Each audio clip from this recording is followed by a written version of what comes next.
the second one. Shocks sitting at CT. There's just a smoke landing now, which means, oh, he actually had the read. Lagged him, I believe. Definitely lagged Kiyoshima. Both of them tagged up. That gives Body a real chance to find multiples, but he can't do it. Nico's got the shot instead. Ooh. Tagged to 34, mind you.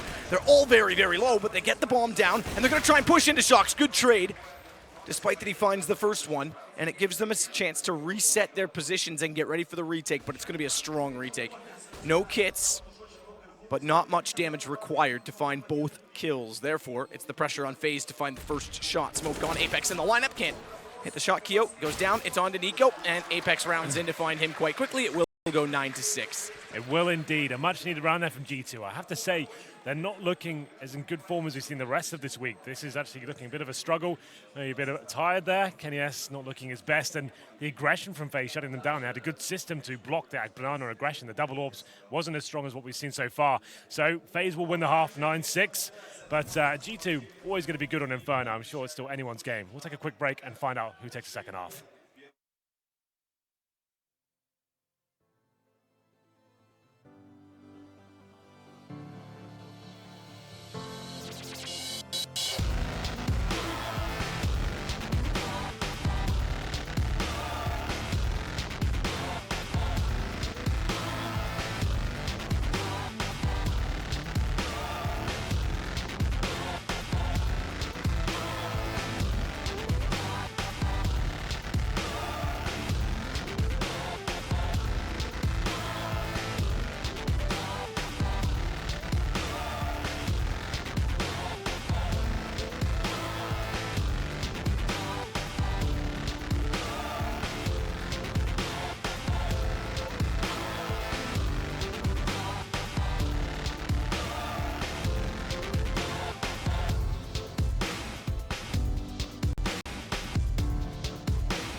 Well, an interesting stat, considering how it started. You've just said this as well, Henry. We didn't have a gun round until, I think, round, you were going to say. Yeah, that's pretty ridiculous. I just looked at the scoreboard, and that's nuts. But the point we were going to make was Alu leads the way with 16 kills, 3 op kills. Yep. So yeah, you pointed out he got the ace in the pistol, right? It's not like you can take that away from him and say, oh, he got 5 kills in the pistol. It doesn't really count. That's sick. He did that. But then he had a couple of big clutches as well. And the T side, to be fair on Inferno, it's not relying about an AWP. Oh, I'm not. Yeah, I just think I'm not even taking anything away from him. He still played great. It's just an interesting. But you think about the orb kills he did get. Like he got the first pick on Kenny S when he had an AWP towards middle. So the few orb frags he did get were still very impactful. So. A strange game of CS so far. To be fair, this has been a storyline all week, it feels like. The game's newscast at least. So many back and forth economy rounds, and there's bucket loads of talent available on this team, so the pistols are always going to be dangerous. But I would say FaZe initially weren't doing enough to eradicate the risks, but to be fair, they still won the half 9-6 after those difficult rounds. To manage to stabilize their economy overall was impressive. I have to say, looking towards the stats as well, Shoxy, normally one of the talisman for G2 on Inferno, looking pretty poor here. He's on 5 for 9. That double orb setup, which we're celebrating so much in the pre-game, didn't look as strong as it has before. Maybe they were trying to force onto it too much. It felt like they were being shut down time and time again. Every time they're trying to bring it to the table, Shoxy couldn't get going towards Banana, wasn't finding multiple frags like he normally does. Like normally in this system, Shoxy gets towards Banana, and he can hold that bomb side by himself, but he wasn't able to get towards that car position. He couldn't shut it down. So, half number 2 comes in. FaZe lead 9-6, but it doesn't really mean much at this point. G2 win the pistol. Presumably that ties things up to 9-9, but you never know in the current meta CSGO. Anything could go down, but I'll say that for now. Let's just have the same thing as last time. Yeah, right. Back and forth, back and forth, back and forth. Economy in tatters for both teams. Speaking of economy, this time in purchases, We all start with $800. It's fair, but we go with armor on 5. Oh, Rain. look at the push from Rain. He's going to get to bench. They're actually going to go up past him in apartments. And Kerrigan's going to slow them. This will give information to Rain to try and turn back down, and Kerrigan gets 2. Rain's back in position. Body's the last alive. And I was going to say they went with a smoke execution with 4 sets of chest plates. 2 kills for Body in this, the 1v5. But it doesn't really matter what they bought at this point. He's going to go to the USP and try and get a headshot from range instead. Rain and Alu working together, but they aren't going to peek all at once. Rain just trying to get himself back out of position, and instead he'll go down to the bottom middle to cover off Banana because no one's over toward B. Well, Body in a difficult spot now. He has got the bomb. And I was going to say, FaZe maybe overextend the situation. There's still a chance Body could pick one of them off. As soon as he gets 1 kill, it's a 2v1, and that round's possible. So they will be subsiding at this point, falling back, but... I got to point out something that just happened. Go on. Body looks at the window and does a double take. That fan blade needs to be removed from the ceiling valve, if you're listening. That fan blade looks like the helmet of a CT player every single time you look there, and it's extremely distracting. Well, there you go. Request from Sudoku. Sandonkinist making it known. So let's just break down that round. G2 going for a very fast apartments push. It does make a lot of sense, really. A lot of CT teams these days, especially on the pistol, send 3 towards Banana. Maybe this challenge is rush. So G2 focusing towards apartments, but an aggressive round towards the A side from FaZe, enabling us to get the first few USP kills. It came in from Kerrigan, Rain joining in as well, and has shut them down 1 by 1. Bodies managed to get a little bit in return with 2 kills, but that was all they got going, really. Round number 2 comes in. Of course, it will be the force buy from G2, and never discount them in these rounds. It's going to be 4 upgraded pistols. Kenny S without armor here. Flash up towards middle, push through, see if you can get the trades. Around the corner they go. Good flash. Alu, not having the smoke out in time, is going to get faced with aggression. They'll get 1. He manages to at least get shocks before going down. But now it's Rain to look both directions because he knows the archway's given up. Bomb as well toward Moto, and they're going to try and hold him off, but Bomb goes down because it's low HP. MBK in the last now against the FaZe side. 3 of them still up. Rain, good shot with the pistol. Goes to 11 rounds for them. And G2, no plants in the first 2 rounds. Have to sit for 1 more. Yeah, certainly do. Tried to focus towards middle there. Waiting for the smoke to go down. 1 flash up. A couple of players in apartments. Split the A side, but the UMPs and pistols hold strong for FaZe. Full eco coming in now from G2. Objective, try and get the bomb down any way possible. Very unlikely. Headshot master is going to be Rain with a 76% headshot ratio with 17 kills. That's not too bad at all. Oh, yeah, I didn't realize he got that many frags. He's been quite quiet getting those. Quietly going about business. Yeah. Effective. Slow pace to this round for G2. Bomb closer to apartments, which currently has the hallway occupied by Kiyoshima. What is that smoke Kiyoshima's got? You seen that? You can see the feet dropping the smoke. That's sick. That is pretty sick. I don't know if we can get over there. I want to see how he does that. That's amazing. So it goes onto the windowsill. Yeah, like it lands like at an angle, so you can see the feet at the bottom of the stairs, but they can't see you at all. That's really cool. That is very cool. Good spot. Maybe we'll have to get a video made by Chad or someone along those lines who loves to do that quickly. To show it off. But Alu's going to take down Kenny. Going to sit at the top of mid again to see what else is heading that direction. All of them. Good information, but got to be careful on how he chooses to approach it. Goes for another. Tapping consistently with the UMP. He'll find additional kills. 3 in the round for him on that weapon. Means he's got lots of money going into the first gun round. Likely grab the AWP right away as they close that out. And let's just double check that. Alu, yes, 8350. Yeah, I think an op is in the question. Yeah, certainly. He's actually amazing on this map as well. When we casted a few games from FaZe, I think over in Katowice as well, he was looking impeccable with the AWP, very aggressive towards middle, hitting every single shot. He's one of the few players that really made me realize that it's a very viable weapon in this new version of Inferno, and we'll see whether he can open things up. No AWP available for Kenny S. He's down to the AK-47, and Alu will be going for the first pick, waiting for the flashbang as well. Kerrigan's pushed down with the MP7, trying to shut down the tease at the start of the round. He gets 1, but taken down there by Kenny S. Alu's going to back off. Kerrigan's caught, though. That'll bring it back. Oh, look at Keo. Already down. Banana gets behind them. Down goes Kenny. Shocks Tech9, now upgraded to an AWP. He's going to try and pull it back. Bomb down to his left. He's got to go for it. Knows Rain's in that corner because he saw the nade thrown, but Rain spots him as he tries to slide back to the site. Information much desired. Oh, and he didn't get to the bomb either. It was on the other side of the pillar, and they've Molotoved it off. So despite having that position and them not being aware that he was there, He was unable to pick up the bomb and get away with it, which is a problem because now they can continue to challenge, and they'll do that. Rain's going to take him down. It's now the first gun going to FaZe as well, making it 13-6. That's actually a really intelligent round there from FaZe. Karrigan's got the decent spawn. He says, I'm just going to get the MP7. They haven't got the bomb down these last 3 rounds, and they've actually been getting overwhelmed. They haven't been finding many frags. Very unlikely Kenny S is going to have that AWP. I'll push down. Alu's cover me as well. He gets the first frag, makes things very chaotic towards the bottom of the middle. At that point, it's G2 trying to force away towards middle, take down Alu in return. They know he's got the AWP, smoke him off, but kiyoshima had the perfect play. The backstab coming in, he reads it to perfection, and it's going to be 13-6. I have to say, G2 looking slow today. This is not the same team, especially Shoxy dropping off. Like, this is a massive problem now. 13-6, they have bought into this round. It's pretty much a full investment, like 3 players going below $1,000. MBK with the UMP. They have got smokes and flashbangs to work with as well. Alu towards this arch side. Let's see whether he can find the next kill. Just holding them off with the smokes for now, and the bomb's coming out of apartments.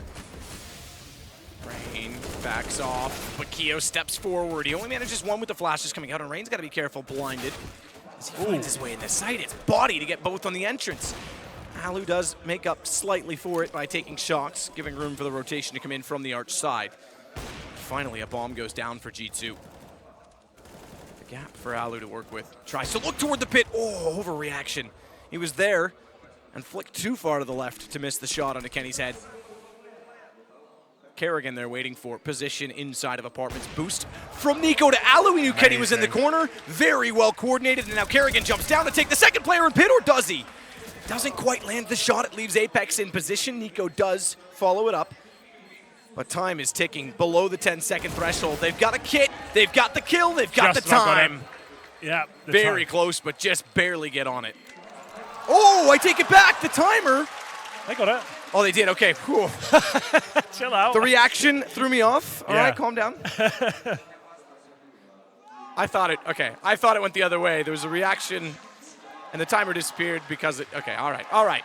I'm getting used to this new system, Henry. Yeah. Well, they got it. It's very close. I'll give you that. It's like 6 seconds remaining when they went for the defuse. But they do get it. FaZe Clan picking up a big round there. That was G2's almost last hope. They do have a gun round going into this one after getting the bomb planted. Lost bonus, getting to maximum now. Haven't got around here on the second half. 14-6, and Alu getting aggressive towards Banana. That's what we're used to seeing from Shox, and didn't get it at all in the first half. And he gets the first pick, and he rotates as well. Smoke down, MBK gets closer to the half wall. Nico's going to contest. This is perfect from Alu, really. The fact he gets that first pick and shows presence, and he's back towards middle. Just funneling them back towards middle. Karrigan towards their area as well. This looks like it's over with G2. They're getting overwhelmed. Good peek as well in the back of the flash. Shox will try and work out for Boiler. This is a time for him to step up. Kenny waiting for Alu to get impatient. Alu waiting for them to walk his direction instead. And the Molotov suggests that Kenny won't get what he's desiring. Bomb still down at the top of alt mid as they try and find a pick to level this slightly to give themselves a fighting chance. Boost to the flower from T side above the smoke. Yeah, that's quite cool. This could work. Keo in the pit, not quite spotted, but they do see Rain backing off. Clever use of the boost. And now it's the bomb picked up as soon as they find that pick. 36 seconds. MBK wants to try and force the rotation over towards B. Smoke goes down. Massive gap, though, and Nico found inside of it. This will actually bring them over to B. Yeah. He's going to round. Oh, he's not looking tree because he's not confident yet that the site is empty, but if he had gone there, he could have beat Karrigan to it. He's going to fire in. Kerrigan's tagged. MBK backs off. Problem is that smoke's to dissolve soon, and Karrigan wants to try and push in and catch the bomb before it arrives. Doesn't succeed. And they've successfully turned this from a 5 versus 3 to a 3 versus 2. And they may deny FaZe the chance of getting to map point early. Clearing the off corner on the way through to the chapel. It's a powerful position if you can burrow your way in there on the T-side post plant, but Alu is already beyond that. Op ready. High left. Shox looking his direction. Easy headshot as he walks in, and kiyoshima has to back this off. G2 finally getting around. Kyo's going to make it costly at least. Yeah, that's all he can really do at this point. The bomb will be going off, and G2 he may get Shox with the bomb. Their first round and a half. You're absolutely right. Oh, just about. He'll get away with that, I think. So G2, that's the first time they've arrived here. The double orb set up on the T side now. Is that a thing they think is going to work at this stage? One round to shut you down. I think they need to consider this going forward, but they will be rolling with it. So FaZe They're coming in with the double upset of themselves. Nico, the player who potentially gave that last round away, he dropped the smoke. It was the perfect time to drop the smoke towards B right at 30 seconds. That's idyllic, but the fact is that huge gap gave his frag away and left his team in a very difficult situation. So double orbs on either side. T-side orb, single setup's a questionable one, but the fact they've got double orbs here, this could be to their downfall. We'll see whether it works out for them. Kenny S and Shox back at it again. Nico, ooh, timing. As soon as he looks away from the scope, they throw the nades and peek, and then he goes down to 41. He's going to leave his teammate in the corner.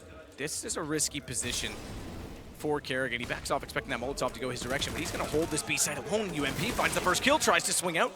Body, consistent, getting the second response. Will now cause G2 to fall back, regroup, and take advantage of the trade. Apex, meanwhile, starts to look toward the A side of the map instead. Dry peek, just go. He's gonna hear one running back. May try and catch that in transition. Can't quite spot Rain. Would have been all too easy, wouldn't it? Yoshima's waiting for him still to try and push through if he'd gone for that. Back over to B where the bomb exists in the hands. Ooh, now the only hands left on the B side of Shox as Nico does get body.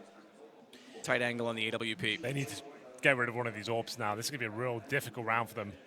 Shox and Kenny S, he had to frag into this one, and they've got to try and get into a bomb site. Potential close range situations as well. There it is. Shox, he does find an AK and taken down by Nico. Shox wanted the AK sooner, but he didn't want to drop his gun to give away that he was there until his teammate was close by. Now means 4 versus 1, however. Apex, this is a reset as well, and it'll put FaZe on the map point. He's got to clutch this back. Nico, great round. Gets 3, despite the awkward timing issue earlier on in the round. This is 15-7. Yeah. And the money for G2 at best is 38.50, excuse me, for Shox. They'll force what they can, but not much is going to be available. This is the phase we've been waiting to arrive. They've been quiet all tournament, some real questionable games in terms of no one really turning up either. It's only really been Nico that's been at that level we saw at Katowice, but now it seems like the whole team's starting to arrive. Alu's looking very good. Rain finally starting to post decent numbers as well. And 15-7. This is a map I thought G2 would run away with. They've been very quiet indeed. It's going to be AK, Galil, Banana Rush, hope for the best, but Molotov out. Flashbang's good as well. Kerrigan trying to find the first frag, which he gets, but is replied straight away by Kenny S. Nico will sit with the AWP again inside the B site, but a more passive angle at New Box this time. Doesn't matter. It's over. New Box, old trick, same play. AWP for Nico takes down Apex. He'll get Molotov'd off, get the smoke out. Will he? Doesn't matter. Alu's going to show up to get Kenny. Shox, though, will try and fight to keep them alive. He can't do it. FaZe will take map 1, 16-7, and it's certainly not the 2-0 people were expecting because FaZe definitely were the better team in this map. How many gun rounds do you think G2 got there? It was only about 3 in the first half.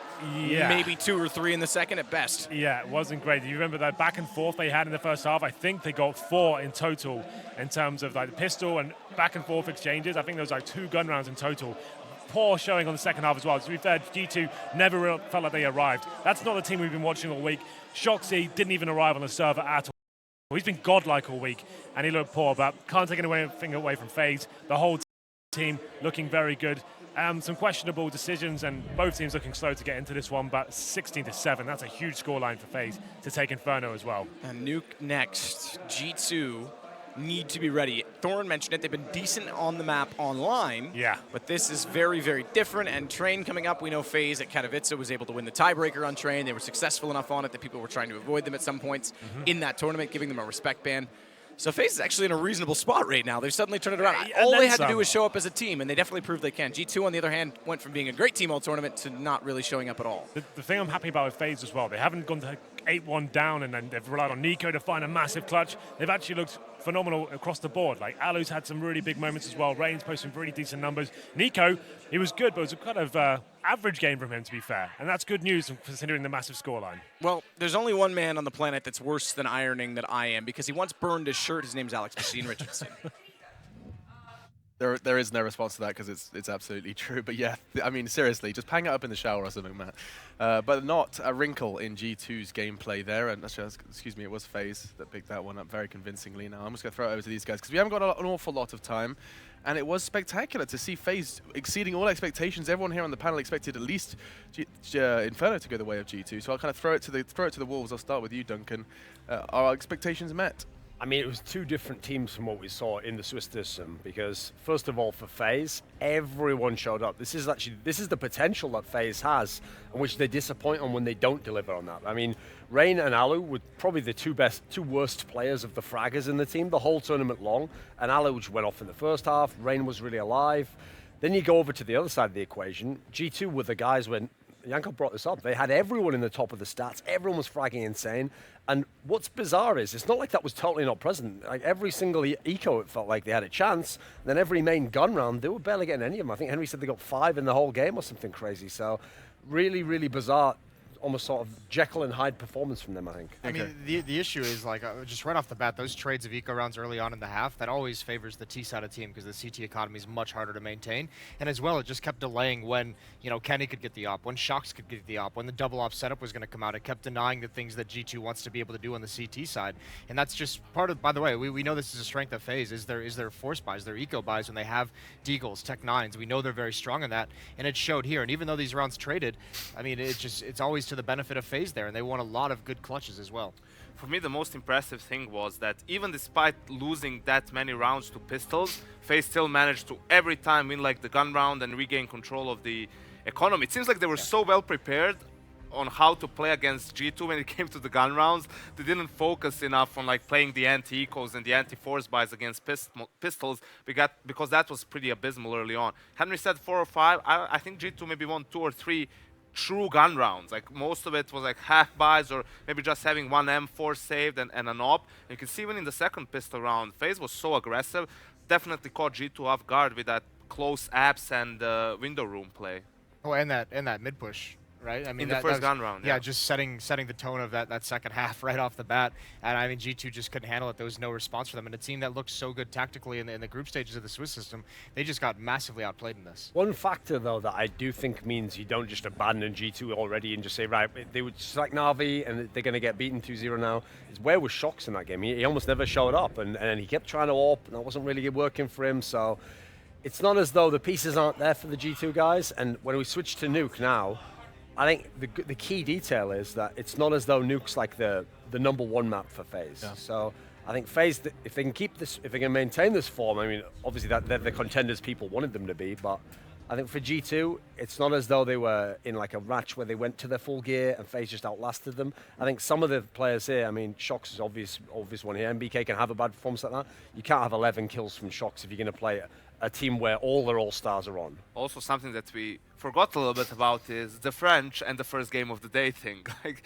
they traditionally always used to have a lower performance when they would have to play early on. So, not sure how much that plays a factor into this G2 lineup, but I think it's hard to not have a better performance on Nuke than they had here. The tough part about this next map as well for Nuke is that, you know, we talk about one of the conditions for FaZe, if they want to be able to beat the best teams in the world, they have to have more than just Nico, they have to have everyone coming alive. Well, Nuke is a map where Rain has always had a big impact for them, playing that outside portion of the map, and then you add in the fact that it seems Alu's on with the AWP, if he's going to be out there supporting Rain, all of a sudden that's a very critical part of the map that has a very strong defense to it. Didn't they get rid of that particular little pillar that Rain kept that playing little, on? yeah, I feel like Rain was a big part of that.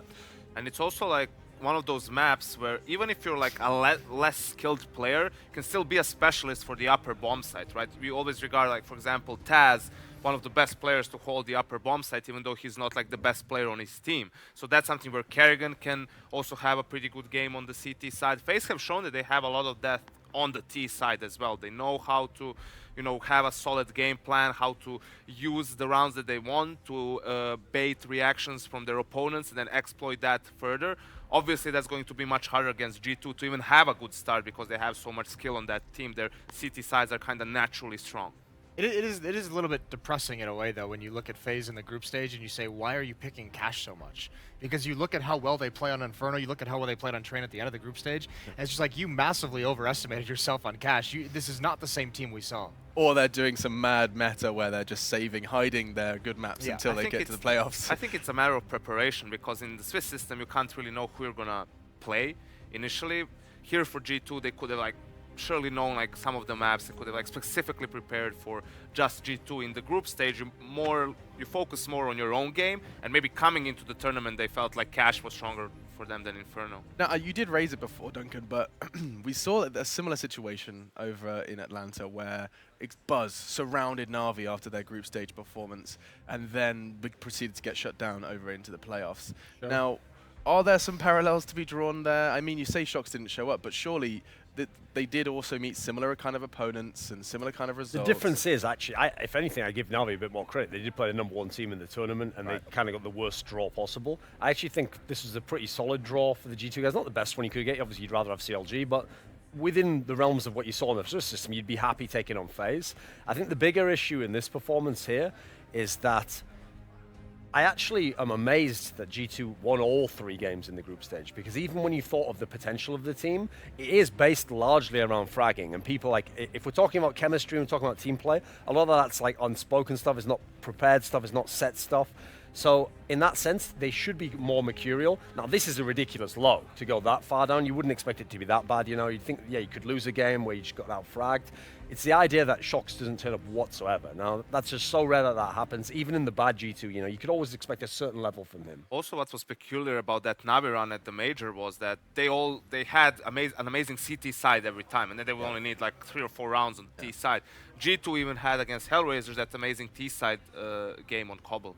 Yeah, and with all of that said, Nuke is up next. I'm sure the knife round is going to be very important for that one, whether or not we see a third. But it is time for us to quickly voice our opinions and expectations for Nuke. It has to be very brief, unfortunately. But Yanko, do just give me a team name and if we see a third. I thought this was going to be a 3-map series, but the G2 was going to win Inferno. So now I'm just going to say FaZe is going to take Nuke. FaZe take Nuke 2-0. That certainly would turn a lot of predictions on their heads. Jason? Yeah, that does kind of worry me. I think FaZe, they have to be favorites on this map individually, but I'm still going to take G2. I still don't think they're going to go out in just 2 maps. I think they're going to force a third here. Yeah, and Duncan, it is just going to have to be a team name. Yeah, G2. G2. Okay, they're expecting to see a third. Maps. Counting on it. Winning all 3 maps. It's been a pleasure. We'll be back with your casters after a quick break. Do stay right there. Online betting for every esports fan. Dota 2 and Hearthstone, CSGO and Overwatch, StarCraft 2, the choice is yours. Express bets for multiple matches or live bets on the game you are watching right now. Know your way around Dota 2? Make a prediction for picks and bans. Playing CSGO? Guess the number of rounds in a certain match. Daily quest for all participants and all the best choice of payment systems. More than 600,000 users have already made their bets on the spectacular matches since 2011. EGB.com. You know for sure who's gonna win.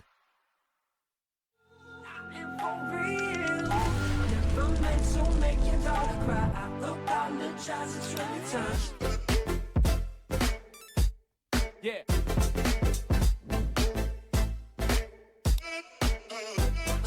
Jackson.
Well, we get back into things right away. Map 2, a nuke. Everyone thought G2 would be up by 1 at this point in time, and they certainly are not. They did not turn up today at all. But like Yanko said, in history, French sides don't normally turn up in the first morning game. They need a little time to get some coffee in, you know. It's true, actually. Have a bit of breakfast, and they'll be okay. So I'm expecting them to bounce back. The problem is, oh, hello.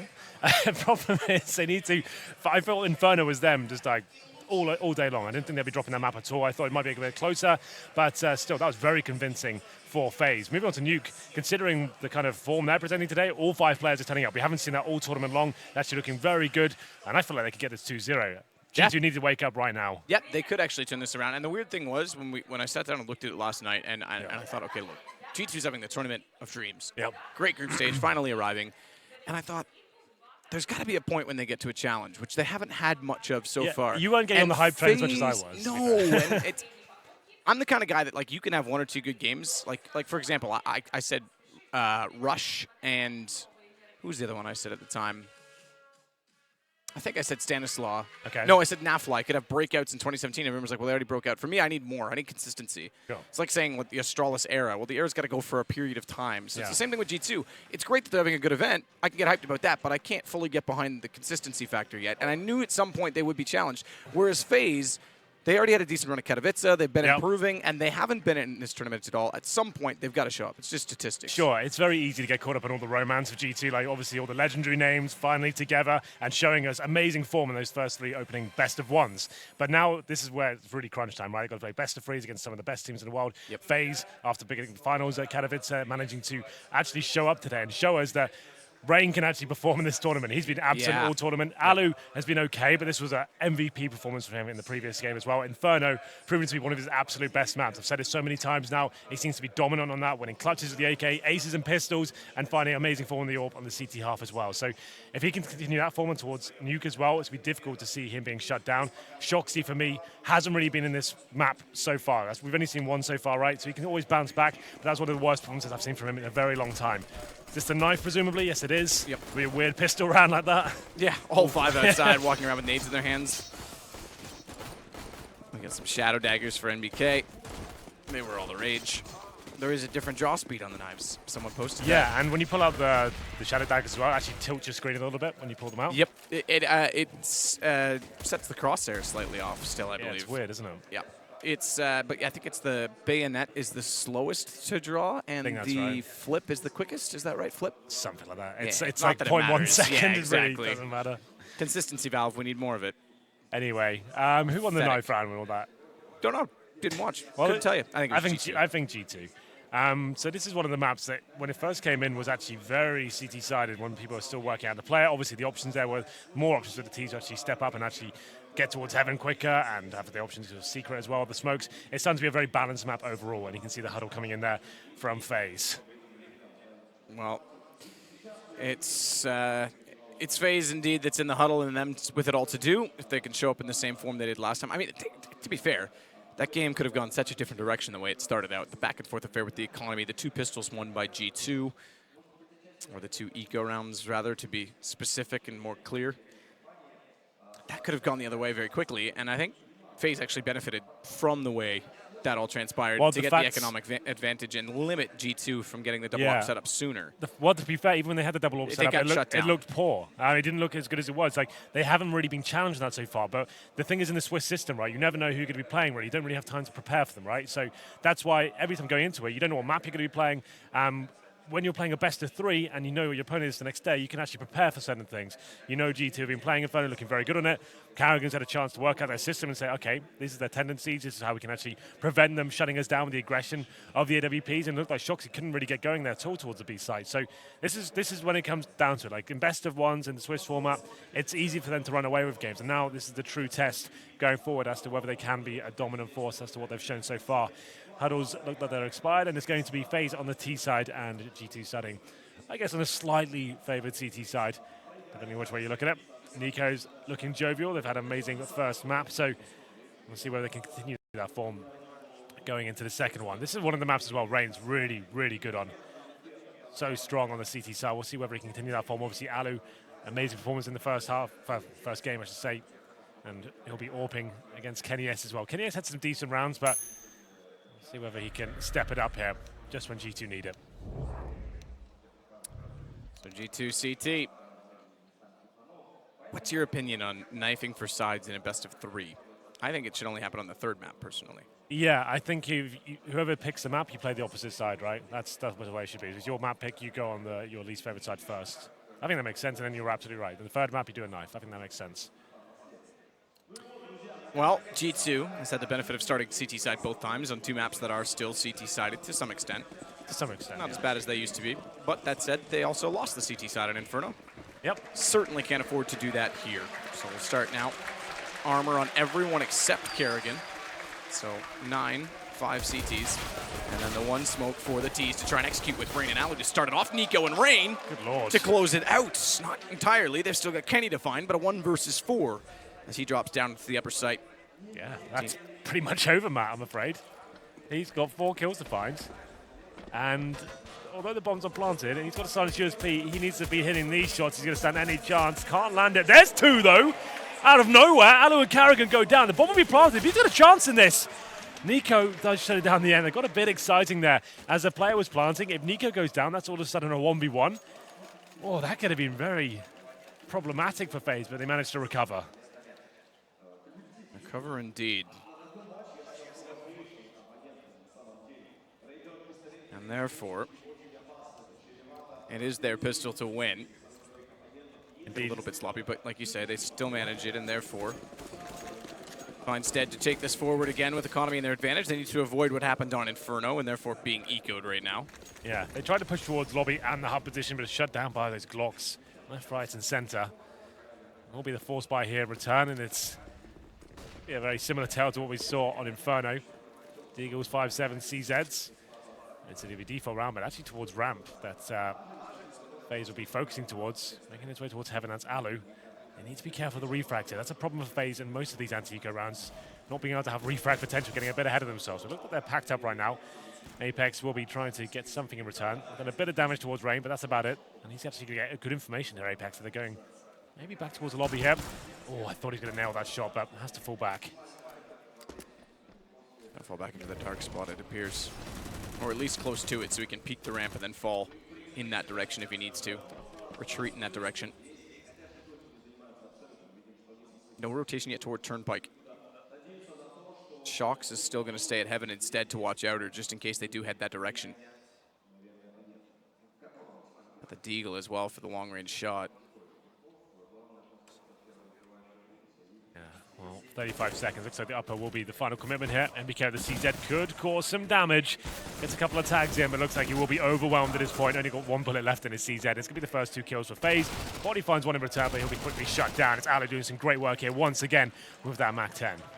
Another 1 versus 4 situation to try and pull back. It's Apex this time. AK in front of him. That might be worth it on its own, but he wants to go and actually do further damage. Not only does he get a kill, he gets away because as he goes back through the hut, Kerrigan decides to watch inside where he thinks he's going to continue to push, so he gets a kill and the AK. Yeah, so next round you have the AK-47, drop a 5-7 over for his teammates as well. And he's got head armor, so that's not too bad for Apex. That's if he survives. He's in the most common save spot, but also one of the strongest. T-spawn. Bomb will be exploding. At this point, FaZe, it's not really worth them hunting. They know he'll be in T-spawn, but he's got such an advantage in terms of the angles he can hold as well. They know he's got the AK. So maybe sacrifice 1 player to try and hunt him down. He's only got 30 HP, to be fair. Nico, oh, I thought he was going for the X-ray. It was a bit misleading there. There it is. It will be the saved AK for Apex. So a clean round for FaZe overall. Apex made it a little bit interesting there. This has to be the full eco ready for G2. They have got an AK-47. I'd say maybe send that towards ramp. Got a lot of one-tap potential in that position. There's 1 tight choke point as well. Maybe towards outside as well is obviously another option. I'd say ramp for me would be the most viable at this point. So in terms of the buy coming in, like we said, Kenny S gets dropped the 5-7 from Apex. There's something to work with here. Not much, but maybe you can find a couple of headshots towards that ramp position where Siri decides to go. Nico will head outer.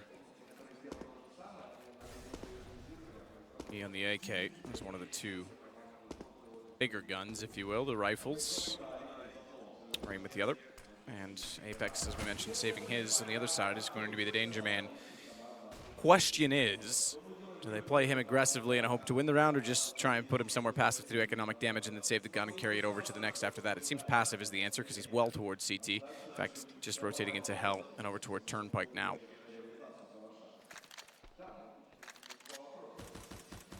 Well, for now, FaZe's holding up on the default, not really giving too much away here, just trying to work out, like we said on Inferno.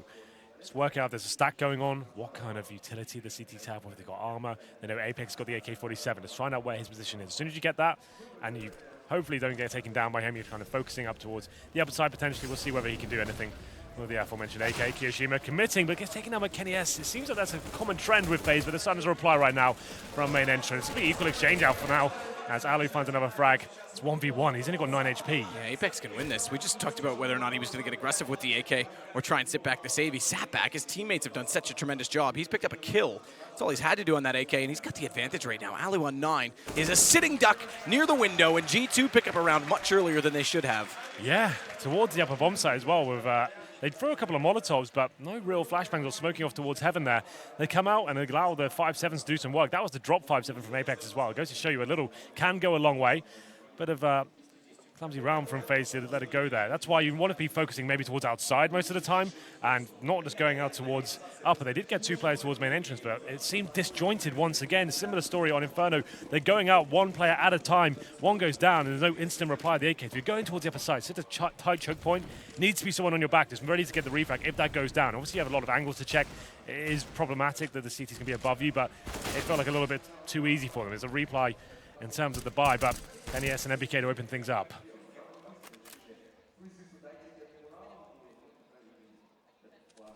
Alu will sit to watch through the box. But watch secret position because they've actually occupied that with Shocks to get the M4 at an angle that can take advantage of that. He's going to push, actually. So Alu looks that direction, doesn't realize he's there. He's actually getting closer and closer. This timing is going to be well off. Alu tries to do what he can, but not much is done. Nico at least does pick up a kill elsewhere. Body's been quiet thus far, hasn't been challenged too commonly, and now finally has the M4 in rafters. It's an important position to hold. Nico wants out as well. Yeah, this should be almost a guaranteed round, but I said that with bated breath considering Nico is alive at this point. They still have time to work with as well. It's a 4-on-2. We have a Molotov to work with. That's about it. So Nico goes towards outside, towards that silo position. Shoxy should be going down here, but oh my god, he gets caught dropping down. Didn't expect the player to be that exposed, I guess. And then Kenny S finds the final frag. So risk eradicated to keep I'm not sure. Alive. I don't think Nico even meant to drop down. I think he tried to stop to shoot and was one step too far. Yeah, I think you're right there. GG easy for FaZe. Well, first map, to be fair, was relatively easy, 16-7. And this one could be more problematic, though, after winning the pistol, getting to 2-0. FaZe really need to start working more as a unit on the anti-eco rounds for me. Like, it seems that that's one of their flaws. And to be fair, after winning 16-7, and they lost a couple of anti-ecos there as well, it was still a very dominant performance from them. It's going to be a full Glock round here. Nico's got a Zeus. Difficult to make anything happen with that on the Glock round. We'll see whether he can do anything. Actually goes down straight away. So that Zeus is gone. Oh, that therefore means straightforward sailing for NBK as he picks up one on the M4. And it'll just be patience from FaZe if they get a bomb plant, which they may do at lower. Be a tremendous job. That is very good. 0 investment and they get to lower. That's almost a mistake from G2 to allow it to happen so easily. Now find Alu, the last remaining, easily get the defuse. The round is won, but money gained from FaZe. 3rd round loss bonus as well. Yeah, absolutely. That's actually very beneficial. So that's a round they didn't bring anything to the guard fight and managed to get a bomb down. So it's an extra $800 per player if you're not aware. So we'll have a look at their cash going into the next round. Should be a nice full buy here. Alu has the option to get the AWP out. Wouldn't be the best buy for him, but that's not normally a problem on Nuke, considering the AWP is not going to be very long-range duels. You're not going to be too exposed to the grenades. He will opt for the AK, though. So he's gone for smokes, flashbangs, and a Molotov. And he is a very proficient rifler as well. He's one of the few AWPers we talk about that can be good with the AKs and M4s. Double AWP setup, though, for G2. That's always questionable for me on the CT side of Nuke. If the bomb gets down towards the retakes, a nightmare. But Shoxy getting aggressive towards the main entrance position. Looking towards the squeaky door, will probably fire a shot off momentarily. Apex decides to drop down with the MP9 and presumably go towards Secret. Ooh, okay, both going to drop down. I get that the smoke's there, so you want to try and beat them to try and have position for this. When they do rush through, I guess it works out. But to have 2 go down that direction, yeah, it's kind of interesting. Shox definitely has to try and take the up elsewhere and watch Secret from the push at outer. So they give up outer as a result of it. The anticipation correct in the fact that they wanted the vent position. NBK is going to give up ramp. Causes the rotation back toward Turnpike, or does it? Kenny's a little bit out of position, can't get there in time. Therefore, 2 players already going to make their way toward the lower site. Rain starts it off well, but MBK, good response. Bomb dropped inside of the site. Shocks to take him. Body to close out Nico. G2 looking stronger now already than in the last map. Yeah, Shoxy starting to arrive. That's very good news for G2. 4-2 now in their favor. Loss bonus starting to accumulate overall for FaZe, but fourth stage doesn't really give them much of a buy here. They can probably partially buy into it now for maximum loss bonus into the next round. Some Tech9's body armor and some nades as well. G2, after losing the pistol, going 2-0 down. A third round, not even forced by Eco, victory for them with a saved AK. To be very beneficial. In terms of cash left over as well after the reinvestment, they're all about the 10k mark, so lots of money going forward, and it will swell even further after this round. That's if they win, but Kenny S, he's finding some shots now as he takes down Rain and Alu towards outside. And it's going to be Super Kyo taking down Apex in return, but still a very comfortable round. But once again, the bomb's going down pretty much undetected. This is consistently happening and maybe a bit of a problem going forwards. That certainly could be a bit of a problem. MBK gets his head taken off by Kerrigan. Kiyoshima goes down toward upper, and they'll start to rotate down to find Kerrigan, but he's got position at the vents for another headshot. Kerrigan on the deagle. He nearly lines up. Yet another toward Kenny. Nico to hold off this plant. 4 kills for Kenny in the round. It won't be the ace because he's already sprayed down. Nico's going to get both as he walks in. MP9 undetected. Both players have armor, but it doesn't even matter. Can you see how that double up setup becomes problematic? You've got one defusing there with the AWP. You think he's safe, but Nico just crawls in from the vents. And the fact is, you don't have that dynamic kind of flick response with the AWP. Once you're scoped in, you can watch one area. He's watching towards ramp. That's Kenny. He can't watch all the angles, and his teammate as well. Even though he gets off the bomb, he's got an AWP on his back, has to go to his pistol. Can't do anything about it. Difficult round for G2 to give away there. After finding 4 kills, Kenny S loses it to Nico. And it was pretty much a partial buy at that point. 4-3, they still have the lead here, but Shoxy fighting back once again, finds a kill onto the aforementioned Bosnian superstar. It's going to be Kiyoshima there to get the kill in response, and Apex gives another one away as well. Upper bomb's going to be very weak at this point. Kenny starts to work his way in on the AWP. Doesn't get much inside of the smoke. In fact, gets taken down by Rain, who greets him. Lifeline for FaZe. Motivation perhaps taking over now because they have a 3 versus 1. MBK's going to try and do what he can. Squeaky door open, so an opportunity perhaps, but good response from Kiyoshima to snap to the left. And we have a tie game. And a pause immediately called by Shocks. And there's money available to them. You can see it on screen, so the call needs to be at this point, in my opinion. How to change things, but also not to go to a double up setup again. I think that's probably wise. Like, it can be good for a couple of rounds, but as soon as the team works out, you've got it, right? That's the problem. They'll just start focusing on the upper side because it's quite rare for the AWP to go towards heaven position. You either be garage and ramp. Those are the 2 standard positions for the AWP, right? You can go towards heaven, but you're normally going to be smoked out, and I've realized you'll be isolated with flashbangs towards the upper bomb side. So as soon as they start doing that, you can see them actually exploiting it, going towards those vents, consistently going the bomb down towards lower as well. That's a great shot from Carragher, to be fair. MBK got absolutely rattled there. He gets a second in the vent, and this is the problem. So Kenny is watching towards ramp. He only can watch one position. Nico slips in behind. You can see Shoxy, unfortunately, has the AWP as well, has to pull out the pistol, and he gets overwhelmed by the MP9. 4-4. Sorry, Matt. You got to take it. It's all right. That's fine. You are allowed to die. Just don't use all of your 9 lives in this cast. You little kitten. But a decent round indeed from Kerrigan and Nico combined on that particular instance. Again, the problem stems from the fact that the bomb went down undetected. Now money not only was gained from doing so, but they've built it back up. AK's all around. However, it is going to be the single op setup, and it's already working a little bit better because Body's able to take down 2. Apex, rather, excuse me, he gets 2. But MBK is able to take down Alu, and that's going to leave us very, very quickly to just Kerrigan remaining. He's inside the upper side. He has the bomb, but he has no safety in trying to get the plant down. Kenny smoked off, will back off, and this is where Kerrigan really needs to start using time to his advantage. 1:30, and we have 3 out of 10 players left. Yeah, Shoxy in the vents, though. They are in a decent position going forward. Like, Kenny had to smoke himself out, locked in that corner. And, oh, that's a nice Molotov from Carrigan. He nails it. Could actually rotate Kenny S towards Secret at that space. Just kind of feign that he's going towards lower. Actually be finishing up towards heaven here. Bomb could go down. Then it's a real problem for the CTs. You can see, Matt, they have no kits at this point. Kenny S still towards main entrance. Hasn't taken the bait quite yet, but safe plan for Carrigan. No nades to work with there, but he gets 1 kill, especially if he takes on Shoxy. This is looking promising. Kerrigan getting back to watch the vent as well is going to Molotov it off. And, ooh, that's Shoxy, a risk. Yeah. That's a huge risk. He's going to rotate all the way through ramp, which can be heard from inside of the site, to be fair, and try and get toward heaven. Question is, does Kenny hear him at all? He doesn't. But up the ladder, Kerrigan's made noise. They now know. Oh, no, he hasn't. Kenny didn't turn no. in time, but he's missed the shot. Big opportunity missed. Still goes. What is going Drops on? down. Very awkward. He's going to get traded. It's just too much commitment. Unfortunately, he may still have been better to sit back and wait for the defuse, but tried to capitalize not knowing Shox was so close. Very smart play from Kerrigan. The fact he gets towards heaven, you said there was a chance he could be heard. You could see, evidently, Kenny S had no idea, and Kerrigan panicking a bit too much. He heard the fake defuse come in. He thought, okay, that's a full commitment. They know I'm here. Have to go up there, and he actually gets a free shot, and Kenny misses it slightly. If he gets that kill, I'm saying the round's over. And he whiffs it, and then that awkward exchange when he drops down and tries to say, okay, this one on your screen right now. And he gets a kill on Kenny S and keeps that money a little bit more modest, but he can't win the round overall. It's going to be one back for G2, 5-4 in their favor now. No AWP on the T side, 5 AKs once again, and Kenny S solo AWP situation. Thing is, whoever loses this round might be fully reset. Yeah, both teams struggling in terms of their overall money here. Kenny S will wait to try and use the op to watch outer. G2 went around with the single op, so they'll stick to it.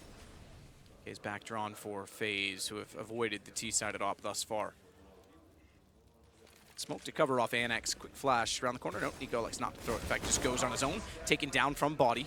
Rain flashed off, can't re-peek it, and therefore Apex is able to swing and get the kill before they come in from Hut. And when they do, actually works out reasonably well in the fact that they get body, but they've lost track of the others in the smoke, and Kerrigan completely surrounded will get taken down. G2 goes 6-4. Chance to breathe now. They'll be up against pretty much fully geared FaZe clan. And 6-4 in their favor. Managed to keep 4 players alive as well. G2 holding off that upper play quite effectively and having the nice crossfire and Apex to finish things off. So no pause coming in from what I can see. They will be buying Deagles though. FaZe. Kiyoshima, very strong with that pistol, and Kerrigan proved his worth in previous rounds as well. So the final buy comes in. No nades, no armor, just some upgraded pistols, and G2 can't let that bomb go down towards lower again. That's becoming a bit of an issue. It gets planted consistently with no grenades really used whatsoever. So Incendiary to start to deny that potentially as well. Apex watching out for it. And Shoxy's actually getting in the vents here, or towards lower at least, just to make sure they can't sneak down secret.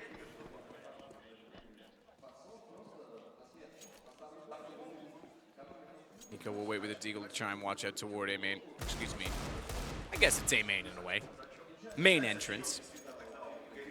Hole blown in the door so Nico can try and use his Deagle to good effect. We haven't quite seen that yet today. Shox will take down 2. Again, being aggressive from Secret, rotating in CT side. For 3 kills in the round. There's the Deagle we talked about. Gets body at least, but consequential at this point. Up for debate. They're down into a 4-on-2 situation. Minute to work with. And Bomb is in the possession of Shox. Yeah, well, not really much the remaining T's can do at this point. It's going to be Kiyoshima and Nico. Both very good at the Deagles, but unfortunately, they are going to be overwhelmed. And Kenny S, this might be a bit of an overcommitment. Does hit Nico and wants a little bit more. As he falls out of 5-7, just gives the AWP away. There's no need to go for that frag. It's not worth it. And he drops the AWP, and that's actually a bit of a problem now. They still win the round pretty comfortably from what I can see. Shoxy getting the kill on towards Kiyoshima there. 30 seconds for Nico, but this is problematic. Kenny S needs to stop making those sort of mistakes.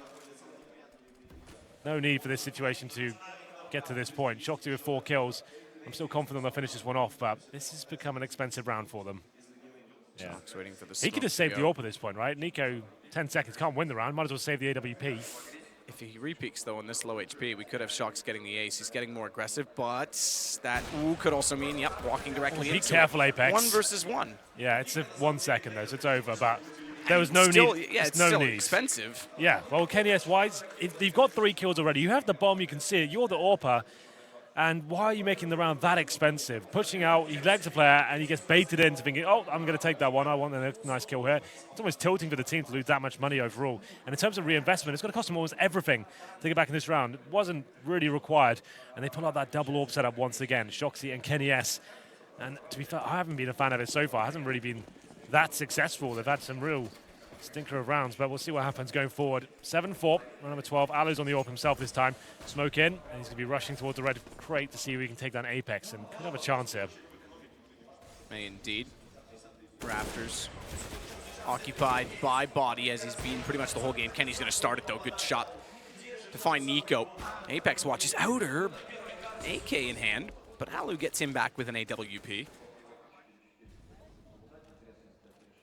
Kerrigan waits radio to see if there'll be any further pushes through from the CT side, but at this point in time, there will not be. And He'll hold the position until required later on in the round, perhaps. Alu continuing to try and find something. The outer position with him as well as Rain, who's pushed up to at least main entrance, setting his crosshair firmly upon Secret to make sure Shocks won't go back that direction. He's been a pest in that position. So very different setup, all things considered. Yeah. Well, you have some outside presence here, but Kenny S, by the air conditioning unit, can just about see a gap there. I think he might have missed out yet. They have made it towards the upper side. Now Body in a world of trouble here, but he will be taken down. Up to MBK to try and defend the upper side. Gets one, looking for the second as well. Should take that Alu here. It's going to be a real brawl to finish this round off, but MBK is stepping up. Now down to the 1v1 between Shocks and Kiyoshima. That's big from MBK. They set, that was where I was kind of going with the difference in setup, is they set MBK with Body that time because of the double off. The problem is that Shocks went low early. He was actually playing in Toxic while the take at upper was going on. And he has to retake again with an AWP. Kyo's going to plant inside of the smoke. Shocks will go door instead. He's hoping he can find him with relative ease on this AWP. He's not scoped in either. As soon as he does, position given away. No scope potential available, perhaps. Kyo's going to spot his leg, though. Did he get hit in that? I think Kyo no. might have. No, Okay. 100 HP. Yeah, okay. You're right. The HUD on the side. It's that 1v1. But yeah, good shot from Kyo. Holds it off. FaZe is going to go to 5. So this is another example. This double orb setup, right? If you're hitting absolutely everything and shutting them down, that's great. But Shoxy, one of the world's best riflers, and he's let 2 rounds slip away now in clutches when he's got the AWP on a map like Nuke. It's very difficult unless you are doing a long-range angle and you're killing everyone outside. That would make sense. If you're killing everyone on ramp as well, you're shutting those positions down, your teammates can hold upper. Just these clutches, time and time again, letting them down at the final hurdle. And a lovely round from FaZe to finish it off there. MBK did absolutely everything he could. I think he found 3 kills in total in that upper site. And you'd think that'd be enough. It came down to the 1v1. Kiyoshima prevails. We go into round number 13. An auto shotgun comes out for Apex, a rare appearance. Hiko, is that you? Yeah. He's the only player I've ever seen to use it on this map, to be fair. Well, okay, consistently and with good Yeah. effect. The Alligator hasn't exactly been successful for too many other people. No.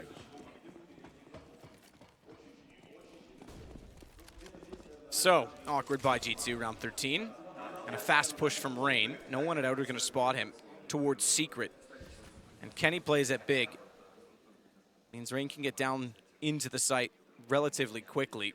And no one is below right now for the CTs. In fact, there's 3 pushing through Squeaky and Hut. They are getting information in doing so, which therefore means Shocks will head back toward the vents, but they are still slightly out of position. Could work now, though, with 2 players gone down, maybe even 3. No, just 2, Shocks and Body. Meanwhile, Alu clearing the garage finds Kenny. That gives Kerrigan all of the access toward the Rafters position. Catwalk wrap around toward Heaven. Here we go, Apex. What have you got? He's, might have one, but peak timing. Doesn't even want the challenge. Just smoke it off. You can have that area. MBK in lobby, though.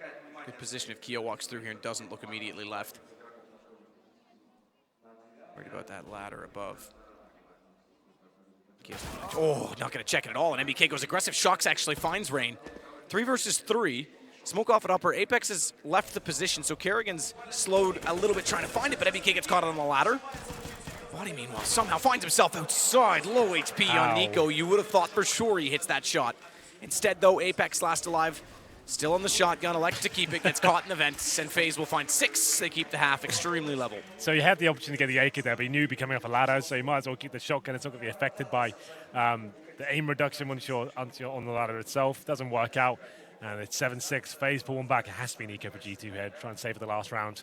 And FaZe just doing a very good job. They knew the money would be low for G2 at that point. Orbs almost impossible for them. Work towards outside, check that garage position. Ali finds the first frag, get towards Heaven as well. And not really much GT could do about this. After such a strong lead, they can still lose this half as well. As we go into number 14 here. Pretty much full eco. USPs and a couple of P250s, no armor, no nades. And you can see Rain, he's more than happy to go take some challenges outside here. And he's actually made it all the way towards Secret already. This has been a problem though for FaZe in the past. These anti-eco rounds. Let's just calm things down. We've got good positional control now. We've got players in Secret. Players towards Heaven as well. Pins it together, have refrags, and you'll be absolutely fine, especially against this sort of buy. They can't really afford to lose this one. Good shot, Alu, to find MBK behind the stairs. Again, that opens up space for Kerrigan, and this time he will find an entry at Heaven. Takes down Body. E250, Shocks onto the ladder. Somehow, not spotted by Nico, who is wrapping in toward the main entrance. Molotov will move Apex. Sliver between the two silos, and he can't find the shot, but he's got the headshot dink, in fact, on a Rain. Repeat takes him down, and Kenny tries to flank in to catch Alu, gets a reload in time, and now he's got an AWP. Keo missing shots, has to turn back, manages it to the 1v1. But Kenny is set and ready with the AWP. Keo, not going to take the fight, just grabs the bomb and heads elsewhere. Still not planting that bomb, though. He will go for the fight. Kenny's going to clutch it back. And just like that, G2 win another unfavorable round. They went into that round, Matt, with 2 PT-50s, 3 USPs, no nade, no armor. That's kind of shocking from FaZe to drop yet another one of those rounds. They're so good in the gun rounds, they're shutting those down, no problem. As soon as they're up against the full pistols, that's when they start floundering a bit, maybe overthinking the situation. We said they had players towards Secret, players towards Heaven. They're just separated, though. They all they need to do is stick together and go into one position as a unit with basic grenades, and they'll be fine. Run the timer down, get that one pick, and then sit together. Maybe trying to make things a little bit too complex there. And time again, giving those really simple rounds on paper down. And we'll see what happens here, round number 15. Not the best buy for them to finish things off here. 2 AKs, 2 UMPs, and a Deagle. Upper rush coming in, but shut down by Body. Finally getting rolling in that position. Drops down onto the huts. Does get hit by Kiyoshima, but this now looks 9-6. Nico, the last alive, 50 HP. The last round takes it from potentially being 8-7. If FaZe had won that one, perhaps even in their favor, 8-7. And now we look at 9-6. So G2 do win the half. We said they needed to do it. Yeah, they did.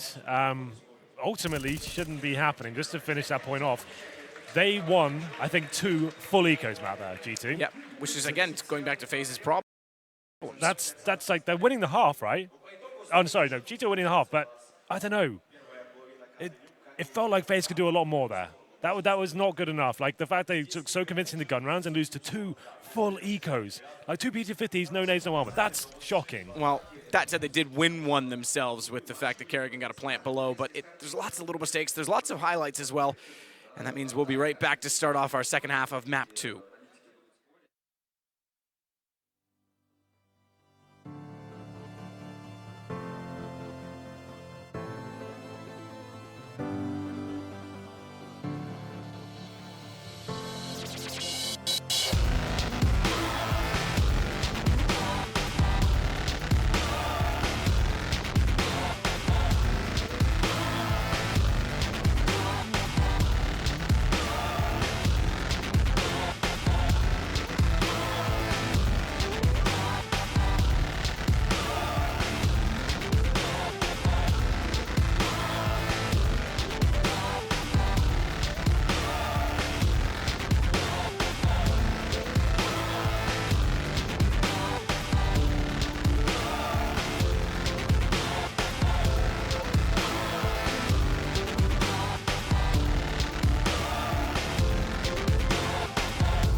Well, it's back into things immediately and straight underway with a second half of Nuke. 9-6 G2. They do manage to win a CT side this time around, but FaZe still in contention for this. They win the pistol.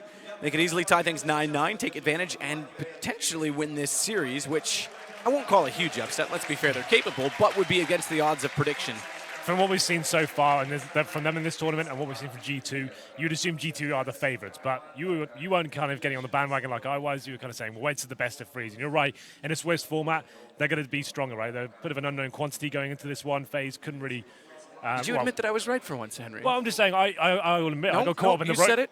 Let me finish. Let me finish, and I'll say that obviously in a Swiss format and GT playing as well as they have, and FaZe looking poor, it's easy to get caught up in the romance of it all these amazing players looking so good, but this is the real test. You're absolutely right. We have to wait until we see them in best of threes before we can make our final judgment on them.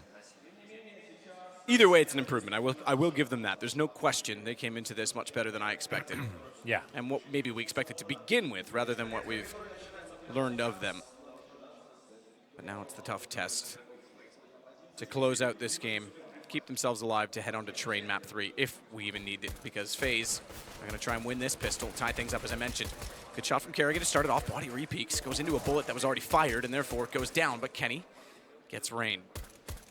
It's going to make things 4 versus 4, minute and 10, and look at Apex. He's already at the heaven position. Alu's aware of it, the fact that they've given up outer and therefore tries to reoccupy it. I think Apex heard him going up the ladder, therefore backed it off, but look at Nico go. Back towards Squeaky Door, finds Shocks, wrap around, Super Keo in through the hut bomb down in lobby, and it's just Apex remaining. Rough round here for G2. They did have this 9-6 lead, but it looks like it's going to be extended. Oh, okay then Apex. He manages to take down Kerrigan. A chance here as he picks up the silence USP. Can't get the bomb just yet. This should be unwinnable for him, but he finds another kill there. But good crossfires coming in. Kiyoshima finishes off the situation. 9-7. And presumably we're going to see the force buy coming in from G2 in the second round here. No bomb going down. If FaZe's issue is losing anti-ecos, that's G2's salvation, because that's 4 out of 4 pistols they've lost. FaZe has won all of them. There you go. But it's so nuts to think that G2 have been forced by in the second round, then in the third, they come back and win it with BT50s and USPs. That's happened twice on this map alone. They did it on Inferno as well.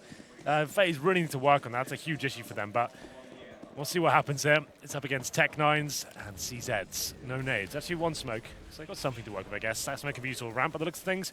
Apex will be leading the charge. Maybe just want to push through this and see if we get his first frag to Kerrigan. He's got the FAMAS ready and waiting. Indeed, Kerrigan. Fast shots, but drops off dinked on the way down, though. That's a problem as MBK will swarm him, and now Alu, unable to get to Turnpike in time, has to give up lower. Thankfully, Nico's rotated. Damage is done in substantial amounts, however, not closed out. Finally, Kiyoshima will get body down, but he and Rain are all that remains in a 1 versus 3. No plant yet. Thankfully, Rain is able to get to MBK before that happens. But a little bit over-eager, I think, from Kiyoshima as he walks in to see where the bomb is, and he realizes it's actually in behind the silo, and Apex baits him into it. Door open. We also now know where Rain is. He's going to have to concede the plant, unfortunately. If he commits to trying to deny it, he'll be caught out by Shocks. Shocks on a UMP. Apex has the range advantage on the FAMAS. And Rain's going to walk into a crossfire. There it is. They win the pistol. G2 strikes back immediately. How many times? Yeah, to be fair, I guess on this sort of round, if there is a force buy in G2, they are known to be very good in it. It's more forgiving than the full eco, but still, Kerrigan, I think he was a bit overcommitted towards the ramp room. His exit plan there wasn't great. He just holding the tight corner. You can see he does get back down, but dinked in the process.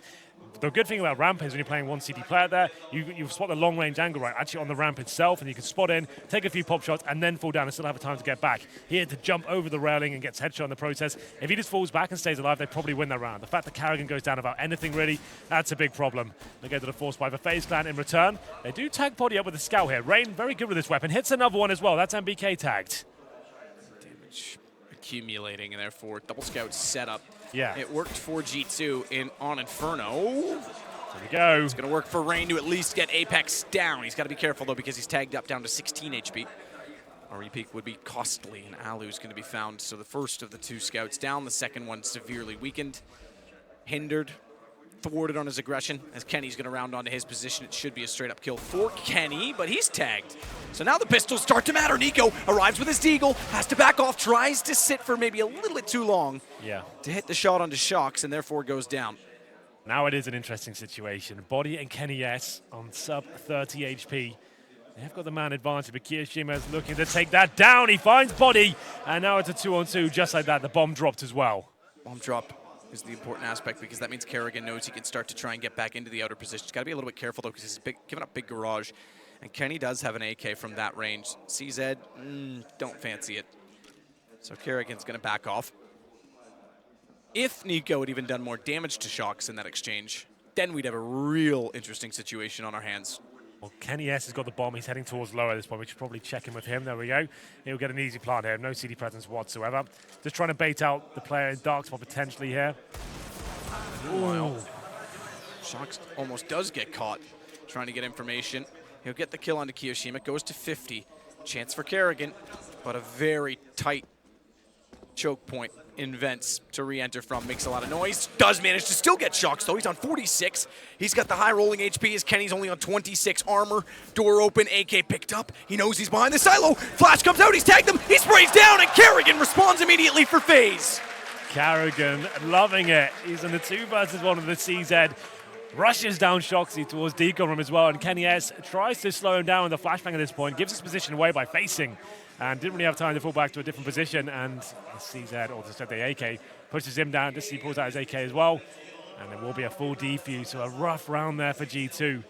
They give away an anti-force by at this point. The double scout setup of FaZe working tremendously well there, doing so much damage at the side of the round, not necessarily finding a ton of kills, but inflicting wounds towards G2's side, and then at that point, Kiyoshima stepping out with the deagle, giving Kerrigan at least a winnable situation. It's going to be 10-8 and a force buy for G2 as well. They get the bomb down here. It's actually quite a strong force buy. You can see the AWP for Kenny S and 2 AKs. MBK and Apex down to the pistols here. Kiyoshima gets ready towards the hub. He's got the Mag 7 in hand.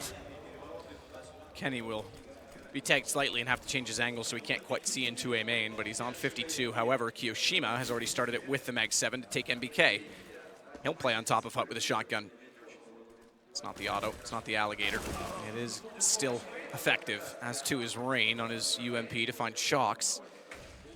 2-man advantage now. Yes. Kerrigan getting that clutch as well. That's going to be decent for him, considering how close he came to getting a pretty brilliant rotation clutch in the first one. How has that happened? Nico completely unaware that Apex has walked out from Squeaky, and he gets 2 as a result. Kiyoshima should have been watching that, and they both got caught looking the wrong direction. He must have looked away for a second or we flashed. I have no idea how he got out so convincingly, and Kiyoshima not to be aware. Still a 3-on-3. The bomb will be planted, though. Rain locked out by the smoke. Same story towards heaven as well. Alu, he needs to be the difference maker here, but Kenny S is waiting for him with the AWP. Perfect position, but he does look away momentarily.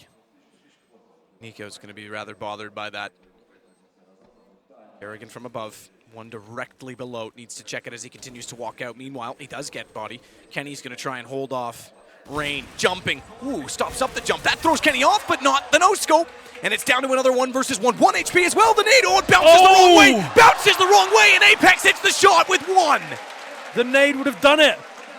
It just had to be within 5 meters of him. He'd be absolutely fine. But that little nudge, that little knob on the wall, I guess you can call it, that actually is such a problem for a lot of players. It's so annoying with the HE grenade, and it just hits it, and the nade doesn't reach round. 1 HP. That's ridiculous.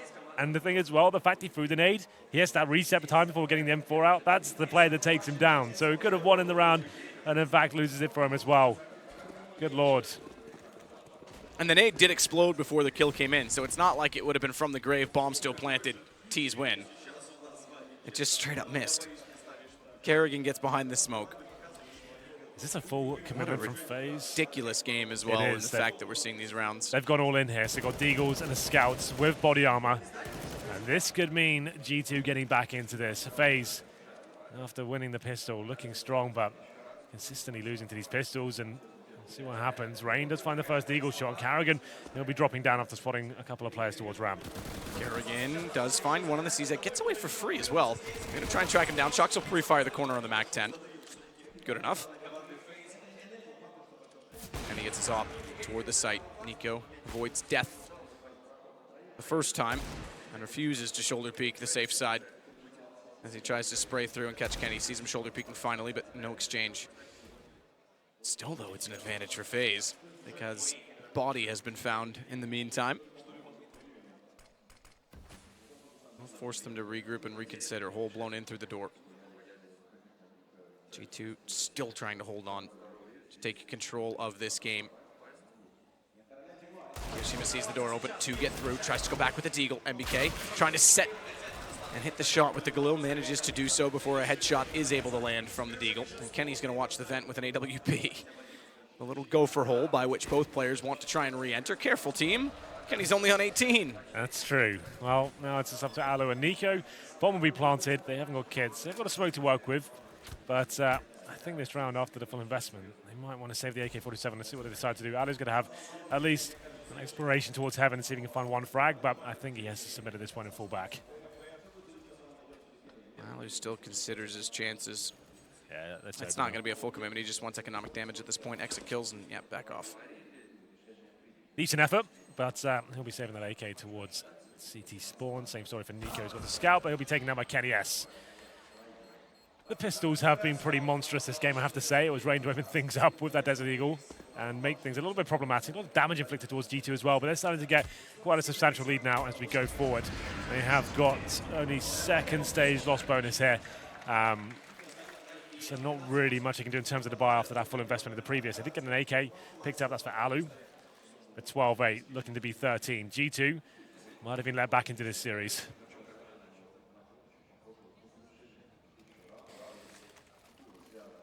It's 12-8, and money not great for FaZe as G2's best chance to put this perhaps out of reach. Yeah, so they haven't invested into this round. Alu with the AK, but 4 players towards outside. A nice, quick, clean round. Kenny S protecting his teammates as they go towards Secret by the looks of things, and Shoxy holding the lobby. Rain will try to get himself in a position with that USP to get headshots. Trade back. Alu still manages. They're going to push immediately through. Kiyoshima's grabbed him Mac 10 and rounds through to clear out Squeaky Door.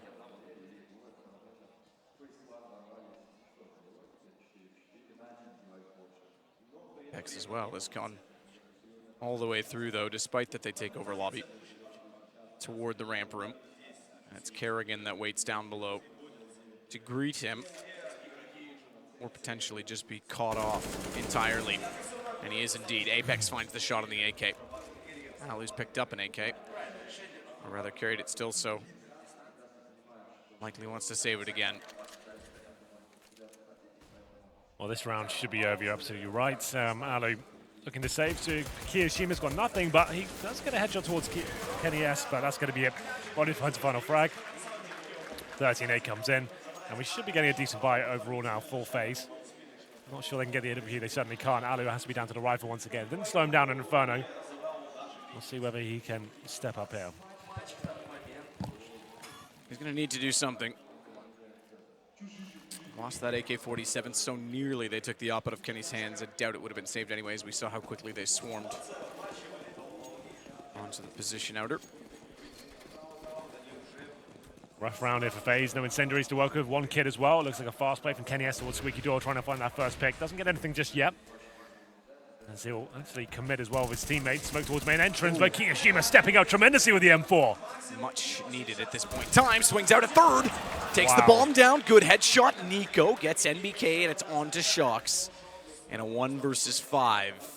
All 5 staying alive is going to be big for FaZe as well. It's only 3 rounds, but still resets of any amount at this point are going to be significant, especially with G2 on 13. So great round from FaZe. Kiyoshima was more or less alone in that upper position at that point. It was a very simple execution from G2. They knew the money was going to be low for FaZe. They tried to just go in, walk through Squeaky Door, contact play, smoke main, and explode. Kiyoshima, such crisp aim there as well. Just locking 3 of them down, securing the round for his teammates. And as you said, 5 players surviving means they get a decent buy here. And this map is not over yet, thanks to that round alone. And it's going to be G2 taking a pause at this point, just slowing things down. They do have money available. Kenny S with just under 8K, same story for MBK as well. So their money's in a decent position. Apex, just a note, 25 kills for him in 22 rounds. That's not bad at all. Pretty sick. It's a good note to make. Playing extremely well for G2. Shox as well has arrived, as you mentioned in the last game. He was a bit absent. He's got 21, Kenny's on 19. It's back to that team game we saw from G2 throughout the group stages. Yeah, it's better. It's also better for FaZe, to be fair, because it's not just Nico running away. Everyone, in fact, frag distribution goes from 17, Nico is at the top, to 13 for Rain. Everyone's in between that small range. Well, here we go. Full buy for both sides here. Alu on the CT side with the AWP. And G2 setting up for some smokes towards outside. They do get flashed off. And Rain will be waiting in garage as well. Alu will be towards more of the heaven position, defensive at least, as Body sprays down any sort of ramp pushing coming in, but 1 minute 30 mark. No real indication as to where G2 will finish up at this point. Kenny is trying to get that first pick. Wait for the smoke to go down and see if he can find something towards main entrance. Shocks goes. Molotov corner. Can't find the entrance this time. Kiyoshima off angle. Drops down. Finds another. No! It looked like another triple. I was going to say no way for Kyo, but he does more than enough. And once again, they just walk into a grinder. And now it becomes an issue because G2, they could force in this round, but it's desperate if they do. Absolutely. Another very basic upper execution there. There's trying to throw Shocks out there, the monster, and see, could you just go find 2 frags or smoke main for you with 1 flashbang? And Kiyoshima just completely locks him down with 2 frags. And like you said, it almost looked like 3, but the AWP was there to back him up. So that was very comfortable for FaZe. So medium force onto Tech 9s, which means they leave themselves at about 2K and they'll be fine in the next round. It's okay. So he's not going all in as such, but still a dangerous round for FaZe. They've been getting locked down by pistols consistently. So not out of the woods just yet. They're going to make it by the wall of smokes to the secret position. One thing I've noticed on those 2 upper ticks as well is no utilization of the skylights, which is something G2 used to do quite frequently on those takes. Yeah, they're very basic takes, just trying to surprise and overwhelm any CT. They might have a knife out or an nade out or something like that, and it hasn't really been working out for them. Kiyoshima very aware as to what's going on, but it's Rain this time. He doesn't want to lose the pistols again. He finds the first kill, but Apex, he's getting close. He's looking dangerous with the Tech 9, trying to do some damage here. Gets 1, looking for the second as well. Can't find it. That should be the round secured now for FaZe. Starting to roll late. G2, Shocks, Tech 9 outside of the vents will try and get back in the position to hold off the bomb that's planted. Just give themselves a chance as well because Shocks actually does manage to get Kiyoshima down, and NBK's position could entirely catch off Nico. What a response. Snaps over and tears his head off. And Shocks left in the 1 versus 3. Door open at decontamination. He can peek immediately. That's better than a door closed. It's a smoke off. He'll try and push through instead. Sneak in. Denies the plant, or excuse me, the defuse. The reverse of plant. Oh, isn't. And no kit. Okay, he's got one on the other side. Close. Yeah, good read and react to realize it was there. That could have easily been a mistake. That's why it's quite cool we've got the timer in that instance. I can actually read it straight away, right? It's obviously quite exciting, but the fact he gets off it, picks up the kit, and you can see he's just got it in time. That was actually quite a nice demonstration how that can be beneficial for the viewers. That was a little bit of a tense moment for Ali there. If he didn't notice the kit was out, it was a little bit further away, that can be disastrous, and Shocks would have done enough there. But the pistols don't work out this time. They get the bomb down and make it a close round at least, but it's going to be 13-11 as FaZe tighten the gap here. Round number 25. Kenny S back on the AWP. After the partial bite, they haven't got a tremendous amount to work with in terms of utility, but fast play towards outside. Rain waiting for them. Has the M4 locked and loaded towards the garage position. Good nade coming in as well. Going to do considerable damage there to Apex and Shocks, but can't find a frag just yet. Fast play from G2 here. Yeah, very fast. Again, they get to lower. Rotations downward. Kerrigan, the first to arrive. Nico's still on hut and doesn't want to approach the vents because he knows they're likely fortifying them from below. So it's a retake before the bomb's planted. Before the bomb's planted, ooh, Kerrigan nearly denies that. But they do get it down inside of the smoke. He does somewhat significant damage. We'll see if that plays into it or not because it's still a 4 versus 4 and they're both 50 HP. As Kio's going to flash himself down. Try and drop in, get the shot. Gun barrel shows, but it doesn't even matter. Kenny looks for the second, but Nico's able to trade as he follows in the footsteps of his teammate. And then he's going to try and pursue further, but Shocks is there to hold it off. Now the advantage for G2. Bomb planted, they'll hold it off. 14th round. And they get that much closer to closing this out. Very swift there by G2. Fast towards Secret as well. And Shoxy, he's holding lobby as usual. And he gets down the vent somehow, undetected. And he can actually call for his teammates. You can go plant lower. This is absolutely fine. Molotov towards the ramp position. And you'll get yourself a free round. Kerrigan, he got towards the dark spot and lower, which made things interesting. If he denies that plant, maybe his teammates have a chance. He sprays through the smoke, actually lands a few bullets, but can't do it. And at that point, taken down. And the retake not possible for FaZe. Still, plenty of money available for the CT side at this point. G2 now in touching distance of finding match point. 14-11. Alu though with the AWP towards outside, and Kenny S waiting for him to maybe peek towards Silo here. He has a better angle and gets it, but can't nail the shot. Very difficult. About a couple of pixels there to work with. Nico, massive gap in the door, will spot NBK through it.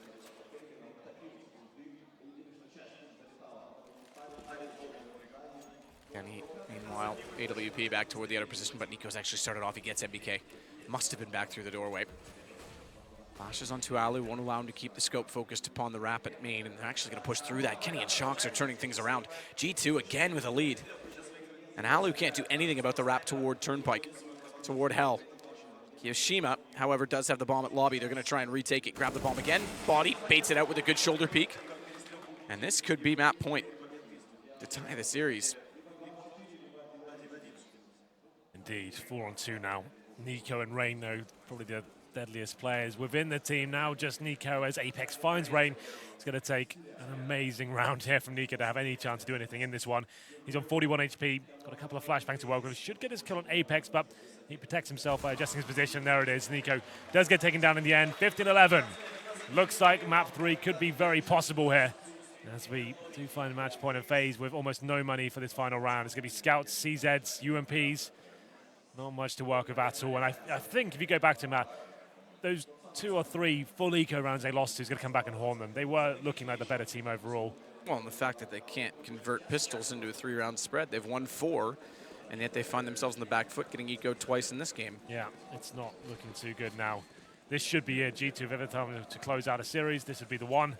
And towards outside they go. Good decision. Good, decent flashbangs as well. FaZe have to hit some amazing headshots with this scout, but don't think it's going to be possible. Shot through from Rain, does tag Apex, but through the edge of the wall, it won't do significant or full damage. The scout is capable of delivering. Shocks will get him down as a result. Ali will allow them to wrap around with the CZ. Could actually reverse flank this. Go back through Big Garage.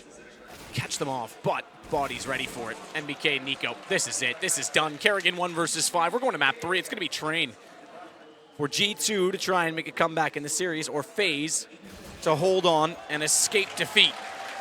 Because this one's done. G2 hold on and they need pistols, so we'll see if that's something they can get on Train as well. Yeah, absolutely. So G2 do bounce back after getting battered on Inferno, I have to say. They're starting to wake up now. Some of the key players, as we talked about in the pregame, Shocks had to arrive, which he certainly did, especially in the first half, looking much better. They actually 196 as well. But Matt, as I just said, you have to say FaZe, this lapse of concentration they have, this interesting approach they have to anti-eco situations, not even difficult to read, full eco situations, and they're splitting up and maybe overthinking them, overcomplicating them, and managing to give those really key rounds away. Against a team like G2, if you give too many of those away, they're going to punish you for it, and now we are going to map 3, which, to be fair, I do favour G2 in going forward. I think I do too. I think this is their chance back into this series, and FaZe missed a big opportunity with some of the mistakes that they made in this game. So we'll see if that's true or not. Train to decide. Great map for both teams, in my opinion. Good leveler in this best of 3. We'll head to the desk, and we'll be back in no time.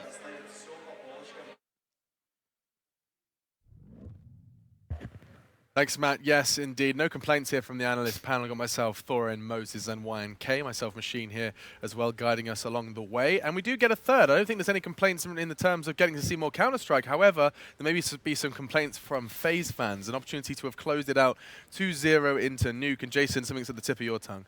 Is this Counter-Strike? How many gun rounds have we seen? I mean, it's like this might go down in history as the series with the least actual gun rounds that we will ever actually see. Like the fewest times we actually see a full rifle buy against a full rifle buy.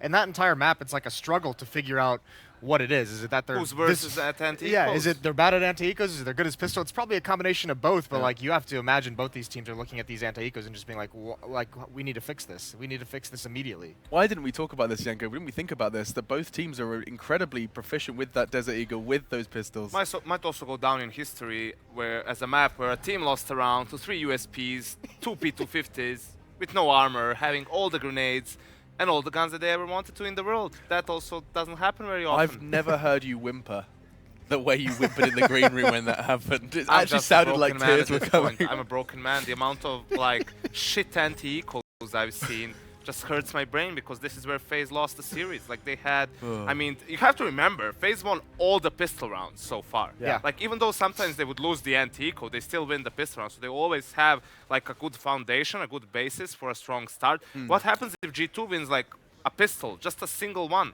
You know, they can get off to an even better start. Yeah, this is reminiscent, obviously, when you think about the core in this team of the LDLC, the Envious days, because obviously the most bizarre thing about that team was every time they did lose the weapons and they went to the CZ at the time was obviously the OP weapon, they would be ridiculous. You know, they would seemingly have a chance to win every round, and yet when they went to a full gun round, they slowed it down. Somehow that became less effective.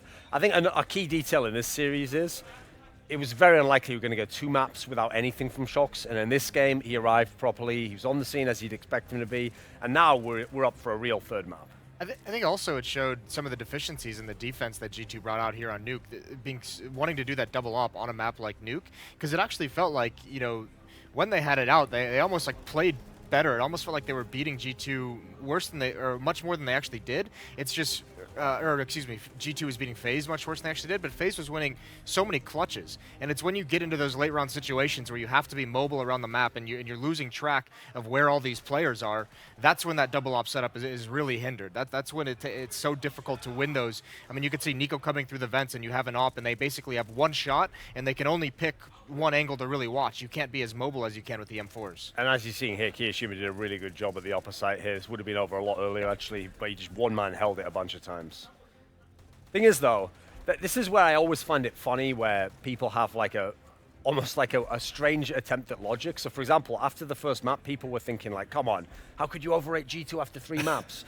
FaZe, they're amazing. They're probably just going to 2-0 it easily after 1 map. Like, come on, guys, it's the same logic, but not even as hard. Not even as justified. Well, the scores on the doors does kind of answer the question. It Will shows how shots many show clutches the guys from FaZe won that. Right. The fragging was this much on G2's side, but it was a real close game.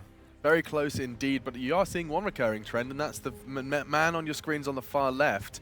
Apex is top of the scoreboard for the server, and would you guess who it is for FaZe?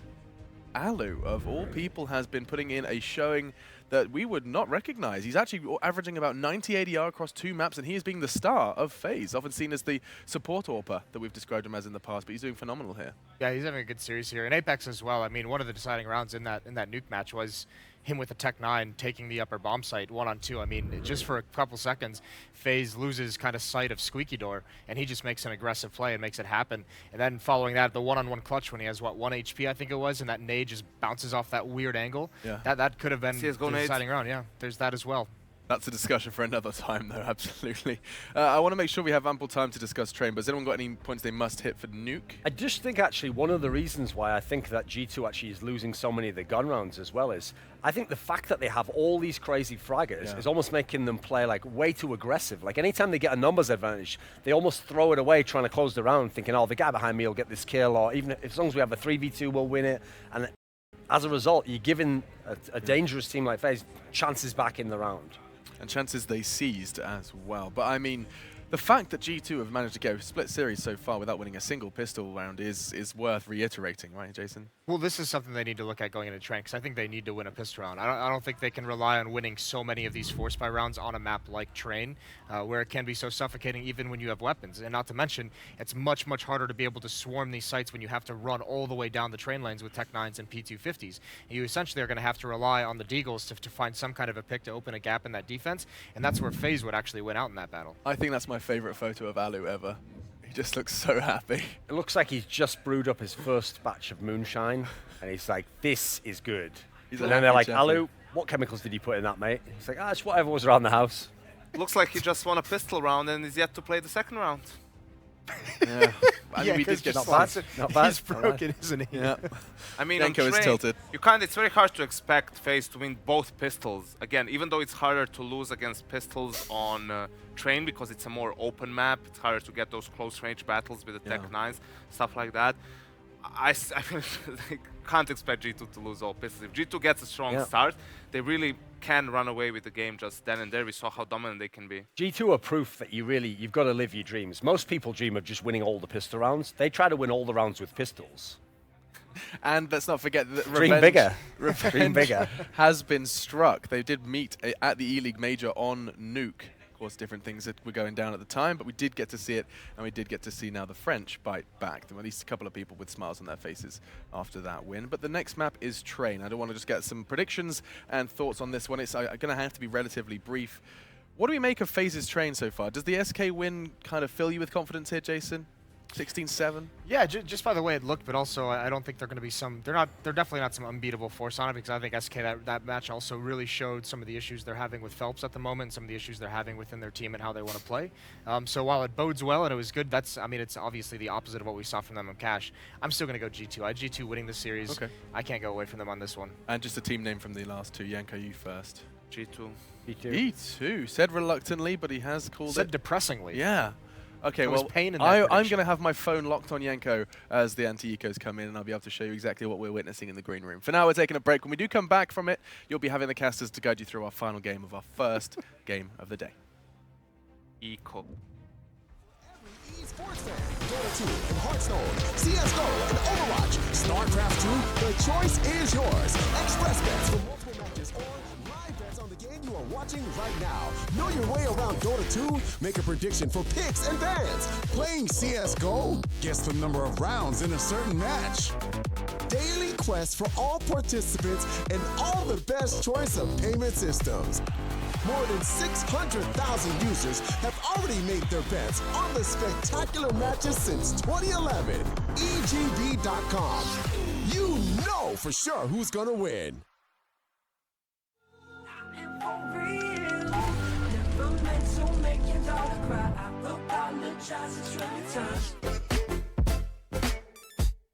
Yeah.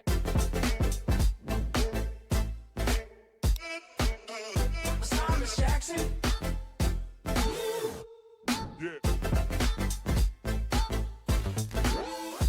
Bounce.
Yeah, this tournament has been important.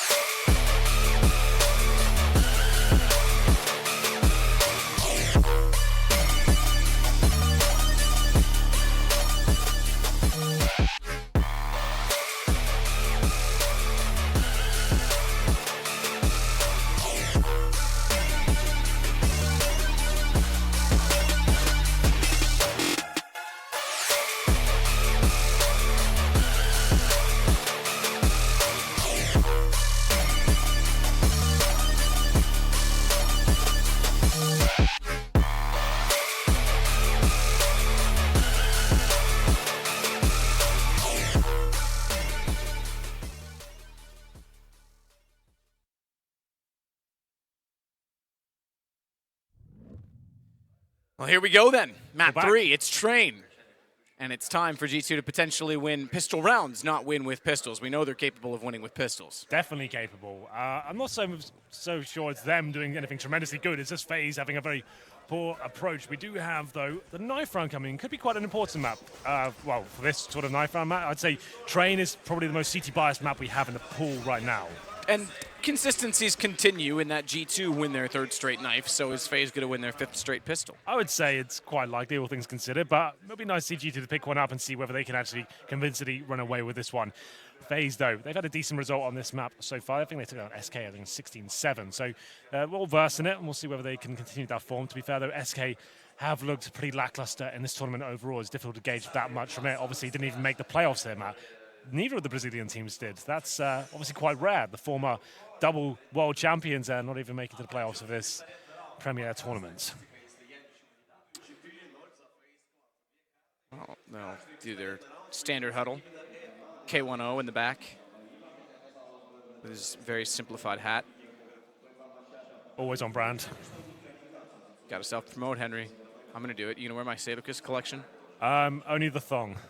That's expensive, by the way. Like, Yeah, I'm but thinking if Victoria's Secret can build an entire brand around the $1 million bra that they walk, I'm going to do the $1 million man thong. yeah, I'll wear that. High rise above my jeans. It'll look pretty hot, I think. Yeah, get some diamonds on the waistband. Maybe a few rune stones. We'll see. Maybe some mood rock. You know how it changes with your emotion. Oh yeah, that's and then it's a thong, so everyone will know if he's consenting or not immediately. It's a safety feature. Got that.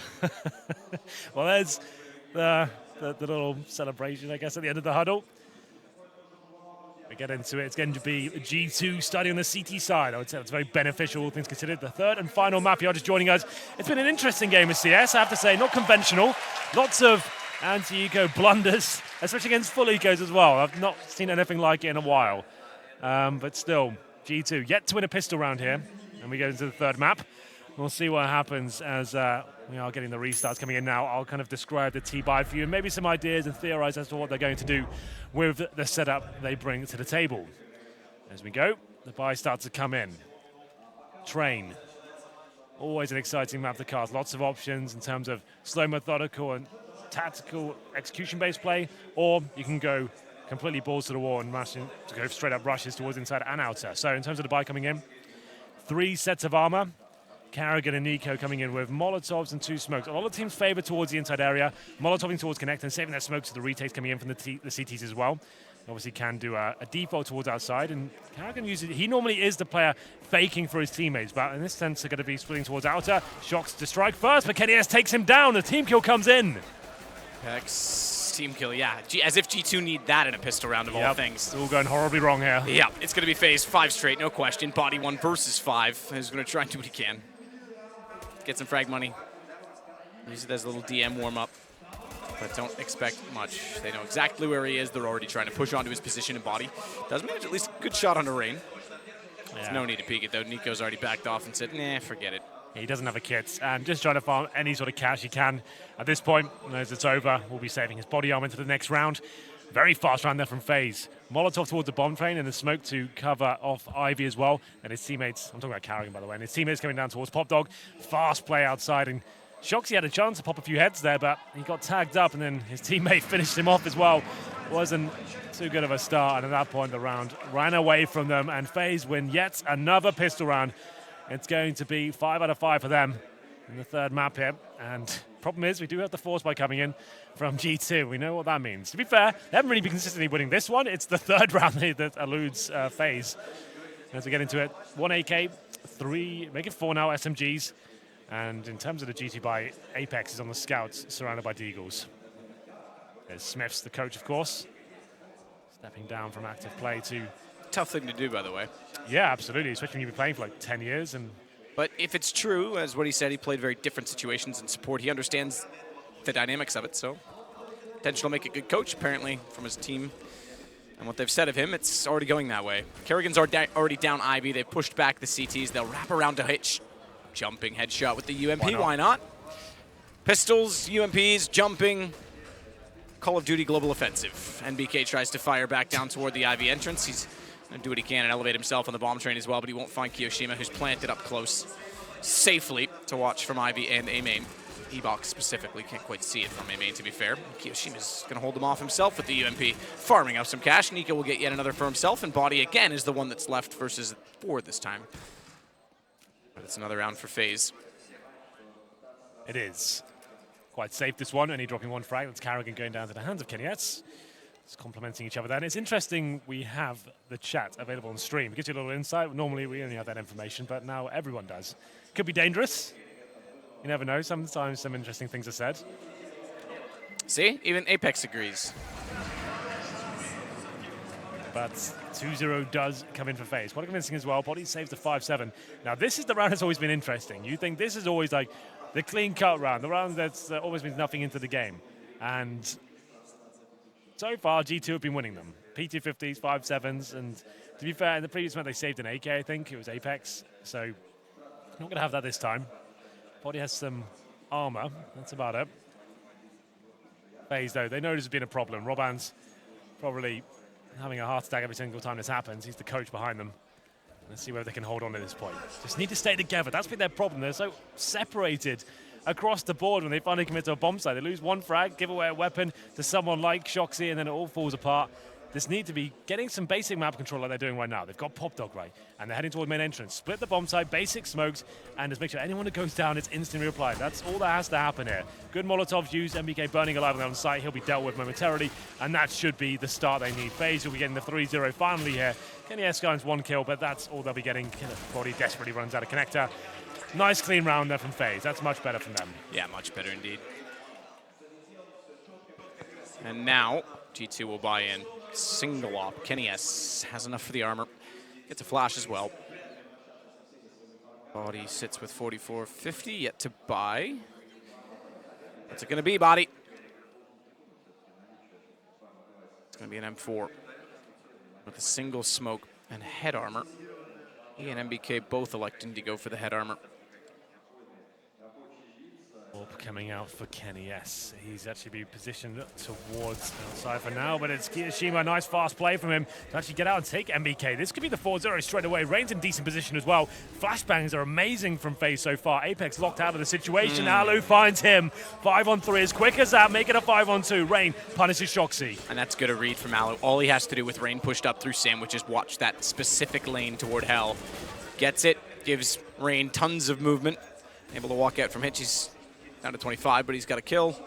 And Body and Apex, or excuse me, Body and Kenny saving already. And thankfully Kenny is, because it's the AWP if they can hold it for that long or not. Question is, does FaZe can elect this early in the game to try and hunt these down, or just let them have the guns and try and commit them to a force buy, bait them into it almost? Yeah, well, at this point, FaZe Clan, money's going to be great for them.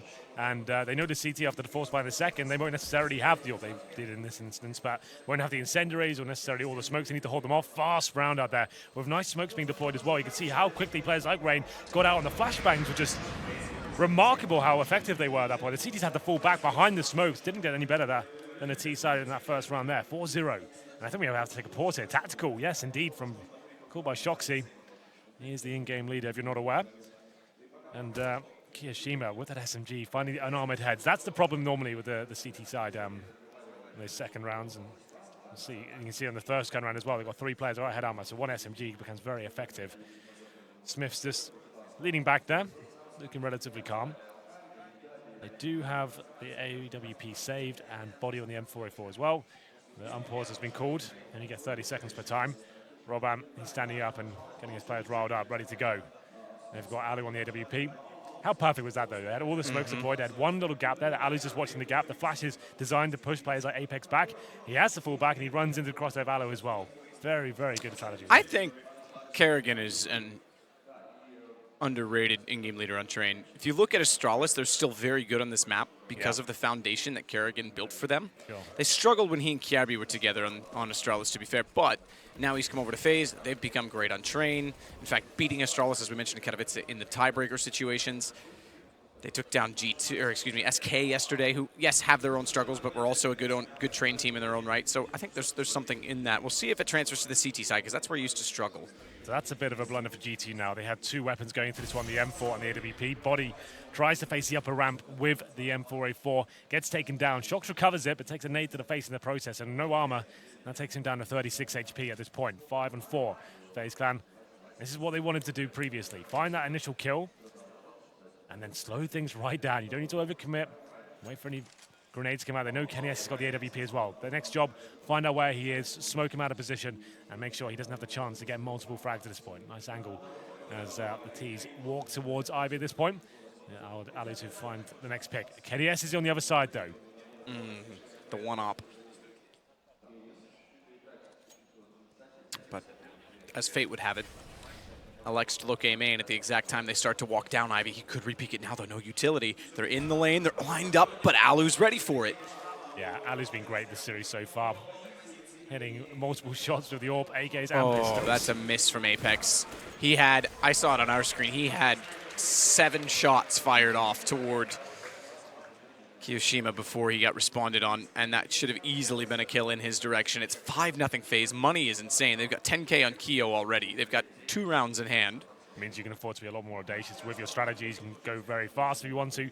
It's a double AWP setup coming in for G2. Obviously, that tag team combo of Shox and Kenny S has been very effective throughout this tournament. They're quite weak on the first map of this series, I have to say, but maybe they weren't really in the zone at that point. They were much better on Nuke, but 5-0 down. Need to step up at this point. Still a CT-sided map. A change of pace here for FaZe. Haven't really been inside at all as of yet. Rain's got full control of the upper platform. Body's there by himself. Will be backed up with the Shox AWP, but MBK to find Carrigan. Normally outside by himself, trying to stop rotations. But this is looking very good now for G2 as they find 3 frags to open things up. Make it 4. Just Rain survives. And this double AWP setup has been very effective so far. Well, you said they could be more audacious. They do go fast toward B. First time we've seen them really go onto the B side as well, which is rare considering we're now on our 7th round. But it's perhaps good that they had the rounds in hand because they'll be able to buy immediately back into this. And G2 thankfully kept both ops up. Aren't great for money themselves, but have a chance to build. Absolutely, but yeah, like we said, FaZe shown everything they have so far towards outside. Just trying to throw in a set piece towards upper and the inside area, trying to overwhelm Body Might there by himself, but the double orbs rotate in and take them down. The money updated a little bit late on the HUD. They're not quite at 10K anymore. Either way, Shox spots one crossing, doesn't get the shot off. Alu again is going to get aggressive to watch toward Hell. In fact, gets in the lane himself and spots top green train. Down goes Kenny in the AWP. Alu up close. Back toward the bomb train. Can't find the lineup quite so quickly. Hit the shot, but Rain will. MBK down. FaZe with 2 to start off. A site seems to be the hot spot for them as Alu gets Apex. Knows as well that there's still more inside of the site as Shox burrows in behind the train. Alu gets above, and it's Nico to get both kills despite him trying. Still a great round for the AWP, and another great round for FaZe. Yeah, well, the problem is when you're buying these double AWP setups, they are very expensive, and you can see that's quite a harsh reset at that point. All 5 players staying alive for FaZe in that round. Oh, G2, they might have to force into this one, you know, considering the scoreline. And they do have 2 players above 4K. Yes, they will force into it. It's going to be a real weak buy overall. Should be 2 pistols, maybe squeeze out 3 M4s in total. That's going to be the final buy. Yeah. And this could be in a double eco going forward after this round. That's the even worse aspect is not only is it a reset, but all 5 stayed alive again, which reestablishes that 2-round buy that they still have in the pocket of FaZe. This is getting a bit of a nightmare now. G2 still have a chance within this one, though, but it has to be a win. Losing this, almost certainly double eco, and this will be 7-1 if they lose this round, and could potentially go down to 9-1. Double eco means more effective, efficient play, hopefully, although we've seen ecos be quite strange in this round. Maybe G2 need to go do more of them. This round is one that they've won many times in this series. But then you also look at the side of FaZe. They've got 2 rounds in hand, all right, so if they lose both those, they hit the 3rd round loss bonus, you get a bomb plant in, they buy again. They've got buys for at least the next 3 to 4 rounds on the FaZe side. Well, they're in a great position. Let's be real right now. Alu, he was decent on Nuke, not as lights out as he was in Inferno. He's really coming to life on this T side now. Those AWP picks he's getting consistently, this completely bullying Kenny S outside. Good flashbangs used with his teammates as well to get him in good positions, and he's just knowing the key points and the nuances of Kenny S is where he likes to play, pre-firing those positions or even having his scope lined up ready for it. Kenny S has been shut down, really. He's going to be on the Desert Eagle this round, and Alu once again towards main entrance. Much slower play now from FaZe. Not going to be fully separated. We do have Carrigan by himself, which is kind of par for the course for him. He likes to explore areas, not necessarily get kills, but force rotations and try and show as much presence he can towards a certain area. He'll be challenging Shox towards Ivy. got to the end of it, but not committing just yet. Apex might have a problem. Rain slipping up. Rain does have the bomb, but he's looking to try and support Shox as Kerrigan wants to walk in. Shox manages that on his own, but Apex is still looking Ivy and could easily be challenged. Swings at the right time, gets one down. Nico's going to respond, but NBK does well in the pop dog position. 2 on the Deagle, and it is on to Alu. 20 HP in a 1 versus 3. Time is gone. Round is over. He'll save the AWP, or will he? NBK. Oh, okay, he's down below. It looked like he came up the ladder. Either way, actually, he did go up the ladder and then down the stairs. So either way, it's, as we mentioned, FaZe in a great situation economically, but G2 win yet another round with less weapons than ideal. Indeed. I think they'll take a tactical pause at this point after looking so promising. FaZe back to the very slow one player on each choke point of the map, go in 1 by 1. I'm not a big fan of the whole Kerrigan by himself rushing out. I think a lot of teams know he does it, and he is a very skilled player himself, but going up against Shox and just running out without a flashbang, you're going to find yourself actually in a lot of trouble at that point. As soon as he goes down, his teammates panic a little bit. There's only, 15 seconds remaining when he finally commits by himself, and that was a round where they could have completely had the stranglehold on G2 at that point, but it doesn't work out for them. 6-2 now, G2 claw one back. They do not have an AWP to take into round number 9. Now, as we did say, tons of money available. What are we clapping, Matt? Because the Ukrainian casters told us to. Oh, well, I missed the cue. It's all right, we can make it for now. All right, we're good. I did it for us. We were included. Nice. MBK nades toward A main, Rain's inside of it, flashed off. Nade goes far, so it's only 2 damage. Kerrigan takes a little bit more than that, goes down to 70. Nico and he together at that position, up on Alu, back toward A main again. This time he's trying to bait in shots. Problem is he's making noise. And Q right, flash in. Shox goes, ooh, it looked like Alu was going to hit that. Rain does trade it. How nice would that have been, though? Yeah, that would have been an amazing kill to pick up. And Rain, he'll be overwhelmed towards main entrance and smoked out as well. So that's going to be a bit of a control coming for G2. Rain does kind of fancy this, but the pallet gets a gap as well. Kenny S has no idea that's possible. And he just comes into a 4-on-3 just like that. That's a bit of a nightmare for Kenny. He thought he was safe. Ambitious from Rain as well. Most people would just fall back, and he says, nah, I'm persistent. Yeah. Takes the spot back. Apex has a gap as well to look toward Ivy, but they walk in and take advantage of that. Kerrigan finds the kill. It's Apex. That goes down early. That's starting to cost them as well as Nico. At least MBK gets something back, does put him down. And it's body in a 1 versus 2. Indeed, no kit, 1 flashbang, 74 HP. And, oh, Kiyoshima, you are by yourself. Be careful, my friend. He gets in. Okay, he wants to challenge. That's and why is he challenging that? Nico's coming in with the bomb. You could just face him together. That doesn't make any sense.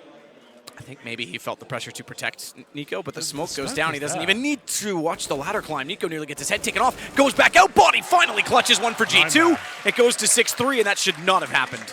So the fact is, let's go with your point, right? Maybe he's trying to protect his teammate, but his teammate's not even coming down the ramp there. There's no refrag. This has been a problem for FaZe throughout this series, going into situations and overcommitting. You see the look on Kio's face. He knows he made a mistake there. He gets in just about safely. I'm questioning that decision to go in by himself.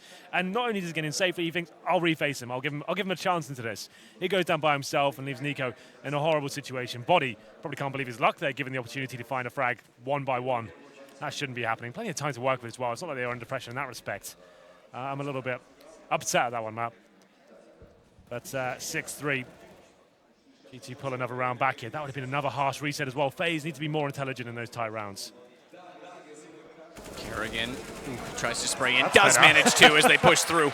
G2 trying everything, and it's not working. They get away with the last round. Kenny will give him a chance at this one as he tries to fire in. Jumping back and forth, baiting out his shots toward A main. Flashed, he has to go back down off the train. Alu still fancies his chances, but will give it up now. And it's back over toward B, where, to be fair, every time they tried to go this direction toward B, have lost the fight. Super Keo, already down below, takes out NBK, trying to reclaim Pop Dog. Smoked himself out slightly at Pop Dog there, so they go towards inside.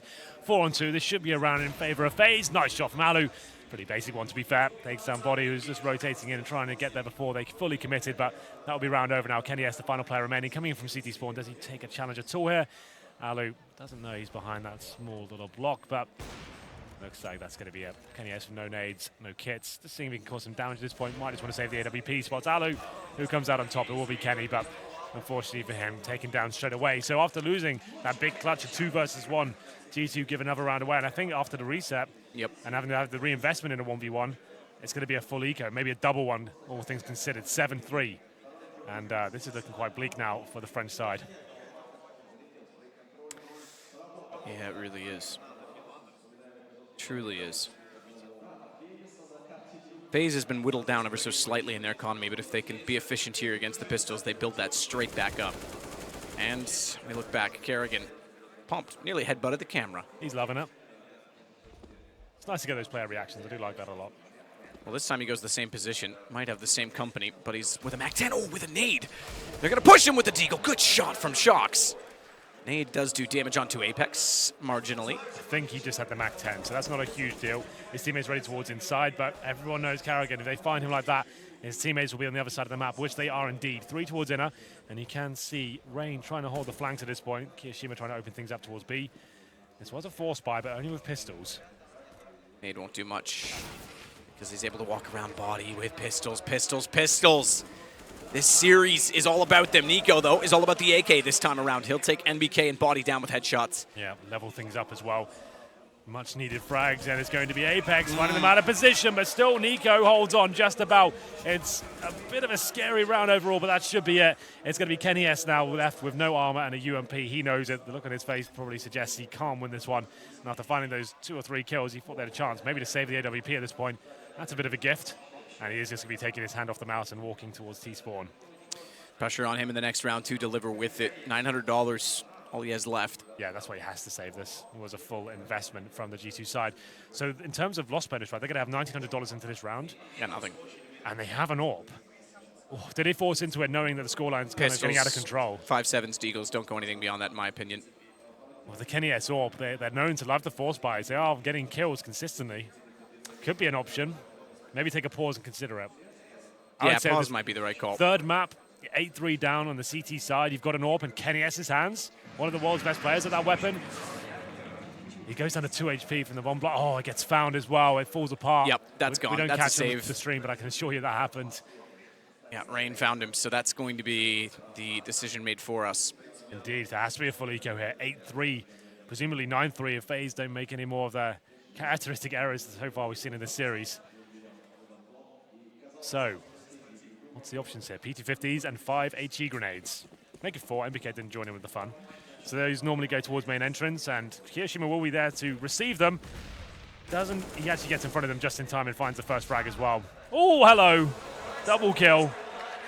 Double kill indeed from the nade. G2 desperately need that as well, and Apex is going to continue to play sandwich. Head shows, not a response swift enough from Nico, or is it just barely gets back, but that lets Kenny walk back in. P250 to find the headshot, then traded by Kerrigan, as Shox with the USP has, surprisingly, another 1 versus 2, so a situation that's somewhat attainable.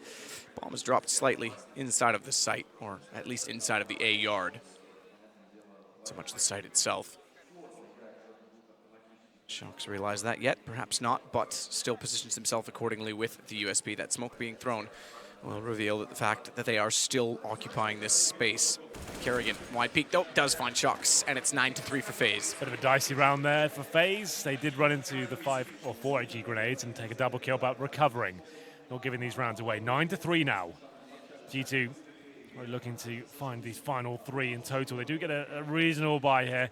Kenny S back to glass cannon. 3 players without head armor, but that's not a big deal considering they're up against full AKs here. In terms of the grenades map, Shox and Kenny with no grenades whatsoever. Okay, Shox brings 1 flashbang to proceedings. No incendiaries and only 3 smokes in total. This is going to be a rough round for them. Kenny S really needs to start coming to life here. He's only got 5 kills after 12 rounds. Not exactly a lights-out performance, but that's better from MBK. No down has been a hot hitter for them. Kenny finally wins the battle against Kerrigan early, as well as NBK is going to take Rain. This looks good. Smoked off is Kenny, but naturally, Kenny will get forward of the smoke, get aggressive, find Nico, who thinks the smoke is enough to conceal. It's not, and it's a swift round. Finally a swift round for G2, but they just picked up the second op. They're going to run it. We'll see if this hinders them as it has so far in this series, despite its success throughout the course of the week. What's the spawns as well? Do they get one toward B corner fast enough? Kenny's got a fast spawn for Ivy. Shox is in the middle of the spawn pack, middle of the CT spawn, so he won't be able to get to the B corner quite so quickly. That's true. But Body, he is going towards the upper ramp. What he'll commit is yet to be seen. He's got a player joining him, Shox, at that shotgun style orb. So the idea is Shox gets aggressive, fires a shot, takes the aggro away, and then as soon as he does fire that shot, his teammate from upper defends, and that's what Body's got himself towards. But this looks like an outside execution, nice and fast. Smokes out. We saw this round before early on in the half. It worked out tremendously well. The flashbangs were so good, but MBK finds the first frag to take down Nico as well. Ooh, and damage in through the smoke. I think he dinked up Rain. No, AK wouldn't have been a dink, but still significant. The Molotov doesn't allow them to wrap at hell, but look at Alu go back into this. He knows exactly where Apex is as well, but how does Apex get him out of this corner? Doesn't! Oh, Alu tries! He tries so hard. Just barely gets away as well. And Kerrigan getting shocks means we're back down to a 2 versus 2 as Alu tries again, needs to get down the lane to get away to A main. And Apex can't find the shot. He starts to panic as well because he knows Kerrigan's slipping in behind him. That's exactly what happens. So suddenly Body has to try and hold this off. Alu low enough that he could find him with one quick bullet. But Kerrigan's the bigger problem because he's got the angle and he's got the shot. It goes 10 rounds for FaZe, and Apex is a little bit annoyed by the fact that he got caught out so clearly in between two Ts. Yeah, rough round for G2 after finding the initial kills. MBK gets the first 2, and then the round slips away. Kerrigan, as usual, towards that Ivy position. Got Galil on hand. Aggro so focused towards main and Pop Dog that he gets some room to wiggle with there and managing to pick up the frags. Like I said, MBK opened things up with a couple of clean frags here as well. I think they got the third as well. That might have been a 5-on-2. Maybe someone dropped just before that was the scenario. But Alu, once again, stepping up the AWP to find them. Round number 10. Another, not harsh reset this time, but certainly not going to help out G2 here. They're down to a Famos, a pistol, UMP, and 2 M4s. Body was trying to face towards the lower ramp at this point, and Kerrigan smokes him out. Trying to bait out any utility they may have at this point. They'll get back towards outside. No AWP available, obviously. Kenya's down to the 5-7. Have a look at the frag charts while things are calming down. Okay, maybe not. Shoxy does take down Rain to kick things off. 5-4. And Apex is pushed all the way from Ivy as well. Alu's certainly dead, but nice awareness. Wow, okay, Alu. Not going to expect 2. Surely, but stays alive in the corner. He gets that. And write it off. MBK, though, stepping up. I think he's been the best of G2 in these substantial situations where they desperately need kills. Kiyoshima does find Kenny, though, trying to push through from B. It brings it back to just a one-man advantage. B has been a problem for FaZe, to be fair. A's been excellent, but B hasn't had the same success. Body will position himself, but Kiyoshima does get by. He's not the one with the bomb, however. It still needs to enter. Last time it needed to enter and Kyo was alive, he overcommitted to the peak.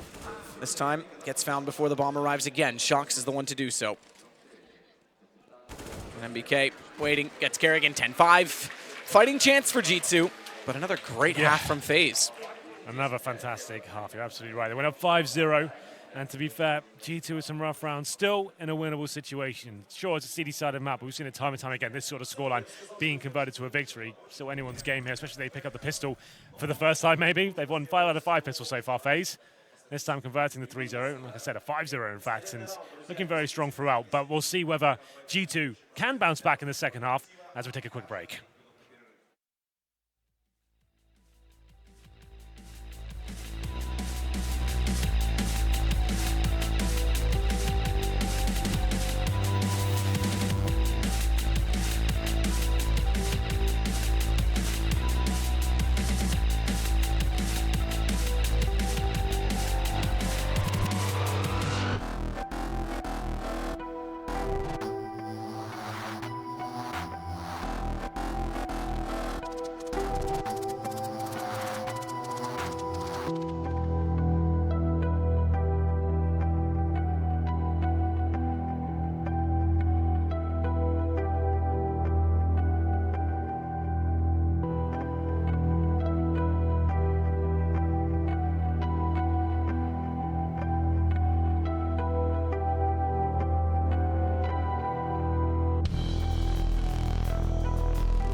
Alu certainly does look elated in that photo, doesn't he? That's making me laugh when it just came up. He does look unusually happy. He's normally quite a stern person.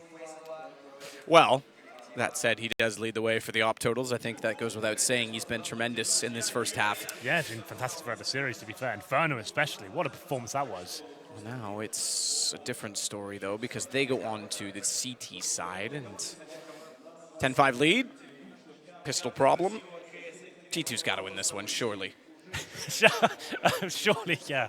After going 5-5 for FaZe, you'd think they can pull one back. And then they'll win the series with just one pistol, Henry. That's just how it's going to work. We'll find out momentarily. We go into it. In terms of the buy, we have got 3 sets of armor, make it 4, and Shoxy with a little bit of utility. He runs out towards outside by himself, trying to hold those rotations off. It's actually an inside rush with Kiyoshima opening things up with a headshot towards Kenny S. Decent shot. Oh no, FaZe. it's happening. It is happening. 6 for 6. Bomb is planted. Shock's trying to cut through to flank. Gets taken down by Kerrigan with his teammates all down. The flank wasn't going to be overly effective anyway, and Alu gets body. It's 6 for 6 indeed for FaZe Clan. And this one might be the end. We'll see. It's going to go to 11 rounds. If they can avoid the eco situations they've had troubles with, they could be on 13-5 quite quickly. The bomb was planted, though. To be fair, that's right. So it could be 12-5. Yeah, so we'll see all their force buy. I was going to say, Wow. they have the option of force buy here. I think you do it. I think you absolutely do it. Why not? Apply the pressure right back. Those teams will go for the AKs on the 3rd round, but G2 known to do this in the past. Tech 9's head armor, basic utility, a couple of smokes and flashbangs here. Body will be joining in as well. So 4 Tech 9s and MPK Deagle. You might as well. The scoreline's running away from you. If you lose this, though, you're in a lot of trouble. The bomb has to go down at least here. That's the very least that can happen. Nico wants to spray back through the wooden window. Run boost towards Ivy. Successful. Just to check for information as Apex crosses back over. They'll head back down towards spawn. Smoked sandwich. Smoked meat sandwich. Rain's gonna body block a smoke. That actually creates a gap. Not that it was intended to land there anyway. It was supposed to cover off Z, but Rain's gonna try and play inside of it on top of the train. Kenny gets one. But Alu and Rain, thankfully for FaZe, do find response kills because we could not possibly have another situation where the pistols win for G2 after losing the initial round. Shox finds 2 on the Tech 9. It's entirely possible yet again. They have the bomb. They've picked up an M4 for Kenny. It's almost level in terms of the weaponry. Tech 9 versus FAMAS, depending on the situation, proximity, circumstances, could easily be matched. Back off as well to head back another direction, at least to consider options, get toward Pop Dog, and then possibly wrap back into the A site, 30 seconds, or go B, obviously. They'll split the defense as well. Push for information at Ivy from Kerrigan. The problem is if they do end up going B, he's well removed from the action, and it looks as though they will. He deploys it towards lower ramp with 15 seconds remaining. This is looking bad now. They're going to have to push through this. Hope for the best. Shoxy to lead the way. And lots of damage inflicted, but no kill from Kiyoshima just yet. That means the bomb will be going down. Kyo doesn't reface immediately, smartly so. Shox tries to get closer. This is where Kyo actually elects to go with his teammate rather than try and flank them out. Smart call as well because Kenny's looking toward the ramp. Shox, though, again. Here we go. Hat trick. Finding the 3rd on the Tech 9. He could win this round alone. Kerrigan's going to try and hunt him down. Knows where he is, but not where he's gone. Jumps in. Shox is making this extremely hard for him to do. And Kerrigan getting the kill. Has a kit still to work with, but needs to get near the bomb. A flash between the bomb train to try and bait it out. And Kenny's going to hold it on. Yet again, G2 are able to win round 2 despite losing the opening pistol round of the half. Keeping vision on the bomb there. He wants to take the challenge, Kenny S. It's very unlikely that a CT's going to predict him to hold that open angle. It's a nice idea, right? If you don't face the bomb, allow him to touch it, all of a sudden you lose the advantage. He's going to be pre-firing towards the lower ramp. He might take you down. So I like that approach from Kenny S. But Shoxy stepping up just when it's required as well. 3 kills there with the Tech 9. And the CTs, they'll be forcing back in return as well. Scouts, CZs, Deagles, UMPs. And G2 have done it. The force buy in the second round, always a bit scary. Could have cost them the game. But for this one time, it does actually work out. Kerrigan getting flash towards Ivy. CZ in hand. Doesn't spot anything, but there are 3 terrorists waiting for him on the other side. He'll fall back at this point. As we get into it. 11-6. G2 now with a chance on the comeback. Nico with his Deagle. We haven't seen as much flamboyance from it in this series. A couple good shots on Nuke, but he hasn't needed to use it very much. He hasn't had to go godlike as of yet, right? His teammates are stepping up. Still tries to spray it into the smoke and see what he can see. See what he can find. Kerrigan will be there as well on his CZ75. The mini SMG, and then Rain on the mini rifle, the UMP. Kerrigan with the mini SMG, excuse me. Able to get the headshot onto Apex. It's Kiyoshima that's trying so hard to get the kills in. Does manage to actually take down MBK. Gives Alu a real possibility to strike quickly. Shox looks down. Does he spot him? I don't think he did. That's going to give Alu a chance to walk immediately out, but Kenny does respond on the M4 looking for more. Eco's there, though. Kerrigan's got it. Back and forth again. Eco's spell disaster in this game. Yeah, Nika's loving it. Some great deagle shots from him. It's going to be Kerrigan with the two-man, though. And they managed to keep two players alive, recovering the MAC-10 and M4A4. G2 with the bomb down. Should be able to force back themselves, but it's 12-6. FaZe shutting them down. Scout doing so much damage there as well. Didn't find all the kills, but it just did a tremendous amount as they committed towards the lower side. Didn't really have the grenades to finish it off. So, in terms of the money, G2 have Kenny S on $5 grand. He can bring out the orb. This might be a tactical pause this one. I haven't seen anything cool just yet. Orb comes out, a couple of AKs, make it 3 now. MBK, a little bit less money, he'll be on the deagle. So, still a relatively decent buy overall. In terms of the grenades, they have one smoke. And Kenny has, of course, glass cannon here. As we get into round number 19, FaZe now looking to tie things up and finish the series off. MBK is so close Kiyoshima to spraying Keo. Oh, flash comes through. He knows he's got to be there. Loses track of him in the blindness. Still manages to get the kill somehow Shox against backing him Keo. up. Ah, you're right. It was Shox, not Yeah. MBK. And it's going to be Rain and Kerrigan, though, to shut down Ivy, which equalizes, in fact, makes it better than the opening kill. Good shot, MBK. Staying alive starts to matter. 78 HP for him as he gets inside the site. He'll hold off Z Connector and allow the entrance onto the B site himself. Down. MBK refuses to move. He wants to continue to see if they'll walk through that smoke. Wide side of it. Nico just shows too much of his hind end, and as such gets obliterated by the AK. Big situation now. MBK steps up with a headshot towards Kerrigan, just down to Rain, who should find his kill as well. Time ticking away, though, as we hit the 15-second mark remaining on the bomb. He'll come in, the smoke's down as well. Could go for the full defuse there. He will indeed. Shox has to come down and spray. He's not committing. The bullets come in, though. Shox, he pulls it off. Just when they needed it around there, G2 managed to find it with the force buy. And that could be a lifeline back into this game now. Smoke down, and the Molotov was still at the bottom of the ramp as well. So Rain was hoping he could get well into the defuse before Shox could even really challenge to it. And yet he gets in position and does find it. G2, 7th round FaZe, limited to the 12th still. MBK makes a massive contribution yet again. I still say he's the MVP thus far for G2. In fact, that does translate to the scoreboard. He sits at 14, top of his team. Rain overall on 15 for those playing along. Apex is fast with the MAC-10 toward the outer site. Kenny and Body easily take down Nico and Rain. Here we go indeed. Maybe a normal round for once. Well, hold the phone. Alu does get a headshot from the scout, but that should be all he gets. He does get another tag in there, but it's Kerrigan going to be left alone in the 4 versus 1. Bomb planted outside. It's coming from T-Main.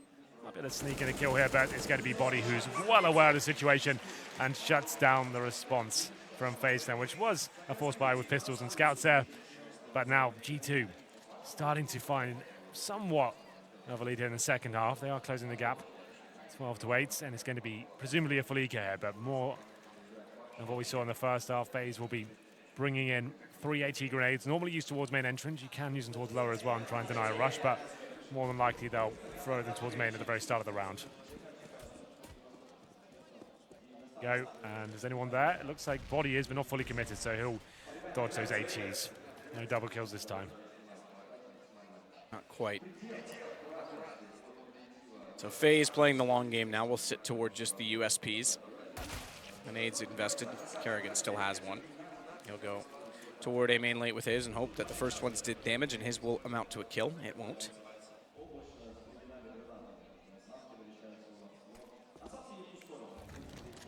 Apex Molotoving off the right. The smoke on the left will start his entry. Keo needs a headshot if he pushes through that smoke. Nico needs the same, to be fair. Oh, gets him in the reload. Good timing, but Kenny is there to at least get back into it. Spots the shoulder of Kiyoshima trying to go for the gun. Knows he's in the cubby. If he pushes through, though, Rain needs to be able to back him up. Doesn't need to. Kiyoshima swings out to take him down. And now it's Alu overlooked. Gets shocks. Are we seriously going to see another round like this deep in the best of 3? Come on.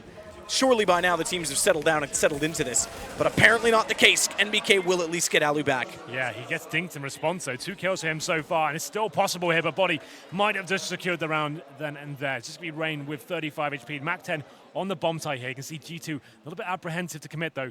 Need to go together here. They are separated. Body might not anticipate him being on the side here. This could be problematic, but NBK, in the nick of time, pulls it off. They're both very low HP indeed. Another dicey round there from the T side, and you're absolutely right. That would have been absolutely nuts if FaZe pulled it off with almost nothing there.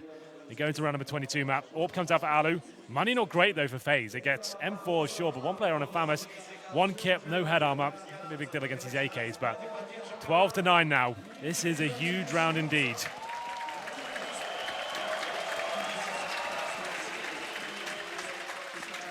Huge. And Alu on the op.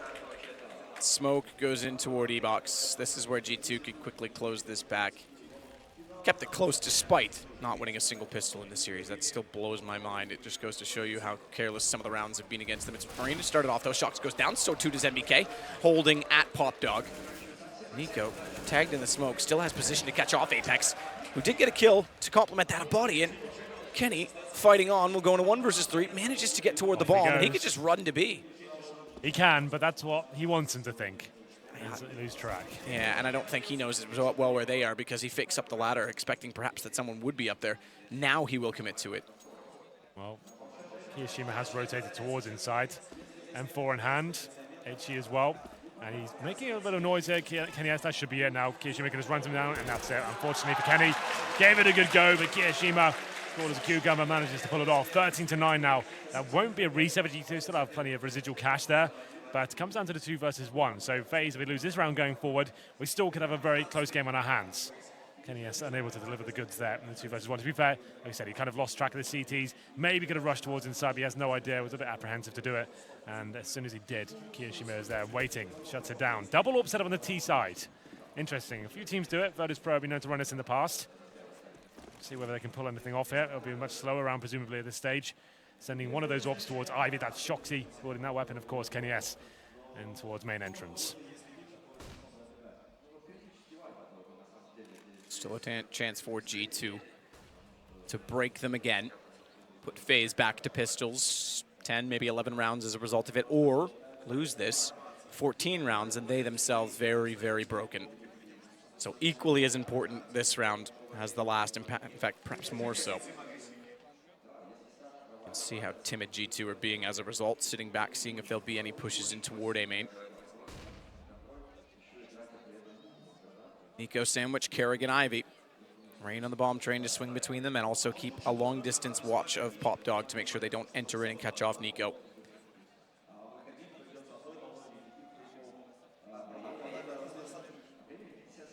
He's gone close in B as well. He's rotated all the way in. Don't peek now, Kerrigan. Don't show now. Oh, he's thinking about it.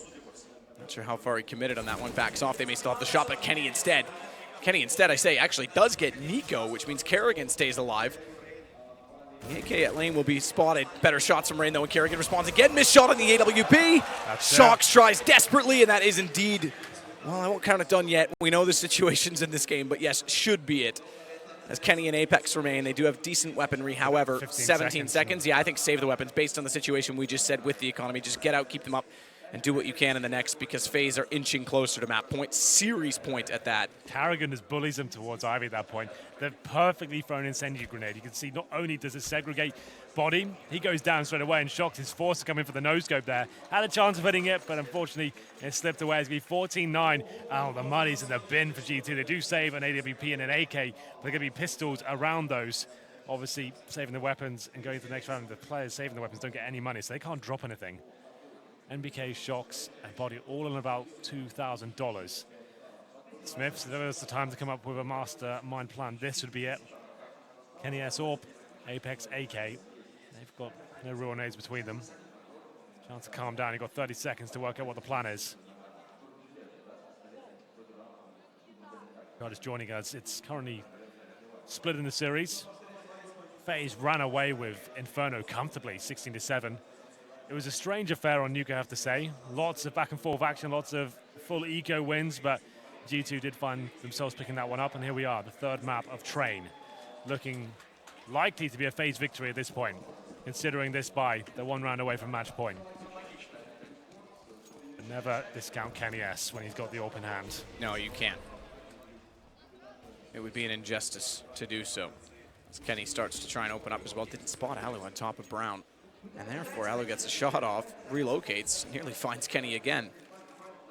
Flash in, puts himself comfortably on top of Green. He'll back it off. No shift, no movement from G2 to change what their approach is. 2 toward the B halls, the Brown halls. MBK is going to go all the way inside of, and Shock's alone toward Ivy against Nico. Alu's going to find Apex as well. Kenny's up. Needs to find a kill immediately. Might does. Alu goes down. Despite coming so close to getting Kenny to start things off, Rain, though, is in good position to take advantage of it. It's going to swing wide as well over toward Brown. Spot body coming in from Potbog, who's aware of the fact that he may do so. Yeah, that's most of the weapons going down. Shox recovers an AK-47 here. 1 minute remaining. Body smoked out, and Shox is towards Olof. Rain seems to be away. Heard the smoke going down, and this is the key frag at this point. Rain finds him. That's round over. And 4-on-1 now. Body just a Tech 9, and now no more. 15-9. That was the force buy. There won't be much left here for G2. They're only on third stage loss bonus. Have to take another pause here, of course. They've got it available. Why not? Might as well give it a go. Need 6 rounds in a row to save this series and go to overtime. With no money available, the only saving grace I can give them at this point of FaZe throughout this best of 3 have been pretty shocking at holding off the pistols. That's all they have taking into this one. G2, the buy comes in, I can tell you now, it's 4 Tech 9s, MBK, he gets the Desert Eagle out once again. They've got a lot of utility with 3 smokes, now 4. And we're going to round number 25. Match point for FaZe to book themselves in the semi-finals. Another semi-final for FaZe, and reverse stories between these two teams. G2, the best group stage of anyone, in my opinion. FaZe fight to stay alive and even get through to the playoffs, fought the whole way. Yeah. And now they are the ones looking to take this series. Absolutely. This round, if there was a chance to make it, this would be not a single rifle, not even an SMG available for G2. Just pistols.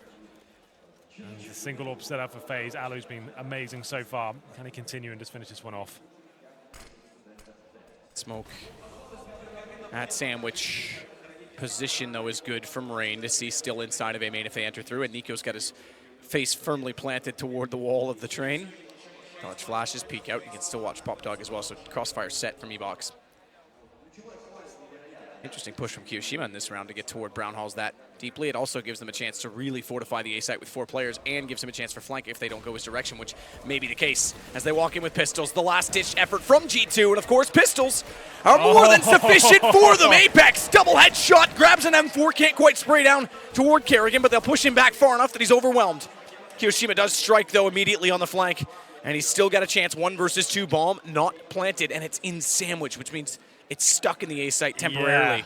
This is actually kind of interesting with Kiyoshima locking them in. Shoxy trying to be patient here, though.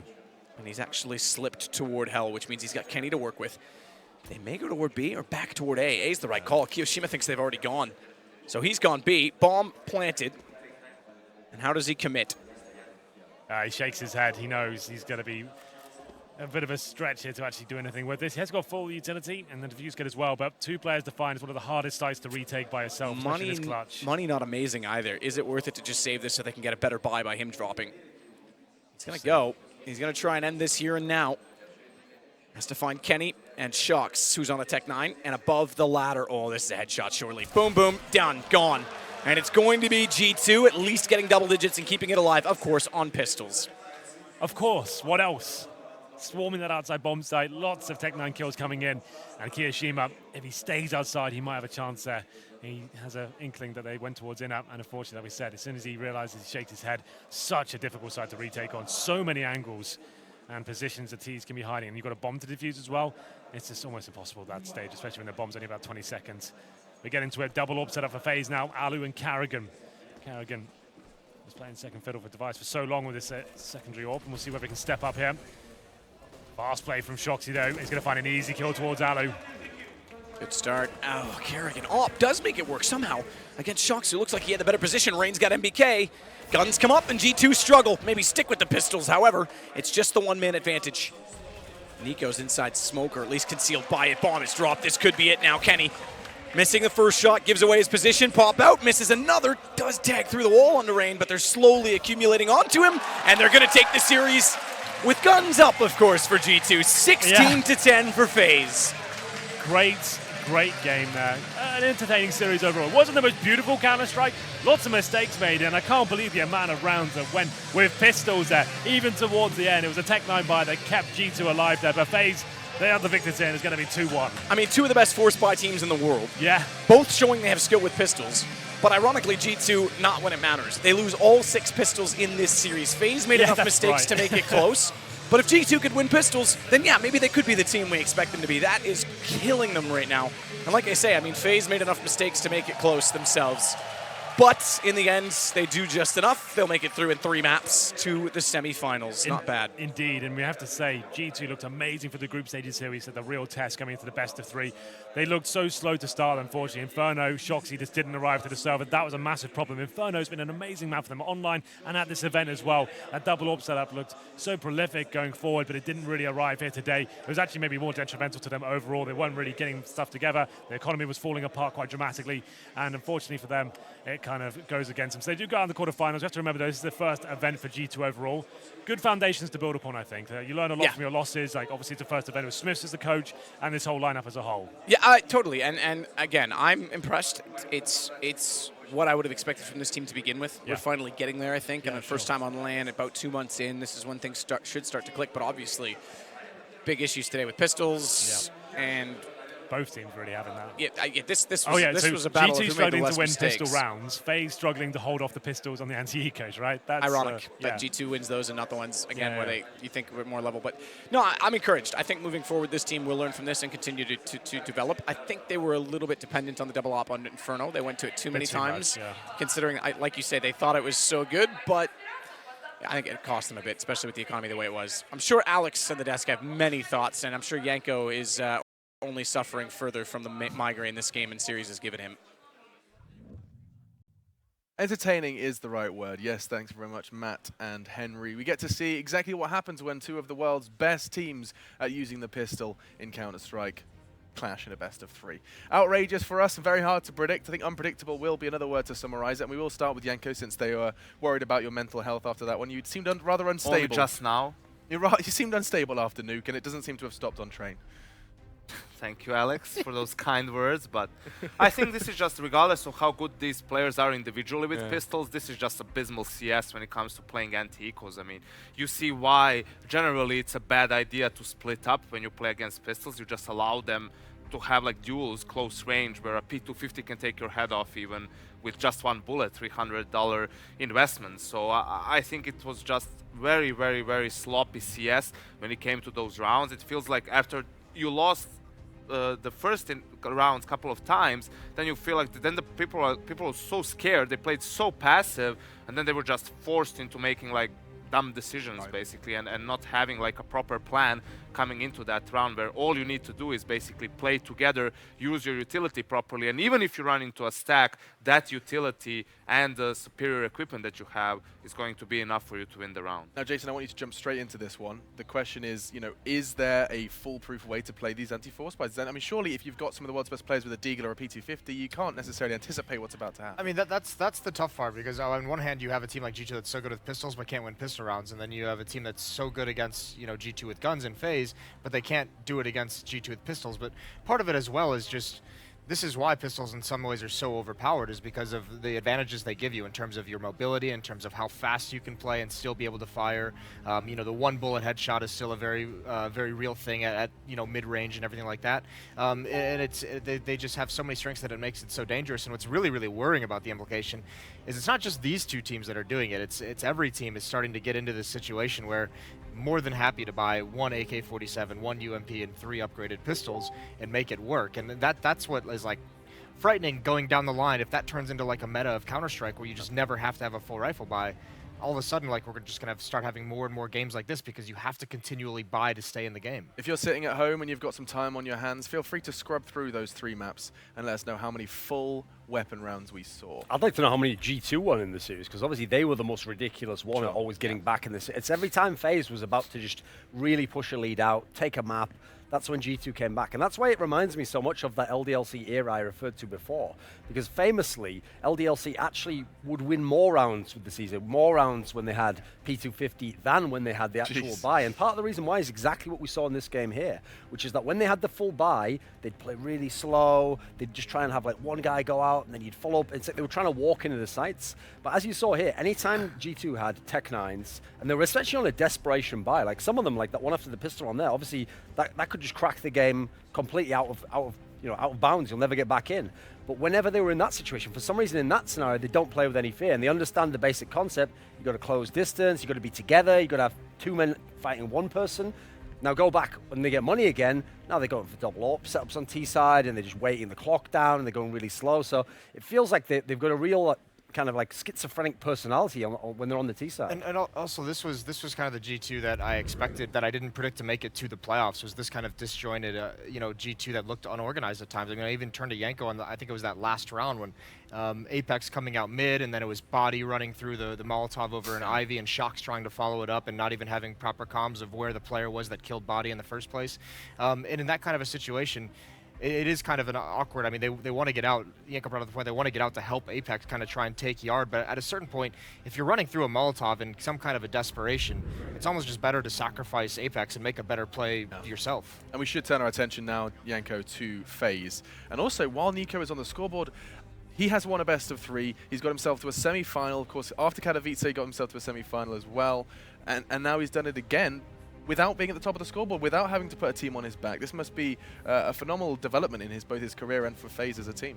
Absolutely, and I think it's pretty apparent if you want to become the best team in the world, it's never like one player just carrying that team to the spot. It can happen perhaps at an off tournament, an off series, but you look at teams like SK, Astralis, VP, it's always a team effort. Sure, there's someone who's like slightly above the rest, where it's Device and Kirby or Snacks or Cold Zero and Fallen, but this is another example. I think especially on Train, Nico seems to be struggling a little bit on that outer bomb site on CT sides.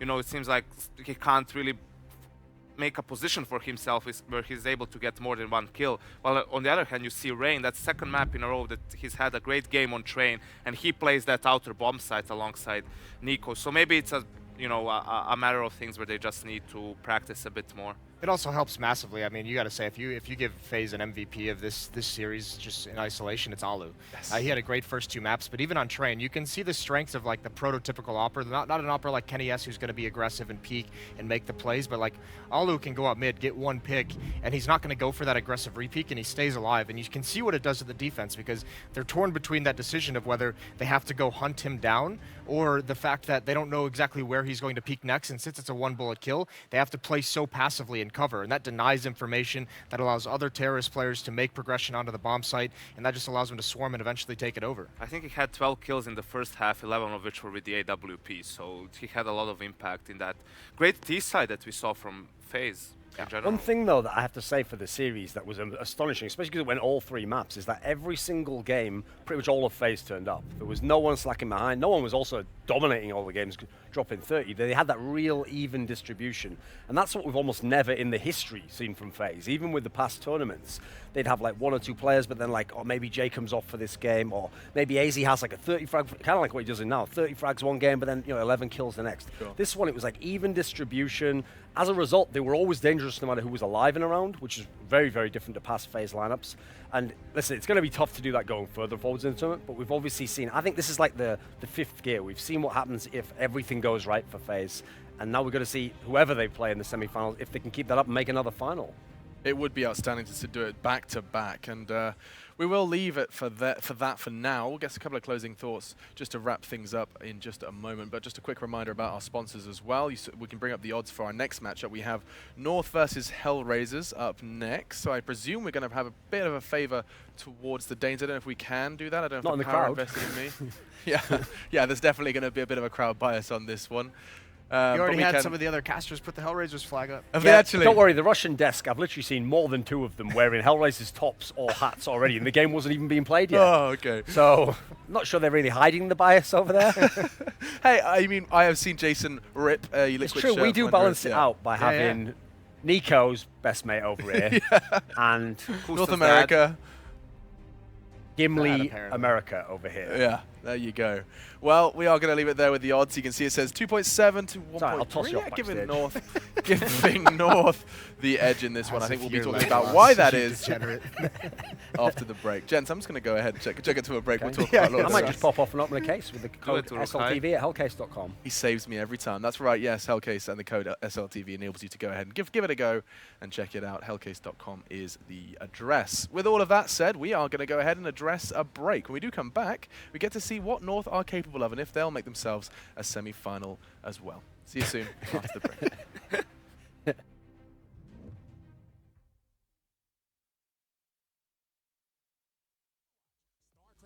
The choice is yours. Express bets for multiple matches or live bets on the game you are watching right now. Know your way around Dota 2? Make a prediction for picks and bans. Playing CSGO? Guess the number of rounds in a certain match. Daily quests for all participants and all the best choice of payment systems. More than 600,000 users have already made their bets on the spectacular matches since 2011. EGB.com. You know for sure who's gonna win.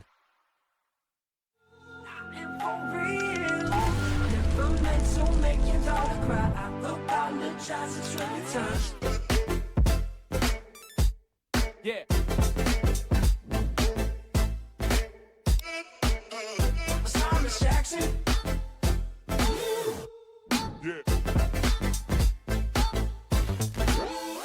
Bounce.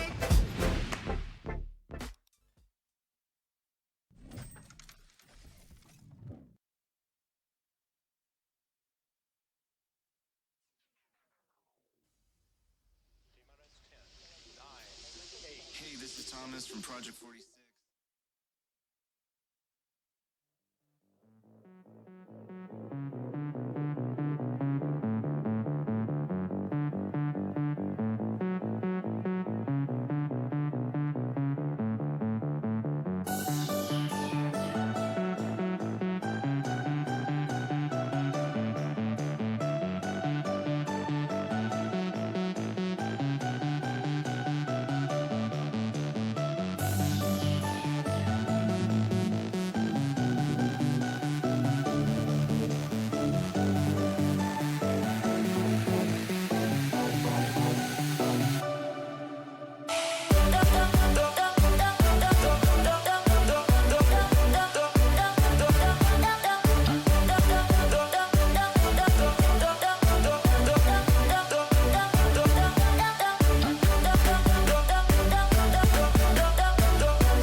You're the superstar above me when the sun goes down. The one and only who can light this town. And when you're feeling like you're burning out, I will remind you that you're a superstar and you don't need a golden crown. 'Cause everybody needs a hero now. And when the weight is like £1,000,000, I'll stand behind you. 'Cause you're a superstar. Superstar, cause you're a superstar, superstar, cause you're a superstar,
FaZe Clan did it in 3 and secured the win over what looked like a very spicy G2, who went undefeated initially in the group stages of the Swiss format tournament. But we're out of that. We enter the best of 3s now. You get to enjoy even more Counter-Strike, as we're pretty much with you from 9 AM all the way until the next day starts. So you know what? Clear your entire diary for the day. You're hanging out with us. And I say us, I'm joined by the giggling Jason Moses O'Toole in the center.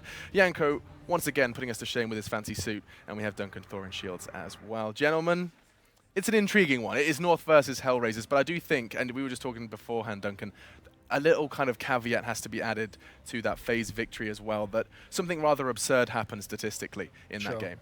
They won every single pistol. So, I mean, like, how often does that happen? I mean, you guys watch Counter-Strike all the time, right? I mean, how often have you seen a team win every pistol in a best of 3? It happens pretty frequently, actually. I mean, I wouldn't say like super frequently, but it happens a good amount. Happens a good amount.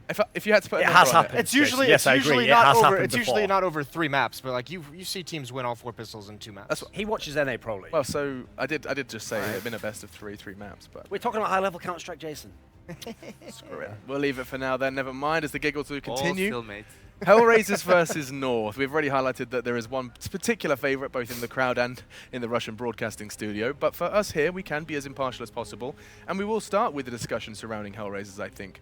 We will probably linger more on North. Let's get Hellraisers' scene set. And Yanko, I'll give that privilege to you. Yeah, well, Hellraisers is a team that we've seen signs of promise from them once they made the last roster change, bringing Dead Fox into the team as the primary opper. You know, at the major qualifier, that was like the one tournament where Hellraisers were a sort of an underdog, not really expected to make that to make the major basically, and they did have a couple of great performances there, most notably the win over NIP on Overpass. Unfortunately, when it came to the actual major, we didn't see really much of those Hellraisers. Dead Fox didn't really show up, and as a team they seemed more disjointed than what we previously saw. At this tournament, however, they are looking like that Hellraisers from the major qualifier, and they have been looking more solid. They played better individually, they played better in clutch situations as well, so it seems like they've managed to put the work in the meantime and raise the level of their game. Pun intended, I hope.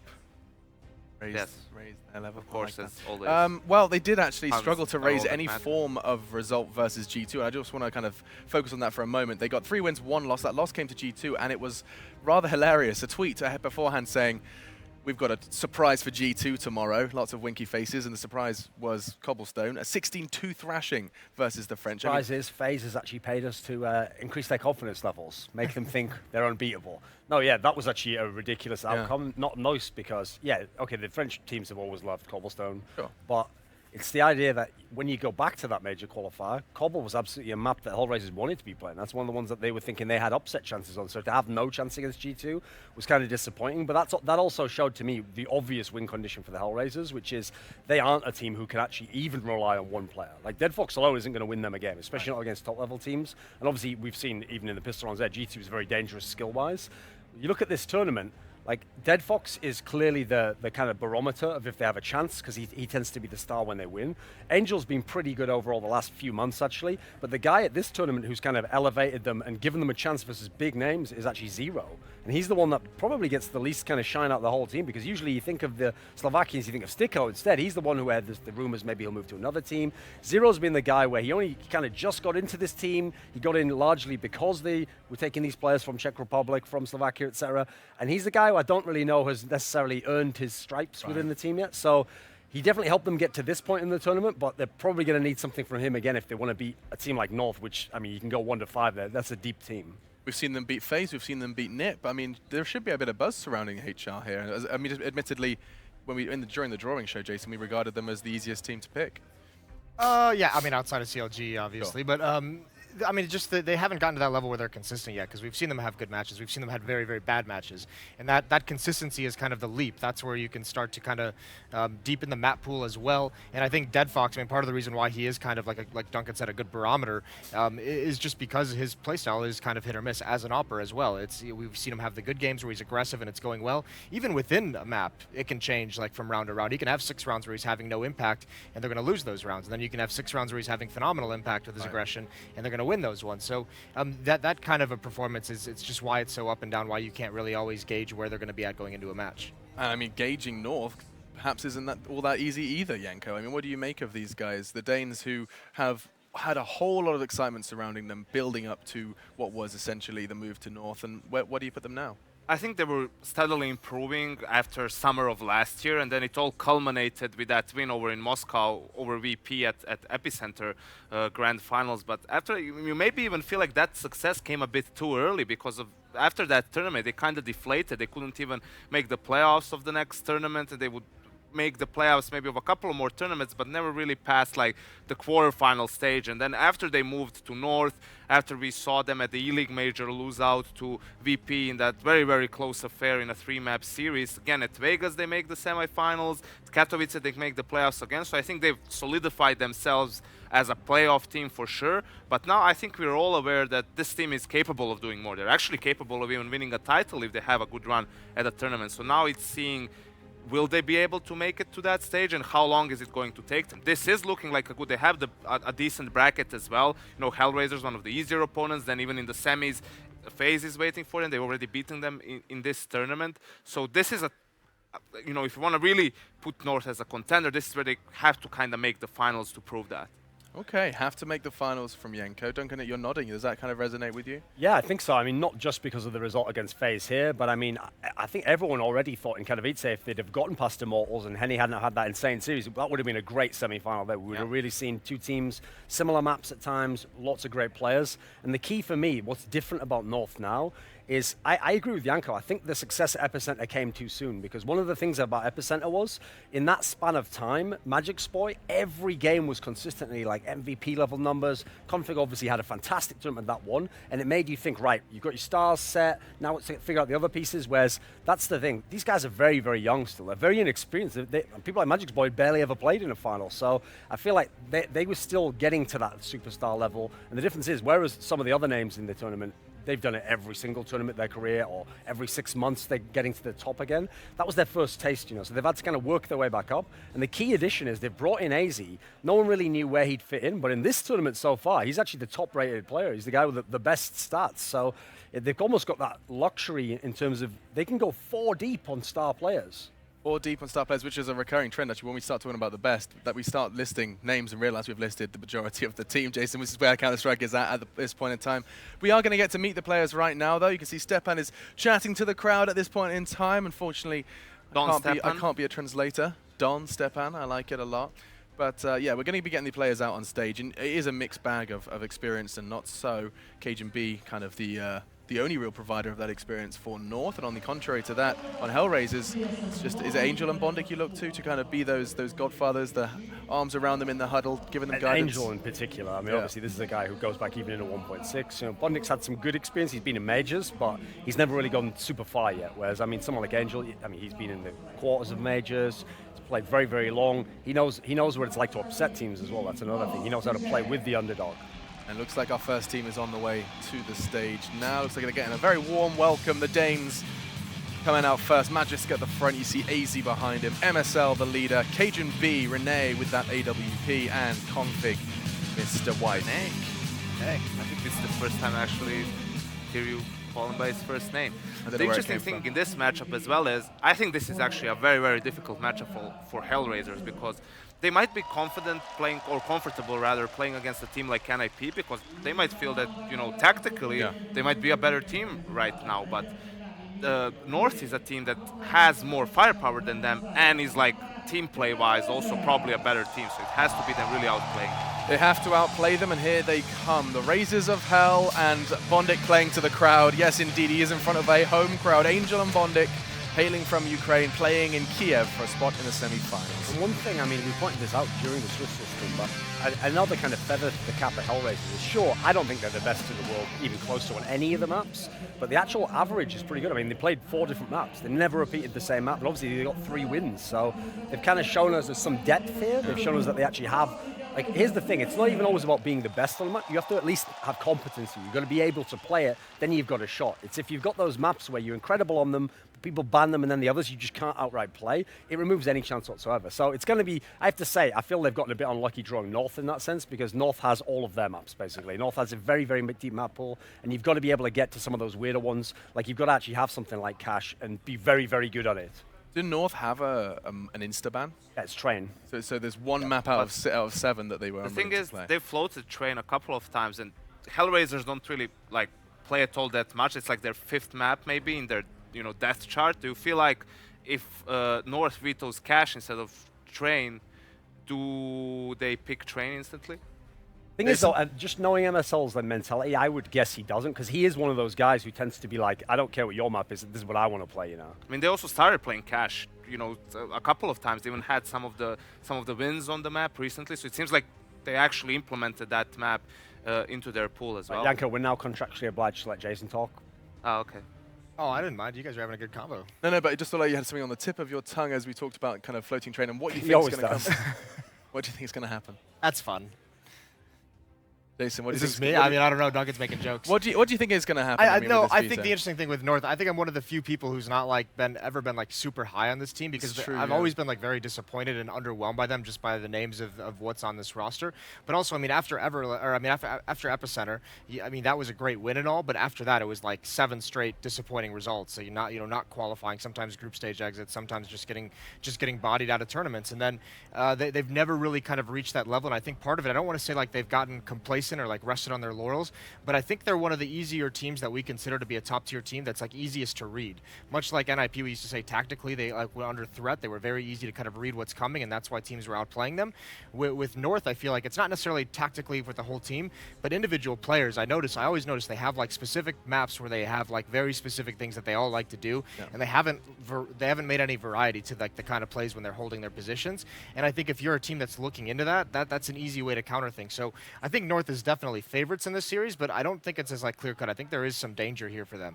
Danger, certainly. We heard what Jason is thinking about Hellraisers, but let's actually hear what Hellraisers are thinking before this quarterfinal match. На этом турнире наша цель была выйти в топ-8, пройти групповой этап, скажем так. Мы ее успешно добились. Как дальше будем воевать, дальше посмотрим. Зера очень забавный малыш, он очень с ним комфортно себя чувствует. Человек, который каждый час в тренировке проводит в том, чтобы улучшить свою игру. Он прогрессирует быстрее всех, кого я знаю. У нас есть Тика, очень универсальный солдат, который может сыграть и с АВП, и с АК, и с кольтом, и флешку дать, и первым выйти. Достаточно хороший игрок, который может закрыть любую дырку и не стесняется там выходить первым или выпрыгивать. Есть Бондик, который потрясающе отыгрывает крайние точки. Ну, скажем так, 1 в 1, когда начинается борьба, уже очень сложно его переиграть. Очень круто микрит, очень круто двигается. Есть Dead Fox, который в интервью там HLTV.org недавно сказал, что он суппорт АВП. Частично так и было. Он много играл для нас с гранатами, занимал пассивные позиции. Но сейчас мы над этим тоже работаем, меняем, стараемся применять его в разных позициях. На кэше он непосредственно с фейз это получилось сделать. И в дальнейшем я вижу его как тир-1 АВПшника однозначно.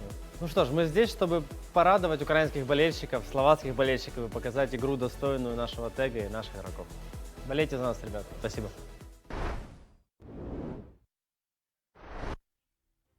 There they are, Hellraisers. We've set the scene quite well for what we expect from these. A combination of both old and new players in the scene. I'll let Duncan walk us through exactly where our expectations lie for these players. Yeah, I mean, we've already mentioned Dead Fox. Yeah. He really is the guy where he's very streaky, but I think they've got to have him at least 2 maps in this series if they want to have a chance. He's the guy where he's the newest player in the team. He was just playing down, we're talking about in the minor system early 2016. It's only at the very end of the year they got him into the lineup. They had a little bit of online success, and then they had that little run at the major, and now obviously he's back to form again here. We talked about the duo from Slovakia, Zero and Sticko. Sticko generally thought to be the better player. I mean, even Angel there kind of singing his praises, all-around player, guy who does anything you want him to do.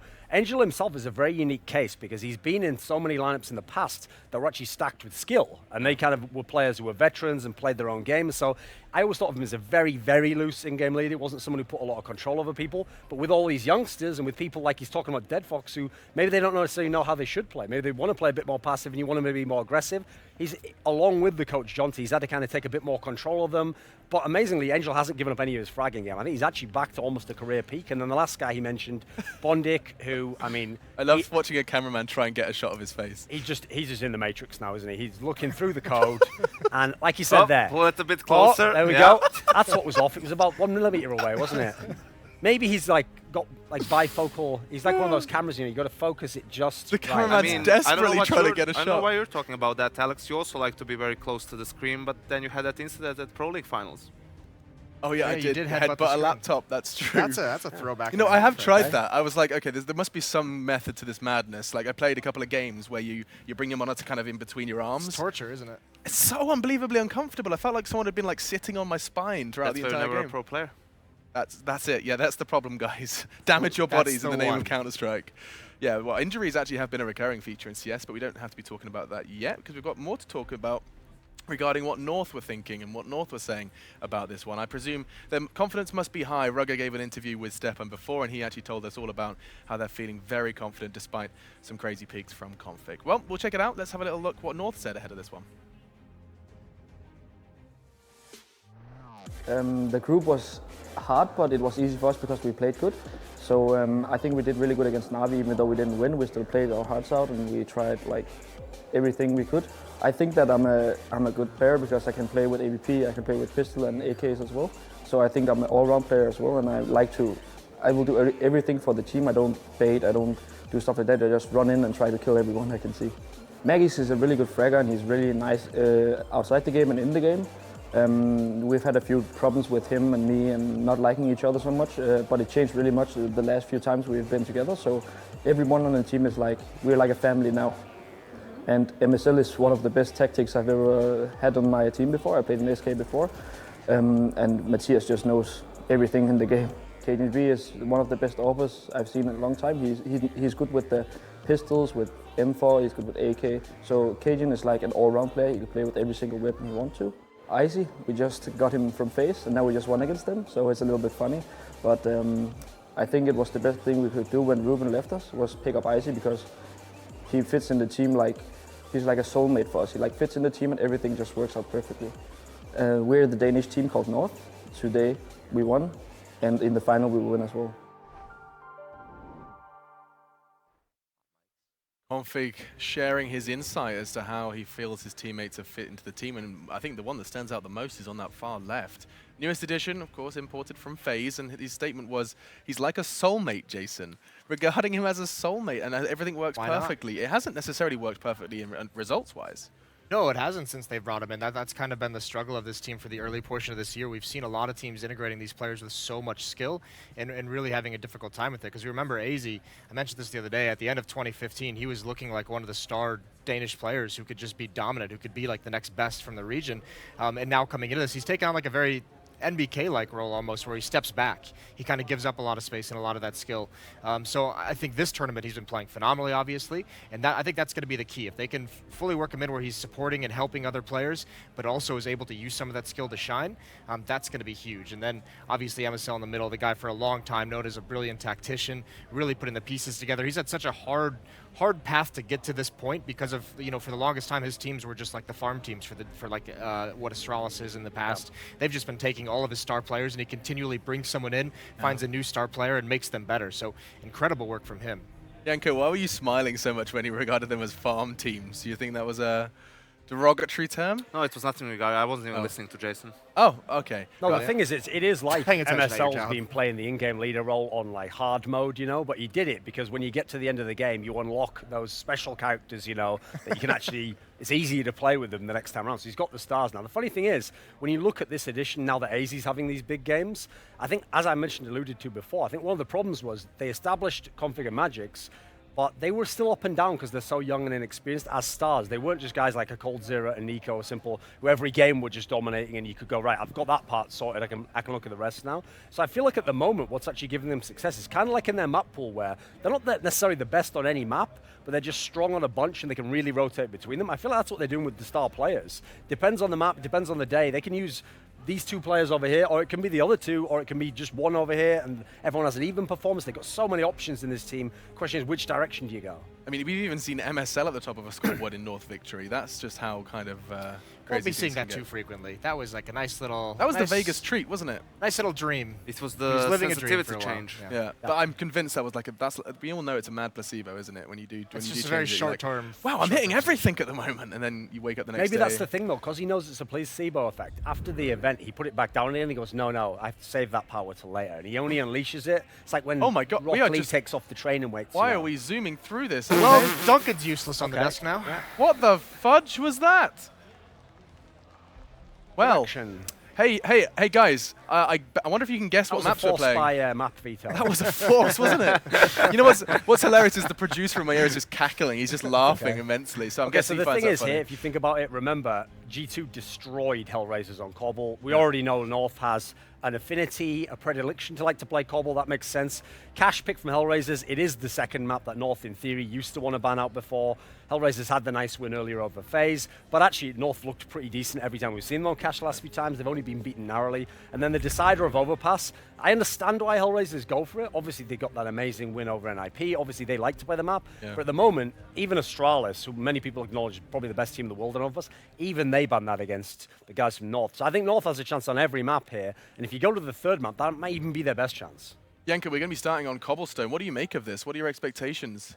I think North is just all around a better team. They've looked good throughout the tournament. No really major flaws or drops in form, and I see no reason why that would happen right now against Hellraiser. So I'm going with North. I mean, Immortals did fall 16-3 to North on this very map, and believe it or not, Hellraisers lost a game 16-2 on this map. So the stats are not in their favor. Jason, what's your call? I mean, obviously a lot of confidence that Hellraisers goes back to this after such a huge loss. Ooh. I'm gonna stick with North as well.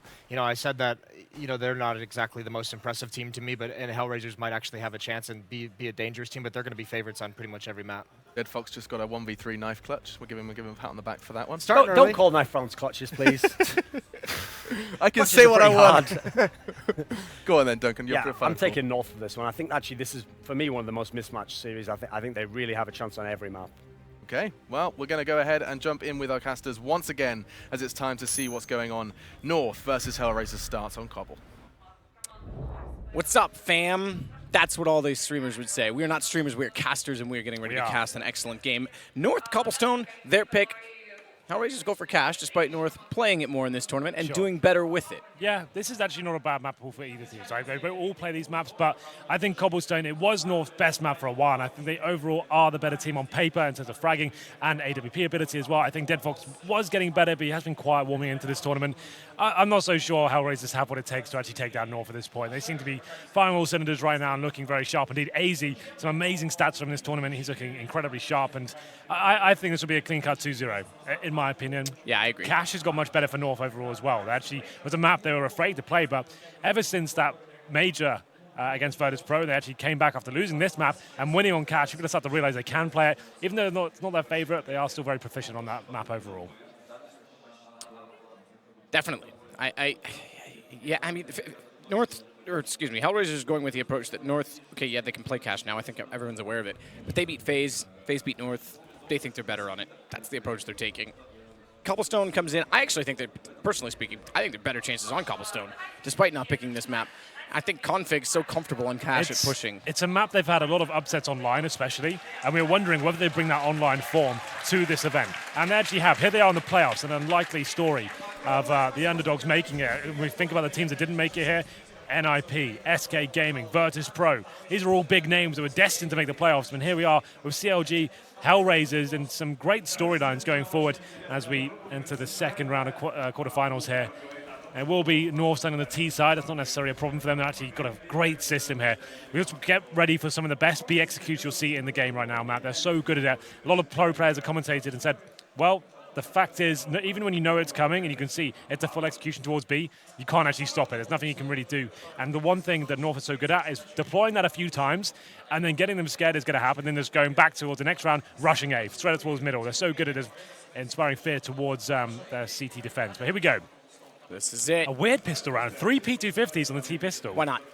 That obviously gives you one tap potential, much greater range than the Glock. 3 smokes, 3 P250s. Interesting setup, and we'll get into it, shall we? P250, you mean no armor. There we go. P250 as well.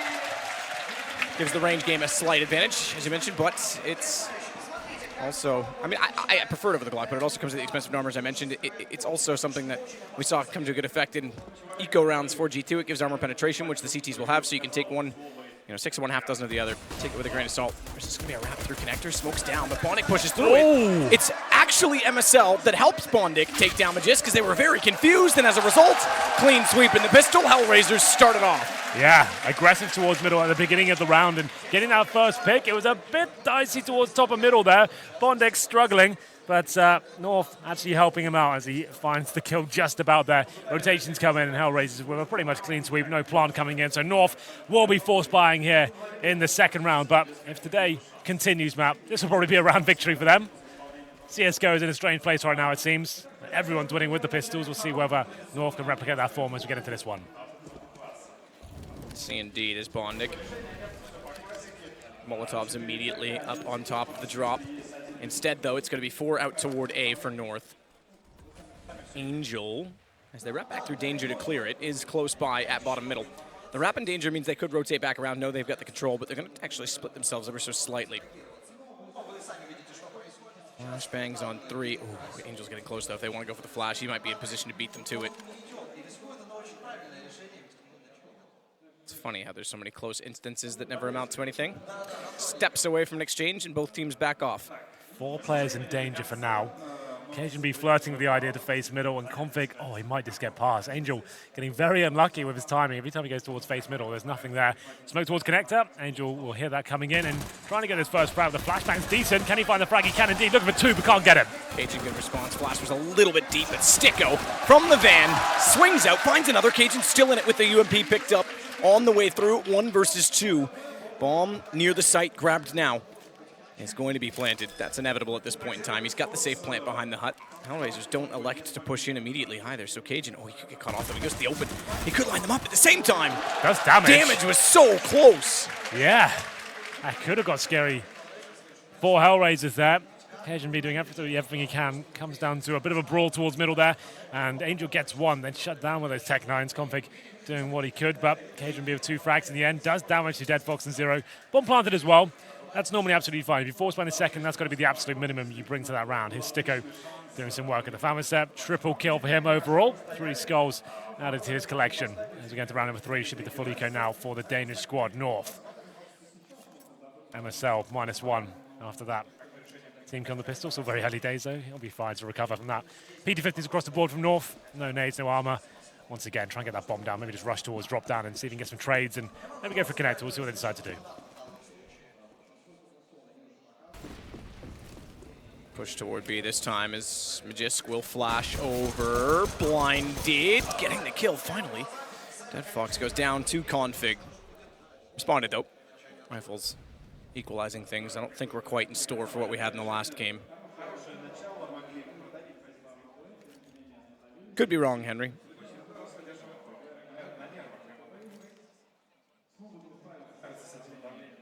Angel's already leading off toward the connector from CT. A chance to try and let the drop split happen, get overwhelmed. As the M4 as well to watch towards stables if they do go toward the A site and he's left in that position. 4-on-4 for now. Config doing work before he went down with a M4A1. 1 minute remaining. They've got drop-down control. The bomb is towards middle as well, but such a strong position from Sticko. They should almost be guaranteed a frag here as MSL keeps facing this point. Cajun be going down the other side of the map. It's going to be quite a comfortable round overall. Just 1 player remaining. That's AZ with the P250. And well dealt with there. Hellraiser's finding the 3-0 after picking up that pistol round, negating the force bite. The bomb did go around in a second, so we said that would be absolutely fine for North going forward. They bring out the Cajun B. AWP in the 4th round here, so it's quite rare to see that so early on. Like normally you bring it in as an adaptation, like if you feel like it's going to be effective going forward. But the key thing is here, we saw a great performance from Dead Fox and Overpass yesterday, Matt. Like a return to form, it seemed, from what we've seen online to him. And let's see if he can continue that today. It was quite early on in the tournament, but now seems to be finding his stride. Certainly does. That's a good time to find it. Best of 3. Up 3 rounds in the first map early yet. MSL spraying through the mid doors, making sure no one's trying to occupy the other side of them. Chance damage 0 though, aggressive. Trying to utilize the smoke tags. Just barely. I think he clipped the kneecap of Config. The nade will do more. He's down to 74, fighting forward, trying to capitalize. 2 players here though. I don't think he's read that either way. Won't matter. Dead Fox hits the shot. It does indeed. We were hoping to see him step up here, and it's going to be a 5-on-4 in the first gun round. What's the reaction? We have got long control, which is the calling card of North, getting that first and falling back towards B after the CTs have no vision remaining. With occasion now, the AWP. That's the idea of pushing towards middle, but doesn't get anything just yet. AZ, after being smoked out towards long A, that's going to buy Hellraiser a little bit more time. Bomb now towards top of middle on the back of MSL.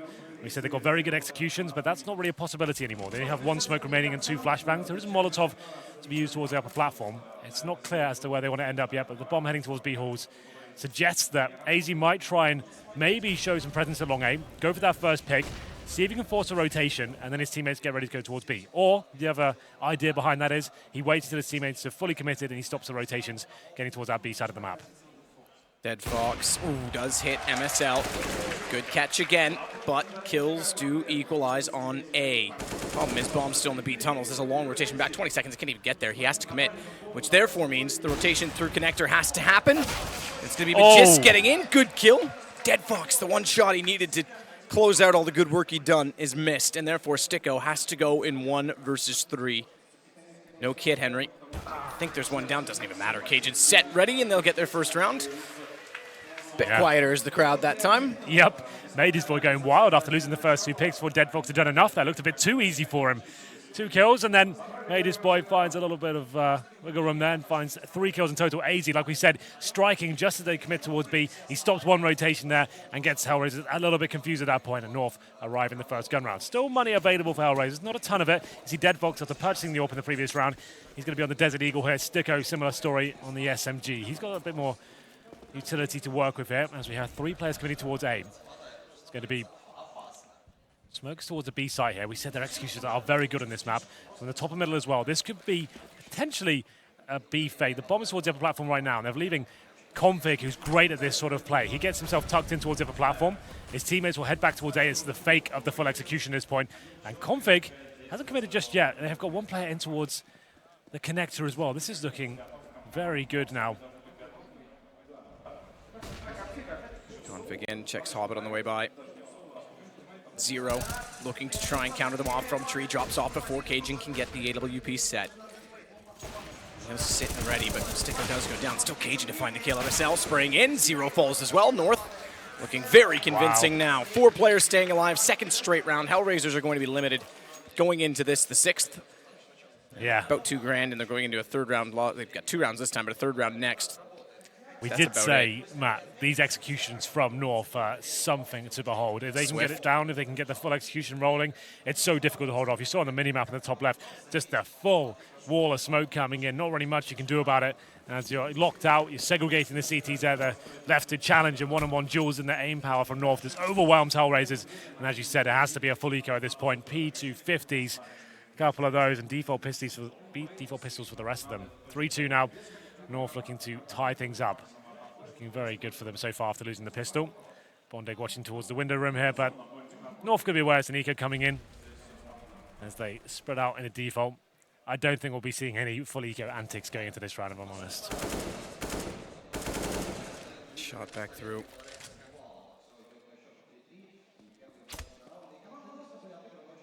However, Angel. Arm drop down. Just going to try and watch off with pistol toward long. MSL could wrap through danger to find him. MSL through dangers, looking for the shot back, but was forced to retreat, stack on B, and with that little bit of exchange, North may expect there's more company on A and might walk into this as well. So execution still becomes a factor despite that they're against the pistols. Take toward the E-box position. Good aim from Magisk, able to take down Bondik first. That'll push back the second and weaken already the stack as Config finds Sticko retreating. Instead, Fox in behind the flower pot. MSL will get him. As Angel grabbed the AK he has, so he may just bail with that at this point in time. Zero, he sat there a while. Will do economic damage, but that'll be the round. Angel's going to try, or is he? I was going to say to save. Now he will. Yeah, 2 kills for Angel and saves an AK-47 as well. Going forward, this will be third save loss bonus. They've got about 2K per player at the moment. Angel extends his cash a little bit more. He's up to 2,500 after finding 2 kills with one with the pistol, one for the AK. They'll be saving that, so a decent buy going forward. In terms of Dead Fox, let's look at him. $2,000. He's going to get 2,400 on top of this, so no AWP available for him. Angel could drop one considering he saved the AK, so there's still a potential for the AWP to come out. He needs to save his AK, though, for that to be realized. As we get into round number 7, North will tie things up. It was actually a more dangerous round than anticipated, and nothing really purchased at all by Hellraisers there. Zero, like he said, striking from the back of Chicken Coop. The bomb goes off, and we tied up 3-3. And we'll see if Angel does drop the AWP for Dead Fox here. That would be a nice move. Decides not to. He'll be purchasing grenades for himself. Dead Fox getting M4, smoke 2 flashbangs. Still, North now with the AWP on Cajun B. We'll see what they can bring to the table as we go into round number 7 here. Not seen too much in terms of aggression with the CTs. Obviously, Cobble's a map that's limited in that respect, and they are sending 2 players towards the A side of the map. Fast play towards B. All 5, in fact, fully committing, and looks like Config wants to challenge first. Shot back in from Config against Dead Fox. He's pushed in behind the statue as a result. Doesn't have the aim or the position. However, watch the fact that Zero again was trying to use Chicken Coop. Found out, though, and downed. As AZ tries to continue to swing into the site, Sticko may burrow his way past. He gets inside of the flames, though, flashed off, and Magisk is able to spray him. Shots will return Can't the handle this, direction, can they? but North is, overwhelming. These smokes and flashes and swift grace by which they take the B site is far too much for Hellraisers to respond to. It's such a sick execution as well. The thing is, Config's going in there, like, pulling players back. So he goes in, does a lot of damage to a Dead Fox. He can't face at that point. He's eradicated that risk, and anyone close by, he can call. He's actually willing to take those challenges, throwing himself in first. Just as he's doing that, the smokes are going over. So when they fully commit, the flashes are going in, the CTs are already retreating, repositioning, trying to adjust as to what Config's doing to them. Smokes go in, flashes over, and it's just so overwhelming. Unless you're getting the frags and hitting all your shots, you're going to have a real rough time holding them off in those executions. 4 rounds in a row now for North. Hellraisers do save 2 weapons, the AK and the FAMAS, but I don't think with $2,900 coming on top of that, it's going to be enough to buy into this one. They could force it. With Angel, $5,300, he can drop a weapon over. Maybe the AWP has to come out at this point. They probably will force, but still, this is looking very promising now after having that 3-0 deficit against them. Pause comes in. Presumably, this is called by Hellraisers. Yeah, you'd expect so. So this is the kind of round, you know what I was describing? After you do this B execution a few times. MSL's known.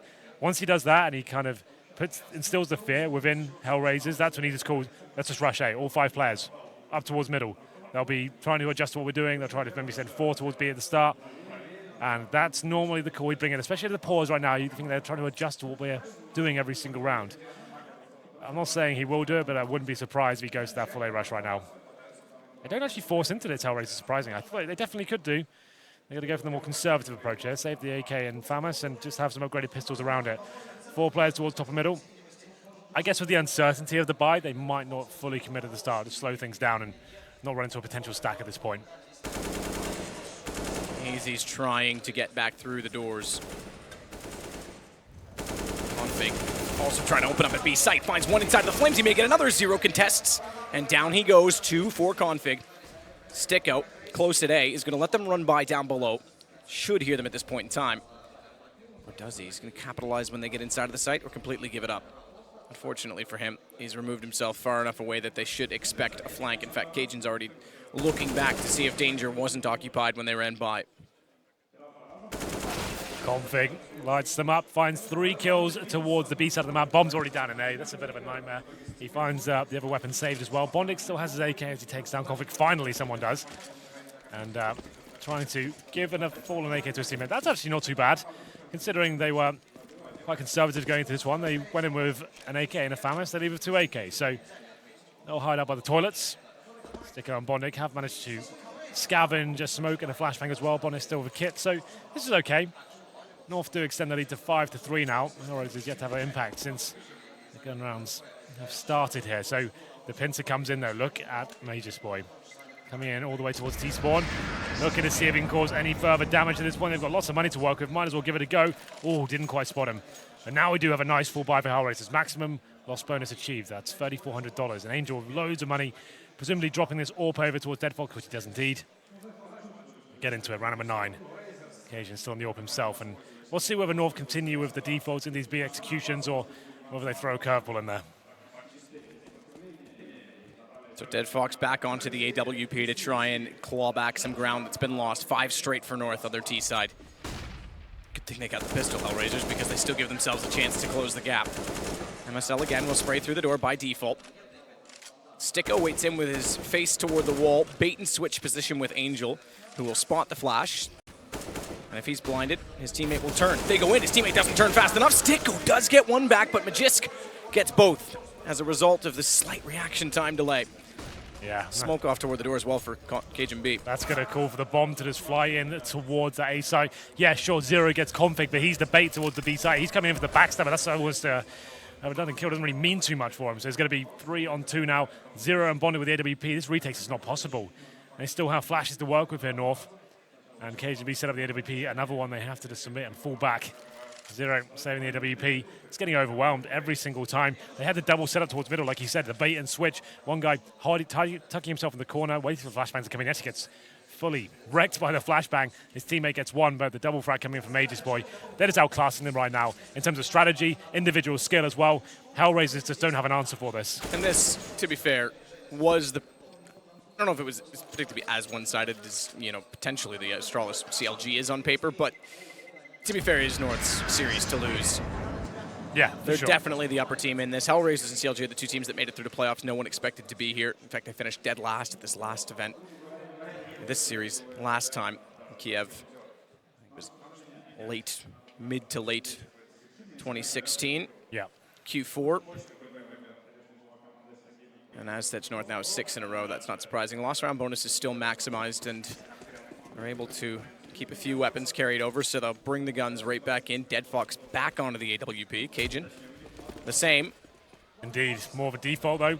Config over to B once again, try and work a pick, a bit more aggressive this time. They're closer, and he spots one towards Broken Wall. Can't run the shot just yet, but sends out a message that he's there. And 0 wants to challenge by himself. That's a bit of a misplay. It's like the Dead Fox get the refrag, and he can't get it. Config, amazing work there toward the B side.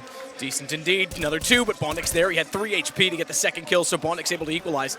Angel does what he can, pushing long, but he's found by Cajun. Sticko instead will try and force his way back around to balcony. He's down a man on his side. Flames go into the hut beside him, not to be misled. They're showing through the wall, but won't do damage to him. as they clear the position beneath the balcony. Boost up on top of the truck, both players peek. No chance for Sticko, and Bondik has an AK. Again, lost round bonus maximized. What does he elect to do with it? Absolutely did. Molotov as well. I think Bondik just runs to B at this point. This is getting rough now for Hellraisers. Like we said, outclassed. Another statement that comes to mind here. Hellraisers getting shut down. Config there, B by himself. I have to ask as to why Sticko fully commits to that peak. Like they're struggling in terms of the individual duels right now. He gives that first kill away and leaves his teammate with no other option but to go for the face. And Config seems to be hitting absolutely everything right now. Dead Fox, one of the more quieter games for him. Currently sat on 3 for 8. Hasn't really got rolling with that AWP whatsoever. Bonding out in Rapunzel Tower, trying to hold on to his AK. Take a bit of damage there from MSL. But he should survive. It's very difficult to challenge at this point. Molotov's off beneath the ladder. And the bomb's about to go off. Danger. It's appropriate. We have a position called Danger on this map. That's true. 7-3 though. And yes, they still have the loss bonus here. And Bondik with $7,000 to be fair. He can drop weapons, but did they force buy into this yet to have any impact whatsoever in the gun rounds? After getting a 3-0. I'd say force this. I would say so as well. They've got an AK. Yeah. He can drop 2 M4s. Yeah. And then the rest of the guys can buy around it. To be clear, Bondik has the AK carried over, and he's got 71 left in the bank. So throw that over easily. Grab an M4. Get 5150 on Sticko. They could even actually go for a drop of an AWP toward Dead Fox, and he can throw an M4 back to whoever elects to do that for him. It would mean armor sacrificed unless Bondik did it. And I think I saw it come out. Yep, Bondik's done it. So Bondik throws the AWP over. That allows the rest of them to get armor. And decent utility. 2 kits is all they'll have to work with. Zero could buy one. There it goes. Thank you, Zero, for doing so. Indeed. There's Rugger, helping out the tactical side with MSL. He's a saucer, isn't he? He is one of the ones I played against a lot. Good friend. Told me he didn't like you. Just That's kidding. not true. Just Everyone kidding. loves me. Well, don't get carried away now. Speaking of carried away, Config is going to push this time onto the B platform. He sat back and taken the exchange because they've been aggressive in his face. This time, as they stay passive, he goes. Good find from Dead Fox, though. Wall of smoke goes down again. This time, Dead Fox stays forward of them. He's able to get the opening pick. Look how segregated they are for the bomb site. They can get a clean plant down here. It still is the advantage for North, I'd say, all things considered. Bomb does go down. Boost towards a tree as well. MSL looking to cause damage here. He could. He's got position. They're both going to try and sit back on his side. Wow. Everyone was in front of him, but Dead Fox reads it. Cajun gets one back. Config's able to push. Back out from KFC. Bates Bondik right, goes back to the left. They've got a crossfire set in the 2 versus 2. Both players do have kits. Make that just 1 remaining because Cajun is able to peek out, and Config's still there. Angel's going to try and pursue Cajun. He's done. Magisk walks back in from drop. This round over. No time to even get toward the defuse. 8 seconds. He's still got to fight 2. And this will be another round, an 8th round in a row for North. Starting to see why they picked the map. Yeah, so everyone dies in that round, but Hellraisers, it's Dead Fox finally making appearance with that AWP. He gets 2, but like I said, even though he gets that opening frag right, you can see how scared they are of those smokes. No one's playing in front of them. So much room to work with their North. All those smokes down for so long. They get the bomb down, and they set up such an amazing crossfire there. Nothing they can really do. Config stepping up once again. He's been phenomenal so far. And here's a shot from Dead Fox. Great. He gets one bit of smoke, but look at their position right now. They're so far away from the situation. The crossfires are there. Cajun B ready to go on the upper platform. And it's another real rough round for Heroes. This is going to be 8 in a row now. Partial buy into this one. UMPs, pistols, looking to be 9-3. And Magisk Boy has actually already made it towards Connector. We can follow him. That'd be great. He's going to be backstabbing all the way to the A side. He's actually on balcony already. Should be following him really, but, you know, there we go.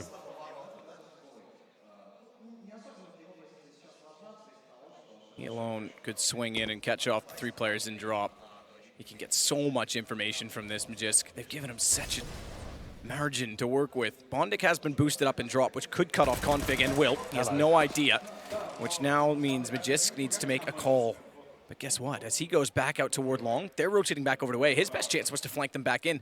And Angel's going to be between all of the players on north side, but they're down a man and didn't really gain much despite Magisk's good position. Should be able to get Angel. That's straightforward. But now how do they go about business? We'll find out. Still a huge advantage here for North. Back towards A they go, and the CZ of Dead Fox working out. Upgrades to the AK-47. He can find more kills, and Sticko really doing some serious work with that Desert Eagle. 6 HP left for Cajun B. Bomb down, 32 seconds to work with. He's going to start to walk in with the AWP scoped already, so he doesn't give it away, but jumping up. He's going to be spotted, goes back to the pistol instead. Could get Sticko. But he hides, baits him out, and therefore Zero is able to collect the kill. And finally, Hellraisers get another round. They do, just about there. Wasn't a partial buy, wasn't even a force there, so they managed to arrive in their second half after going 3-0 up, after losing 8 in a row. That's the round that finds it for them. 13th round now, 8-4. Dead Fox back on the AWP. 6-10 for him. We need him to be the superstar to start winning these kind of maps, but Config for me has been running away with this one. Such a thorn in their sides every single time. Yeah, 12 kills for Config to lead it.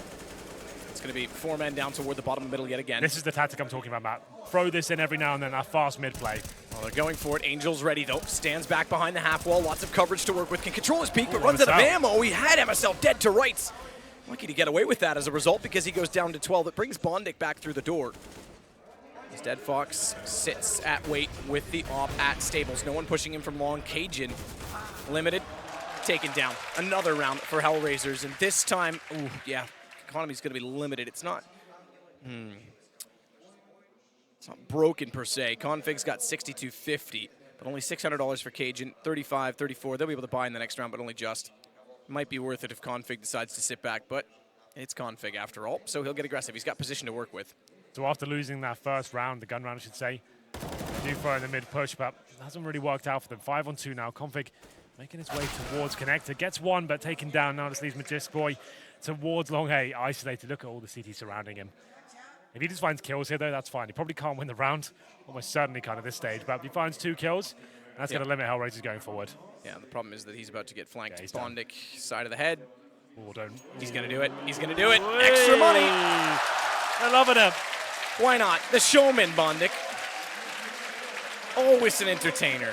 That's why he sits so close to the monitor, so he doesn't miss knife shots. They are shots, after all. Yeah, I guess so. Replay comes in, and to be fair, like we said, this comes in just to mix things up. They lose that first round, hoping to shut down the economy straight away. They're all up towards middle, but they get, to be fair, MSL's having a rough game here. He's only on 2 frags and 10 deaths. He had a chance to take down that player top of middle with the spray. I didn't see it from his POV, whether he was flashed or not, but still looked like he had shot for days. Okay, now he's making up for it. Wallbang comes in. He's been shooting that every single round and not found anything. This time absolutely takes down Angel. Just to note as well, Bondic, ooh, that's a return fire. Zero finally wins Config with aggression. Not bad. Both players getting kills this round, doing so without vision of their opponent. Now, I want to go back, though. That knife from Bondic does actually have an added benefit of the fact that they were facing reset. And you said every kill counts. Well, he just built up an extra 1,500 despite the fact that he took a risk doing so, and it meant that with 4 players staying alive, it's actually beneficial in quite a large portion. Config down, though. Magisk already in drop. He's got to find the opening pick. Oh, looked like he had the headshot. Bondic able to best him. And now a rare advantage for Hellraisers at this point. 8-5. Really need to close out these last 2 rounds. They've got a 4-on-3 advantage here. Bomb's heading towards B, but MSL, he wants to push through the smoke. He's using his little pathway, and Zero isn't expecting this. Still using that gap. He has no idea someone's walked past at this point. MSL, can he make anything happen here? Cajun's got to be so careful, though. Zero now knows, obviously, but Cajun was sitting with the smoke dissipating. Zero might get overlooked. In the wall, good peek from AZ. He has to check it. If he doesn't, his teammates are done for. So it's a rotation from Bondic back in the site, flashed off, has to hold it Rock, his teammate. Dead Fox just getting in position, a little bit too late, but gets MSL midair. Up on the retake. Cajun with his own, and I think he's trying to get off the AWP. Fancies his chances getting closer are likely better as he smokes off as well to allow him to push up inside of the site. Cajun's going to watch the lane. All AZ needs to do is watch wide side toward KFC. Gets in, wants to make sure that if he goes to the defuse in the smoke, he's able to push through. Flash over, Dead Fox limited, and that's going to buy a bit more time. 15 seconds on the defuse. Kit available. AZ doesn't care. So, an interesting round there. Both sides opening up with a blind kill through smoke. MSL with the wall bang in middle, and Zero finding the spray down on the upper platform. And it goes down to the 4-on-4, and actually the man advantage for Hellraisers at one point, but just as I called out MSL, he actually has a crazy round there, 3 kills in total, and AZ to finish off the job towards the upper platform. Left Dead Fox in a real difficult situation, and that might be money in the bin for Hellraisers. It's not too bad. They get 5 M4s here. Limited in terms of Angel's only got 1 smoke and a couple of kits, but still enough to work with as we go into the final round of the first half. For the first map, B-Rush, why not? Let's get it in now. Smokes will set late. Flash is already out. They're going to try and rush it and let the smokes go down as they're entering. But Zero gets to the corner, manages one, blinded up, can't relocate to find Cajun as AZ gets Bondic trying to push back. Good spray from Dead Fox. No AWP, but still managing at least one kill. But look at this. Timing is everything. MSL straight out from drop late.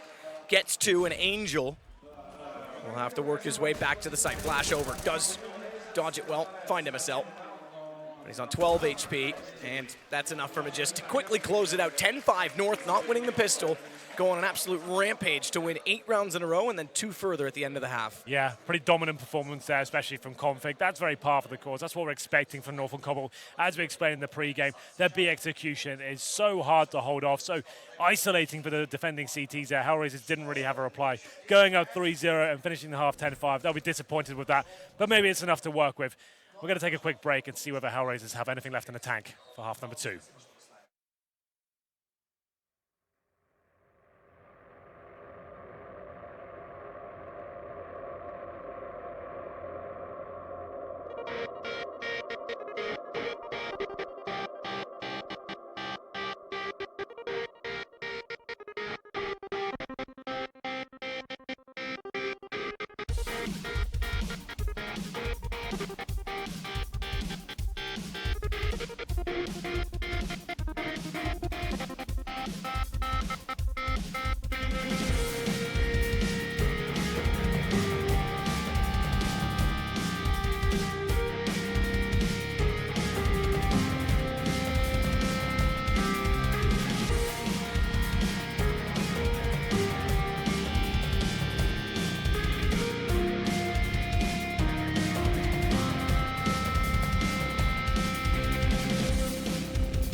Well, Hellraisers, it's not their map pick, are down as expected, but have a task. They've got to win this pistol. It's 10-5 for North. If they do that, they might give themselves a chance.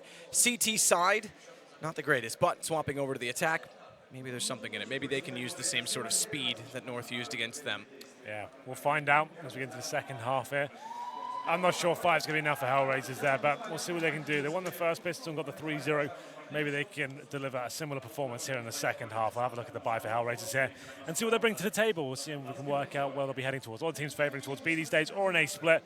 Normally buying one smoke for the connector helps out in both scenarios there. Angel brings in a Deagle. And Zero Superman as well. He's got a Tech 9 and armor. So this is quite an offensive round. Deagle and a Tech 9 coming in there. It's quite rare to see. And they do have that one smoke, as I mentioned. That'll be used for connector, either on the A side or towards the B side, depending on where they end up. Config will go aggressive. And that's where the Deagle's waiting for him. Waiting indeed. He hears the Deagle's being fired. He'll fall back at this point.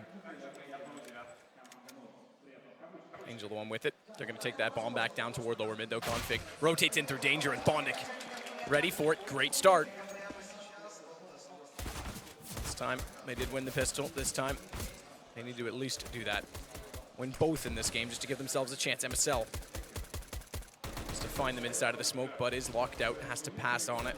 Sticko does manage one more, though. Zero's in. Tech 9 trying to fire. It's MSL to get him back. Got AZ, however, just before that, which gives them a great chance. With bomb now down, it's still a one-man despite losing Bondic to MSL. Oh, great shot, though, MSL, I have to say. In through the smoke, gets the headshot, but it's all to Magisk. Knows where both are, doesn't matter. Sticko, what a great round from him. 4 kills in the pistol. Indeed. Full house here today. A lot of people here supporting Hellraisers, of course, the 2 Ukrainian players in, and the crowd get a little bit riled up there considering they've won both pistols now. There will be a force buy in return. MSL with the scouts and Deagles around him in 5.7s as well. towards A they went there, and after finding the first frag, it seemed to unfold, and North couldn't really do much on the retake. Comes down to the 2v1, and there it is, 1-0. 3 UMPs, actually 4 with Bondic on the AK-47. MSL, though, with his scout, trying to open things up, goes towards danger, and can't spot anything just yet. There are players available to him. If he can get the timing right, maybe get something out of this, but we'll be falling back to a safer position as Hellraisers start to control long A very convincingly at this point. Well, it's MSL that will start things off at A. Gets Cajun close by inside of connector. Angel, Bondic, Dead Fox, Zero, Sticko. All 5 of them out toward the A site. 4 of them coming in from long, going by Stables. MSL not able to find the first shot. Does land a headshot onto Bondic, however. Looks for another, but can't get it in time. Not quite quick enough on the accuracy as Dead Fox gets Cajun. One response from Config keeps it level, but the bomb gets to the site and should be planted immediately. Wrap around though, and AZ's up close. This is far from done. All they need to do is get inside the site to deny the planter, but couldn't quite do it. AZ was dinked up on the way by. Zero, therefore, is able to get his gun out in time. Thankfully in time. Never mind the bomb plant. 2 kills for him. Does he get the extra money? I think he does. Not quite. It just switched before the bomb got planted. Now Razors converting the pistol once again to the 2-0. North did what they could there. MSL with some decent tags with the scout, but it wasn't quite enough. AZ finds one towards the APC with that 5-7, but unfortunately tried to deny the plant. Jumped up, got his head blown off after getting dinked already. Here's the replay. That's the shot I was just talking about. Nice job from Zero there. Didn't commit to the plant. Could have been denied at that point, so a good decision to get off that and manage to pick up round number 2. Howard is closing the gap now, winning both pistols and getting the 6 rounds out of it.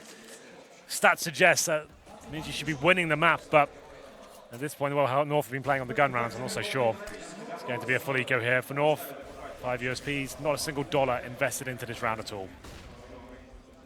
MSL with pistol, getting ever closer to the statue position, backs off of drop to stay with his full 5-man stack. Bomb over toward A suggests it may not be a problem, but Bondic getting the early information should confirm. Hasn't seen all of them yet, but right gun to go for it. Mac 10. Should go down here, though, but then he'll realize there's at least 3 here. Killed one already, spotted by another, and faced by AZ. Does well to take down AZ. That might be about as much action as we get, because Sticko's going to push back through. Bomb's already planted, or is it? Not quite. Should be going down just now. Inconsequential.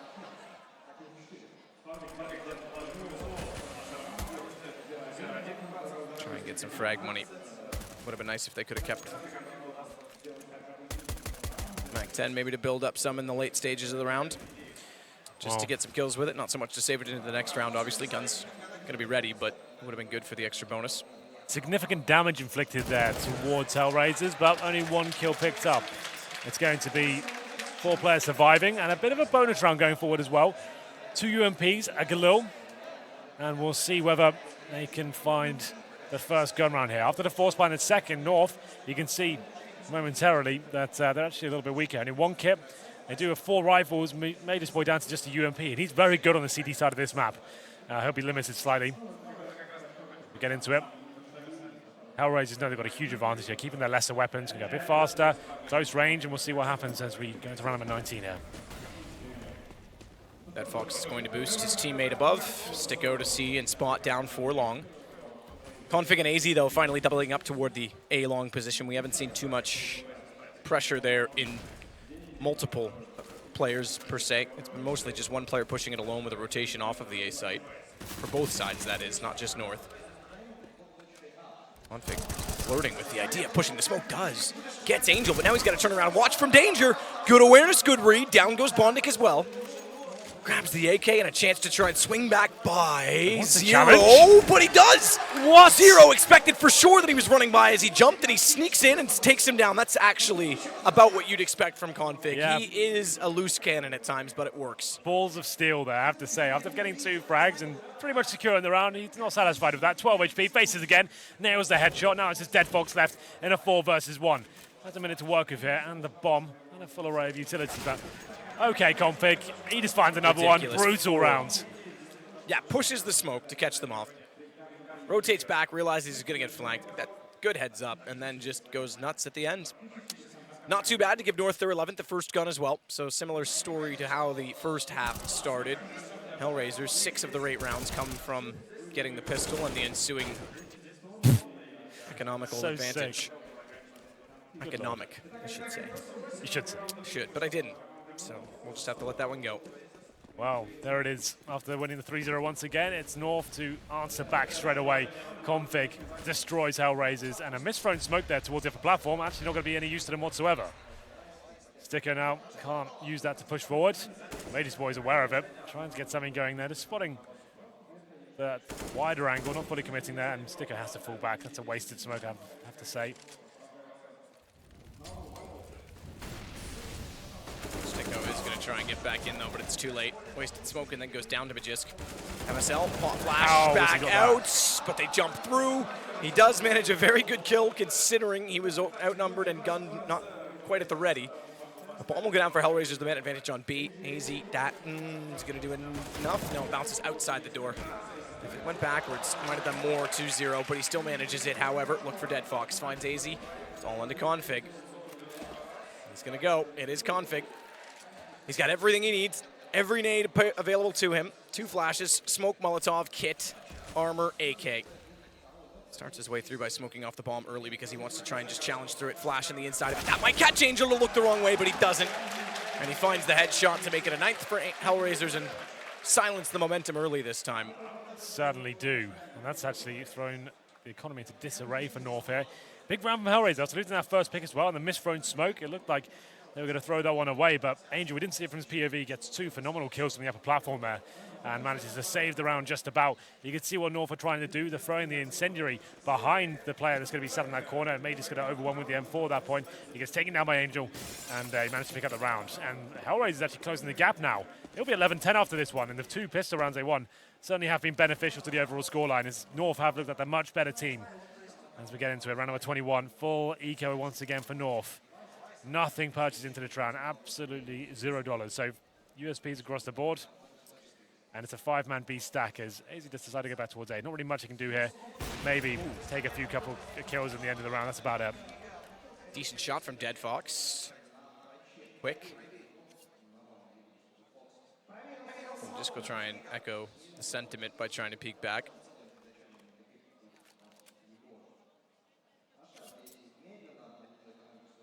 And then it's walk back over to Wood.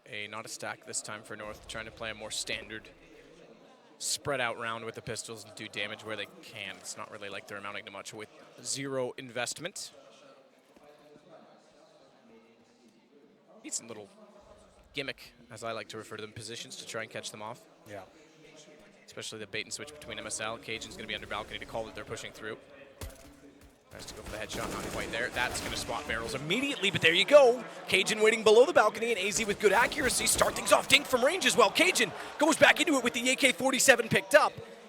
And it works. The passive crossfire with just USPs, no investment, has the man advantage. Sticko's tense, hesitant, down to Cajun yet again. And in style, they try and push back into Dead Fox. AWP enough, but switches to the AK. AZ walks out, hits it from range. No money spent at round 1. 5 USPs. We were going wild before with 2 PT50s and 3 USPs in that G2 game.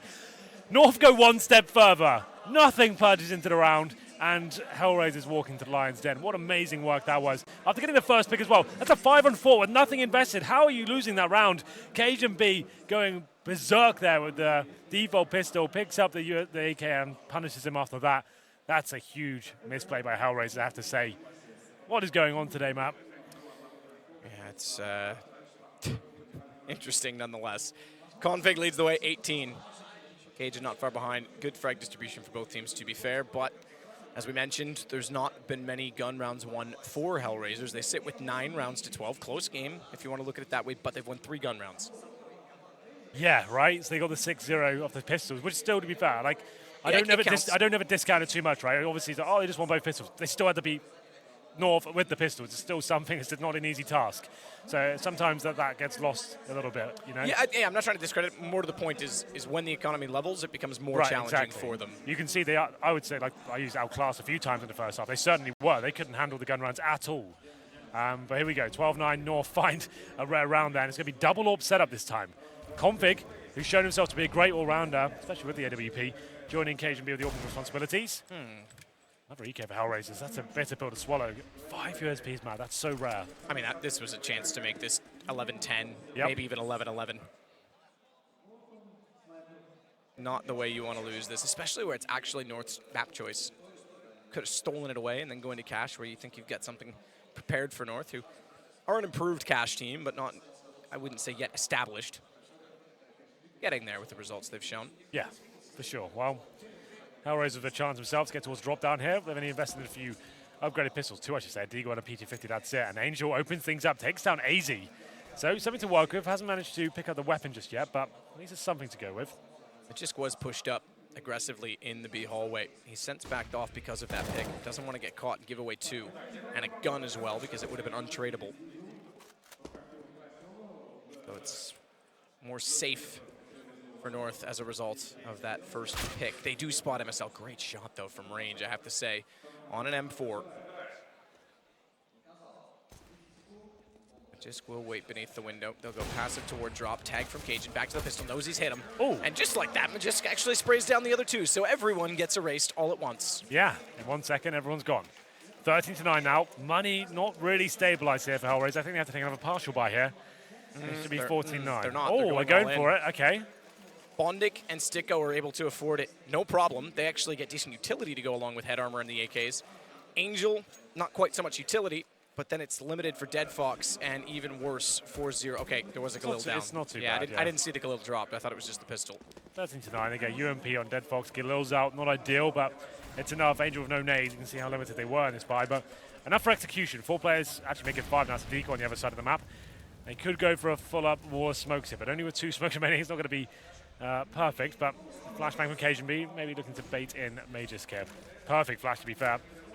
Oh, it goes back towards Hobbit Hole. And with Hobbit Hole and Chicken Coop both being played, Cajun's going to pull them in, get the attention, so especially good. with a shot like that. They're going to start focusing down KFC. Magisk, easy, gets 1, swings out. They still haven't made the call. The communication, Dead Fox overlooks.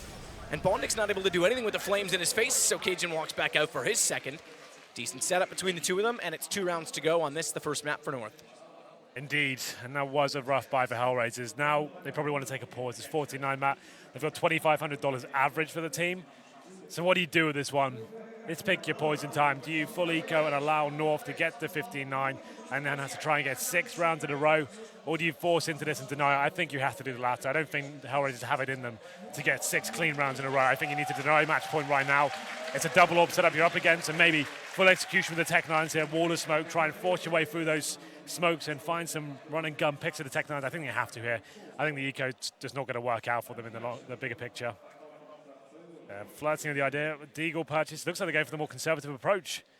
So they want 6 rounds in a row on top of their 9. That's a tall order. I try not to mention deaf. it, but that is the loudest thing I've ever heard in my entire life. I actually have a headache instantly. I try to ignore when that happens, but that's lifelong affecting right there. Yeah, I think I've just been given a range of decibels has gone down in my ear. Oh, God. I've actually got instant headache. That's really cool. That's really cool. Yeah. Awesome. Didn't know that was a thing. Yeah. Dead Fox behind the rock has Angel down below at mid. Smoke there. Hopefully that went through to our ears. I can't imagine it went to the stream. But MSL waiting with 0 above, quite timid. Bondic's there. This looks like it's just a wait and then push hard. Fast play toward drop. 2 down with quick effect. MSL needs to get his gun drawn. He hears them toward the window. Gets 1, tries to spray more. Bomb goes forward. MSL has it help. Pistol instead backs off. Doesn't need to commit. They've got a decent advantage to work with. They do get a kill back, though, on the A site. So if the bomb gets picked up, they can start heading that direction. Config's still out toward long and not yet aware of it. But Cajun comes over to help MSL, bail him out. And he'll get back in to find Dead Fox. It leaves Angel alone, surprisingly against just 2, considering how well that started. Config was still out toward long with no information. But it is going to be map point for North versus Hellraisers on 9. Certainly will be. Decent effort, all things considered, with the Deagles and PT-50s there. Brought it back to the 2v1, but once that bomb was down a connector, almost impossible to pick it up. Didn't have nades to smoke it off.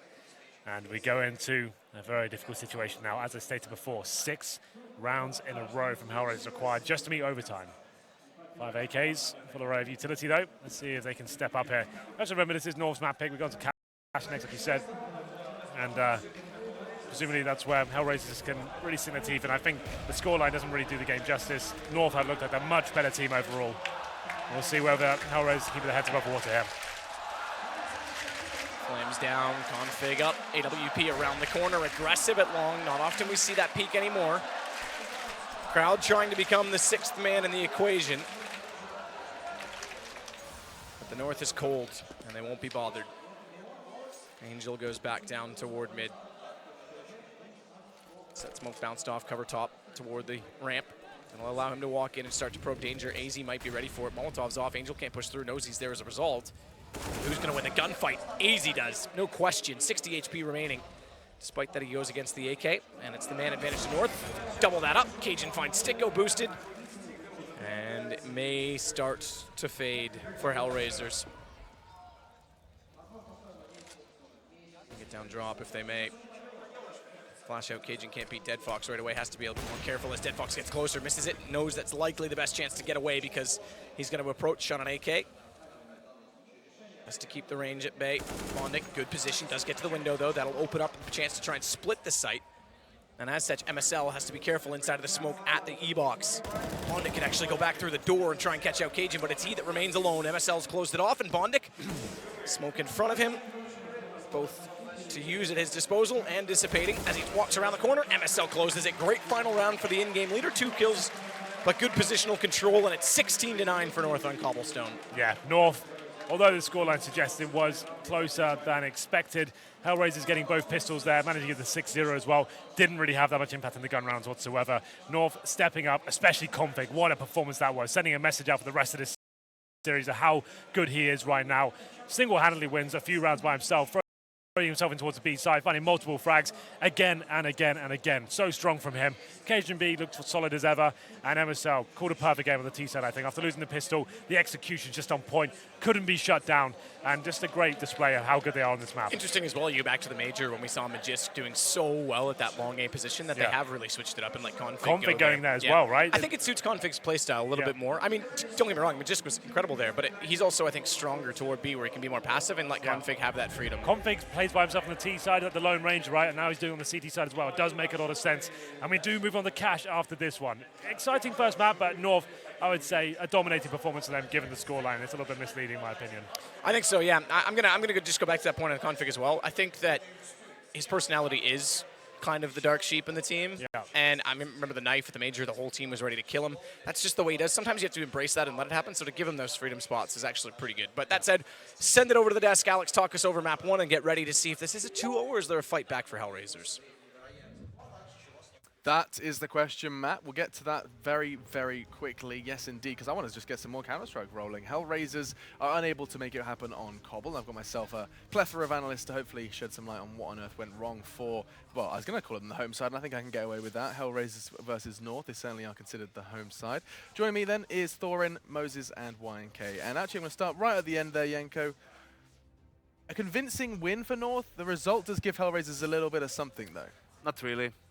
The game was way more convincing than the score shows because Hellraisers, as you just said, won both pistols. And even in the second half, they won the pistol, lost the gun round, and then managed to reset North straight away. North did respond by winning a straight eco with like 3 USPs, 2 P250s. But still, it was just a very, very dominating performance from North. They've proven why we regard them as one of the best teams in the world on Cobble. Like, that B execute, I'm not sure that many teams in the world even know how to deal with that one. And they're so good at like executing that in that one way, but also utilizing that later on to do fakes, to do delayed executes. You really can't know when those smokes fall what exactly is going to happen. So just, it seemed like a routine victory from North here. And Jason, what did you make of, so like in the G2 game we saw 2 P250s and 3 USPs, and that was a meme. This one was 5 USPs, wasn't it? And then 5 USPs. It's just like the patience you have for like watching teams win these kind of eco rounds and these pistol rounds against full buys is just like, it's all gone after that first series, so it's instantly frustrating. I actually don't think that could have been a much closer match, and I actually think it is closer than the score suggests. Yeah, the 2 pistols are great for Hellraisers, but it really is, like you said, like that was going to be a close match down the stretch, I think, until 5 USPs beat the full buy. Because obviously they don't invest anything into that round, they get an upgrade, then their economy balloons, which they'd had struggled to stabilize up to that point, and then all of a sudden they have the money for a double op setup as well, which Hellraisers had no answer to. So really, I mean, everything that's a match that down the wire could have been back and forth, but instead, I mean, just losing against 5 USPs, not only like mentally crushing, but just economically, it's just over from there. You get the pick as well in that round. Yeah, it was a 4-on-5. Yeah. I actually thought the fragging was pretty decent from Hellraiser. It wasn't firepower they lacked for necessarily, but I mean, the T side of North, way too good on this map. And also, I think this is a good example of a map where the score doesn't necessarily tell you this, but the Hellraisers guy had no answers for anything config dig. I mean, he's a player where it seems to people when he makes a mistake like he's over-aggressive, but you've really got to just take that with the good, like take the bad with the good, because there's other times where he just wreaks havoc as a result. Yeah, I mean, this is now. He's always been. I mean, we remember him from the major as well against Virtus Pro. I mean, he was able to just basically almost carry them to a win in that match. That was insane. So every once in a while on Cobble, he just seems to have one of those matches. And remember, we said AZ had a good tournament as well. He didn't even really need to show up. You know, outside of some of those struggles in the beginning portion of the second half, stabilizing their money, really no problems for North. No problems whatsoever. It does sound like my microphone may be having some issues, so I think I'll let you guys just Jason, go host mode. Yeah. Well, so Machine's microphone, I don't know if you guys heard that, has a couple technical issues. So, Yanko, what did you make of the match here?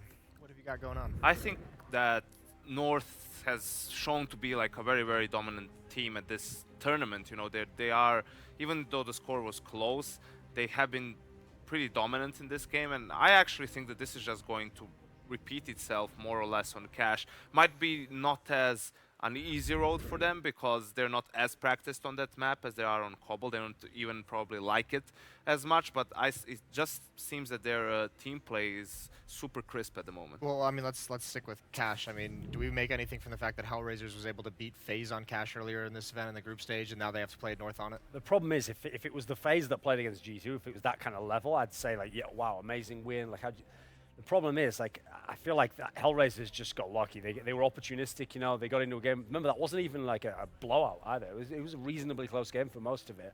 And that was just FaZe looking like a one-man team. You know, it was just Nico pretty much turned up in that game. Alouette had like 6 kills or something crazy. So I look now at what I saw on Cash from the guys from North earlier in the tournament against actually the very same FaZe, I think it was. Yeah. And that was fairly dominant considering it's a map they don't play much. So I still don't think Cash is a good map for them, but I think at the moment, they're just so deep as a team and so skilled that unless you're like one of the best teams in the world on Cash, I still don't think they fear playing it. And I mean, how do we feel about that Dead Fox win condition on Cobblestone? How do we? I'm sorry, something's not right with my headset. You're gonna have to keep going. Not working for you? Still not working for him. Well, let's continue with that question. How did we feel about the Dead Fox win condition on Cobble? The Dead Fox.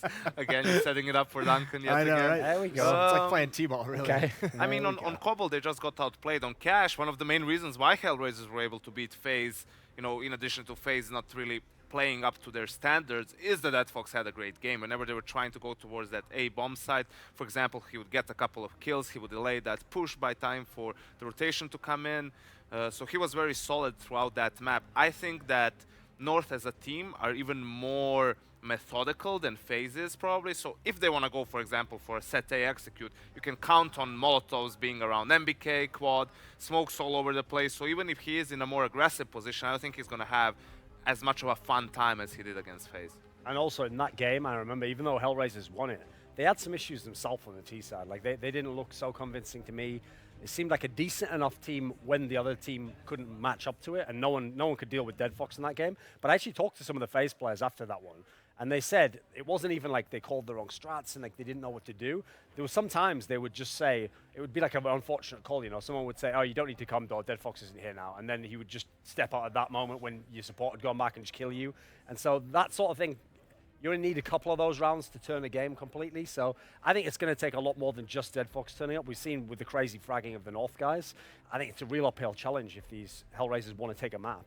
The question is, do we see a third? Yanko, we're going to work our way down from you. Do you think Hellraisers have got what it takes to replicate the win versus FaZe earlier in the tournament? It would take a much higher performance, I think, in general. North is looking like a very, very difficult team to beat right now, so I'm going to stick with North 2-0.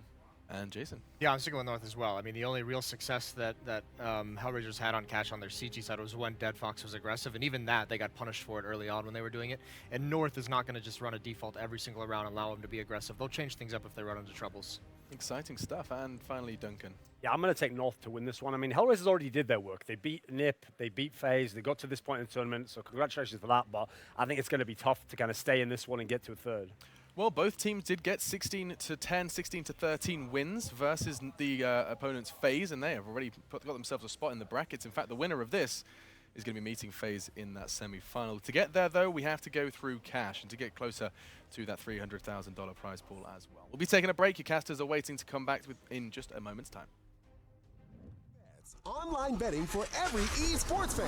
Dota 2 and Hearthstone, CSGO and Overwatch, StarCraft 2, the choice is yours. Express bets for multiple matches or live bets on the game you are watching right now. Know your way around Dota 2? Make a prediction for picks and bans. Playing CSGO? Guess the number of rounds in a certain match. Daily quests for all participants and all the best choice of payment systems. More than 600,000 users have already made their bets on the spectacular matches since 2011. EGB.com. You know for sure who's gonna win.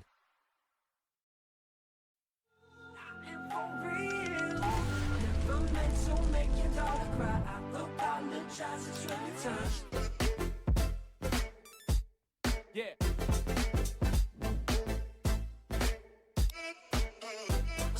Jackson. Yeah.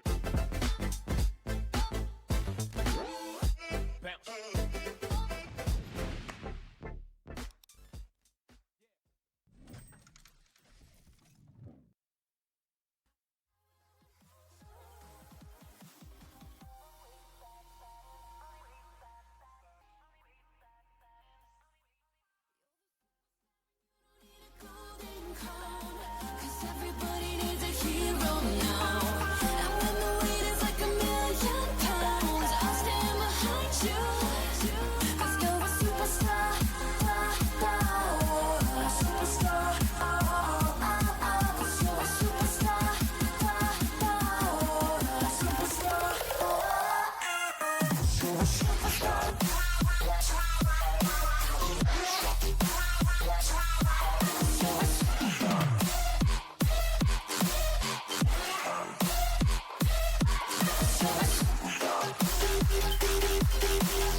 We get back into things right away on Cash. Hellraisers chose this. They brought it in against North despite their success against FaZe just yesterday. Right. It's a bit of a risk, I think, but it's their best play to try and level this series. Thing is, the North map pool's so big, and they kind of match up quite Yeah. well with each other. This is probably the best bet, I think, overall. Cobble, normally a good map for Hellraisers. Silly You actually Cable. see, we saw in Pro League especially, we've seen them take down some giants on that online. Obviously, you have to take down a bench of soul. But it's a map that's decent for them. Dead Fox didn't really arrive here. Hopefully, he can step up here on Cash. But the thing is, North have looked good on this map as well. It's not normally a map that's associated with them, I would say, but they're getting better and better at it. And actually, still, the fragging power these guys have, with the addition of AZ now as well, you feel like it's a map that kind of suits them. They've got 4 potential superstars in this team, right? With maybe MSL, don't normally count as a superstar, but against FaZe, he stepped up and has actually won the round. They got them the round. They got them the game ultimately. That sick post plant, 2K entry, 2K post plant, 4K round. I don't even know where I'm going with this, but to be fair, I think Nico missed a few shots on the pistol there that could have easily won it for them, but it all counts. And MSL did a tremendous job to hit those 2 shots late. It all counts. Well, here we go. Hellraisers. Oh, let's not get too excited. This might be the pistol. I think it is, Matt. Don't get carried away. I was about to make a big intro. The knife. What did I say? You said this is the pistol. This is Good Lord, the knife. Yeah. I'm tired. We both are. I meant it's the knife. Yeah, I've done nothing this week other than try and sleep and then fail to do so. We're an hour ahead of the German time that we currently exist in. 2 a.m. now. Yeah, because the problem is we don't finish till midnight with Pro League, so I'm used to going to bed at 1 or 2 by the time you decompress and get back to the apartment. And then here, that's 3 o'clock. Yeah. So I've been falling asleep consistently at 3 o'clock, and our call time's 9 a.m. anyway. I've got to do better at adjusting my sleep schedule. It used to be something I did struggle with, but now apparently I do. Well, the pistol will begin. Hellraisers will switch over to the CT side. The crowd are still believing. Let's see how they are as we get into it. We'll have a look at the North buy as well. Cash, a plethora of options to present in terms of strategy on the T side. We're seeing a lot of teams, they either go hard towards B, or you're doing a small A split. 1 swing towards highway, maybe 3 towards door, 2 a main entrance. A lot of teams mixing things up here. And Hellraisers obviously have the option to go aggressive, maybe push towards B storage and get the kills back in return, and maybe counter a B rush coming in. But the huddle's still going on for now, so we won't be jumping straight into it.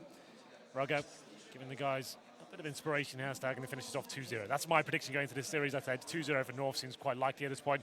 And after what I just saw on Cobble as well, it wasn't their map pick, but Hellraisers got blown out the water. They win both pistols, sure. And like we said, no, you can't really discount out too much. It's still impressive to win both pistols and convert it to 3-0s. But still, in terms of the gun rounds, they'd never really arrived whatsoever. And losing that round to 5 USPs as well, you've got to ask yourself, what the hell is going on there? How does that happen? I thought you were going to say, what the hell's going on, Dan? What the hell is going on there? 5 USPs, no armor, no nades. That should be an impossible round. Yeah, no, that's ridiculous. I mean, credit to North for hitting shots, but it wasn't even a stack. It was a crossfire and they lost setup. It was a 5-on-4 as well. Yeah. They lost the first pick. How do you still win that? Yeah, that's insanity. It's like, utter insanity. This tournament has been nuts in that respect. But yes, this is the second quarterfinal of the day. Just joining us, where have you been? It's been quite an exciting one. FaZe taking down G2. I would say that's an upset, considering what we've seen in the tournament so far. Maybe not overall coming into the tournament, but from the form we've seen from both sides, and obviously G2 looked incredible in the group stages. But that's what Swiss format lends itself to. The early peakers are just playing best of ones. You can't really plan too heavily for opposition. You don't really know what you get up against, and you have no idea on the map. You can't really prepare that deeply in that respect. Best of threes come into it. You can see the trends on map they like. I spoke to Robin afterwards, and he said, yeah, well, we had the night to prepare for Inferno. We knew how to shut down that double orb setup. But that's something they worked on. They're going forward. They're happy to play Inferno and actually shut it down. And you could see, I think Shoxy maybe forced himself a bit too much in those double orbs. Yeah, I think he was stubborn about it. Yeah. But anyway. They were committed to the idea and never really adapted. That's neither headstrong. Let's get into it. Well, it's there. It's not here. Yeah. But pistol's about to begin, Henry. At last. What do we get for a buy? Oh, a Tech 9 comes out once again, and it will be North heading on the T side. And so, Cajun B, Superman. That means he gets the Tech 9. Drop for him. He buys armor. Makes him very strong. Normally going to be throwing himself into the side first. One smoke, and they're facing towards B for now. This could be a straight-up B rush from the T side. Bomb's heading that direction as well. Smoke for spawn. Maybe just rush straight in and see what he can do. Looks like that's going to be happening. Certainly does. Ooh, slowing down. Zero and Stick are there. Headshot, and in the open to try and spot them early. Zero's going to go back behind the box, likely tuck him way in. Good shot. Good shot from Sticko to get the jump as well, because Zero wasn't in position. He certainly is now. 3 kills between the two of them on the P2000 and the USP. They know Magisk is in the small pit. They've lost sight of Cajun, who's now in a 1 versus 5. All 5 stay alive. Hellraisers start off in style. So it was a B rush from North there, and 3 kills coming in for, I believe that was Sticker, right? And Oh, 3 two, sorry. I was going to say 3 straight pistol rounds now for Right, Hellraisers okay, as well. you put 3 fingers up. I took a gamble. Yep, I you was did. trying to work out what it It was. was close. I didn't quite get there. But, you know, yes, 3 out of 3 pistol rounds. You're absolutely right there. And we go into the second round. So North, it was a V rush. The reason they delayed at the start, as I kind of detailed in the pregame, the fact is that CTs can push into B storage and try and challenge that rush. So waiting for that to come in doesn't happen. Jump across, but impeccable shots there with the P2000s from Hellraisers. It's going to be 1-0 for them. Forced by, of course, from North. No bomb going down. Deagles, 4 of those. Occasion B, the AWP will just be down to a Glock and nothing else. 3 rifles for Hellraisers, 2 UMPs, and a boost. AZ very proficient with this Desert Eagle. See if we can get anything rolling here towards middle. As he does spot legs jumping around the corner in the form of Sticko at Z Connector. We'll sit back with the Deagle though and see if that presents itself any further as Angel gets closer. Nade will take him to 63. Meanwhile, already has MSL down as he tried to open the squeaky door and walk toward the A site. Spreading the map quite thin, leaving the bomb, in fact, back by the white truck toward T-spawn. So it's picks to start it off with these Deagles. Picks that may not happen. Possibility we go 2 straight rounds with no kills for North. Anything can happen with Deagles in hand, though, and Magisk tries to find Dead Fox. No success on the first shot. Actually gets closer rather than further away. Good shot from AZ. There's the first blood for North.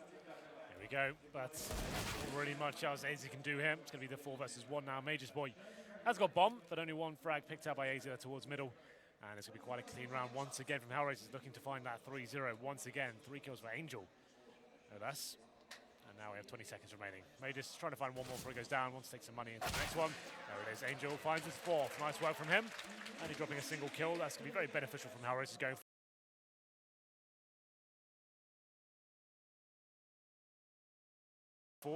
But this is a very similar story as to what we saw on Cobble. Get that 3-0.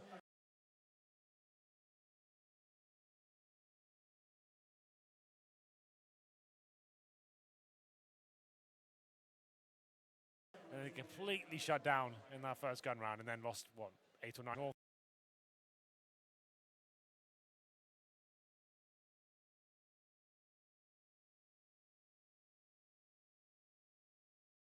Far may last. In fact, Nade's going to get him. Angel with another. Angel has 5. AZ has 1. He's the only for North, but now we go into the first gun round. Things could start to change. In fact, Cajun be immediately onto the AWP, and he has armor to go with it. No utility, however. But they've got 4 smokes across the rest of them.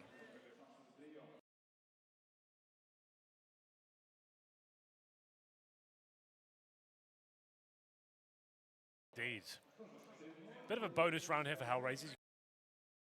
You can see they've got, well, I can see, I have a PC today. 2 Famases, now 3, and a UMP.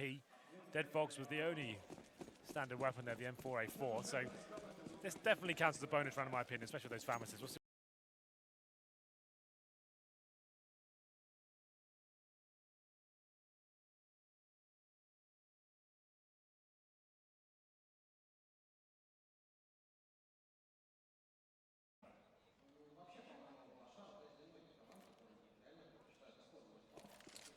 Just does get boosted up, drops the bomb back down.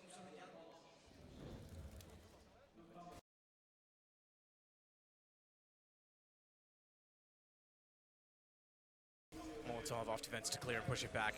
They've got to watch for Cubby and 2 players in mid. Angel, oh, he's going to get Molotoved out, but just needs to stay to watch the angle. Smoke goes down, they'll know for sure, for certain that he's there, but don't commit, don't over-focus to it because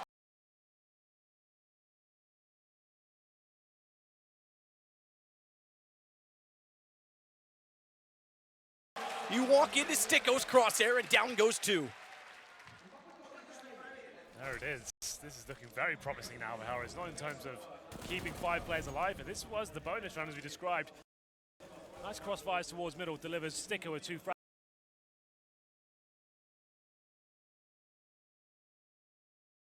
Go up 4-0. They must have a ton of cash going forward now. Yes, they do indeed. Angel, $10,000. Same story for Bondic as well. 0 not far behind on 9. So they've got money for days at this point. It has to be another eco for North. So this is just only going to swell. They're going to have like 3 rounds in hand to keep buying with. So we'll see what happens as we go forward. Round number 5 in terms of the buy for North. Desert Eagles, PD50s, a couple of sets of body armor here, and 1 smoke. I would say that suggests they go towards the A site, Smoke off Highway. See if they can get some picks here, but yet to be seen. Going to round number 5. This is looking very good for Hellraisers on their map pick. Oh, I was going to say that's an easy kill for Dead Fox, but doesn't quite hit it. You missed it on your screen, but I assure you, that was destined to be Dead Fox. Dead Fox.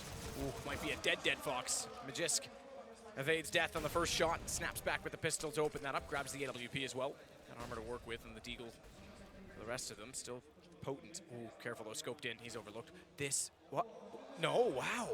I thought Angel would have heard it. He's gonna look in, Magisk should easily turn back, misses the shot, go to the pistol, he's tagged! Oh, big missed opportunity. North are certainly struggling. Absolutely, that was big. Mages with a chance of bringing it down to the 3-on-3. Instead he goes down and loses the AWP. And it's going to be MSL and AZ bombed down and maybe a chance for a kill here. They just can't get anything going whatsoever. Only 3 kills and AZ finds his 3rd. Bring the toes up to 4. Yeah, not bad. Just kidding, it's really bad. Reload in, smoke off toward Highway. They're already pushing onto the truck. He should be taken down momentarily. In fact, there it is. 5-0 Hellraisers North early. You've got 4 timeouts now. Might as well try and maybe use one here to set your mentality. They're going to go into a gun round. They're not going to elect to do it, though. So they're confident just keeping this pace and potentially finding their form on their own. We saw so many good executions on Cobble. Maybe that's what we fall back to now as North. Let's get all the smokes down. Let's get a plant and a possible situation for us going forward. Default at the start. We have got the Cajun B AWP yet to post a single frag. 3 players on North yet to really arrive here. After going down at 3-0, the force by limits on the first gun round. And here we are. Hellraisers looking very good right now. The money out of control for them, even after the reinvestment. Still 2 players with 10K. Cajun B watching towards the A entrance there. Dead Fox is there, but not committing to the tighter angle, just holding for anyone to commit. This is timid. Yeah. After you, says Cajun. Zero is going to take down Config this time, as again, as always, he tries to take over Checker. A little bit more pressure applied as AZ's there with him, but they've spotted AZ. Stick goes behind the box. Cajun backs off. Not sure why we're still not watching this fat battle, because Molotov down, it didn't quite reach, but AZ still manages to hit the shot. Might give them a chance. Angel, off angle in the corner, flashed twice, but has a clean line of fire toward, oh, Magisk though, shoulder bait. Makes it work. It's the shot relocated in time. Zero's got to come up large. Does find one already. Looks for the headshot, but MSL overwhelms. And now a man advantage for North to take over a site. Bomb going to be planted. Cajun holds off to catch Bondic. And it is Dead Fox, the man in the standoff to begin with. That's going to rotate away, give it up. 1 versus 3. No chance. Despite having so much money, play the long game. Yeah, indeed. Well, finally North do arrive here on cash. It's going to be 5-1 in their favor, keeping 3 players alive. Bit scary for them there, especially towards that B side, but MSL finds the crucial kill on the bomb side there. It was 0. They got 2, finally shut down at that point as well. And it's going to be North with the Sade AWP as well, but Dead Fox, he'll return the favor. He's saving his towards Squeaky Door. We said they've got tons of money built up. B-split working out for North at that point. He'll be saving Orb, Incendiary in a flashbang, and he'll be all the way in towards check Squeaky Door, I should say. There it is, the loud explosion rumbles through the arena. And North, you need to be careful here. Money's not great. They need to reinvest with the grenades. That'll probably take them down to about $1,500 per player. Trying to balance the books right now, dropping some weapons over. Hellraiser's not going down to the double AWP setup. They're not really a team that presents that too often. See Dead Fox the main AWP for them. Sticko can chime in occasionally with it. We'll see what happens as we get into round number 7 here.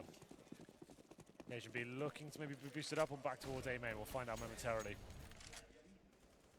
Bondic wants to go. Nade in will do damage. Backs off, thankfully, though, because Cajun is ever closer with the AWP. Does very little damage, all things considered. It goes too far to hit Cajun and barely scrapes AZ. Good shot from Cajun as Bondic is indecisive as to where to go to next. Yeah, no smoke at the start from the CTs there, allowing Cajun to have a bit of room to wiggle with there. And he finds a second kill as well. Lovely work by Cajun B. The Dead Fox fighting back. Now the smokes need to come in from the T side. If they're going to go toward A, which they'll pass on for now, they need to isolate the AWP. MSL has the smokes down to work with. Flash quad, jump up, try and get above. Dead Fox close enough, he could be caught off by this, but oh, Highway, did MSL see it? Made noise in the site, dropping back down. Dead Fox knows he's here, and he's got it up close. Fast indeed, and it's back over to B as they level this up. It started 5 versus 3 in favor of North. Zero, same position on the site. No Molotov in front of him, and Sticko as well is there to set up the crossfire. Smoked off. Now Good it's flash. Zero's turn to work his way back in. And the bomb down, Magisk as well. Good recovery in the round from Hellraisers. That was the first 2 picks going in favor of North. 5-on-3 situation. Maybe they get a bit apprehensive there. Dead Fox arrives, finds 1 kill from Truck, and he actually funnels him back towards B. That's where they've got the crossfire set up. And Dead Fox, he only finds 1 kill, sure, but the fact he sends us back to that B site where they've got those real nice crossfire ready to go, and a nice flashbang as well. This KGB to open things up. I thought it was round over. I thought, okay, couple in a row. This is time for North to arrive, and this has been reset now. They have to force buy back into this. Zero and Sticko shutting them down. Tech 9s, UMPs, a couple of AKs here, and a desperate situation. 5 players towards B storage for Sticko. He's ready for towards checkers. Smoke comes in to a bit of room to work with. The thing is, they have to commit now. They don't know what's going on the other side of the map. The smoke's not great, and the Molotov should reach Sticko there. Not quite. Oh, there it is. Yeah. Okay, just the final tick. Flash as well, he jumps off of it. So 2 Tech 9s, UMP. They've got another Molotov to flush him out if needed. They know where he is. Config's waiting for it. They're not going to overlook this at all. In fact, he's going to start pushing down. I say that. He actually looks in the sight. Perhaps they did anticipate that he was elsewhere. Angel responds, walking in from heaven. How appropriate. And he'll fall back into his territory as KGB smokes off. Bomb now down default. Oh, both using their smokes there. Not greatest, but this situation doesn't really matter. CT's coming from heaven. Easy to defend on the site. His teammates ready with the crossfire. All 3 to go in and drop down. That's risky. No accuracy during the fall time, so you've got to hit shots immediately on entry. They're going to go now. 2 players coming through with flashes, though. The flashes again are so good. Angel finds 1, swings in, AZ down, but he's in the flames. Surely he's going to burn alive, and Dead Fox, oh, he killed he's his actually teammate. killed his teammate with that Molotov, and that's the round done on its own. North pick up number 2. Oh, you could see what they're trying to do at that point. The time's ticking away. When they finally commit to the retake, it's about 15 seconds. And their idea is, let's throw the incendiaries on the site, flush the terrorists out that might be waiting on there, and that's actually to their downfall. You can see they get the pick, and they know AZ's towards checkers. I'm not 100% sure what kind of plan it was, whether AZ could have actually seen the bomb. He couldn't, but he knew the flames were there, so he That's backed what off. I mean. So the fact is that he gets a little bit lucky at that point. It wasn't the best of plans, but the flames save him. And AZ manages to pick up round number 2. But the thing is, come down to another 1v1. Loads of money around available for Hellraisers. 5 towards B once again. And Dead Fox, he's there this time. And he gets the first pick to take down Config. Zero immediately goes back into the site. They changed the setup to a passive one and allow Dead Fox to be dynamic on the AWP, one of the best maps for it. Mostly in part to the safe rotations, but as they lose the first pick and Dead Fox leaves, they want to swarm onto Zero. Smoke down. He's bought himself some space and a headshot to stay alive. Sees the feet, sprays in, but it's Magisk to save his teammate. They've lost AZ, however, so they still are a man down as Sticko gets above, nade in. Oh, MSL gone. Thankfully, he puts the bomb down to give them a chance. Cajun finding one more, gets close, more aggressive, smoke off. And he'll sit to watch them drop in as Magisk stays above the smoke as well, trying to mask away from the flashes that have been so successful. Dead Fox is going to throw it right now. Take that back. It's a Molotov.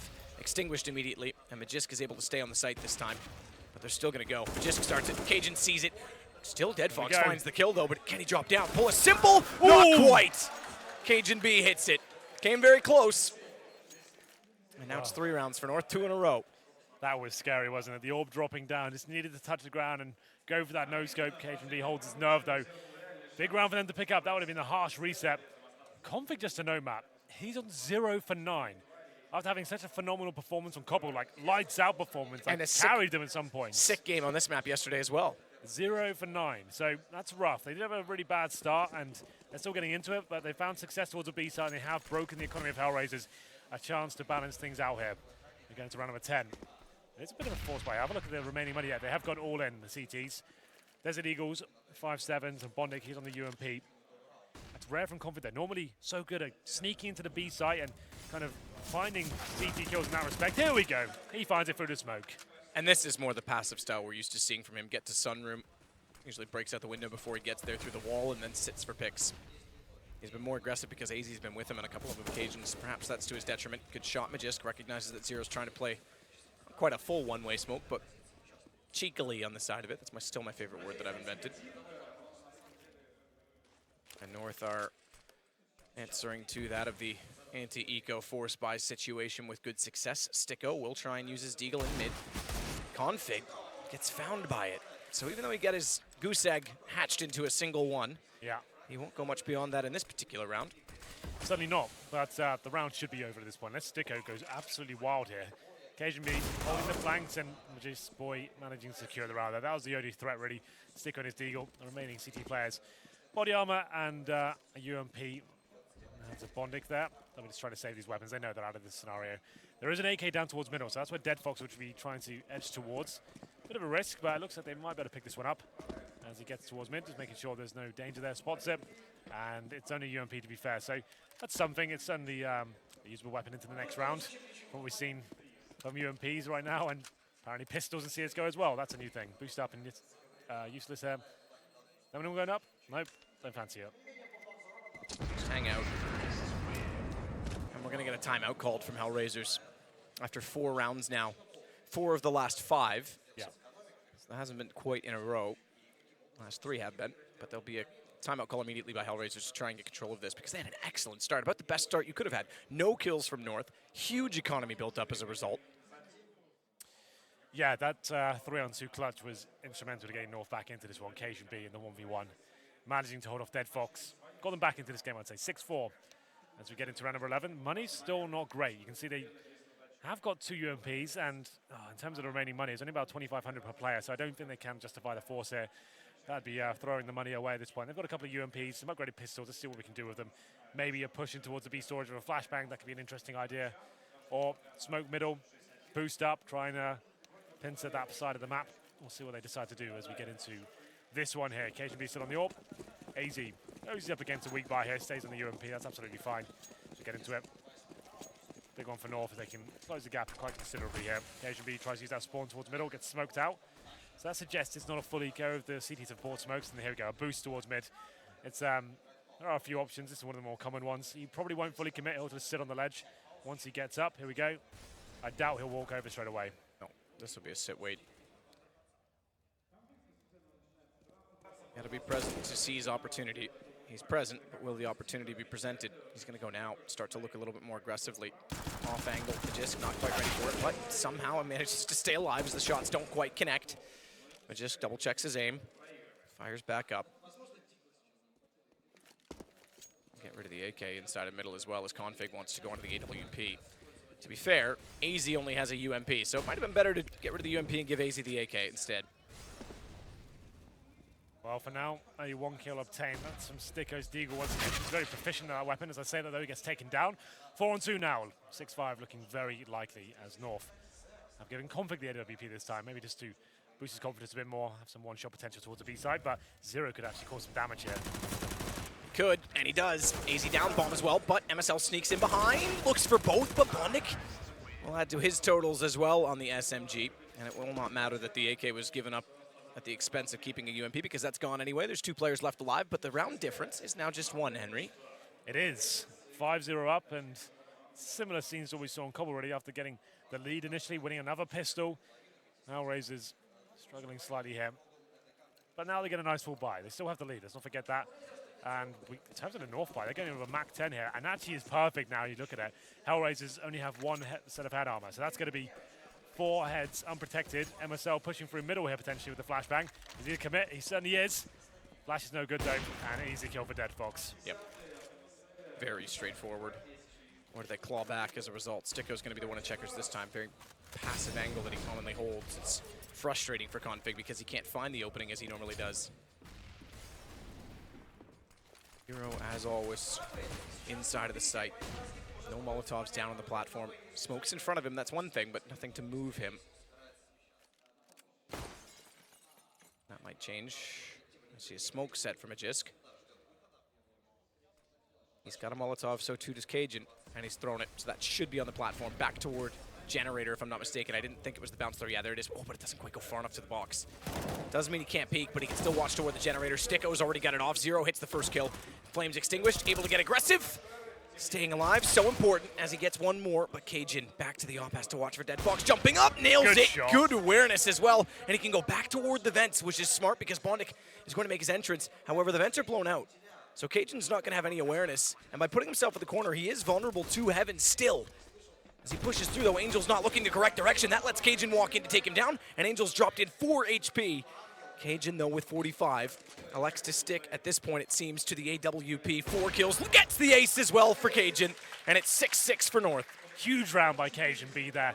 It was looking like an incredible setup for Hellraisers there. That Molotov, like you said, not quite reaching the back left corner. That could be really dangerous for a Terra team. We think that's going to be covered off. It was slightly misthrown, I guess, in that respect. And then Cajun B has to step up and go above and beyond in terms of his AWP play and Tech 9 as well. Great awareness to win that round, but to be fair, the remaining CT coming into that one, he has no kit, 4 HP. The bomb is in full vision occasion. Just have to hold the point, hold the line at that point, watch the bomb. And we go into an equal situation. Hellraisers having that massive lead. Slowly but surely, it's being taken back by North here as we go into round number 13. A-push comes in, and it's going to be Major's way to find the first frag. Sticko, once again with that Deagle, finds another kill. Very strong with that weapon. Good flashbang towards A-main. Can't find a kill just yet. AZ going to be finding a bit of trouble here, down to 27 HP, and it's going to be the man advantage now as Dead Fox finds another. AZ goes back for the bomb. Depleted they are, and Bondik's in a great position to catch off. AZ still has that bomb in his possession, but Config's there. So too is Sticko on the doorstep of A-main. Another downed situation for North to clutch back. Finally, Hellraisers looking like they could potentially get another round, but guns aren't great. Off down, Config likely to stick to the AK at this point. Smoke off to cover the truck position. He knows Sticko's gone in the doorway. The longer he focuses on this, though, the more chance there is exactly that. That Zero gets closer on the UMP, could catch him off. Great shots from Config. He might have been slow to start, but those 2 kills is most important yet. Absolutely. That was amazing from Config. Just as he was like, what, 0 for 9 at one point, and managing to pull that back and have that sort of round. He's made the crowd go a little bit quiet at that point. We haven't heard any roars in quite a while. That was a big round for them. Deagles and pistols, and Sticko doing a tremendous job with his Desert Eagle. Excuse me. Config shuts it down. They now take the lead 7-6. Still money available here for Hellraisers. Maximum loss bonus and then some. They've lost 6 rounds in a row here after having the 5-0 lead. It's getting a bit scary now for them. Number 14 coming to the latter stages of the first half. Dead Fox back on the AWP. I'm going to check in with the scoreboard quickly as well. Dead Fox 7-6. Same story for Bondik as well. Everyone says when we talk about Hellraisers that Dead Fox, for them to win these big games, he needs to be present and having a massive impact to the AWP, especially on a map like Cash as well. So many options for an AWP. We haven't really seen him bring anything to the table instead of like super dynamic play or pushing aggressively in B storage or mixing things up at all. He seems quite static, and that's a problem. They want to be winning this game. He needs to be taking some risk at this point, calculated risk and surprising the T's. Great start from them, but they've dropped off now, Hellraisers. We go into this one. KGB back on the AWP. And this looks like a full A execution. Can see fast play towards Squeaky and A. Bomb down for now, so he won't be going super fast here. Dead Fox falls back, and AZ, what a shot that was. Great shot. Bondik down. It's a good start for North to work with. Magisk still out toward mid. Angel's going to spray through the open doorway and catch off Config, though. That brings, or excuse me, catch off Cajun. That brings things back, but Config does get the shot onto Sticko, which opens up B. We know that the dynamic duo of Zero and Sticko have worked well together, but now Zero's alone. What's off? Does that bounce far enough? Certainly seems to. Pushes him out. Good read from Config. Very smart play. Intelligent all the way through, but so too is this push from Angel because he has the bomb now. He's already got 1 kill. Peeks AZ, not ready for it. Double down. And the bomb in his possession. It's suddenly Hellraisers with the advantage despite Config opening up the B site. Yeah, great work from Config, but maybe even better now from Angel. Finds something out of nothing. 3 kills in total. Looking for that ace. Config's low HP as well, and he knows he's towards the B side of the map. He's going to try and get through useless, as you call it, and time it. But a better position from Angel means that he can't see him as MSL gets taken down. 4 kills for Angel. We've had an ace from Config in this game. We might get one from Angel now. We certainly do. Gets Config rotating back in, and he recovers the round himself. AZ with the opening kill on the A site. Config, like we normally said, when he was in that Slayer position, that's what the kind of plays you're expecting. Sneaking in towards checkers, undetected. Molotovs a player out. Almost guarantees the round victory at that point, but Angel says no. Pushes middle, finds the bomb, and gets an ace in total. Great round from him. And finally, after losing 6 rounds in a row, Hellraisers tie things up at 7-7, the last round, and looking for the half win here, as they've actually broken the money down of North as well. 3 AKs, 2 pistols, and fast play towards A once more. AZ trying to get the opening pick once again, but this time smoked out. There is a gap that takes a nade to the face. Now, who does the gap benefit, though? Because this close, you can't quite see feet, where Bondik can from far back. As displayed as he nails the headshot onto AZ. 7-7, this for the half victory, if you want to call it that. It doesn't account to much, but it gives you a slight advantage, sure. take anything you can get, Config. Trying to find the shot with a deagle at B. Nails it. Down goes Dead Fox. He was so good with the deagle entering on B yesterday against FaZe. He'll try and find Zero now, who's elevated above. Not sure why we switched off when we did, because that's exactly when Zero does get the kill onto Config. Loose purchase for Sticko in this, the last round. Bondic controls the situation, dinked up, but still manages to take down MSL. It's all onto Cajun B. Gets the first on the nade. Bondic low, will go down. 1 versus 4, starts his way inside of the site. Safe default, turns back, gets Angel first. He's gonna get this plant in time as well before Sticko can do anything of it. The nade that high in the sky does very little. This is actually winnable for Cajun. Zero's on only 20. Smoked off, he's expecting him to try and push toward the ladder at Catwalk. And he's not wrong in assuming so. They spray through, tagged up, down to 46, another 30 damage. He's gotta be careful, that smoke's due to dissolve at any moment. And he'll put himself further in the site. They check quad. Oh, he could wrap this. He could actually make this work so well. They look the wrong way, but a shot missed, gives it away. Oh. Molotov drawn. So close yet so far, and Hellraisers will get their 8th round. Back and forth game, I have to say, Hellraisers, the amazing start after winning the pistol yet again. They get the 5-0 they wanted, but after that, North ran away with it, looking very good towards that B side especially. Hellraisers coming to life towards the end there. Cajun B can't finish off the clutch. Pulls out his Molotov and gets caught with his pants down. It's going to be Hellraisers actually winning the half at this point. 8-7 in their favor, but still anyone's game. We're going to take a quick break here and see whether North can come back into this one here on Cash.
Well, we get immediately back underway. Hellraisers have a lead after the CT side against the improved North Cash approach.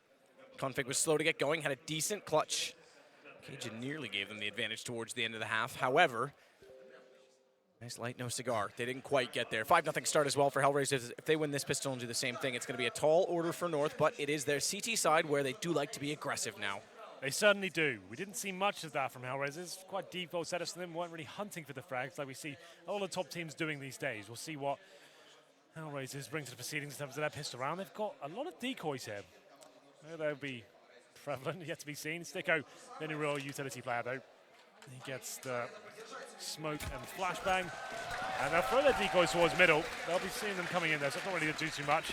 And maybe A-side commitment. This will be one smoke towards highway, Molotov the quad or MBK, and just burst into the side. Very simple. Well, that said, it's all Magisk. Get truck smoked off, retake game onto the A site. Kit for Magisk. Tries to do damage, doesn't really find much. Angel to hug the warning corner. MSL getting closer as the smoke dissolves. He needs to be in a position to strike. Look at the rotations. Back away, all the way out towards Squeaky from Hellraisers. They don't even want to fight right now. Let them come into the site. That's fine. We'll play it late. We'll play the time game as they open the door. 2 to stare down MSL. It works out wonderfully. However, Angel does get one back on the Magisk. Bondic into AZ. It's on occasion yet again for a clutch. He's not alone, though. He does have config, but not with much HP. Stuck in the sights. Played out by Hellraisers as Angel wraps around 9 to 7.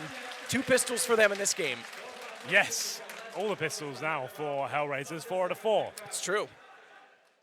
So, bomb down as well. Quite a clean round for Hellraisers overall. North, presumably going to be forced buying into the second round. Yeah, the scout comes out for Cajun B.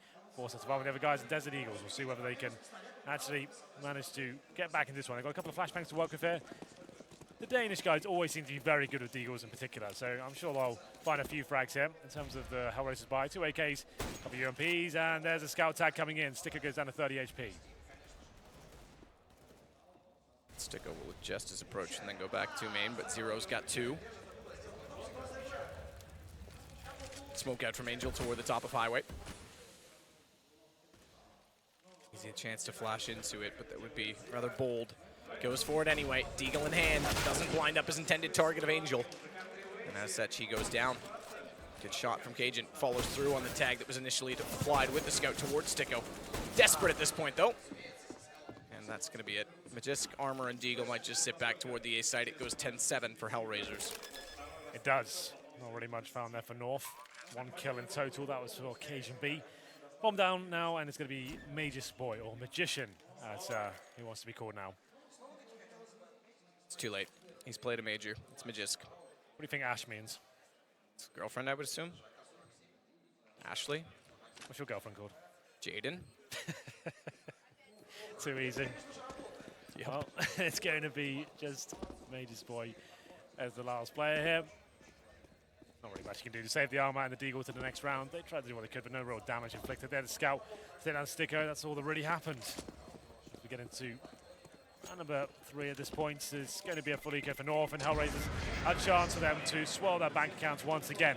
There's his 2 maps now. They've had that 6-0 advantage in terms of winning the pistol, converting the 3-0. I say that with bated breath, to be fair. They've lost to 5 USPs before, so maybe we should wait until this round's over before I get carried away. Here's the replay of the pistol and the Glock burst fire to finish things off there from Angel. He's had a pretty decent game so far. Some aces, some big rounds as well on the pistols. Let's continue, shall we? 4 USPs, Magus, Desert Eagle. Not really much you can do with the CT team. They're going to be pushing in towards middle. Hope for the best. Sticker's waiting for them though. Should get a couple here. There's 1. And the second, he'll be taken down after this. But Zero's there to save the day. Nice work. Good chemistry to make sure they're protecting each other. They're super effective in these anti-eco situations, unlike our last game. Another round that could keep 5 alive. They're not giving anything away to North to get early money, and also not giving up economy themselves. It's really strengthened their game in this map. Definitely.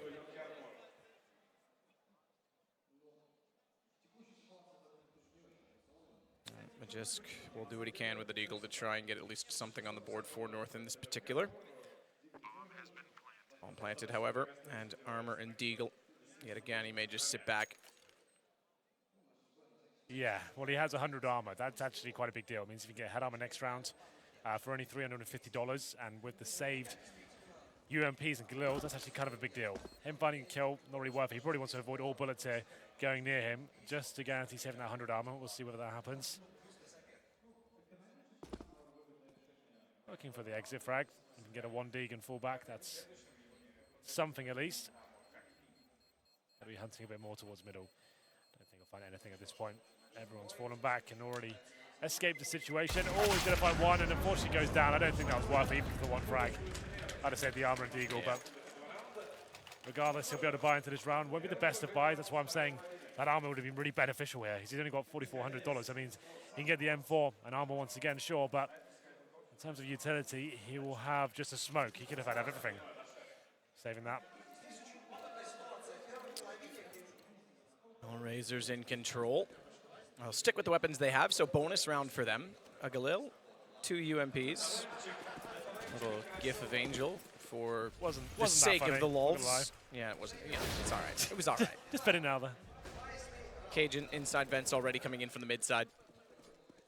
Drop in. 2 players as well at B, so 3.5, 2.5 B and 1 in mid, I guess. Not 3.5. Yeah.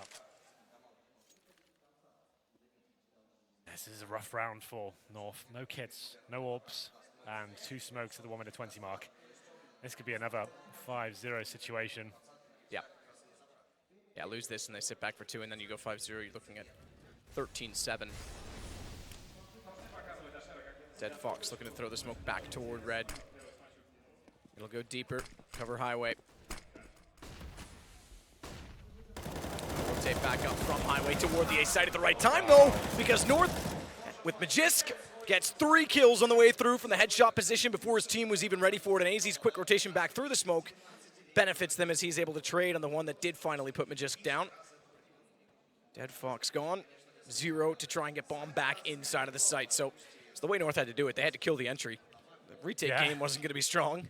That spray control from AZ was strong. Good lord, that was amazing. I want to see a replay of that, but Zero still trying to cause some damage here. Every kill he gets is valuable at this point. 25 seconds to work as well. He will die from cage from me, almost certainly. There it is. Let's hopefully get the replay of Magus in slow motion. That was beautiful to watch. Really impressive from him. I'm not sure if we're going to get it or not. We'll find out. Here he comes, surely. Give it to me. If you'd like it. Didn't stop firing at one point. It's so well controlled. Yeah, Very nice. that one's sick. Shuts it down. And it's an op immediately back up for Dead Fox because the economy was built, but lose this and it will be the break. Get a bomb plant, however. You're going to be under the second stage loss bonus. So you'll be on the cusp, depending on the situation. Does strengthen the utility, quite obviously, for North. AZ, however, hasn't bought much. At 150 left. And he's already deployed one of his smokes toward A main, the only smoke, obviously.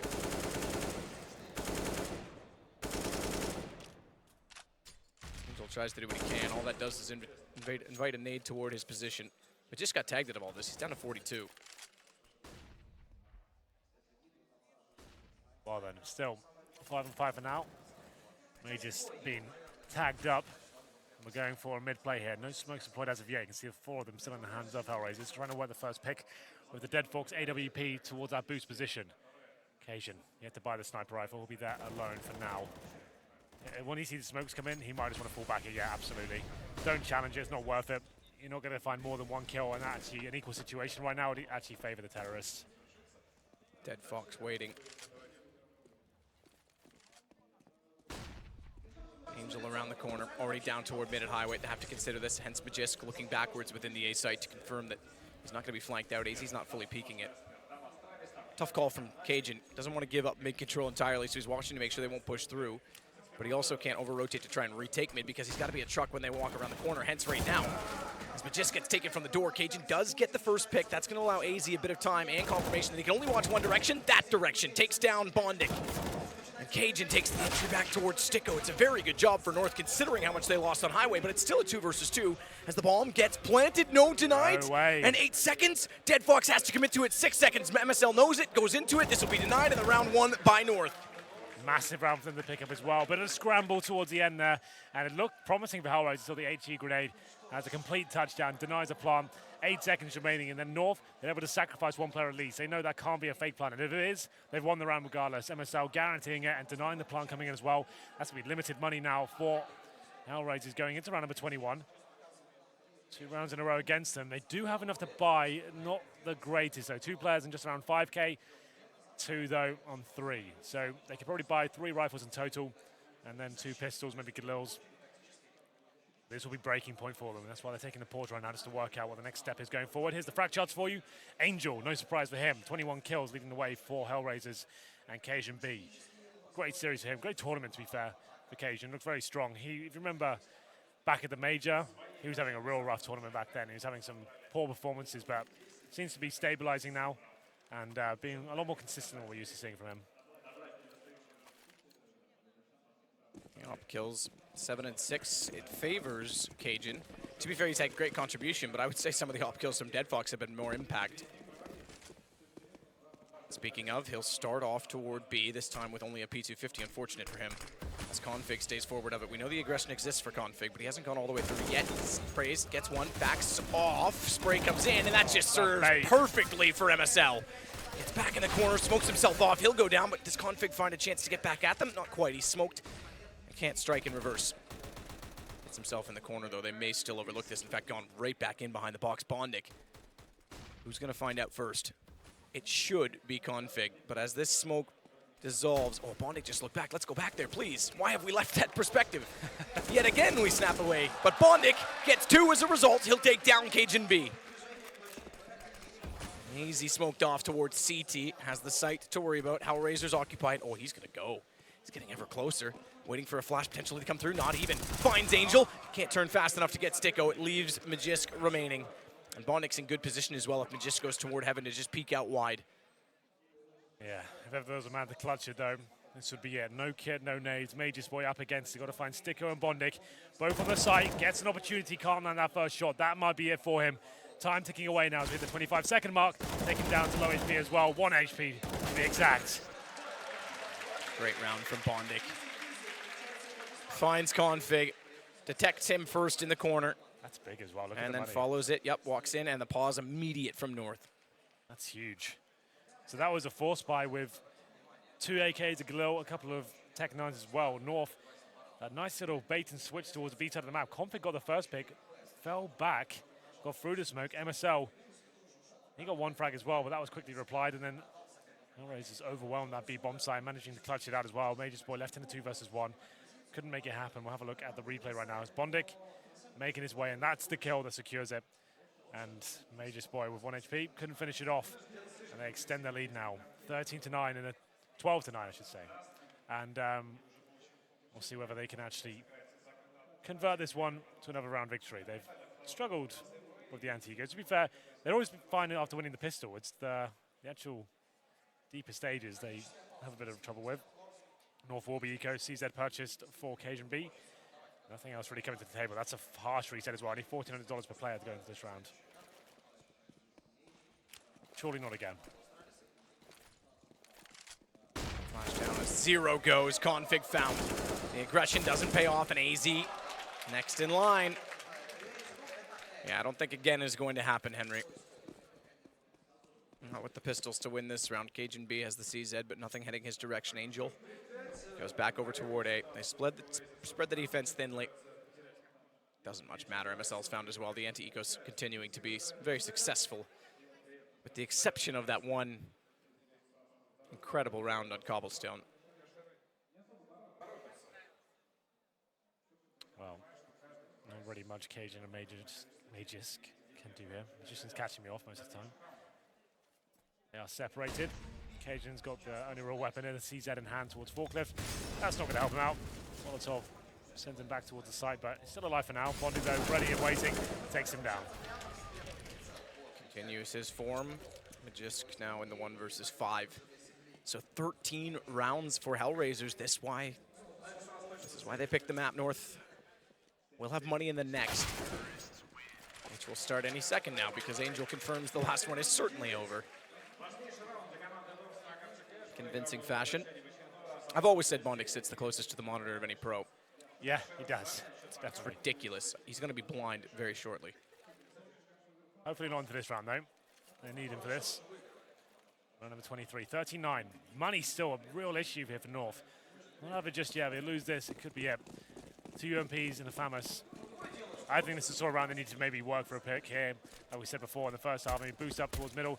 So they're trying to get 1 player in towards the fence. That's Cajun. And a fast mid play coming in for the Terrans. This kill's huge, and Sticko picks it up.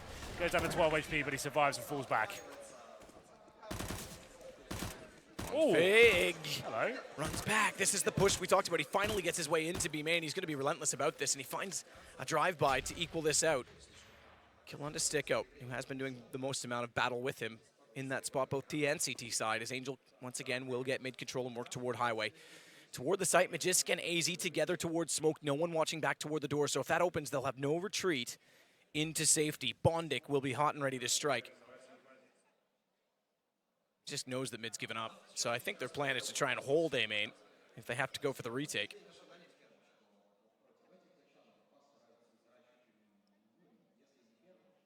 Question is, Bondix left squeaky despite that they're on highway. What's the call then? Straight out A main rather than completely try and overwhelm from all facets? That gives MSL time to find Dead Fox. That may take back part of the highway control, but Bondic goes in with one. Zero follows it up, and Magisk will go down. They are both dinked, but they are both alive, and the rotations are not yet toward the site. Molotov would be enough as well, considering the HP. Did that? Yep, failed. It didn't make it. So Zero gets a safe plant as a result. Bondic ready with the AK. Needs headshots. Config's going to start the way in. MSL's low as well if he fires into that smoke. He's on 12. Config has to be so careful that Bondic doesn't find him. He still has a chance. First one gone, low HP. Config's going to know the situation. Molotov to the bomb, but that may cost him because it goes a little bit far. Smoke. Oh, did he throw it too far? It's fine. It's fine. Okay, I thought that was going to tag It did him. bug out, though. That's another example of the CSGO not really working the way it should do. However, he's fine. But he would have been fine. It didn't hurt him. If that had been like 6 seconds after defuse and he throws that and then he does that and then maybe he doesn't have time to do it, then that would have been a nightmare. But he didn't get CSGO today. He did, but didn't. He got away with it. Yeah, exactly. Well, that gives North a very important round to get 10-13. Avoid economic crisis. They're still not well off. They'll use FAMAS with the M4, and AK Config's now carried over. But this round is important to break down Hellraisers for the same reasons. It's the same thing again. They have to survive this. They do this now, they have a chance to fight forward, but just going to start off well. MSL, careful to get away. Missed his opportunity with the sliver of vision that he had toward the smoke, but retreats to the site safely. Let's just go Zero's way. He makes his way toward Checkers, and Angel will back off A main as a result of how much aggression they've put into B.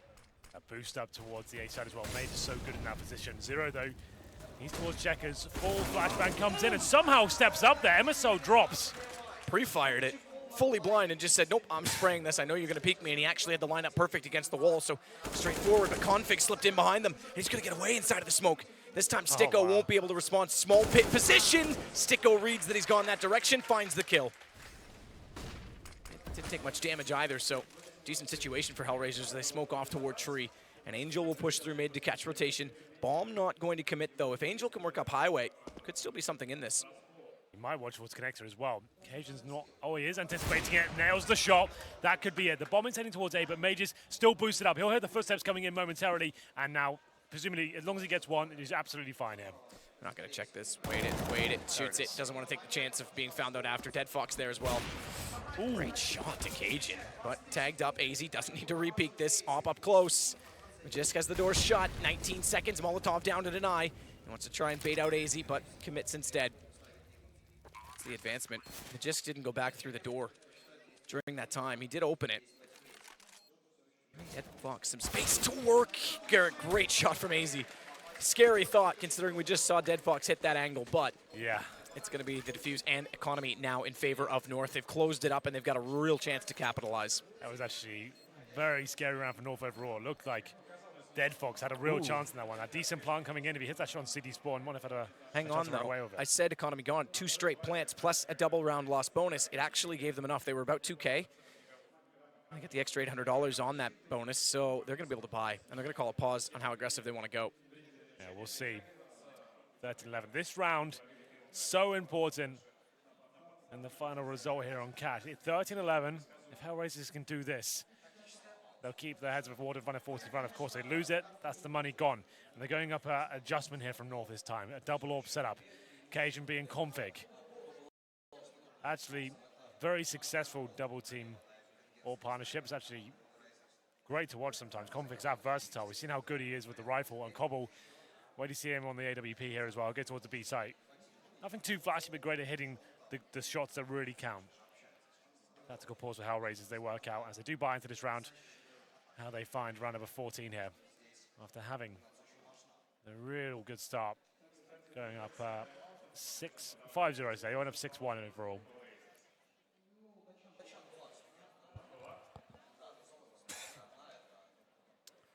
They're still in it, but tense times now. They'll buy back. Dead Fox goes on to the AWP. Galil for Sticko.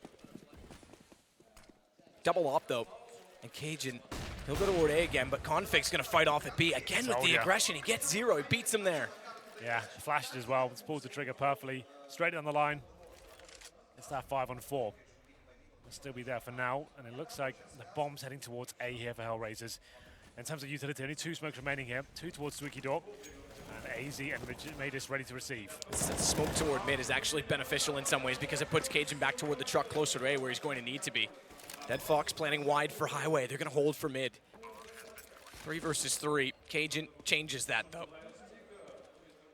MSL's turn to try and go in. They've got to give up mid. They've got to go back toward A main. It's not planning for that either. So they've already lost their initial plan with Dead Fox's plant. This isn't great. If he goes down at quad, huge problems for Angel, but peeks perfectly, and Angel's made up for it. Fights toward Forklift. By Forbes. And Cajun can't find the opening. He'll go back toward an M4 to change that situation. Does respond well as Dead Fox caught in the open. Angel down. Cajun B swapping the weapon and makes it work. Has he got it? They haven't got kits. Okay, he picks one up. It's okay. I was going to say he didn't have one. He picked it up on the way to the bomb side there. That was very close indeed. The double orbs, a bit of a scary prospect to try and retake that. Dead Fox hitting some crazy shots coming out of the door at that point. And at that stage as well, he gets a real nice open plant down, but can't find it. Cajun B and Config stepping up in that round. Config actually going to aggress towards B storage, and Cajun finds his 23rd frag of the round. MSL's dropped off a bit as well. He's got 8 kills, 21 deaths, but 23rd kill of the round.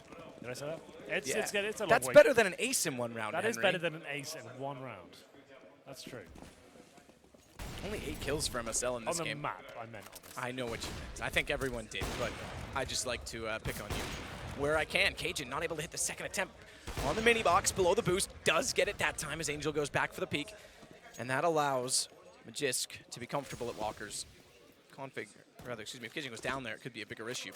He'll get away now with his M4 door open, realizes it. Bondic waiting. And they take mid. So North, MSL said it apparently to Moses. He talked about it on the desk. Give up mid because they don't like to retake sites without the information. They're giving them a lot, though. Hellraisers are capitalizing where they can. And they get this down to a 2 versus 3 with damage done onto Cajun. Highway might become an issue. I do. Yeah, I've got an M4 here. Dead Fox low HP, though, with the Tech 9. Bomb in his back. So it's the Bondic to try and find an opening. Highway looks to be first port of call for him, but Config's rotating back towards B. That was open for now, so he'll go lock that down with the AWP turret.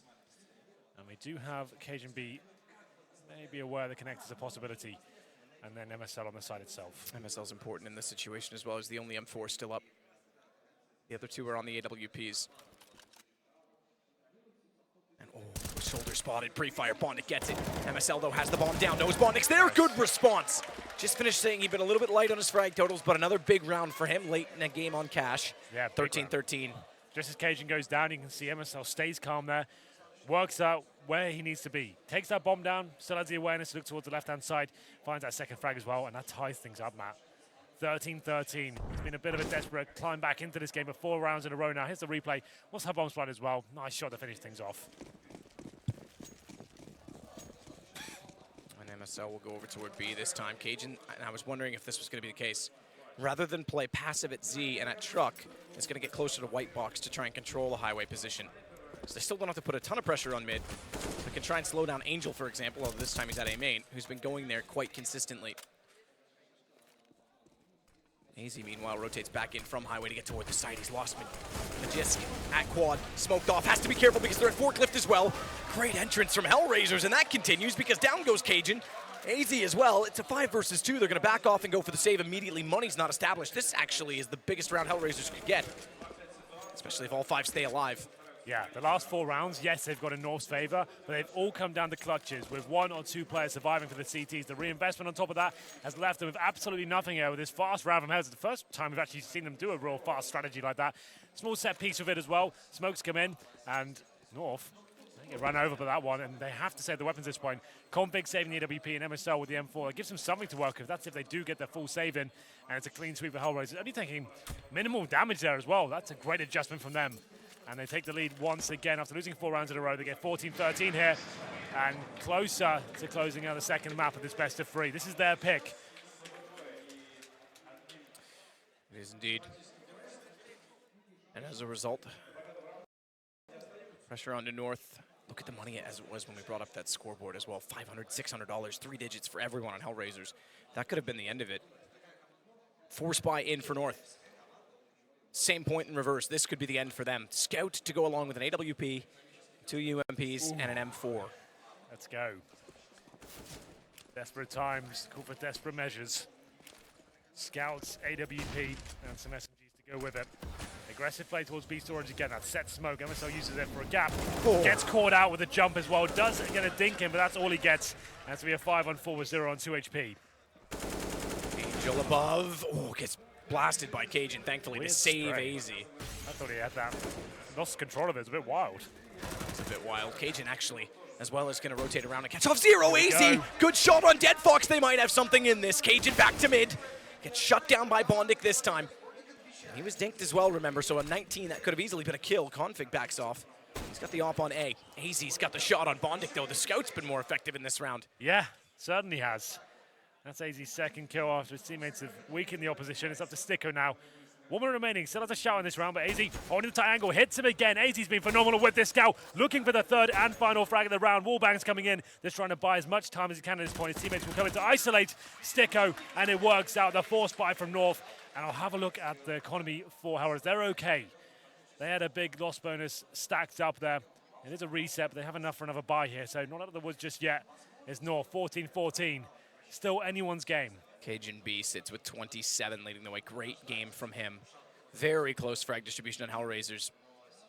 Far more team game Pretty from much, them. Matt. Whoever loses this round loses the Done. game. Yep, that's it. That's This is the entirely round it. that decides it. And this goes back as well. The Hellraisers not only winning the last round to avoid the reset, but keeping 5 alive and doing so gave Yeah. them this bye. They could have already been broken if not for that. Angel will start it off fast boost. Not the crisscross smokes, but a wall toward the vents to allow Sticko in. And he'll watch White Box. Dead Fox starting it with Cajun, the man we just talked about, going down. And Angel will go back toward Highway. This is where things become an issue. Again, mid seems to be... Hellraisers have definitely exploited the fact that North don't like to contest it, but it seems to be a very big issue for them at this point.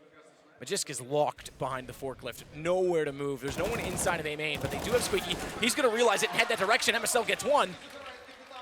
Magisk is going to be huge in this. If they don't take the bomb back to B, that is, because they could identify that that is completely open. Config wants to reverse flank out on Angel, but Magisk is down. It's all to Config, and this could be the game. What a better time to step up. One down already, that's Angel. Low HP on Stickle, gets the headshot. Oh! What a snap from Config! 1 versus 1, bomb down on the site. Imagine as he steps wide, but Zero is one step too far, and they just barely hold on. Config, so dangerous in those situations. That could have been the most magnificent clutch of the tournament so far. 14-14, breaking point. And he almost finds it. Comes down to 1 frag as well. Oh, that was exciting. Hellraisers find match point here. And like we said, whoever wins that round potentially wins the game. The final buy comes in for North. It's UMPs, M4s, a couple of pistols and a FAMAS for Mages. No kits, barely any utility. Cajun be just on that P250. Can they hold on and force overtime? Config, man, oh man, that's so close for him. Dead Fox waits inside of A main. AZ's going to get aggressive and try and play above the smoke in the boxes. Hits his intended target, Dead Fox, down to 58, but has to retreat, position given away. And they'll head back in to try and check. Dead Fox with the jump. Zero's making sure Config has no room to try and surprise them at B main this time around, because we know he likes to try and do so.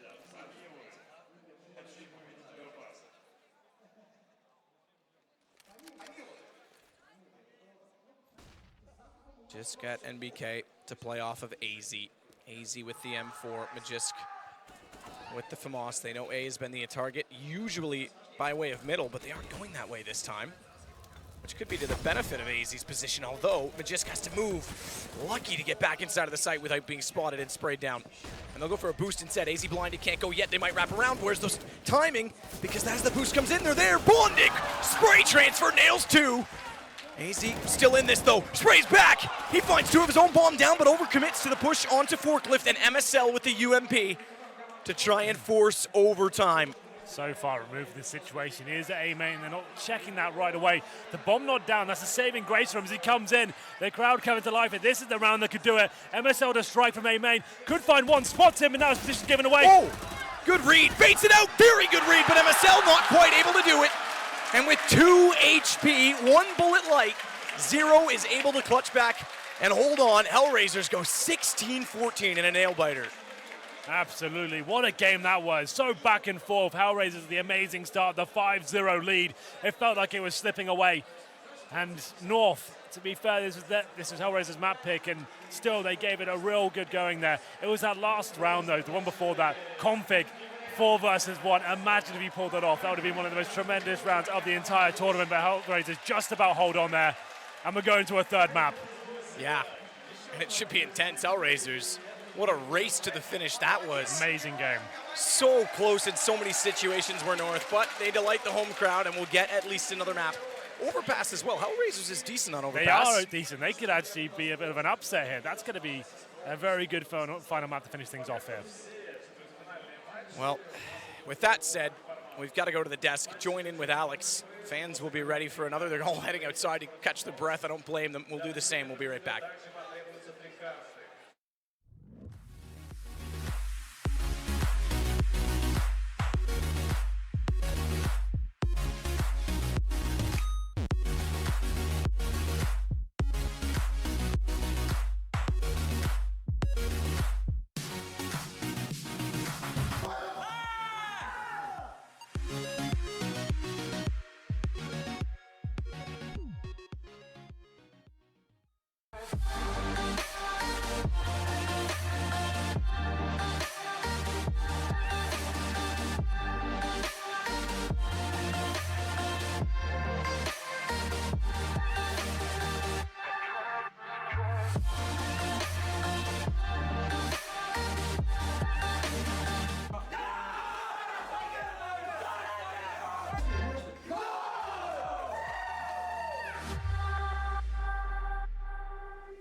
Gaming Bets, online betting for every esports fan.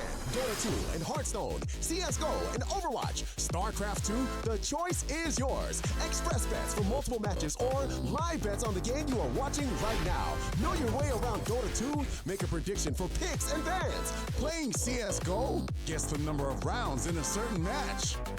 Daily quest for all participants and all the best choice of payment systems. More than 600,000 users have already made their bets on the spectacular matches since 2011. EGB.com. You know for sure who's gonna win.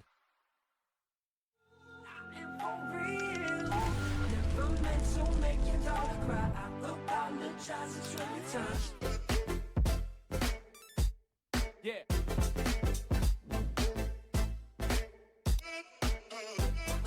Jackson. Yeah. Bounce. Yeah.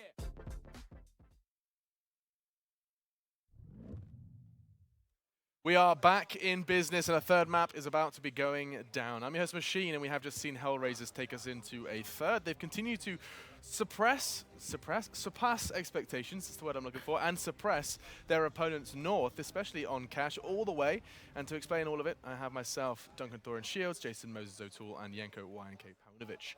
So, I mean, we start this discussion by saying that you thought we were going to see a third, Duncan, if I'm not mistaken. No, I thought you had the vibe. No one thought that. This one.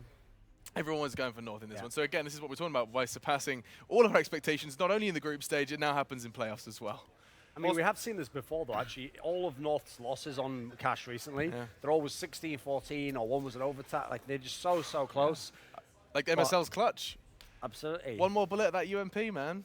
Close, Yenko, close, but no cigar. Yeah, I mean, Hellraisers also continue to win all of the pistols as well in this game. I think that was the main thing that secured them the win here. They had a 5-0 or a 6-0 start in the first half, 3-0 start in the second half, and that was 3-0 in the second half with them having almost flawless anti-ecos. So North actually had to win 2 gun rounds in a row to even like get Hellraisers to have a weak bye. Oh, I mean, this was just kind of a cool game. I thought Bondik had good impact. Dead Fox didn't like light up the scoreboard, like he wasn't like the star. Sure. But he also had good impact with the AWP. I thought it was weird though watching Hellraisers. I'm wondering, we had this conversation a little bit. I was wondering if they did any like anti-strategy, because they had this like weird execute onto the A bomb site where all they do is smoke off the top of highway, and then just hit the site after that. Yeah. But like, that smoke doesn't do much if they're not playing on highway. Like, there's still so many different positions that they have to clear and take fights at, and they actually got cleaned out doing it twice, and that was like late on in the half. So that's actually a very dangerous execute, and those 2 losses almost lost in this game. Did you catch where they were throwing that smoke from? It wasn't even the smoke that you throw between the red container and the forklift. It was the deep one that it did again when Angel pop flashed himself through. You're exposed to so many angles, so the only logical explanation is that they were expecting them to be at just one position, maybe quad and MBK, but that wasn't what happened. You have to give them props though later in the half when they realize that North has a lot of utility and they like wait to use it when they see the smokes flying over. So Hellraisers will throw the smokes, but before the smokes actually pop, they would run onto the site, and they actually caught like North players with grenades in their hands. It was also a cool adjustment as well. Like, if that tactic that I talked about, it failed twice, and then from then on they kind of realized North isn't playing mid-control really. In fact, one of the successes that North had late in the half was when Cajun B was pushed up with the UMP, but outside of that, they really didn't have any presence in mid, and Hellraisers started abusing that. They were getting out mid, they were coming up highway, not smoking it off, and taking fights from highway into the bomb site, and really pinching over towards A. So that A defense was very susceptible, and at the end of the game, it seemed like the only real edge that North had was some heroic individual plays. Config almost with that 1-on-4, MSL almost winning that 1-on-2 at the end. Like, that was like where they were winning, was in those like kind of individual efforts. And Config's been, Cajun rather, has been going off in this series. I think he's already 50+ kills for the series over the 2 maps. It's actually, bizarrely, for this whole tournament, it's the Magic's has been the quieter one. And yet, interestingly enough, he was never in the discussion as someone whose role was getting swapped. You know, it was whether Config or AZ were going to trade up on different maps. For whatever reason, he's just really quieted down as a player. He's not really putting up the star-level performances, you know. I mean, Config's, for me, it's not even about numbers with him. It's more about impact. He just makes plays. He gets into positions, causes trouble. AZ played pretty well overall. I think this is a nail-biting loss, I think, for the guys from North. They probably felt like they got it, and it's just, there's like a couple of clutches. I mean, it goes without saying the Pistols, obviously, but even despite them, they were still so close. I mean, look at the smiles from Hellraisers as well. For a lot of these players, this is not necessarily an experience they get an awful lot, not especially in front of a crowd that is most definitely on their side. Imagine that, coming out of the booth after a win and having a roaring crowd chanting your name. You had HR chants in the crowd. That's going to apply some iota of additional pressure. Yeah, I think that's the one thing that can, get them a surprise win for the series in the end, is for them to ride that momentum and to continue having good starts. I said that for the G2 series. I still think here it's highly unlikely that they can win both pistols again on overpass. But if they can have a good start, maybe one of the halves, and then, I hope for North, actually, that they don't get too down on themselves because they had this game. They could have easily won and secured it 2-0. They just need to be aware that they're still overall the better team. And sure, Overpass is probably the best map for Hellraisers, but it is one of those maps where people want to avoid North as well. The one caution you got to have, especially in front of a crowd like this when you're playing on stage, is you have to really control your emotion going into this third map, because at the end of Cash, there were a couple of rounds where it felt like Hellraisers could have closed it out in a post plant, and there were some really unintelligent peaks, maybe just getting too excited, feeling the pressure of the situation, being right on the verge of winning that. And I mean, there were some times where players got very overextended in situations where if they just hide, they just win. So I mean, that's the next step for them. They need to calm it down between these maps. And again, another recurring trend we've been highlighting since the group stages, really, is that Angel is relentlessly at the top of the scoreboard. This is the young roster where you're supposed to have the veteran guiding this young talent, up-and-coming talent into the forefront, and he just keeps turning up in the high-pressure scenarios with, another 26 frags here on Cash. Was he a mad fragger back in the day, or was he still a support role even? No, the thing is, like I said, in terms of as an actual in-game leader, he was never the guy who was like a super tactician and was just the support player who only gets a few kills. In 1.6, he wasn't even the in-game leader in some of those teams. He was just another player, and he was actually like middle-of-the-pack type player. You can see he doesn't have incredible aim, but he has a good spray. His positioning is usually pretty intelligent. Obviously can read the games. He's a veteran. And him going off like that, having that many kills, I think that just speaks to how well of a team player he is and how well of team play they had, because they did a great job trading into bomb sites. Because Angel doesn't strike me as someone, when I watch him, that he's going to create the openings for his teammates. That's Dead Fox, that's Bondic sometimes when he's making those plays. It's the younger guys, but when they're trading into bomb sites, it's Angel who's going in second or third, and he's getting those trade kills if his teammates are falling. And if you remember, I saw you found that stat where someone had listed it on Twitter, that apparently no one has ever won like all 6 pistol rounds in a 3-map series. Well, Hellraisers is on the way to doing it now, so let's see if that goes back to back and we have 2 series where it happens, because if Hellraisers do it, yeah, they give themselves a chance. They know they're good on overpass, but if that doesn't happen at all, if you're North, the second they don't win a pistol round, you're feeling like, this is our game now. Yeah.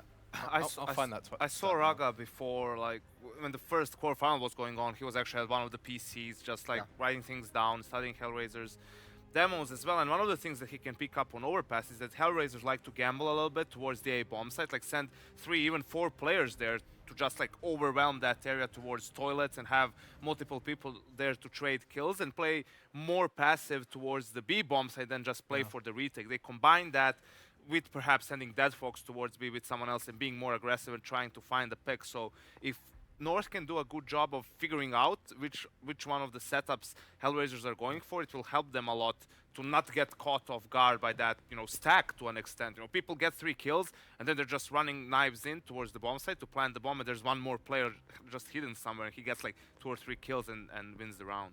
So the question is it upset time? It is a yes or a no, I'm afraid. We are almost ready for that break. Yes or no, do Hellraisers cause a stir and continue in the playoffs? North wins. No. No. I feel it's going to be like 16-6 for North. Okay, ending on a high. Jason? I'm going to give it to North, but I think it'll be closer than that. I think it's going to be a little bit down the stretch of a back and forth. Well, Hellraisers, as Duncan did say, could potentially continue to write history. I have the stat in front of me. We end with this. In the last 12 $200,000 tournaments and events, there was 40 series played, and not a single one of them that went 3 maps. They all went 3 maps, those 40 series. Not a single one of them had all 6 pistol rounds 1 to 1. I mean, I like how we're just taking that guy's word for it. Like, it's the law. But they take our word for it normally. Why not someone else who just stats? I am the law. All right, well, we'll leave it there. Jason is the Needs law, a bit more. and we are going to go ahead and take a break. When we I come am back, the your law. final map. Not I'll Batman, just that's keep talking, guys. Don't mind me. We are going to go ahead and take a break, and we'll go to people that actually can put cohesive words together. But they're not the law. Online betting for every esports fan. Dota 2 and Hearthstone, CSGO and Overwatch, StarCraft 2, the choice is yours. Express bets for multiple matches or live bets on the game you are watching right now. Know your way around Dota 2? Make a prediction for picks and bans. Playing CSGO? Guess the number of rounds in a certain match. Daily quest for all participants and all the best choice of payment systems. More than 600,000 users have already made their bets on the spectacular matches since 2011. EGB.com. You know for sure who's gonna win.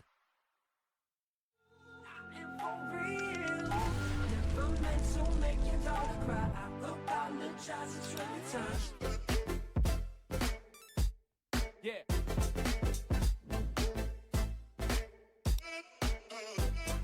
Jackson.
Well, map 3 wasn't something that a lot of people would have expected between these two teams, but Hellraisers show they're certainly up to the level of gameplay that North at least had to offer on Cash. Close game, a little bit of luck on both sides, but now we go to Overpass. I think this is a close series now. Well, the fact is that Hellraisers have won all 4 pistols so far. The guy stated on the desk. Yeah. That's only ever happened once, and I think that was the previous game with G2 as well. That's kind of nuts. It could happen again.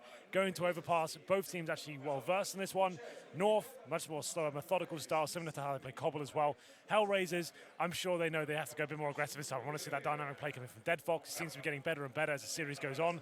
It's going to be a good map and hopefully a nice close one to finish this off here. Yeah, I think it will be. I think, look, Dead Fox was one of the keys to success that was mentioned on the desk previously, that he had to arrive, he had to be in this game to give Hellraisers a chance. He certainly is. He's been great. Not amazing, but great. Okay. Aside from that, though, you've got Angel turning up, Bondic in clutch situations. Sure. Everyone's contributing. Zero as well with Sticko playing Crossfires on B in the last map. Super strong to shut down North. It's looking good, and Overpass could lend itself to the same style of play in that sense. It puts a lot of pressure onto North. Certainly does. And we're going to have the knife round very shortly here. I didn't think we were making it to 3 maps, but the pistol's certainly helping out Hellraiser.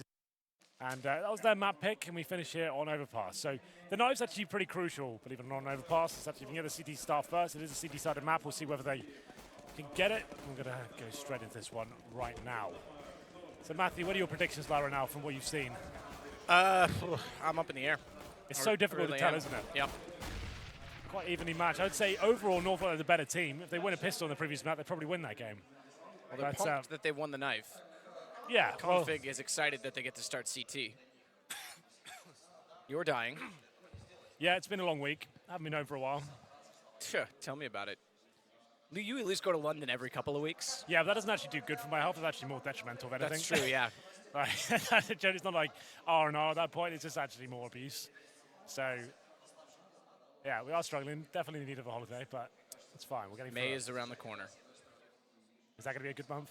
Yeah, I get to drive the race car for the first time. Nice. See my dog and go mountain biking all in the span of about 24 hours. Lovely stuff. Yeah, it should be fantastic. But that aside, we've got more important things at hand. We do, definitely. It's not about us, Henry, you diva. You're the one talking about dogs North and bikes. Hellraisers, you asked. It's North and Hellraisers. It is. North and South, you might say. Yeah, North starting on the CT side as well. As I said, definitely the most favourite side to kick things off here on Overpass. Difficult to call. Both teams very good on this one. We'll see whether Hellraisers have enough left in the tank to actually go toe-to-toe. Like I said, I think North have been the better team overall. It was a bit touch and go on Cash. Both teams getting away with, like you said, having luck on either side with big clutches. And the fact is, Config that 1v4, if he wins that, we wouldn't even be on the third map. He came so close as well. Found the 3 kills, lined up the final one, but couldn't quite close it out. So North still looking pretty happy here. Roger gives him a little pep talk to kick things off, and we'll be sat down and starting imminently here. Pistol, surely North can pick one up here. Just one. We said the same in the last series. It's true. Surely G2 can get one. 5 out of 5 incoming for Hellraiser. They pick this one up on the T side. Lots of teams favour towards B, like they do on most maps, but Overpass especially. One smoke on the bomb site or Heaven, flash over, focus towards Monster Tunnel, and you can overwhelm the 2 or 3 CTs that might be waiting for you. Difficult to spray down, obviously, with the USP. Let's get into it then, shall we? I'll have a look at the buy for you. Sticko, utility play, 1 smoke for him. 2 flashbangs, no Superman purchase as of yet. Dead Fox yet to buy. He gets the 4th set of armor. That makes B very likely at this point. We'll see what happens. Have a look at the buy for North as well. No kits available. 5 sets of armor for them. And number 1 about to come in. Here we go. Will indeed be a B-sided attack. You see all 5 players heading towards that direction. Just depends whether they'll go all in straight away, wait for the initial aggression from the CTs, and then decide to push. The smoke suggests they'll be going in nice and quick here. Up to Angel, get that first frag. Been great in the pistol so far, but can't connect. Finally gets the headshot on MSL, but AZ quick to reply. Zero gets AZ down, wraps around. It might be 5 out of 5. It's a 4 versus 2. Come on, North.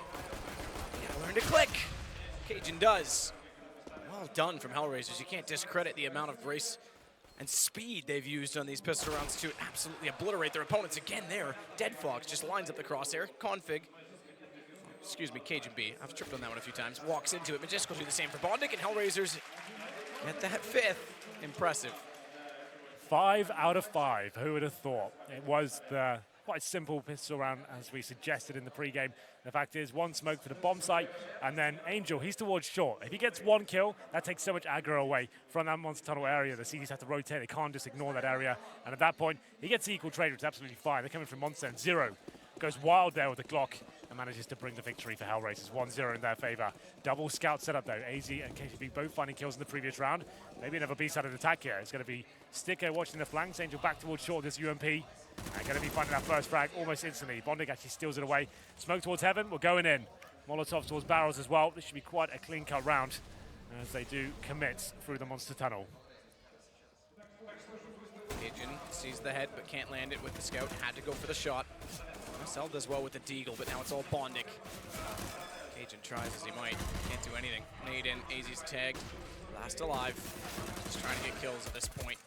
Does manage it. In fact, reasonably low on Bondic as well. Zero's got to back off. Good nade. Bomb planted. Yeah, that's enough. That should do it. It's not like he was going to win the round anyway, but he could have done significant damage, especially where there's an AK up in Bondic's hands. Yeah, better for him to save the scout at this point. They've got a few tags in their AZ and 1 kill as well, but that's all they'll get. It's going to be the 2-0 for Hellraisers, and once again, they've been very efficient in converting these pistol round victories into 3-0. I think they've done it across the board. This will be the 5th time in a row they've actually done that, so that's not too bad either. That's actually massive for them, and they've managed to get 6 rounds per map so far. With that in mind, we go into round number 3. Should be the full eco now for North. They save a scout. Maybe a chance for a bit of damage inflicted, but very unlikely they'll win the round as they get into it. Nothing really can be purchased for the Danish squad at this point.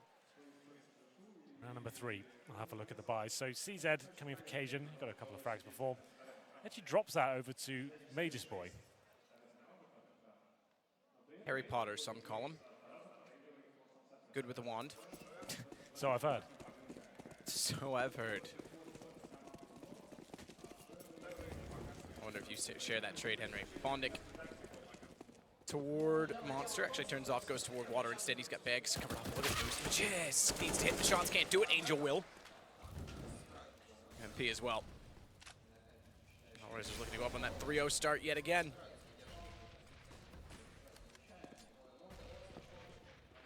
He'll walk his way through past the sandbags. Cajun's in the corner below. Good shot from Config.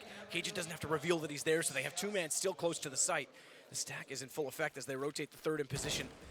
It's going to be AZ with the scout trying to watch, get information toward Monster, but Config going down to Dead Fox, who's now going to plant the bomb, and AZ dropping means Cajun's got a lot to do, considering he's only got a USP, and they have armor. I think Sticko's seen him. He certainly has now, and they do come back from what could have been problematic. But guns are to be drawn this time for North. 3-0 comes in once again for Hellraisers, going to that B site 3 times in a row. Difficult round once again. North did go down 5-0 on cash, and those force buys can be detrimental. A lot of teams opting not to really do that anymore, as they want to be stronger in this first gun round here and avoid the 5-0 if they possibly can. 4 sets of the body armor at this point, so that's going to be making the Galil on UMP a lot more powerful. Nades towards middle. MSL does feel a little bit, but he still commits and going in towards playground by himself, trying to do damage. Actually gets a lot of damage through the wooden boards there, and a 2nd kill as well. Looking for that, and he manages to nail it. Very good work from MSL. Decent play from North to go aggressive and catch them off inside of the park.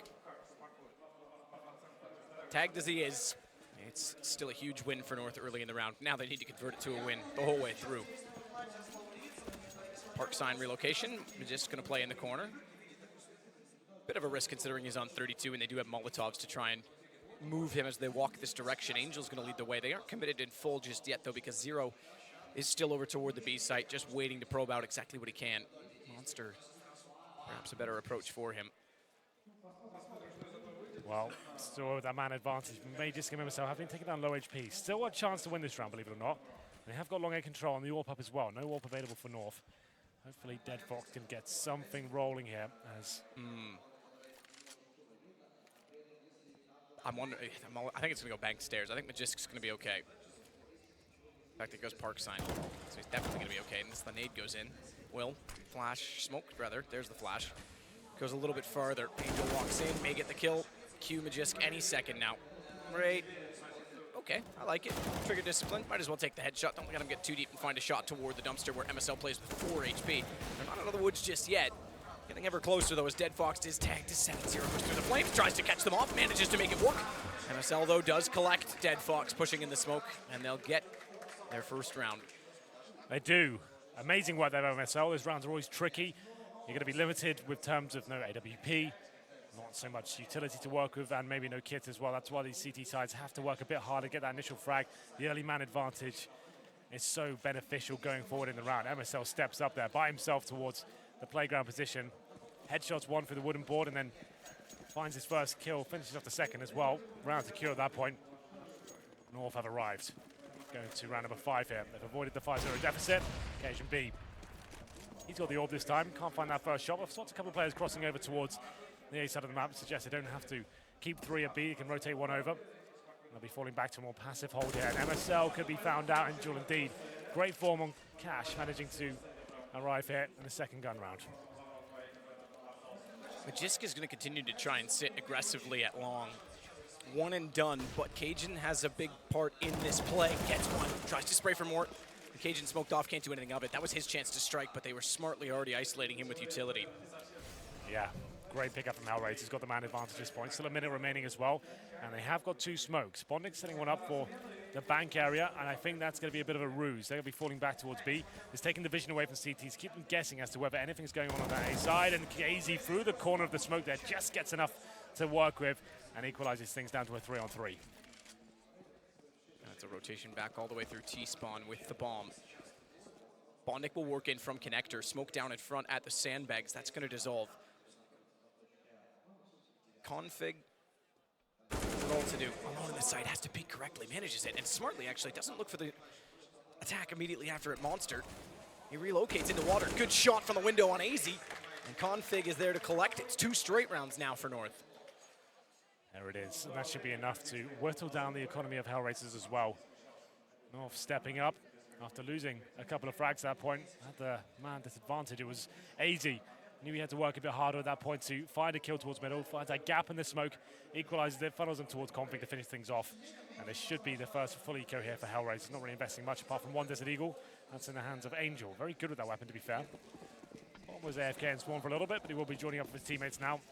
Occasion B back on the AWP, but Magisk, very good in this mid position. Uses the smoke just to peek over towards middle, and 2 players along as well. Not on the flag just yet, but doing damage. Cajun finishes one off. And that's enough, I think. They do get the round pretty much done and dusted at that stage, but Angel will be the last player towards Connector. Straightforward from Magisk as well in the cleanup crew, as you say, from Connector. So the push toward the pistols, not giving them any breathing room, brings us level, but it also brings guns back out on the Hellraiser side. Enough for an AWP, but it's Angel that would have to buy it and drop it to Dead Fox. Instead, he'll bring up an AK full utility, and Dead Fox will elect to go with a Galil, which gives them a chance to be, I guess, more executional based, if you will, in this round. Good spawn. Where's the op? Is Cajun up there as well? No, it's MSL with Magisk, my mistake. Yeah, Cajun's gone towards B this time. Just mixing things up slightly, showing some presence towards middle. Might push off short or go towards Monster. That's yet to be seen, but here we go. Hellraiser's definitely the defensive stance to kick things off. They're waiting for the long A aggression to come in. You see that boost coming in towards long A. And we have got MSL, who's in the bathrooms on the CT side, joined by Magis as well. It's slow default at this point. No one giving anything away for Hellraiser so far. Like you said, though, a lot of execution potential here. This will be a classic default round. Smoke towards bathrooms and start dissecting the map and get themselves in a position where they can maybe set up the wall of smokes towards A. But the bomb is rotating back in the B direction. They've got control of connector, so this is absolutely fine. This exchange, though, is crucial. As Cajun, he's ready at the door, but gets flashed off and has to fall back. Bondic gets to the railing, look for the boosts or a teammate to get on his head. No one there. Smoke sandbags. 45 seconds. They're bleeding the CTs out ever slowly. There's still 3 smokes. Make that 2 as they deploy yet another at Monster. Yeah, Config's going to do so now. And they have 2 Molotovs as well. Good find from Sticko, though, as MSL gets slightly impatient to start to walk up. Big frag there for the way of Hellraisers. Config backs off, needs to be careful though. His teammate getting Molotov down. They have to relocate. Config overwhelmed, 0 in. They know exactly where AZ is, blinded up, makes it somehow to the pit though. A chance to re-peek, but can't land it. Yeah, that was really tight for AZ at this point, but KGB trying to step up, and I think he's got a T pushing him through it. This smoke decides against it, and they're going to try and boost towards heaven. I do like this boost a lot. It can be a bit risky, but let's say Zero's pulled it off, and this should be the round secured, even more so that Bondik finds Cajun. That's the AWP going down 3 versus 1. Magis with no nades has to concede this one as Zero looking to hunt him down. Yeah, he's going to get pinched in. Inevitable contact. Spots the gun barrel, thankfully. Good awareness. Grabs the AK. Yeah, great read. And he'll head for the hills any second. No further damage to be had. Survival from there, I suppose. So, Hellraisers responding. He's trying to get the AWP. I think he's exactly that. Yeah, he's trying to get back down to see where the AWP went. The bomb put it too far, though. I think it went all the way into jungle, so he didn't quite get there. Here's the scores on the doors. It's going to be Bondik leading the charge with 7 kills. Same story for AZ as well. 7 for Bondik, 6 for AZ. Sticko only on 2 kills. And we have a pause coming in this time for North. It is going to be tactical as well. And in terms of the buy, plenty of money in reserve after winning 3 rounds in a row. Hellraisers kind of on breaking point as well. This is another situation. Whoever loses this one will be forced to go onto an eco. So it's a big round, a good chance to take a pause at this stage. Config yet to buy is on 5 grand, but Cajun will be back out with the AWP. We'll see whether he can step up here. And it's back towards B. That's where Hellraisers are finding the majority of their success.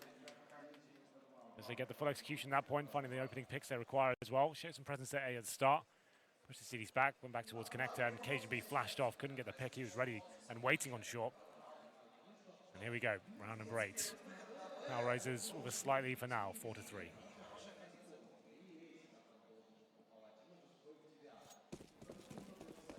So off they go again, underway. Cajun B on the AWP. Fantastic game on Cash, even though they came up just shy of winning. Now all to do again. Smoke down, MSL is going to cross. Door open inward, checks the short tunnel as a result, and he'll close that off and head safely back through the B site. Yeah, that's a nice little setup there. The idea, try and catch some players coming from that short tunnel. Flashbang from his teammate as well. He faces, and the idea he gets 1 kill and he can safely get into the B site. Doesn't get anything for it, and as the smoke goes down, he has to go for the B site. Can't get back through the connector. Obviously, he's lost control of that position. So he can rotate back towards 8 if required. And once again, Hellraisers with control of middle. Focus towards long from the CTs will be Magis and Cajun B trying to bait in Magis once again. MSL back at A. You can see how quickly he can get back to this position. Feed. Oh, yep, spotted. Wasn't sure he would have enough, but Tracers give it away, and Bondik able to fire back in, get a trade. This will open up some movement for the terrorist, especially with A completely open, aside from the fact that it's long. It would be a retake if they bypass them at bathrooms. Still committing with Magisk at the wall, and Cajun will just now go back. Magisk, I think, is going to go forward because he can't go back toward connector. They don't know what exists within the bathrooms. He could be on the time to flank. Cajun just has to be careful to stay alive, primarily, and slow them down if available. There it is. Magisk gets there, takes the first shot available to him. That's going to cause a bit of chaos and confusion. Angel wants to go as a result of it. Forget fighting backwards. Let's take the ground where we can get it. Magisk still causing havoc, though. We'll pick up a second kill onto Bondik. He's going to wrap back around. They're going to head toward connector. He's still going to be a menace in this as Angel still wants the site. Grabs the bomb. Fancy Relentless. Going to go for the plant. Should get it. Cajun rotating and AZ doing the same. Zero's going to watch for Magisk and be in the post-plant position, but he's now alone versus 4. And this is Hellraiser's first round in 3 they've won. If they lose this, it's a reset. It's not much 3 rounds short, but it's still significant early on as Magisk takes down Zero. Yeah, they get the bomb down there, but I don't think there's enough to buy around this. There's 1 player on 2K. The rest of them pretty much fully invested. 4 players surviving for North. Decent round from their Magis, stepping up once again. 3 kills in that round for him. Hellraisers desperately running out of time there. I think they were quite lucky to get the bomb down, all things considered. Config, Jules, Angel on the bomb side there, manages to find the frag, and Hellraisers don't get much for that round. It was a nice approach from North to kick things off towards connector, hunting for information as much as they could. MSL rotates all the way back around to bathrooms from the B site, gets the equal exchange, and at that point, that's when Magis, he gets set up for the slam dunk. It's going to be another eco here for Hellraisers. Deagles, PD50's 1 flash. Might just want to go towards connector and push short. We'll see what they decide to do here. Aggressive once again. It's Cajun B.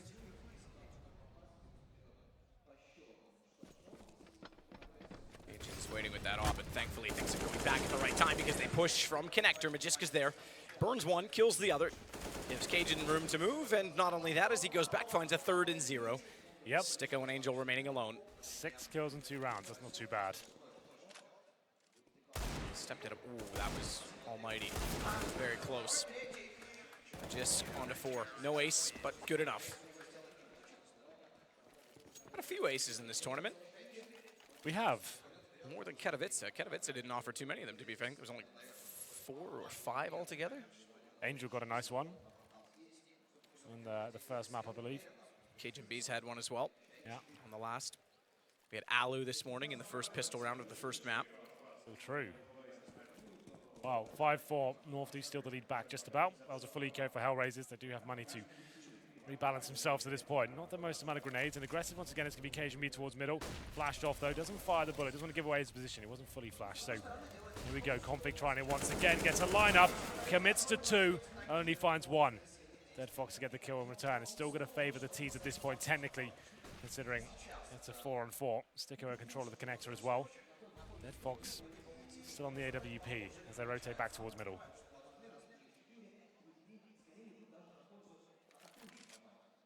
Onyx starts to clear out the park position and head toward long. He's alone in clearing this. His teammates behind him, but he's the first one around the corners, so has to be cautious. Cajun waiting for the face, has no support from a rifle. A flash could move him quite easily. He's got to be careful. Timing gets it, but Dead Fox was able to slip by as he checked bathroom. And it's going to open up space. Timing, trades, defense thinned, and no op on the CT side anymore. Same smoke towards the end of long there from Dead Fox, just to take away CT vision. They have the bomb in that area. They don't necessarily have to commit. Overpass one of the maps that lends itself to fast rotations to the other bombs. Through that connector position, but Major's boy been so deadly in the last few rounds. He's playing in front of the defensive line, trying to find Sticko, spots him, but can't find the shot. Sticko, 78, pushes through the flames, gets the kill, tagged to 35 as a result of the entire exchange, but what an exchange it is for Hellraisers. The 0 finds one as well. The bomb will be planted for Dead Fox. And a full rotation from AZ. Smokes off on both stairwells, not sure which way to look, and he might get pushed, he might get flanked out. Zero's made his way to the base of the bank stairs. But does he have the key to the vault to find AZ for free? Backs off, doesn't want the interest rate exchange as AZ gives way to trying to walk up and find anyone inside of the A site, but with this much time ticking on the bomb, 17 seconds left on it, and not finding a kill at this point, he's likely just to back away, looking for exits at this point, that's it. Give it about another 2 seconds and he's out. Yeah. He's got to get out the window down below us too. He's got 100 HP. I think this back corner, doesn't it? This is the map that's most confusing. Yeah, okay, so that back corner works too. This map's the most confusing to blast radius to me. Yeah, the bank position is normally quite safe as long as you get that tight corner. But pause comes in. Tactical from Hellraiser, considering they just won that round. I guess it is working out what kind of money they're up against. Have they broken North as of yet? It's not really going to be the case after winning 2 rounds in a row and saving that weapon as well. They still have enough of the AWP. 5-5 though, still anyone's game. Going into this one, I really did think North were going to take it 2-0, especially if the maps presented as well, but winning all the pistols so far, 5 out of 5. Hellraisers are going toe-to-toe with them so far. They get 6 out of 6. 2 series in a row, that's nuts. Yep, that would be absolutely insane. The abnormalities of CS. Words are hard today, Henry, I have to say. Maybe I'll take up French. Master English first, and then we'll move on to that one next week, maybe. Well, that won't be next week. No? It's going to take some time. Okay, then. Well, round number 11 comes in. The unpause is called for Hellraisers, and Dead Fox, of course, still on his AWP. I'm interested to see where Cajun goes. Hasn't had too much success towards middle, and this time he goes aggressive along. Hasn't got any backup here. Lone Ranger trying to do what he can. Sticko's hiding from him, though. This could be a problem. Get pushed in. Sticko wins the exchange, though, 11 HP. Yeah, audacious push from MSL, you're right. Good Molotov. Better shot, considering the flash. Reads that perfectly. Takes down Sticko. Yeah, well, for now, this is still fine for Hellraisers. They'll take the trades all day long. Every equal exchange you get spreads the CT defense thinner, and the T's can all group up and exploit that by attacking a single bomb set together. We'll see where that comes in. 1 minute remaining. We've got the desktop. Hello. We still do have Zero's facial expressions, though, and that was the most important thing on the screen, so I'm glad it survived. I actually grabbed the mouse and Can we also talk about, I think there's a little bit of bias there. Did I not see a Hellraiser's background? I That's think true. that was intentional. Yeah. They just wanted to subtly show it off. Yeah, the support. Oh, whoops, didn't mean to show that. Config. Sits behind barrels, but gets Molotov'd out. Has to relocate down toward the front of the monster tunnel, and they're ready for it. Powering through with 3 players. Easy close up, gets spotted. 1 step too far. Zero with the opening. Zero's going to find more as well. But just not ready for him. And it's down once again to just Cajun B, and he's going to give it up. He's got the AWP. He's got to save it and back away. We did say the 4 and forward favor the terrorist. Full execution towards being Config. He's normally so strong on that B side, but commonly plays the barrels position. Molotov now goes to the flashbang, gets nothing for it. They normally rely on him for normally 2 frags, I would say. But this time, the B defense was relatively weak. Zero, he mows them down, 3 kills in total. And it's going to be Hellraisers stealing the lead back here. Cajun B will be saving his AWP. He's on the other side of the map, so he'll be fine going forward. In terms of the overall money, second save loss bonus here. If they save the AWP, I suggest they probably force this one out. AZ will have just over 7k. Cajun can drop a weapon as well, so they'll have enough to buy into the next round. It won't be the best of buys, and certainly they'll last before breaking point. So Hellraisers now with this decision to make. Are they tracking this money? Can they work out where the AWP will go? To MSL with the pause, like I said. Plenty of opportunity to buy into this, but whether they'll do it yet to be seen. So Rugger now can chime in. His 2 cents as to whether he think they should. I think they would. It makes sense. So yeah, it's starting to balance out now. MSL gets dropped a weapon. AZ still with 7k. Drops 1. Now it's up to Mages and Config to work out where their buy lies. And pause is called. Here we go. Tense game. Hellraisers with 6 rounds on a T side against North is actually a compelling case. It's a CT-sided map. We said going into this one, that's why when you win the knife, you go on the CT side, you expect it to win the half at least. Not the end of the world. It really does depend on the matchup and the play styles going against each other as to whether that rings true. Here comes the final buy for North. 2 Pharmacists, 2 M4s, and the AWP of Cajun. He knows he probably has to work a little bit harder this time. Going for that mid-pick once again. He might boost Mages up here. They've done that before, but the AWP will be used to look at this smoke slightly, and Mages creeping up towards the fountain. Angel with the little round jump off the roof to accelerate the peak, so his feet don't show quite as quickly, but still gets found. Finally a first pick for North.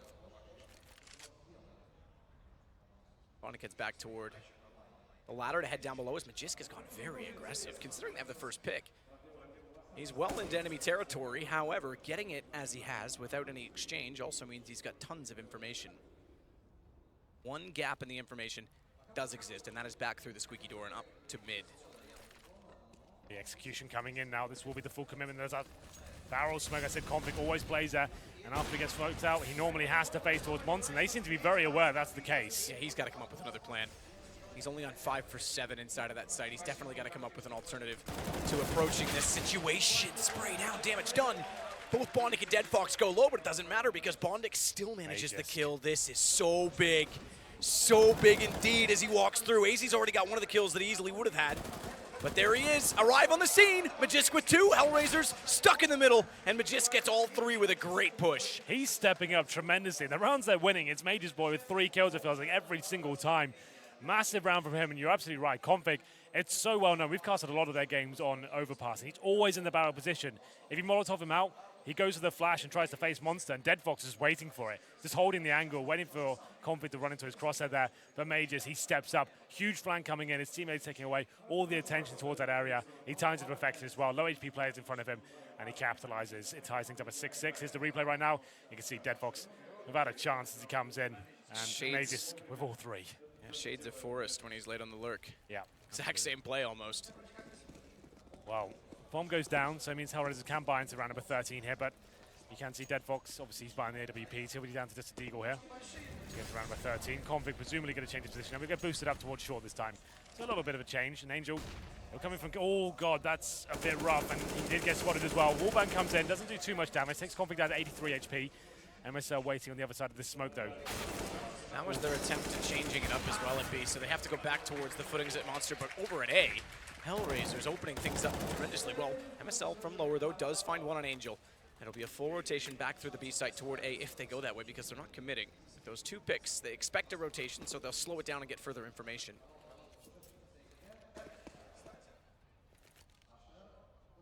Four on 3 for now. Hellraisers with another advantage here. Dead Fox yet to avenge a weapon as of yet. 1 minute remaining. We have got 1 smoke, now 2.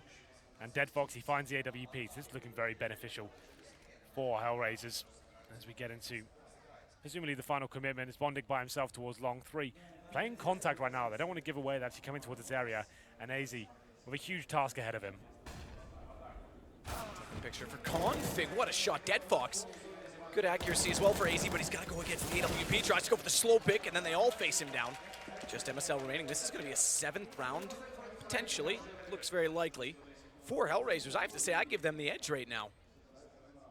Money as well, not great on the north side, as we would head into a round 14 situation where they won't have much to work with. This will be the 2nd round in succession. They would fall short of the mark and therefore get $1,900 into the next, but that's not really enough in most cases. In fact, a lot of these guys are going to be very limited, so MSL has to save. That goes without saying. But they pay me to say things, Henry, so I've said it anyway. Why not? Well, MSL trying to save his M4A4 at this stage, and Hellraisers capitalizing once again. They've under those 2 picks, like you said, an adjustment from the CT side. Config feeling like he's getting bullied towards that barrel position, goes to the boost. He had the AWP as well, and he got shut down. And Wallbang comes in, and actually 2 kills at the start of the round. A pause comes in once again for Hellraisers. They're happy to use a pause after winning rounds, you know. Yeah, it's an interesting call. Slow it down heading into round 14 and try and see if they can figure out exactly what North are up to with their buy. They are going to force, thanks in part to the save by MSL. As the scores on doors. Major's boy, he's been keeping them alive here, to be fair. Every round they're winning, he's finding 2 or 3 kills consistently. He's actually been quite impressive. Asian trying to keep up the pace as well. MSL has some decent rounds, but as an overall package, Hellraiser is looking relatively decent right now. They've got the lead once again. A real rough buy for North going forward, though. 2 UMPs and Config just down to a pistol. MSL and Cajun have got M4s, but not much else. We get underway. Sticko heads off in the direction of Fountain and then Park. AK, not AWP, so he's got to get further into the site. Try and get boosted up to see anyone pushing down from long. Config's limited to just to CZ, and again, his troubles continue. He does get out toward water/construction position at this point in time.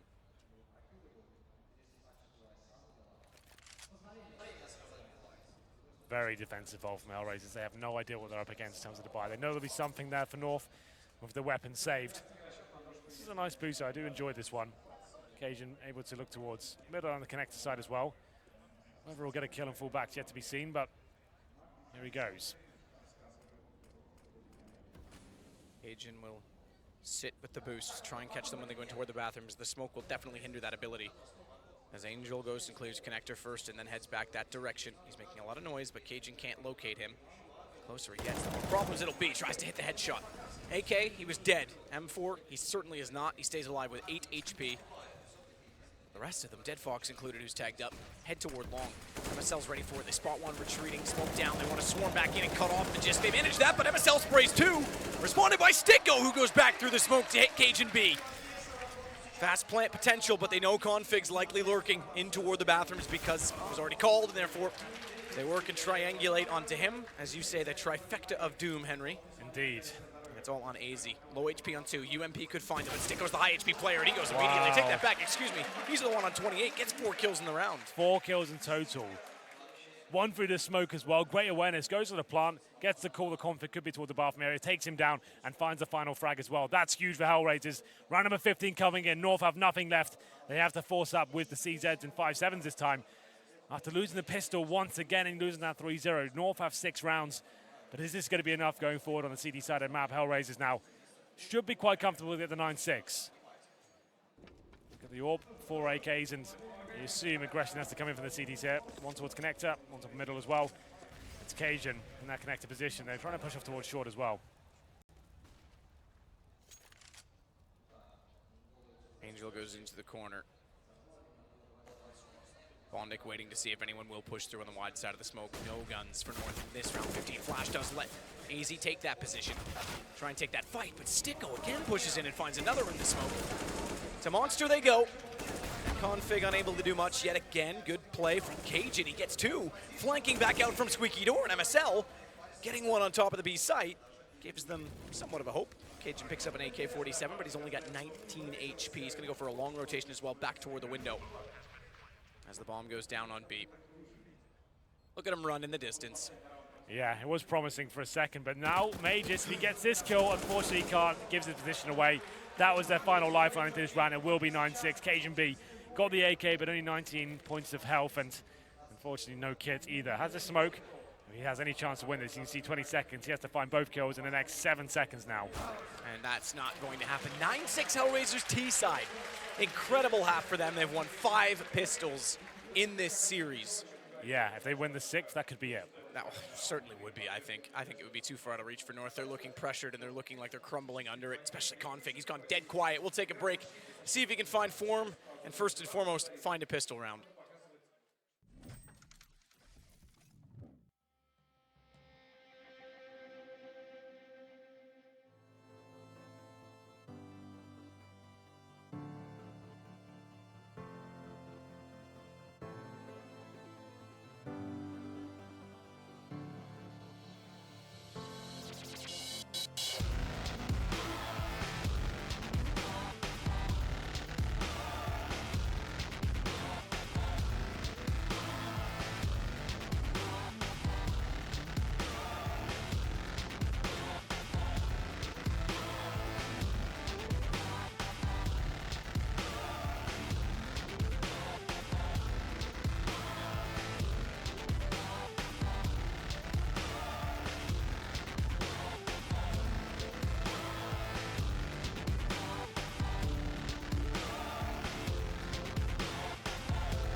Pressure applied. Pistol round starts right now, and North need to win at least one in this series if they're going to win the series overall. They've done well to get this far, all things considered, but 9-6 for Hellraisers, heading over to the CT side of Overpass.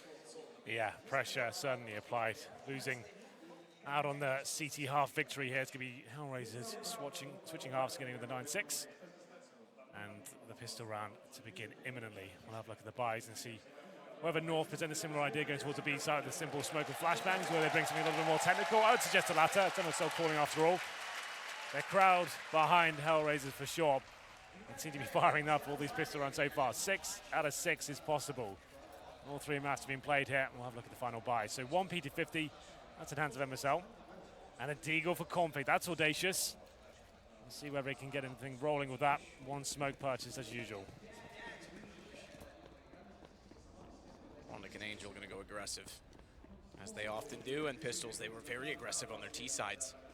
CT seemingly no different as Angel tries to spot in as they rotate in back from T stairs. Predominantly, North has gone into the lower tunnels and will wrap it back around. That could catch them off out toward the party. Gotta hit the shots though. They've gotta hit the shots. Finally, it just does. Puts one down. That cues MSL to enter in, but Bondik's able to take that kill with the USP, and they'll try and track them down. Maybe they shouldn't, because Bondik and Dead Fox set for crosses, and yet another pistol round is looking like it's all Hellraisers. Cajun B left against 4. 2 straight series. We're going to get 6-0 for one team over 3 maps. But hold on yet, because Cajun has something to say of it. Still a very tall task, for him to try and pull this back. This is nuts. Hellraisers. If they go on to win this series, this is a huge factor behind it. Cajun, though, like you said, still within a chance. At least planting at this point. He's heading back to T-spawn. In terms of the setup for Hellraisers, we have players all over the map. It's just a 0 towards B, though. That's looking where Cajun B wants to head. He's got the T-spawn, realised that it's quite unlikely a CT will be all this way pushed up. Might as well hold the sites. You wouldn't want to be isolated by yourself. Here's the nice picturesque shots of him timidly walking into the B side. You make it sound like that's a serene picture. A children's novel. Cajun walking in through Monster. Obliterated by 0. It's going to be the 10th round for Hellraisers, and as we say, I'll say it again, 6 straight pistol rounds. It's such a big factor. That's so rare. Like, the underdogs as well, I think everyone would agree that North should be the stronger team here. There's a firepower, tactical prowess as well. Time for some pistol DM. Going into pistol rounds, using 6 of them, it's such a huge factor in terms of the end result here. And if Hellraisers do go on to win this, they'll be thinking that was quite a large contributing factor. We'll see what happens as we go into the force buy here. I think every single time they've converted it to 3-0 as well. I can't think of a force buy in the second round at least that North have pulled it back. I'm almost certain of it. I think the double scout setup, or was that may have been phased. It's been 2 series that we've now had like this. Although that's the thing, Hellraisers have been converting have been converting this more frequently than what we saw from phase against G2, because that time there was ecos, which is explanatory for a closer series. This is not. Dead Fox is able to get config after he takes down the teammate Bondik. Fights on, finds a 3rd as he turns around, a 4th as well. Could find another ace in this series yet. Cajun's in behind the truck, he's got the Tech 9. This is the AWP player after all, and Dead Fox gets 5 in the round. I'll give a little round of applause for that as well. That was pretty nuts from Dead Fox. It got scary there. They lose the first frag. He's in on the UMP as well. Not known to have the crazy range, and he manages to pick off the player required. This kill pretty much decided. He pulls out the USP though. They've got head armor as well, Matt. He does a very good job to find 2 of these kills. That's amazing from Dead Fox. Well played. I think he denied the plan as well, if I'm not mistaken. He certainly did. That's massive. And 3-0. Very likely once again. 11-6. We said if North lose that pistol, Hellraisers, very good stead to actually pick up this series. Seems inevitable at this point almost, the way things are going. Good play from Sticko, flashed in, catches config, working in through the short tunnel. Bondik, Molotov's down, will try and back down apartments. Realizes that they've gone inside of the smoke, pre-fired it, did a double take and saw that AZ was in fact there. 5 on 3 just like that. It's going to be Magisk and MSL dropping. I was about to say he was still alive. And 2 players remaining. Bondik lines them up. The crowd are loving it. And there's 5 players surviving once again for Hellraisers. The money is going to be stacking up for them. 3 UMPs in hand. And North, they do get 5 AKs out, but limited in terms of no Molotovs whatsoever. Another 4 kill round for Bondik. He's had a number of them, close to other aces if you want to get there.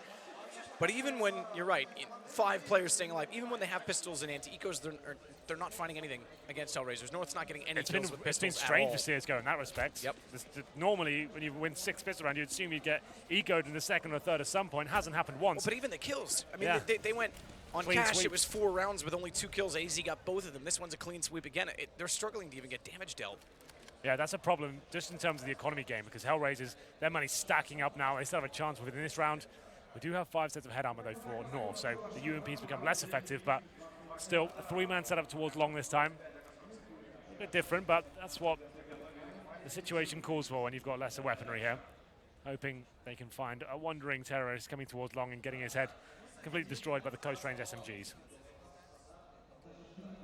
Cajun just started off. Backs away from long after he rounds out. Surprisingly, although his teammates were already at the top of connector, doesn't check to make sure there's no one pushed up in the party position. The way things have been going, it's likely that someone could have been. They are going to push now. AK ready though. Headshot perfect. Sees the second as well, but doesn't land it. Bondic actually prevails. And he'll run back down long, but gets greeted from the bathroom connector by MSL. 4-on-3. And a chance now for North to run away this round. They will be heading back towards the B side. There are two CDs waiting for them. They're smoked out for now. Zero in a good position. If he can get one frag here, pulls it back in their favor. Good grenade as well. Sticko, he's only got the UMP as well, but head blown off. That should be a tied up, but the bomb has been dropped. Dropped once and recovered as Zero gets taken down. Magist to grab it. Dead Fox last alive. So after saying things don't go well on pistols, they do on the gun round. North is able to pick up 7th. Yeah. This has actually been a common trait of North so far. Keep consistently going down 3-0, but win that first gun round and start to stack up a few rounds after that. Want to be very careful they don't give too much away here in the fifth round, sorry. 3 players did survive that round as well, but still it'll be quite a devastating reset. 3 players have to fully invest into this round. That's Majors, Config, and Cajun as well. So a must-win round for North at this point. Lose this, will be 13-7 and another eco going forward. So Dead Fox now back on the AWP. That was technically a bonus round. They had 3 UMPs into that one. And we'll see whether they can answer back here in round number 20.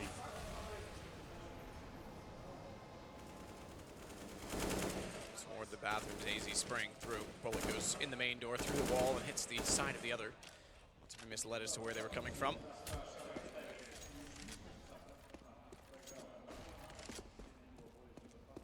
Molotov will go down as they approach the underpass position, and Dead Fox not quite in a position to catch them off, not quite with the angle open enough to see it. They clear the bottom of the stairs and go back, and he still hasn't swung out. Bondic is looming again, though, with Dead Fox toward the bathrooms, and now they're going to start to push. AZ and MSL may, they back off, may get caught by this. No frags given away on either side, but Sticko has taken peppering there down to 36 HP. North with decent map control as well. You can see 2 players in the form of AZ and Cajun towards long aim. Good smoke support at this point, 40 seconds remaining. Known as quite a methodical, execution-based team, North. They've got the map control, and they can actually do that if they want to. This is the interesting thing with Hellraisers, is how much pressure they put on the front side of the bathrooms. Oh, that would They have give been key. up long. Yep, that might be extinguished immediately. Flash through, but Bondic still manages the kill. Has bomb as well. Sprays yet another. What? Down goes Magisk. They're finding the duels, they're finding the fights, and they're finding the bomb early in rounds, which makes things awkward for North. They've recovered it here, but Dead Fox is still in the bathrooms. Misses the shot. Cajun's there. Oh, that was the kill. If he finds that, that pretty much ties it up. There's 10 seconds remaining. He can't deny the planter comes in. 3 versus 2. I think they're conceding already and falling back. They knew that Dead Fox, if he gets one, they've got a chance. And as soon as he goes down, it's very unlikely. No nades remaining. They do have a kit, but Stick has low HP as well. So North do manage to get 2 rounds in a row, and that's going to break the money as well of Hellraisers. They'll be falling back, and this is a chance to really get back into this game overall. 0s towards T-Spawn. And decent map control to start there from North, managing to push the CDs back. And I thought that misthrown incendiary was going to cost Bondic his situation. And the fact he was in front of them, 30 seconds remaining, he could have locked them out and had them run through fire. But he actually recovers very well, gets 2 kills. Wasn't quite enough though. Cajun stepped up, and North do find 1 round in return. 12-8 now, and presumably an eco for Hellraisers. But they did save 2 M4s. They could force a run into 1. I think considering the lead they have, it's not worth it. Might as well see what you can do with some upgraded pistols, the 2 M4s, and try and cause as much damage as you can. Don't really think too much about winning the round, but obviously still a chance with Zero and Sticko, who are both playing very well right now. Zero's on 16 kills as we get into this one. Full round for North. They've got the AWP out this time, and all the grenades required. Flash goes over. Dead Fox not fully blinded up, but it does allow the T's to work out toward the park a little bit quicker. So North a fighting chance again, despite everything they've done to really lose the advantage, and mostly lose pistols, as it would seem. Well, the crowd is starting to cheers now. This is a packed theater, to be fair. It's quite impressive. Yeah, I mean, this time we actually have Ukrainian teams through, so they're all here. Last time we had Virtus Pro, Hellraisers, and Na'Vi knocked out in the groups. Well, let's see if that's going to help Hellraisers in this difficult rounds. Pretty standard stuff so far from North. Smoking off towards the bathrooms. Molotov towards the steps position as well. I'll just buy himself some room to work with there. Flash just to negate the AWP, and he'll be making his way towards connector. MSL down the stairs, clears it as his teammate walks up the hallway. B wide open, but they don't want to walk into the wrong position. In fact, they might. They're going back toward A. Config, go probe that B site. No one wanting to give up much. Good shot from MSL. Takes Angel, but Zero still here with an M4, one of the two. Still inching toward the A site. Execution underway. Majisk, Shadow taken by Sticko. That means the second M4 is still in position. They don't know it's there. Finding the kill, the bomb goes down forward. There's 3 players still in A, and they don't even check B. Config grabs the bomb, and they're going to commit. They're going to continue to pushing on with 18 seconds. MSL one, but traded back. Dead Fox with the other. Huge, huge misplays, but Cajun, he just barely holds it. Nearly gave up everything, and somehow they win the round. It was so tense there. Cajun being saved the day just about. You could see the panic coming from North. They lose those couple of frags. They run into the stack there. Hellraiser took a bit of a gamble, rotating everyone towards the A side. They dropped the bomb at the 20-second mark. There's no option to go back there. They're forced to actually fully commit towards the A side of the map. They lose the exchange there. 2 versus 1. Cajun strikes at the perfect time, though. He's got the Tech 9 in hand against those weakened players. Finds them both in the back. Certainly a tight situation, though. And that wasn't a force by Hellraiser. They saved 2 rifles into that one, but could have gone either way. Great effort by them, but North tighten the gap slightly. 12-9 now. In terms of the buy for Hellraisers, they are committing to this one. Thamus in the hands of Angel. Bondik's apparently a member of the Crips with his little shaved eyebrow. Yeah, I was wondering about that. I haven't seen anyone else in Ukraine with that yet, but maybe you should bring that. Yeah, no. We'll give it a go tonight. I think I am a hockey team for that once. Turns out he actually was part of the gang. Oh, nice. Was a fighter in the queue when he made it there. And he was also, unfortunately, my roommate and liked to take up the entire bed. So I started sleeping on the floor. You shared the bed with We him? had to in certain hotels when we traveled. It was yeah. awful. I bet you hated that. I did. It was the worst. Then we tried to go sleeper van. That didn't work when you get like the mad, like huge sleeper bus. 17 beds, 22 players on the team. Good thinking by the coaches. It's not bad. Yeah.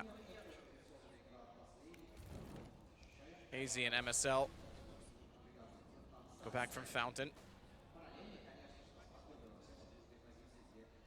And they'll head back in toward the bathrooms position where Bondik waits. He sees the shadow. That should be a pre-fire, but he doesn't go quick enough. AZ ducks underneath of it and gets the shot toward Bondik. So now Angel's got it all to do. He's looking over to his teammate's screen to find further information as he backs off. Dead Fox stays in the bathrooms. They go back over now toward B instead.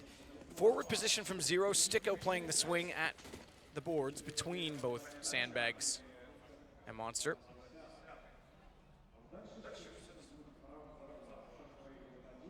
Smoke's down. They won't elect to rush in carelessly just yet. Flashes go out. That'll catch Zero. He's got his vision back in time. The second one he won't. AZ's got the strike.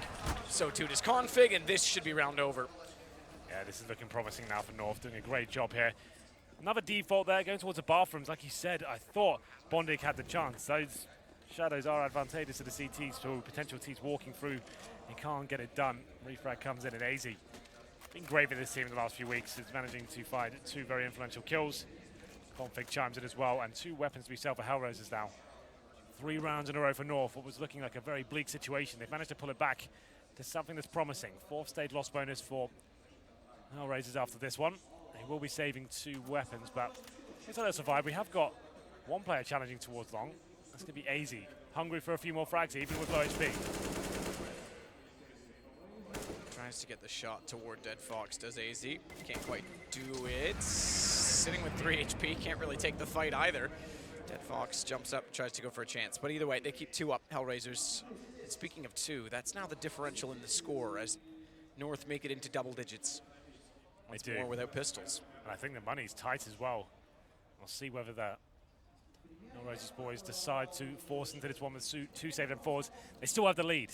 And I must stress that you don't have to force while you have a lead like this towards the end stage of the game. That's how you throw games away. Sure, use the M4s and try and do what you can with some good pistols as well, but it's not worth fully forcing into it and limiting yourself going forward. You might as well keep the money strong and still keep your lead. Might go down to 12-11, but you'll have a greater chance of actually winning the game. And North now very fast back towards long.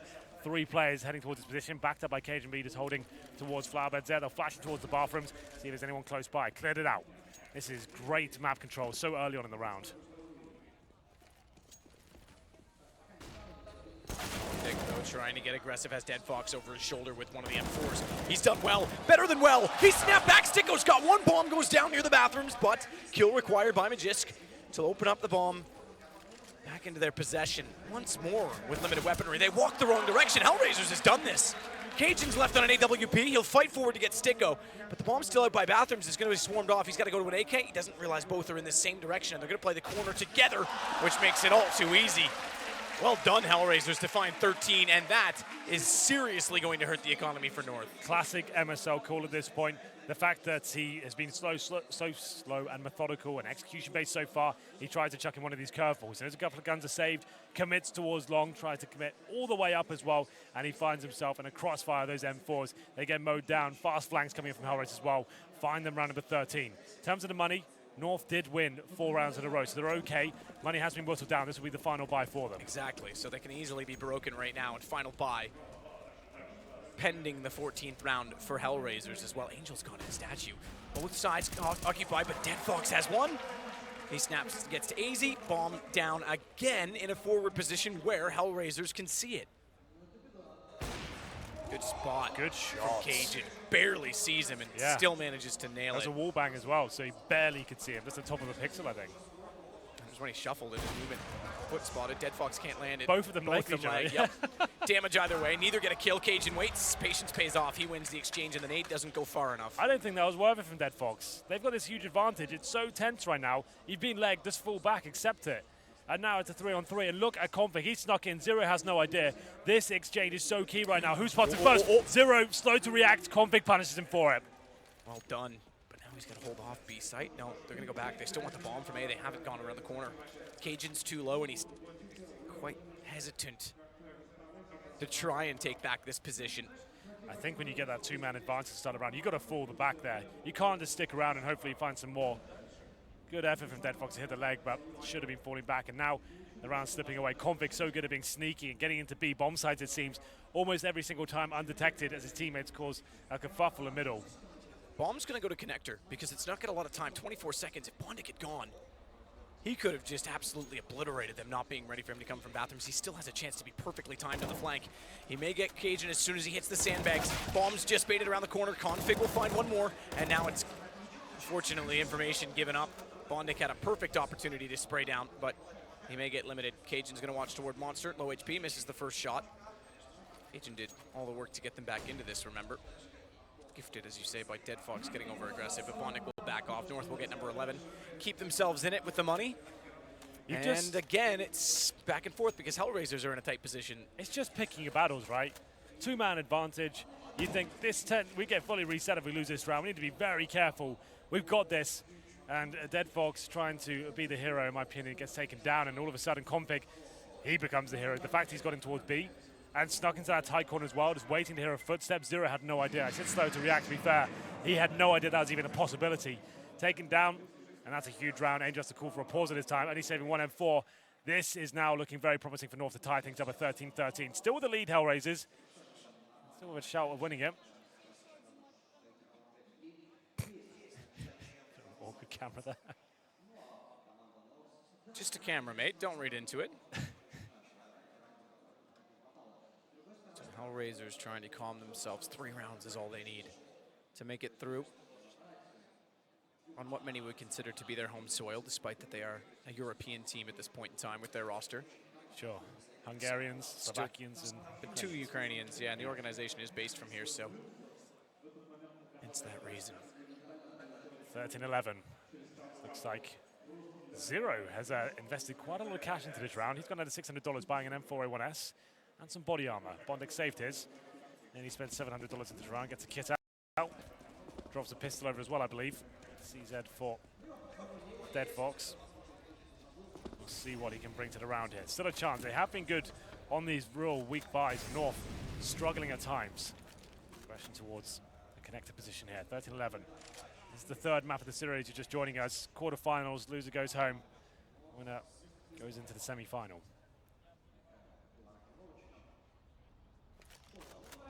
Bondic will wait for the round of the corner, and Angel with slightly left position of him will bait them toward his crosshair. That's the plan. It's a tight position to do it, but spray them down potentially.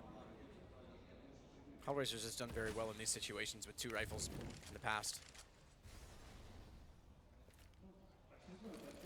Picked up one of the rounds. Cajun denied them of another. MSL, fast pace, gets caught by Dead Fox. What a shot on AZ! As he sat in the doorway, exposed far too much to bathrooms. That second shot was incredible, but now it's on to Zero. Sprays back down to get Cajun B, and again they come close with only 2 rifles. Zero's got position on Config as well. Walks in alone. Config, there was no need for that. 2-on-2. Low HP call comes in. Now it's up to Magisk in a tight situation. And I would say he has the advantage here. Finds one. And 30 seconds remaining, has no idea. Yep, you're absolutely right. Dead Fox going absolutely wild with the CZ. Finds round number 14. That's going to be a harsh reset as well. Coming up to series point, they have to take a pause here, North. They've got like 2K per player, maybe just slightly more. This close to 5K. Dead Fox, how did he manage that? Look at this. One bullet, bang. That's so sick. sick. Yeah, that's amazing. And then Dead Fox continues the pain. Zero.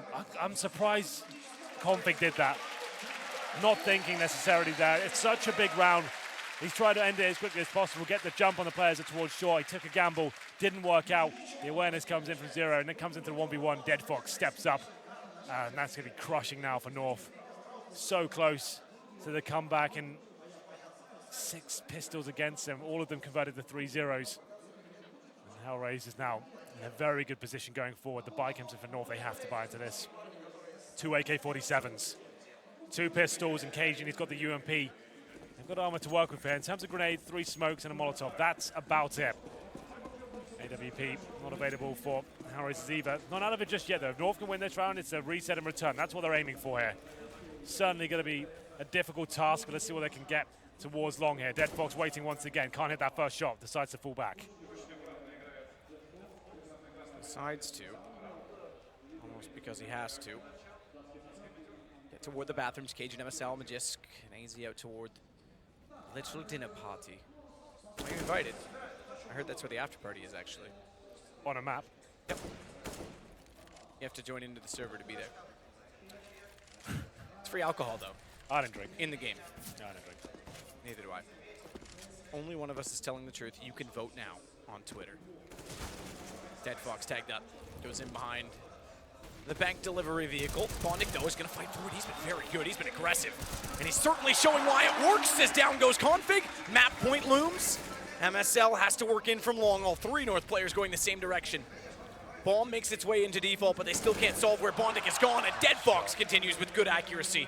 Not even on the AWP. It's the AK this time. Bondic slips in. This is done. Magisk versus 5 players on an AK-47 after the force buy. Finds the first, double peek pending, triple. All 4 of them face him down, and it is map and series point for Hellraisers. Big plays there. How crisp was that from Bondic? Finds 2 kills to kick things off, and a third as they make their way towards the A side. Wasn't the most convincing of executions, didn't have a lot to work with there. Got that long control once again. No AWP against them, they went for it. Bondic shuts him down. I'm sure that's the replay we're about to see. A little bit of time traveling there, but there it is. You saw how it went down, and that bomb going down the A side pretty much decided it. Here we go, series point. North need 4 in a row. In round number 27 here with Deagles and Tech 9s. A few smokes to work with here. And they're not giving in just yet. They will be heading towards B, seeing what they can do. Mages has control of connector as well. The crowd coming to life. One more round will do it. And not only that, this crowd will stay in the building and get extremely excited. Our next match was just on screen. Na'Vi going as the heavy favorites against a resurgent Fnatic, finally getting form with the legendary roster back together. But will they make it through? Will Hellraisers finish this off? 2 Ukrainian teams to the semifinals. That's a very neat boost. I've not on top of the door. That is so sick. I've never seen this. Neither have I. In the vines, all the way to barrels. It's a 2-man boost. It's not a pixel walk. This is amazing. Oh, he missed it. Go back up, and do it again. The opportunity may have passed, though. The opportunity may have passed. Oh, my God. Overpass. How many boosts like this exist on this map? He's going to look for it again. They've got to be so careful. He's got to get the guy below him to take an extra step up. He's got it. He's trying. Sticko doesn't know where it's coming from. Oh. He may have looked back and seen it, and they tried desperately. I wish that hit just for the sake of the excitement. Yeah. That is so cool. That is really cool. They're desperate times, go with desperate measures. roll out the nukes, the boost on top of the door. That's pretty cool. Didn't work out though.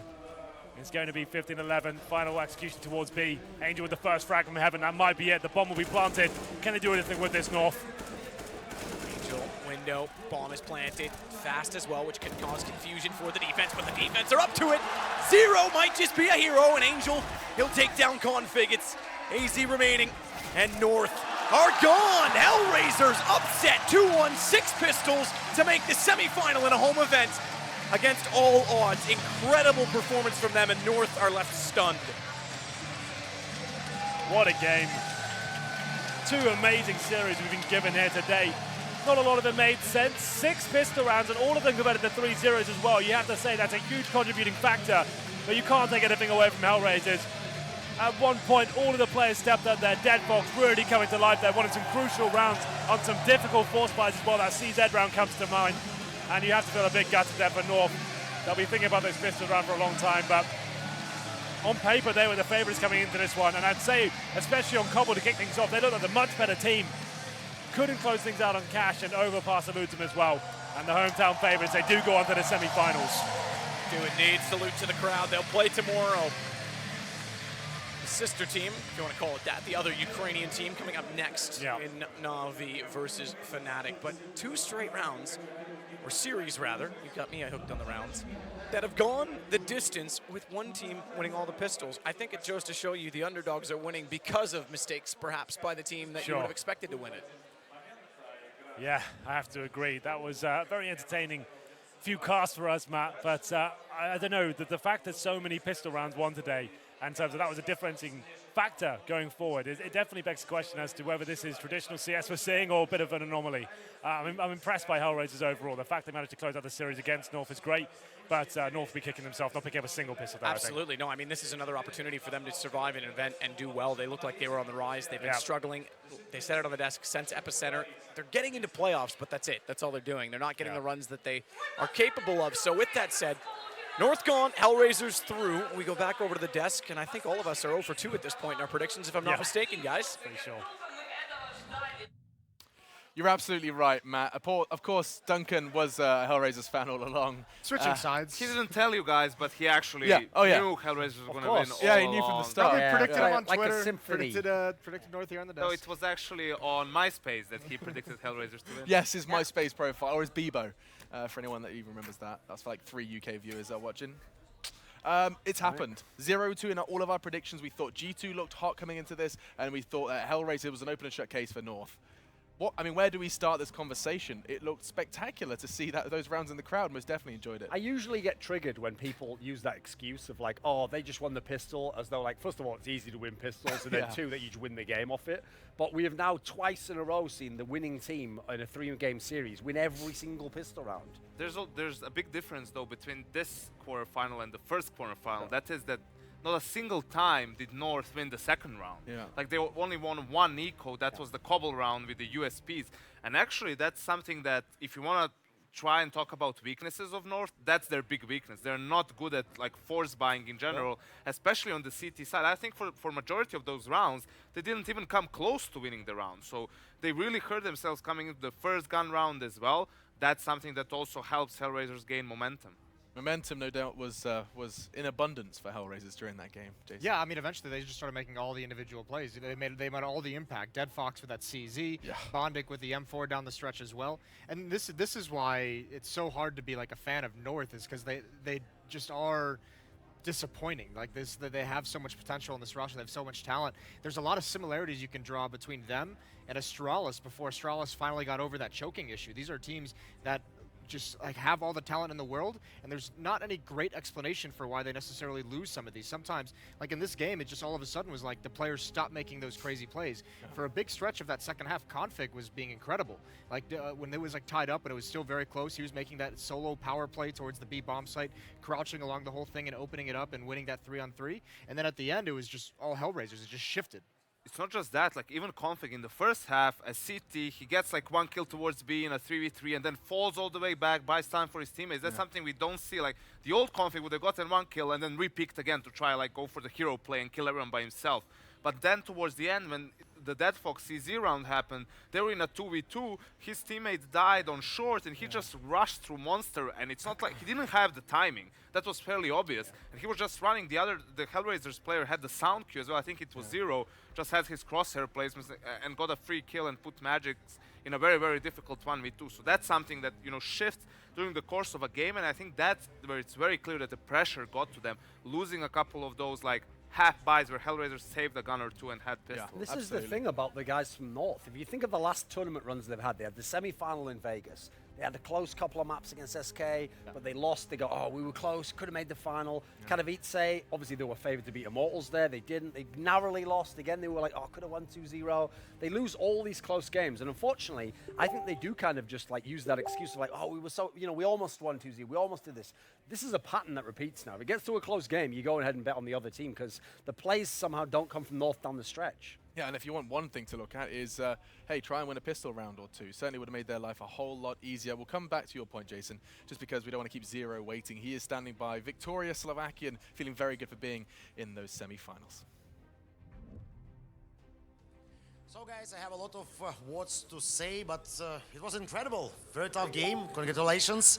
And as I understand, for this moment you still, with your roster, with Hellraisers, did not play on a big stage with a crowd outside. How do you feel? Yeah, this is the first playoff in a big tournament for us, so it's an incredible feeling. We've worked really hard for this, and I'm glad we're managing to improve, and we're willing to work even harder to keep going this way. So it helped you when you saw the crowd, when you understand that they are like cheering for you or maybe for another team. How do you feel to just take their energy? Do you feel their energy? Yeah, this is the first time for me to feel such good energy. I never experienced something like that, to have a home crowd. It's something incredible to just hear them say your name, and it's incredible. Very nice. A little bit words of respect to your opponents. It was a very close game. What can you say about NOS after all? Yeah, it's always great fun to play versus them. We played against them like 2 weeks ago on ESL Pro League, and it was 1-1. We traded maps. It was a great game, and this time we just managed to win. It was a good game. So wish you good luck. I will not question you about, will not ask you about the next opponent. Just relax. Congratulations. Say hello to your team. And guys, back to you. Maybe we will see this guy one more time. I hope we definitely will. I mean, yeah, unless he falls off a cliff somewhere, we will. Thank you very much. Like a threat. We will. We get to see him once more. And yes, indeed, he had the most kills on his team after all three maps combined. A full best of 3 against North. And it was spectacular as well just to see how that the effect of the crowd really did get to him. You know, you can see it. It does make a difference as much as, and as cliched as it may sound. Well, here's the thing. I mean, giving props to HR, this has been brewing for a while because they've actually been improving online. And I mean, obviously you can't take a whole lot from that. You have to wait till they get to a tournament, but we've seen the signs of them steadily improving. And the question has always been, the narrative watching them play is this for real? Is this the real thing? And now here at this tournament, they're finally starting to improve. Much like Gambit, they're at least taking that next step into saying they're a solid tier 2 team. We can start having them in the conversation as well. Down the stretch of that game, one thing they did on Cash that almost lost them the game was they let the composure slip. They were making some questionable decisions. Here on Overpass, they were patient in these post plants. They were patient in like 3-on-3 situations in the mid round. They made the right calls. They waited for teammates. That was a stark contrast to what North did. So I mean, very, very impressive stuff between the two last maps for Hellraisers. Yeah, and I mean, true vigilance needed. I mean, to go reverse sweep, you concede the first on a map you're supposed to be very good on, of course, Cobblestone, and then you get a 16-14 nail biter, bounce back on a 16-11 as well, Yanko. I mean, I do think that the majority of our segment is going to be hailing praise towards Hellraisers as opposed to criticism towards North. I mean, they absolutely played. They did everything they had to do. You can't really say that, you know, North were making major mistakes. They were making small mistakes, giving Hellraisers small openings in some of their rounds, especially on the last half of the match. But Hellraisers did a great job of punishing them for those small mistakes, right? I mean, MSL is known to have at times a sort of a gambly style when it comes to calling, right? He will call a straight up blind like push somewhere based on a read, and if they run into a stack, the round can fall apart from them. So in the end, it was an extremely close game. If Deadfox doesn't get that second kill with the last bullet from the CZ, if North wins that round, we might go to overtime. You know, who knows? Yeah. This was really a game that the smallest of margins decided. Who made less of those like slight mistakes, perhaps? Who make more great individual plays? You can't find really any major flaws in how the teams played strategically. And while we do return to the snipers, you can see them on your screen. It was KGB and Dead Fox respectively, and a big part of the pre-match we had here on the desk was regarding Dead Fox and how he is a big feature within their win conditions, Duncan. But it has been a real adventure to this point for Hellraisers and the Hellraisers organization in terms of filling that spot and growing as a team. I'll let you fill us in. Yeah, because if you remember, Hellraisers, I mean, about a year ago, was a one-man team. They were the Minnie Mouse, where instead of Nico carrying all the time and the others letting him down and dragging him down, it was Oscar who carried all the time. And anytime they went to a tier 2 LAN, he would clean up, he'd drop like 30, 40, and they'd either narrowly win or they'd sometimes lose. And people were like, well, I can't wait for him to go to a better team. Kind of like the story with Nico from Mouse to FaZe, you know? And what's happened is when he left, since Dead Fox came in and had that electrifying performance at the major qualifier, people thought it was the same narrative, right? It's got to be Dead Fox now. He's got to carry the game. Well, what we saw in this third map here is he actually had not many kills in that game. Instead, Zero, the guy who it looked like overperformed in the group stage, well, Swiss system, he's actually the guy who ends up being the hero of the series overall. It was a very balanced effort actually in that last map. I mean, Angel's being one of the bigger fraggers. He didn't have to contribute as much. It was really those other guys. It was Sticko, Zero who came in the big game where it really mattered. And as a result, obviously people from North are going to be like, you know, we made mistakes or it should have gone differently. But when people beat you over 2 maps like that, where they play all the rounds in the map, you have to just tip your hat at that point in time and say, excuses don't work. Excuses can happen in 1 round, not that many though. They outplayed you there. Full 3 maps. What do you make of that? I mean, if you want to continue the parallel to Mouse Sports as well, someone like Nico and someone like Oscar, when that vacuum is created by their departure, you can't just fill it with like what you can't just expect to go out and get 1 new player. That's got to be filled by the other guys on the team who haven't necessarily been stepping up. And Mouse Sports at the moment, it's been Dennis who's had an increased performance since that departure. And then now we have Zero. We have other guys. I mean, he's been playing well. Okay, I didn't say anything. You giggled. I heard the giggle. We'll see how it goes in the future. But right now, at the moment, you have some of those lesser players previously who are stepping up to fill some of those gaps. I think it's fairly obvious you can't like get into tier 1 by having 1 player carry the team, whether it's Nico, Oscar, or Simple, or anyone else. It has to be a team effort. And there was a while ago, I think it was Sticko who gave the interview and said like, Dead Fox is a better offer for us than Oscar, simply because he's more of a team player. He can do what the team wants from him and not just what he wants. Like Oscar, sure, he can win you the round by himself, but then like in a different round, if he wants to do something and he dies, then your team has nothing to fall back on. He just gave away like a free kill, basically. I think that's a big issue. I don't think Hellraisers would have ever come to this level with Oscar still in the team. I put it this way, I can't imagine from what we've seen so far ever a situation where Dead Fox loses confidence in his AWP so much he refuses to pick it up. We all seen that clip of Oscar, whereas if they keep throwing him the AWP and he just keeps throwing it on the ground like, not feeling it. Dead Fox seems like someone that would never make a decision like that, and that's of course not a dig at Oscar, just a situation we've seen in the past. This is where memes. Harmless memes. This is where we find ourselves now though, because FaZe and Hellraisers are in the semi-finals. It has been the best game of the tournament, perhaps. Perhaps. That terrible game on Cash I'm alluding to, obviously, the one that kind of opened the tournament for FaZe. Oh God, yeah, I forgot all about that. But yeah, you do get to see, I mean, 2 undisputable underdogs now rising and looking to hold that semi-final spot. That's spectacular. And a full 6 maps already as well, gentlemen. Our next game should promise to be even better. The punches do keep coming as we get to see Fnatic take on Na'Vi. A historical matchup coming on. This could be a long day, and I'm glad that you guys are home. Who will win all the pistol rounds? Find out after the break. If it happens again, like that's going to be unbelievable. Just call it a day. We're just leaving. Yeah, we'll just tap out. Right, okay. So far, the 2 games we've seen so far, the 2 quarterfinals, 1 team, typically the underdog, has got all 6 pistol rounds in the 3 maps played. Will it continue? We'll find out with Fnatic Na'Vi after our break. Betting for every esports fan. Dota 2 and Hearthstone, CSGO and Overwatch, StarCraft 2, the choice is yours. Express bets for multiple matches or live bets on the game you are watching right now. Know your way around Dota 2? Make a prediction for picks and bans. Playing CSGO? Guess the number of rounds in a certain match. Daily quests for all participants and all the best choice of payment systems.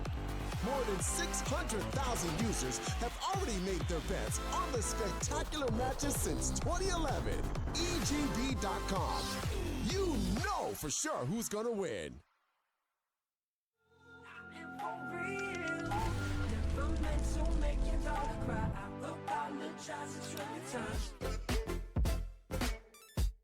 Yeah.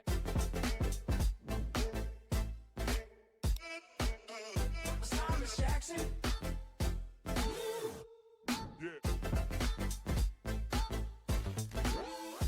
Bounce. Yeah.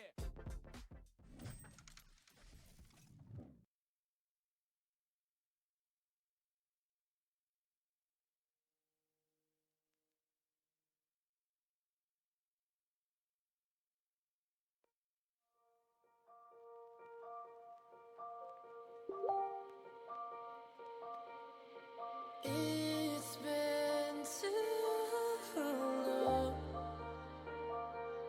with too many wrongs. What have I done? You've forgotten the words to our song. Now it's gone.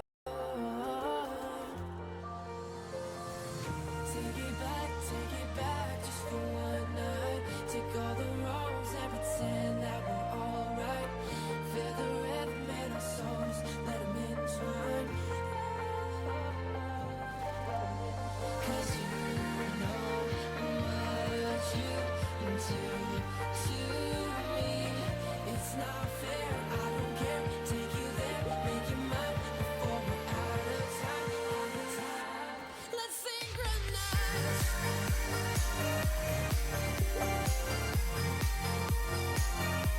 Let's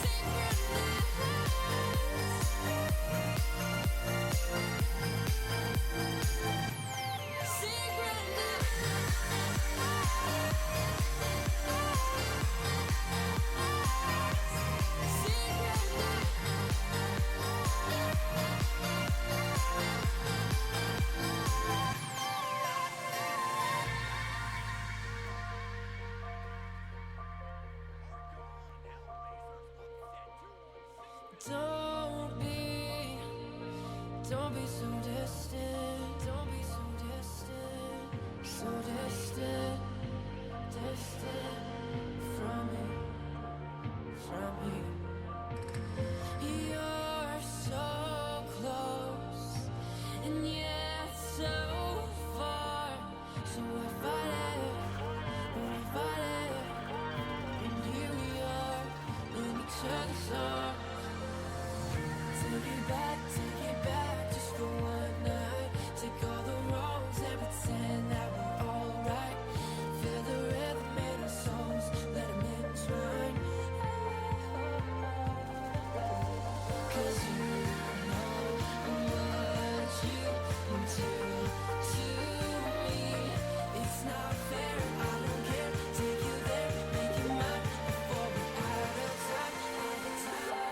Let's synchronize.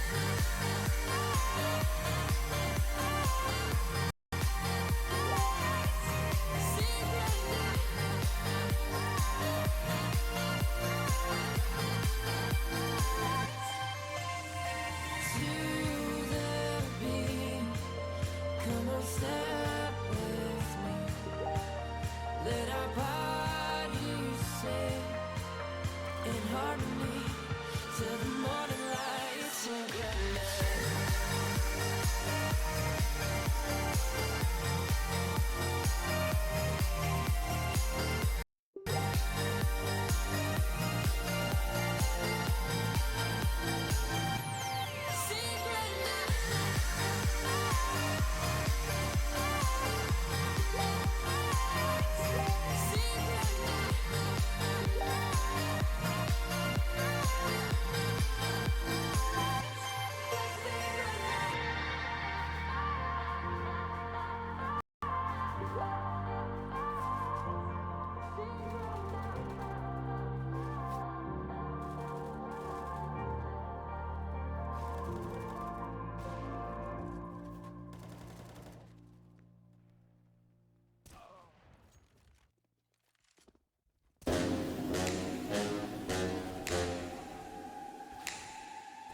A grudge match about to begin here in Kiev. Our quarterfinals continue and surprises have just kept on coming. Started in the Swiss format and have continued here into the best of threes. I'm Machine and I'm joined by Thorin, Moses and YNK to have a whole lot of fun talking about this one. No? I said sup. Sup. Yeah, exactly. He's joining us, and as alongside the rest of us, we're hopefully going to be able to explain why. I just opened by saying grudge match. Now, Duncan, you were the one that said this with confidence. I didn't want to steal it from you, because I didn't believe it when I looked at the head-to-head on HLTV. Fnatic have got an astounding track record versus Na'Vi in the, well, at least these 5 players have got an astounding track record. Especially you go just these 2 cores, because Yeah. obviously the Fnatic guys have played it a long time. Na'Vi's had this core for a couple of years now. Even going back to the days when they had some of the other Starix as a player, Fnatic famously have always beaten Na'Vi in every single offline best of 3. There's never been a victory for the other. It didn't matter even when Na'Vi, in theory, might have overtaken them in the rankings, maybe at some point in 2016. Yeah. They never got to play Fnatic and beat them. It was always a loss. It's like the kryptonite, evidently. The Swedish kryptonite to Na'Vi, but now they are on home soil. Perhaps that crowd advantage, we saw what worked for Hellraisers. What do you make of this when you see it on paper, Yenko, when you see these 2 names clashing in the quarterfinal? That Fnatic historically, as you guys just pointed out, has had an amazing track record, and it's mostly because Na'Vi was always like a more tactical team, strategic, slow-paced, and Fnatic was just like a very, very fast-paced team, super aggressive on the CT side, which is one of the best ways to play against someone who's slow and methodical. You want to be aggressive and disrupt them in their play, not allow them to go for those executes later on, not allow them to take map control easily. So that's one of the main reasons, plus like the gap in individual skill, which was there before but isn't really there now, why Fnatic was so dominant. So even though Na'Vi has looked better so far, Fnatic has improved steadily, and it's always like in this matchup, it's always going to be dangerous for Na'Vi no matter what. And you can see, of course, they have played once. We got a best of 1 from them over in the group stage. And I mean, Jason, you can attest to this, that we did see a whole lot from Na'Vi in that. It felt very convincing in that victory. It was 69 on Overpass. Yeah, that was where that was the match where we really saw, you know, some of the ways in which Andy has changed this team. Because I actually spoke to him just the other day. Yeah. Which was very interesting, because I asked him, like, what, in that interview, Guardian said, like, you knew the solution, that you could fix it. And he said, yeah, basically, obviously, like, our CT sides were not good. We had a very big lack of communication. And one other very interesting thing he said was that his play style is not sit back and be passive. He doesn't want these guys to be sitting back in the bomb sites. He doesn't want them to just be letting map control happen. He wants to be aggressive. He wants to be active on the map. And that's exactly what we saw out of them on Overpass. It was Simple going on a tear out towards long A. It was Guardian with the AWP with Bathrooms being a monster. Those 2 players and their aggression pretty much stopped anything we could have possibly seen from Fnatic. Like, we didn't even have to witness anything from them because those 2 players were just so dominant. And we'll probably see more of that. That's also Simple's element. One of the missing links has been him being that playmaker, and having tactics designed around his aggression is what has really unleashed this team. And this is a discussion I'd love to throw. We'll work our way throughout all of you, because I'm sure opinions will differ on this one. But yes, Na'Vi did play well. We also saw the statistic tweeted out by Peta, a big shout out to him, was that there was not a single AWP kill from Simple in those successes. And that's a big development, right? I mean, we've seen what Simple is capable of doing with the AWP. He's very proficient with that sniper rifle, however, all of them going over towards Guardian. Now, what do we make of this? Now, I'd start with you, Duncan, because we've seen what he's capable of with the AWP. Yeah. We've also aware he's a proficient rifler. Do you feel like this is a kind of a hindrance in one way or not? To me, it's purely it's not the fact that he has no kills and they're winning, that's fine. It's the fact that Guardian's had so many. That's the key element of the balance there. Because obviously, if Guardian can be at peak form, he's arguably the best AWPer ever. He's certainly in contention for that. Now, Simple is an incredible playmaker, so I feel like if you don't have a star like Guardian, then sometimes, you've got to give Simple the AWP because he can do so much with it, and that's the thing. But Simple's a bit like Device in as much as when you have someone like Cajun B back in the old TSM, if it's his map and he's rolling with it, you put Device onto a rifle, because also we're talking about some of the best riflers in the world and rare hybrids that could really go one way or the other. Obviously now Device the main AWP, and you don't have Cajun B in the team. So I think it's fine as long as the current balance is working and they win the games and Guardian does really well. But if Guardian suffers, as he did in the past few months, then I think sometimes there's got to be some give there, and you've got to have the odd game where you throw it over to Simple, simply because that's the only way you'll win that game. Does it not feel like a waste of resources, Jason? No, absolutely not. I actually like it if he's going to, especially if he's going to be aggressive on the CT side, I'd prefer him to be on a rifle. We've seen him in the past as well do something where if they're really, really struggling in a half and they have no answers and they've kind of gone through most of the ideas, he will pick it up and be that double up. And that's just a wrinkle that they have that they can throw in when they choose to, is just have a round or two with the double up. Or, I mean, if that's something that's going to help them come back, I believe it was a Mirage game where we saw them getting beat up and then they eventually went to double up setup. So, I mean, that's just a fallback option that they can have. But his playmaking ability with the rifle is unreal still. I imagine most points have been hit with in regards to that then for you, Yanko. No.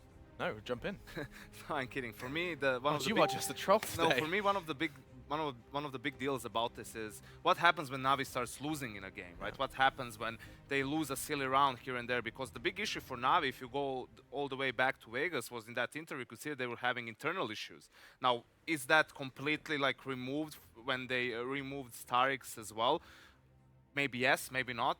Because Simple is known as one of these players when his primary opera isn't like performing, or at least he believes he's not performing and they're losing, he's just going to take over the game and say, okay, let me op, I'm gonna make those plays, which you can't do. So I want to see what happens when they start losing. Does that happen, or does he and the rest of the team still have confidence in Guardian and in the coach as well, and they continue playing the same style we've seen in the group stages? It is incredibly interesting. Just as you say that, my mind wanders to when there was that slight drama from an interview with Guardian where he did state we were just arguing. There was one person, started some friction, we were arguing, and now we're a happy family again. And following that, we did see Starix removed from the coaching position. There may very well be a correlation there that he may have been providing some of that additional pressure and friction. Of course, that's all speculation.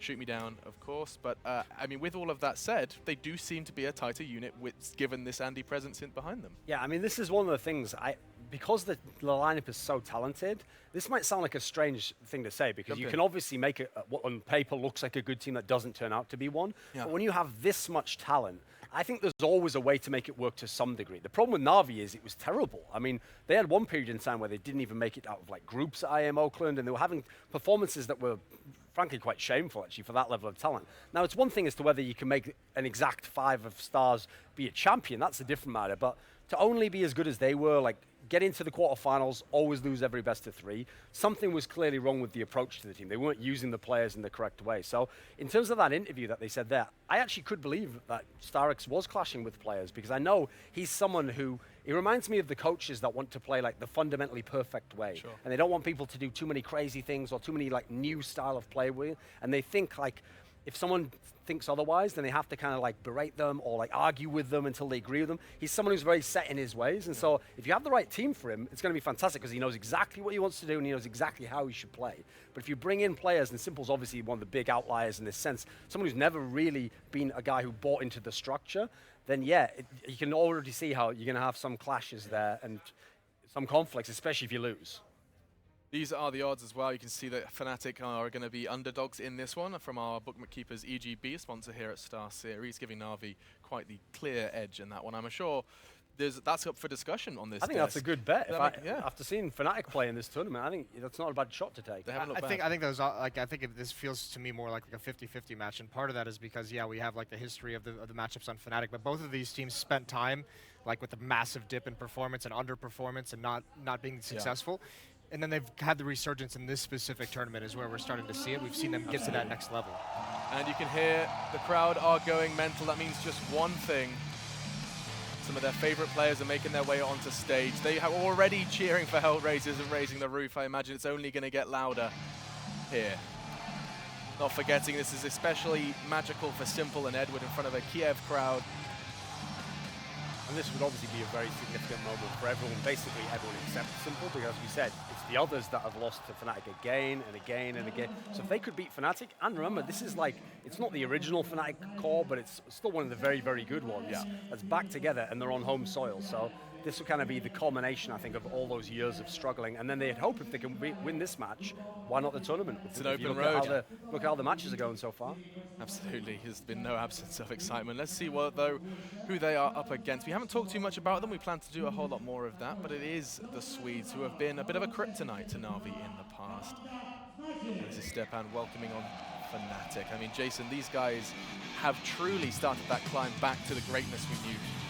Yeah, I mean, they've actually, I mean, now that you said, they've been a kryptonite to pretty much every team that we have in the scene at one point or another. And I think the big thing that I'm noticing, Crims is back, and that's phenomenal. He is a very unique playstyle that's going to affect games. But the big one, obviously, is Olaf Meister. Him getting back after the injury and regaining some of that confidence. Duncan said yesterday they have some of that swagger back. They're laughing in the booth. They're having a good time.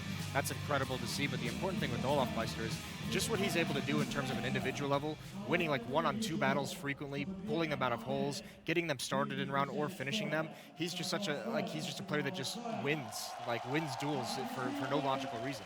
Absolutely, and it does look like you're going to get a round of applause for everyone. My analysis is about to go down as well. We have 3 hats on either side. So 3 hats on either side should be an even game. 50-50 odds sounds about right. Always worth pointing out as well, Fnatic, I mean, this trio obviously doesn't have Pronex in, but still, a team that famously doesn't care what crowd it's playing in front of. So whether Na'Vi gets pumped up from the home crowd, it's not going to intimidate the guys from a Na'Vi. That's Fnatic rather, that's for sure. Yeah, they'll probably be laughing it off. Yanko, I want to know kind of a bit, let's dive a bit deeper into the Swedes and your opinion of them. We do just keep saying they're climbing back, but I mean, where is the evidence you're noticing in their gameplay? Is it simply fragging or is there more to it? No, like when you saw it at Vegas, for example, their first tournament, it was easy for them to get frustrated because their game wasn't going as they would have liked it to.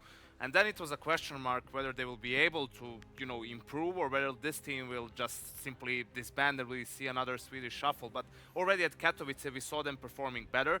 Yes, they didn't make it out of groups there even, but you could see improvement in their play. And here you can see it even more. It's not just that they are, solely reliant on individual skills playing off of each other. They also have some executes that they put into the mix as well, most notably probably with Tech 9s when they don't have an optimal buy. And we saw it on Mirage. It's some very elaborate stuff, something that you didn't see maybe at all with this lineup last year. You only had to go back way back into the Pronex era. So you can see that they're trying to widen their game as well, which is something that I believe they need to do in order to be a contender again. They can't just try to run the same style as they did before and expect to be the best team in the world again. And I'm glad you mentioned the name Pronex, because I think my next question, I'll direct this towards you, Jason, first of all. Where is that, well, where is, yeah, I have no idea. Where is the leadership?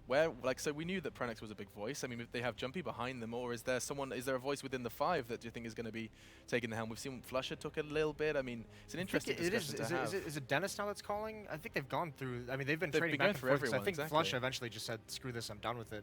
He could still be calling, but I there think isn't an outstanding leadership presence, is what I'm trying to say. Yeah, I know there's not, and I think it's going to come down to. I mean, one of the big things we always talk about them is that hive mind of Fnatic. We'll just go back to that. It's a cliche a little bit, but at the same time, it is just like this sense in the mid round that no matter what's going on, they all kind of understand where everyone's going and what the right play is to make, even without that one guiding voice. Yeah. The nice thing in terms of leadership for them is the question has always been.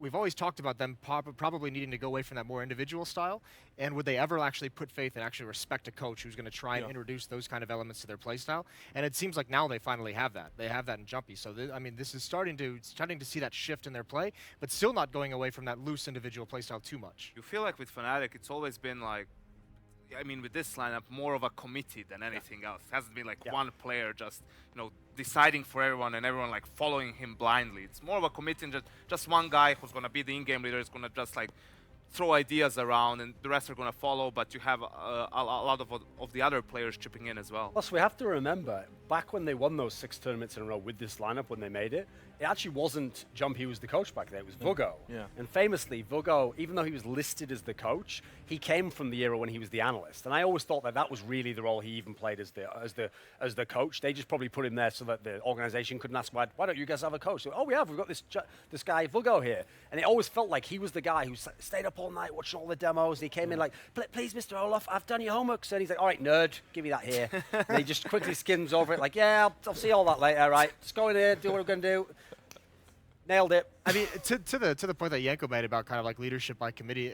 I mean, this is probably the only team in the world that can get away with that we wouldn't be critical of that kind of a style. If any other team comes in and says, America, Jason. if this was in North America, we'd be blasting it. And the difference is obviously they're making it work, right? I mean, you have to prove that you can make that work, and they've gone through multiple different leaders. Yeah. We've seen them play at a similar level.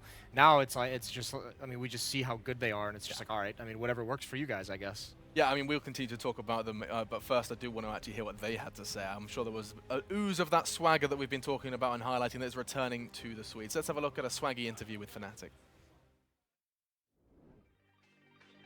Preparation for this tournament has been a lot of practice. Since Katowice, since we went out in the group stage, we've been working on a few maps and a few mistakes that we did, and we feel a lot better now. We still have a few mistakes that we should fix during the tournament, but it feels really good. Yeah, this tournament has been important to qualify because it's been a long time since the last tournament was, and to go to the playoffs has been really important too because we went on in groups, both in Vegas and in Katowice, so it's really important. I think Crims is the Joker. He's a crazy guy outside the game, but he's also the calmest guy in game. JW is also like a Joker, and he's really aggressive, crazy playing style. Dennis and all of his two calm guys, and really good in game, frag-wise, and all of it playing more overall really good. And I would say Flash is a calm, brainy, the smart type. Always we aim for the top one, so we're gonna do our best to get there.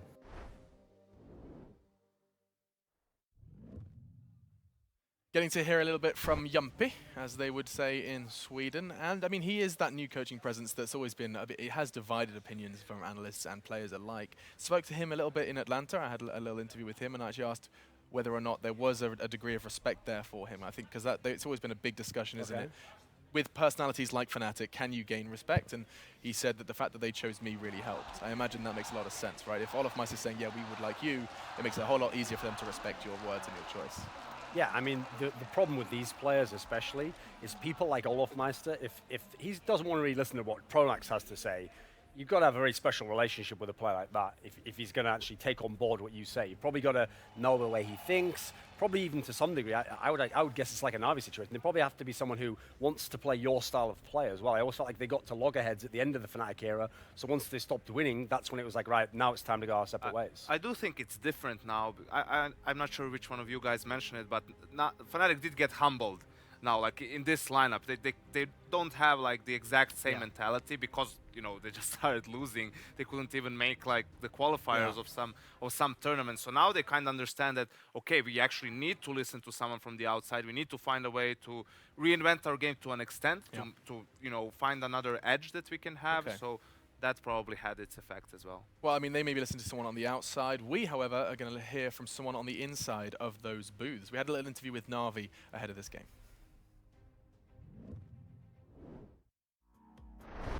Ну что, мы достаточно уверенно прошли групповую стадию. В плей-офф я надеюсь, что мы сможем раскрыться наконец.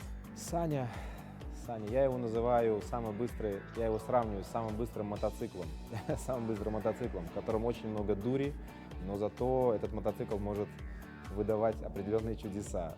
Ванька очень опытный старичок. Он очень сдержанный, терпеливый, работоспособный, умеет сгладить конфликты. Такой человек в команде очень нужен. Владик — это настоящий профессионал. Он нам уже очень много игр, можно сказать, вытащил, принес нам не одну победу. Я все время Егору говорю подобные вещи. Егор, говорю, как тебе это удается? Ты меньше всего, скажем, в команде из всех игроков, если взять, ты меньше всего загоняешься по каким-то мелочам. Он не сильно отличается он какой-то работоспособностью, но когда начинается игра, он садится и первый, кто начинает просто тащить команду за собой. Денис выбрал роль капитана, можно сказать, по своей инициативе. То есть он взял на себя очень тяжелую ношу. Как никто другой, он, наверное, больше всех замотивирован как-то внутри. Он работает больше всех, выкладывается больше всех и больше всех, правда, переживает, если мы проигрываем. А все вместе мы команда, состоящая из абсолютно разных людей, разных характеров, но мы объединены одной целью. Я думаю, что мы скоро станем теми, чего от нас все ожидают. Мы будем чемпионами. Getting to hear from Na'Vi's manager there, and I do like how that closes out just by saying we are 5 very different people with very different personalities who come together. And when you do think about it, from the various interviews and the when you do get to talk to them, it's very true. You have got very different kind of personalities and very different attributes for every single one of these players, and yet they come together to create something quite special.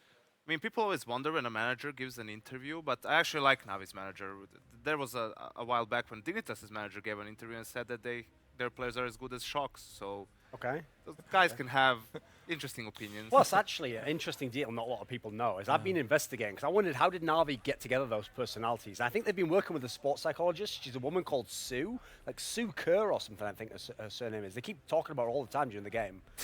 Anyway, into the Vito, I believe, machine. That's a it's another speedy one. It's another speedy one. They've gone with the pick that they obviously destroyed Fnatic on when they were playing beforehand. Interestingly enough, Fnatic picking this shows a lot of confidence because Na'Vi themselves looked pretty good against North on Inferno. Cobbleban's not that big a surprise. I think actually, amazingly, let's see what we've got left here. Mirage surely has to be the third one. Pulling it? That Mirage would be or Train, cool. so I'm sure. You think historically, though, Train was just so good for Na'Vi. Yeah. Oh, I mean, And with Guardian back. Yeah, and with Simple as well. I mean, that's just going to be a tough match. Oh. Apparently we're playing Overpass twice. That's not bad. Now I know we're in Navi's CIS. I know this is Star Ladder, but this is ridiculous. So sort this out now. There it is. Oh, Overpass, Overpass, Inferno, and Mirage. And the crowd is shouting for another Overpass. Put it in. But I think this is actually ideal in as much as if you look at these teams right now, like, sure, Fnatic probably not so proficient on Overpass, but Inferno and Mirage, we've already seen them play in this tournament. Mirage looked fantastic even in the loss against Astralis. I think for Na'Vi, though, this is almost a dream series. They're so glad they got Inferno picked against them. I think that's the key. The first two picks actually I think are a little interesting from both teams, just because one on Overpass you have that wrinkle where Na'Vi having won that is Fnatic is going to be the one who goes back to change it. We always talk about if you win that match, it's not always you go back and kind of look at it and you say, we need to change this up. So Fnatic's have a very good idea of what to do and plenty of time to have talked about what went wrong in that match. It's not going to guarantee him a win by any means. Sure. And then Fnatic picking Inferno, Na'Vi has looked great on that with the ops as well. We've seen the op dominate on that map. Alu's been incredible on it. Guardian in the games they've played were incredible on it. So big risk, I think, in the picks for both of these teams. I'm thoroughly excited for Overpass. Let's get our discussion onto that map because time is of the essence, Yanko. Just your thoughts, expectations, and predictions. I had a different point. Now I have to. Oh, I'm sorry. No, I'm kidding. The thing is here, like obviously because the teams played the map already, it's always like you play the same team, the same map in a tournament. The team that lost has the advantage because they look back towards the map. What was it that happened? What was it that they did wrong, and so forth. So Fnatic will definitely have a couple of fresh ideas. They certainly have an advantage. They don't always have the advantage for losing. Yeah, it sounds like we have to just go ahead and speed this one up. The players are very raring to go. Overpass will be the first one. Na'Vi, Fnatic in the server. Let's jump straight in with your casters. All right. Thank you very much, Alex. And yes, indeed, we are ready here. Should be good to go, I believe. Yeah. Welcome, everybody. It is the third quarterfinals coming up here. It's between Fnatic and Na'Vi. Best of 3 game, and it's going to be very exciting. Sam, are you ready? Yes, yes. This is really, with how the top half of the bracket is played out now we're really getting into the tight spots here because we have Astralis and Na'Vi both in this bottom half of the bracket. And both of them coming into this tournament, along with G2 and the shape that they've showed, you're thinking they're the ones who are fighting for this title right now. And so we're going to have excellent quarterfinals, but also an incredible semifinal tomorrow between both of these teams, I think, if Na'Vi and Astralis, as expected, go through. Yeah, I mean, if CLG beat Astralis, that certainly would be an upset, even more than Hellraisers beating North, for sure. We are getting ready. As you can tell, the countdown is good to go, so we're heading into the first map. This is going to be very exciting. This could be one of the biggest games of the tournament, I think. Absolutely. They're so evenly matched. They're both confident as well. Fnatic a little bit less than Na'Vi, but Na'Vi, obviously, you heard the chants when they come onto the stage. This whole place, this is the home crowd. They're chanting Na'Vi, and so it could be a double-edged blade. Maybe it helps, but maybe it hurts. They've walked right onto the bomb side, Fnatic. Na'Vi not even realizing what's going on. That's a big misstep on, playing the retake, but they don't even have any grenades for the retake. And Seized, who's carrying the drop it for anyone else, so he's going to have to be in charge of it. Edward is on a massive flank right now. I'm not sure about this. I think they may have played this a little bit too long here, but a good shot from Simple, taking down one. Flamey's there with a kill on Olaf, and Flusher will get one in return, so still a 3-on-3. And the bomb ticking slowly away. Now Kit is down, no one's picked it up. Edward very low on health, they're looking for it. Simple with another headshot coming through, and now it's Flusher in a one-on-one, and Edward, look at it, just 2 health left, and Flusher gonna be able to do a quad kill here on the Swedish player. And Fnatic are gonna start off 1-0. Deep breaths, Anders, deep breaths. This is where you start to get into the gray area of where Na'Vi mind-gamed by Fnatic. We've heard of this happening in the past where you do your homework, you think, right, this is the strategy that they're going to use. You make that call, you set up to counter it, and then it's like, oh, no, actually they went to the complete other bomb site. We totally set up for nothing here. And you have to go into a very difficult retake situation like we just saw there. Tough break for Na'Vi. The pistol round here for Fnatic. Now we have to see if Fnatic are going to pick up every pistol round. Because so far that's been the trend today, Anders. Yeah, but didn't someone calculate that before that happened today? It's been like 40-some best of 3s since it happened last time again. So the fact that we even had them back-to-back is obviously statistically out of control. So surely you mean it can't be a third one. Happen every time? What? I seriously doubt it, but after all, we are living in a simulation, so maybe it will after all, who knows.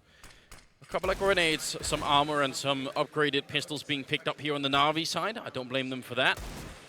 Simple out hunting with the Deagle. not going to get anything for it. And look at the heads-up play from Wolfmeister.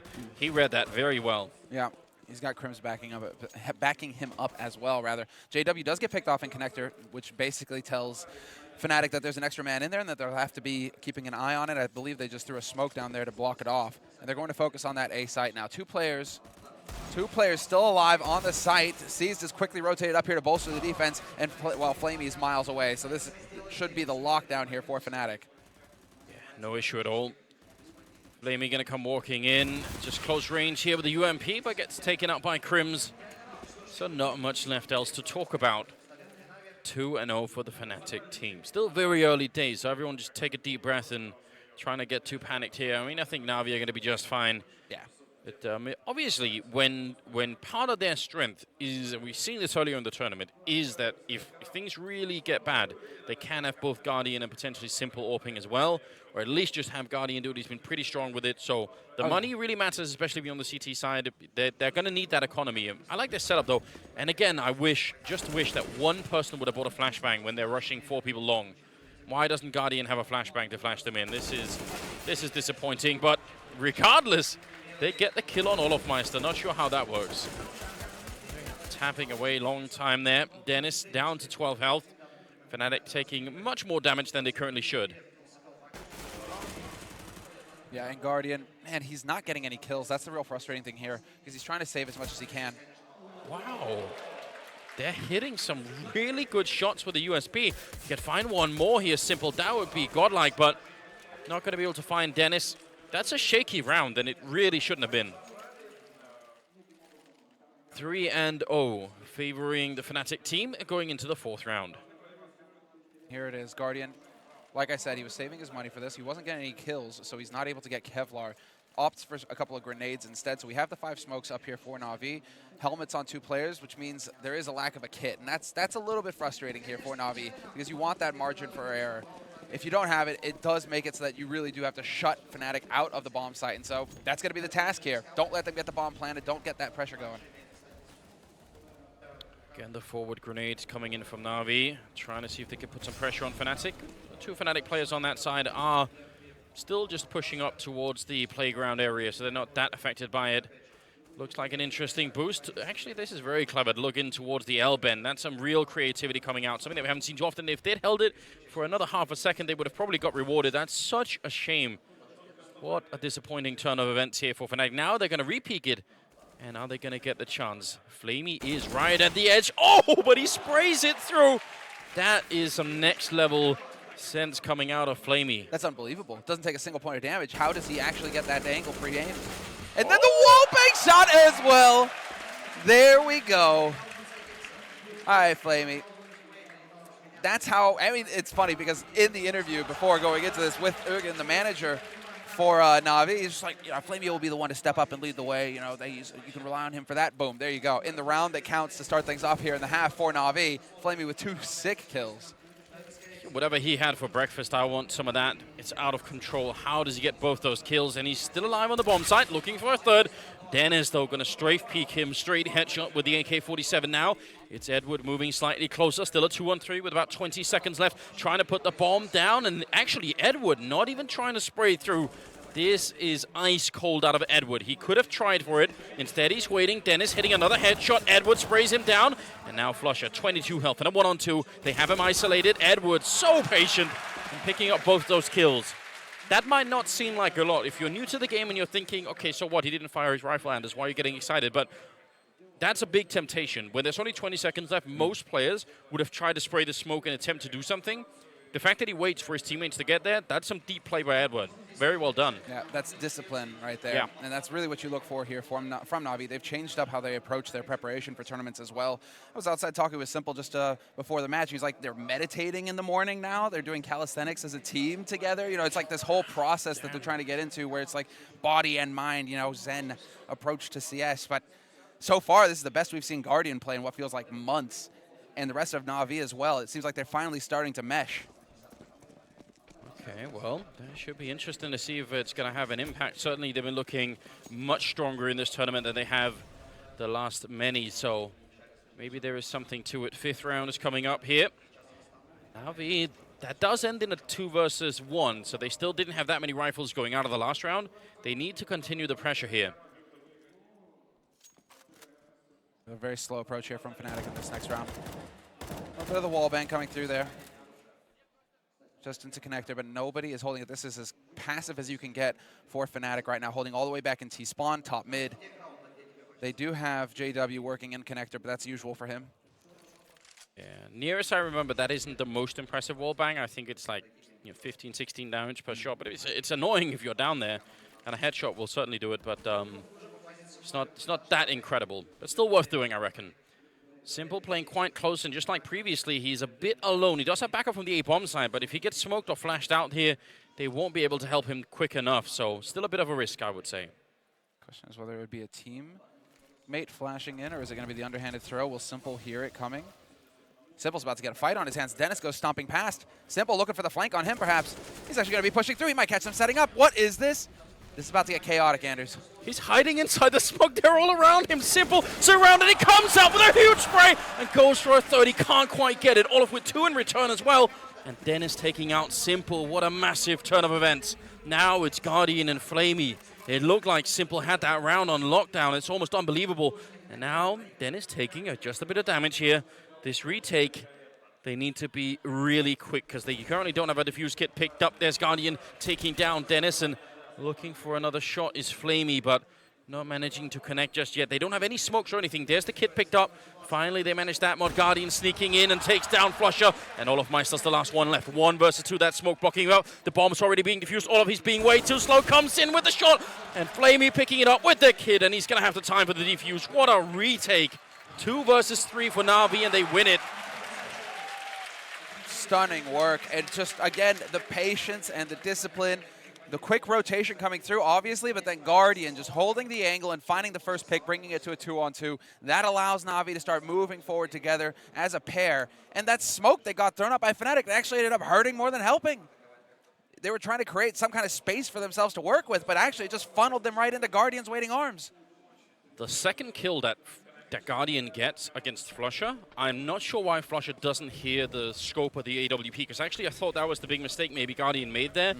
That he was so close to his target that could have maybe worked against him. But ultimately, another close round. Another 2 versus 1 that they barely managed to win. Cutting it close. But they have 2 rounds on the board now. 2-3 trailing Na'Vi, but still. These are the kinds of big rounds that will lower the confidence for Fnatic and start getting Na'Vi to take a few more of these fights and win them. We do have Seized. He's actually changed it up. He's looking towards long right now. 3 players on upper A, and even a 4th rotating up. It seems like Guardian is going to make his way up here with that AWP. It was saved by Flamey. So now they're taking some aggressive plays here. Simple and Guardian looking to back up Seized at long. Wow. Wait, did they line up for him? Yeah, with their backs turned. I wonder what was going on there. Did they think they heard something? It could have been that they thought they heard a grenade. Seized, picking up a triple now. Fnatic crumbling in this round. A headshot coming in as well from Simple. And the following spray will take down Crims. That leaves JW alone. And he's already been spotted out. An easy round coming in from Na'Vi. And that's very bad news for Fnatic. They had put everything into this round, even one guy with the takedown, and they did that because of the sort of close ending to the last 2 rounds. They thought, okay, we can keep the pressure on. Then they go into a round like this. That's not exactly good. Now they're out of money. They had no bomb plant here. Now they're going to be feeling great. Oh, were they expecting? I mean, they must have been expecting a flash. Obviously, no other reason to turn around. But the question is, what if they heard something? Yeah, if miscommunication, perhaps that can always come back to haunt you. But this does mean that Fnatic will be on eco this round. 3 rounds in a row here for Na'Vi. No bomb plant in that last round for Fnatic means that they're going to be somewhat limited. Of course, Simple is out and hunting. This is the kind of aggression we expect to see out of him on overpass. It really does feel like it's his stomping ground. And well, Guardian too. JW, I swear he just called on Crims. Like, Crims, go. I'll be right behind you. I'm ready. And he's just waiting. Oh, man. Baiting his teammate. Trying to see if he could close in on Guardian. But he's called in for reinforcements in the meantime. He's going to leave Flusher alone with not really much of a chance at all here. This is This is devastating for Fnatic because they really kept the pressure on in the last couple of rounds, but now it's different, and the grenade is going to obliterate Flusher. That's a round where they lose one person and none in this round. That's going to help the Na'Vi economy so much. Tremendously. Look at this. I mean, now they're starting to stabilize. Lowest guy is 3,600, and so if they lose this round, they will get that full buy. They've got that safety net in place now, and well, it's the pressure mounting on Fnatic.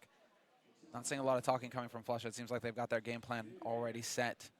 As the round begins, no AWP for anybody on Fnatic as well. They're going for the AKs. And we're back to default for Na'Vi. This is what they did in the group stage again and again. They would put Simple alone on this side of the map and everybody else on the B-bomb side early on, and Edward goes down. That was Crims, and I think there was a shot to either a boost or a jump. I'm not quite sure, but really, really impressive. Next in line, Guardian. Oh, he gets that kill on Crims. What a great refrag. Looked like Crims had the angle. This is what you need. Oh, and there it is. Simple, it pays off for him in the end. JW goes down. He's going to be able to trade up to that AK. This is this 1-2 combo between Simple and Guardian. This is what's making Na'Vi so lethal. Finally, the two stars are clicking. We haven't seen this level from Guardian in ages. What is this? Simple, he spits in your face, Olaf. Absolutely ridiculous. He should have been dead 10 out of 10 times in that situation. Now instead, he's just luring more people in here. Flamey and Simple with one more headshot. Going to be taking down Dennis. 5-3. That's 5 rounds straight in a row here for the Na'Vi team. And a timeout has been called by Flusher. You could understand why that might have been a tactical one. Just, it's a bit too much here. Yeah, this is getting a little out of hand. Time to sit back and relax a little bit here. Start identifying what Na'Vi are doing. This shouldn't come as a shock to Fnatic. They've already played in this tournament on Overpass Na'Vi, and Simple was just pushing all over the place top mid. Na'Vi were going ultra aggressive, even pushing as far forward as Fountain. We were wondering, they had this smoke that they were throwing down to the T steps that opens up into the courtyard at Fountain. And this seemed to be an integral part of Na'Vi's game plan. Take over mid, challenge early, let Simple run game on these guys. And how does, I mean, JW crouch peeks that with the anticipation that someone was going to be in the corner, and he still doesn't win the fight. That's actually unforgivable. Simple's unreal, dude. It's just that. I mean, and that's got to be so bitter for Olaf as well, because Olaf is like, wait, but I'm supposed to be the guy who just takes everybody out against all odds. Simple 13-4 right now. He's way out of control. And the thing is, once you fuel his fire, you can bet you he's going to burn your whole team down. Seized lining up in the tunnel there, only gets the one. Edward with a bit of a refrag, but they forget to check for Flamey in the corner. He's going to take one. He needs a second, and actually now it turns a bit in Fnatic's favor here. Not a lot of health left on Dennis, but the bomb will be going down. Oh, or not. It does get planted.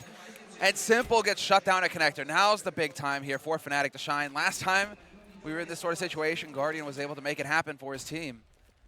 Now in a 1v2, this is where it gets tricky. He has the M4, has to reload.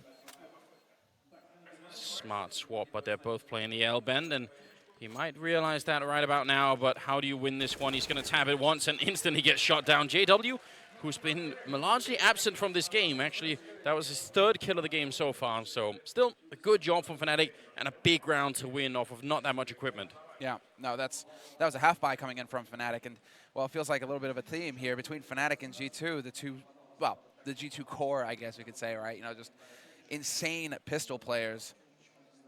There was a time when Olaf Meister had more kills with the Tech 9 than he did with rifles. So, I mean, I'm glad we're not in those times anymore, Semler. I don't know, man. I was getting incredibly depressed during those times. It was actually ridiculous, but then it's the quality of both of these teams. If Fnatic can bring that kind of level back when they're going to be dangerous with the rifles, but then it's like, oh yeah, we're equally dangerous with pistols, just so you know. There is no actual safe round for you here against us. I think they definitely can. I mean, the people who seem to subscribe to the opinion that suddenly Olaf is not as good as, you know, or like has lost that, I just don't think that's true. I mean, there's no evidence that that's true, but certainly right now they're getting outmatched by Na'Vi a bit here in the first half, it seems. We'll see if they can win a rifle round against them. Sneaking in, aggressive is Flamey. Is there going to be a flashbang to help him out? No, he's just walking in silent. Crims and Flusher have got a really great crossfire, and going to be the first fight there. Edward, no chance at all. That is godlike timing coming out, and Simple will at least get one refrag, but this B bomb site How are they going to rotate? The bomb is miles away from Fnatic. Yeah, actually, there is not much of a window, especially if Seas it catches JW looking the wrong way. There's one kill that's going to give Na'Vi some room to breathe. 40 seconds left on the clock. Still some utility here for Na'Vi to use as well. But Olafmeister still has that smoke. He's working his way up long. Gonna get onto the side, but he has no idea there's a player at Optimus. Simple has a chance, unless, of course, Olaf plays it so patient. He's waiting. He's going to go for the kill. He spots him out, calls it in. That's ice cold once again. Crims will be picking up the kill on Seized, and that leaves Guardian shuffling between the two bomb sites. Just 15 seconds, and he's guessing the wrong one. It's actually the A bomb site, but how is he supposed to know? He hears the bomb going down, and he can't stop it. And he can't even escape. Yep, he's already got a man hot on his heels. Close quarters with a P250. Anything is possible. Anything is possible! Mid-air headshot. Takes down Olaf, and now a 1v2. Again, Guardian, can you make it happen this time? It's the quick scope! This is unreal! He has no idea where Crims is playing from, though, and that's the one thing going Fnatic's way. Crims stomping around, though, and Guardian's heard it. Can he get the shot? It's going to be point blank. Boom! Insane! Guardian 1v3 with the AWP and the P250. He's just that good. Yeah, possibly one of the sickest 1v3s I think we've seen this year. That was out of this world. Anything is possible, and it's like Olaf actually takes the close quarters fight versus the P250, and he bangs him midair. Unreal, the first kill. This exact moment is why we keep coming back and watching Counter-Strike again and again, year after year. Absolutely unbelievable. There's no way that should ever happen. I bet you Fnatic have been shook to the core from that one. 6-4. And now, I don't know. You have to get back quick because this is mentally going to wear you down. You got to win this next round and just forget that the last one happened. Come back swinging, and it's a nice, strong start. Guardian instantly down, and Crims with a follow-up headshot dropping Flamey. Olafmeister to take down Simple. That's the stuff, Fnatic. That's the recipe to get back in the game. Seized and Edward are just left. 2 versus 5 here. Seized hears the footsteps. Crims is going to come back around that corner. Slowly but surely. Goes for the pre-fire, not going to hit the shot. Flushes there to follow it up. Seized is pinned, though, and it's a 2-on-4. Looks like he's trying to think about backing off instead of actually taking this fight, which is the correct decision, but Flush is so close behind. Not going to be able to find the window. Edward at least making sure that they're not going to be able to hunt him down. Just saving whatever is possible here. We have got a very interesting first half on our hands. It's really almost impossible to tell how this is going to go now. Na'Vi don't really have the economy, so they desperately need these rifles. If they save both, then maybe they're going to try and force it up next round, but not going to survive the bomb, and they can even get another orb if they wanted one. They're not going to happen. 6-5, saving just one rifle. They had 7,000 in the bank for Guardian. That's why I thought if they saved one rifle more, then they could still buy, but now it's a real stretch. Now you're going for the hero op on Guardian, and Edward obviously with the M4 he saved, and the utility as well. They're going to fully commit to this, Anders. Wow. No fear. It's time to get the job done. This is bold. Yeah, this. I suppose if you are going to take a team on the Fnatic's caliber, you're going to have to make some bold calls. You're going to have to take some risks, and this is one of those times where you really need Guardian to shine. Simple started the half strong. Guardian has shown up a little bit later here. Look at the aggression. Just walking in and checking that tunnel is already good information. And as soon as they realize no one is there, they're actually going to rotate a lot of people back. Look at this. Everyone migrating back towards the A-bomb site. Only leaving Edward down. Can it really be true? Oh, Flamey, sorry. Looking at the wrong player. But yeah, Flamey's going to be left down there with the Deagle.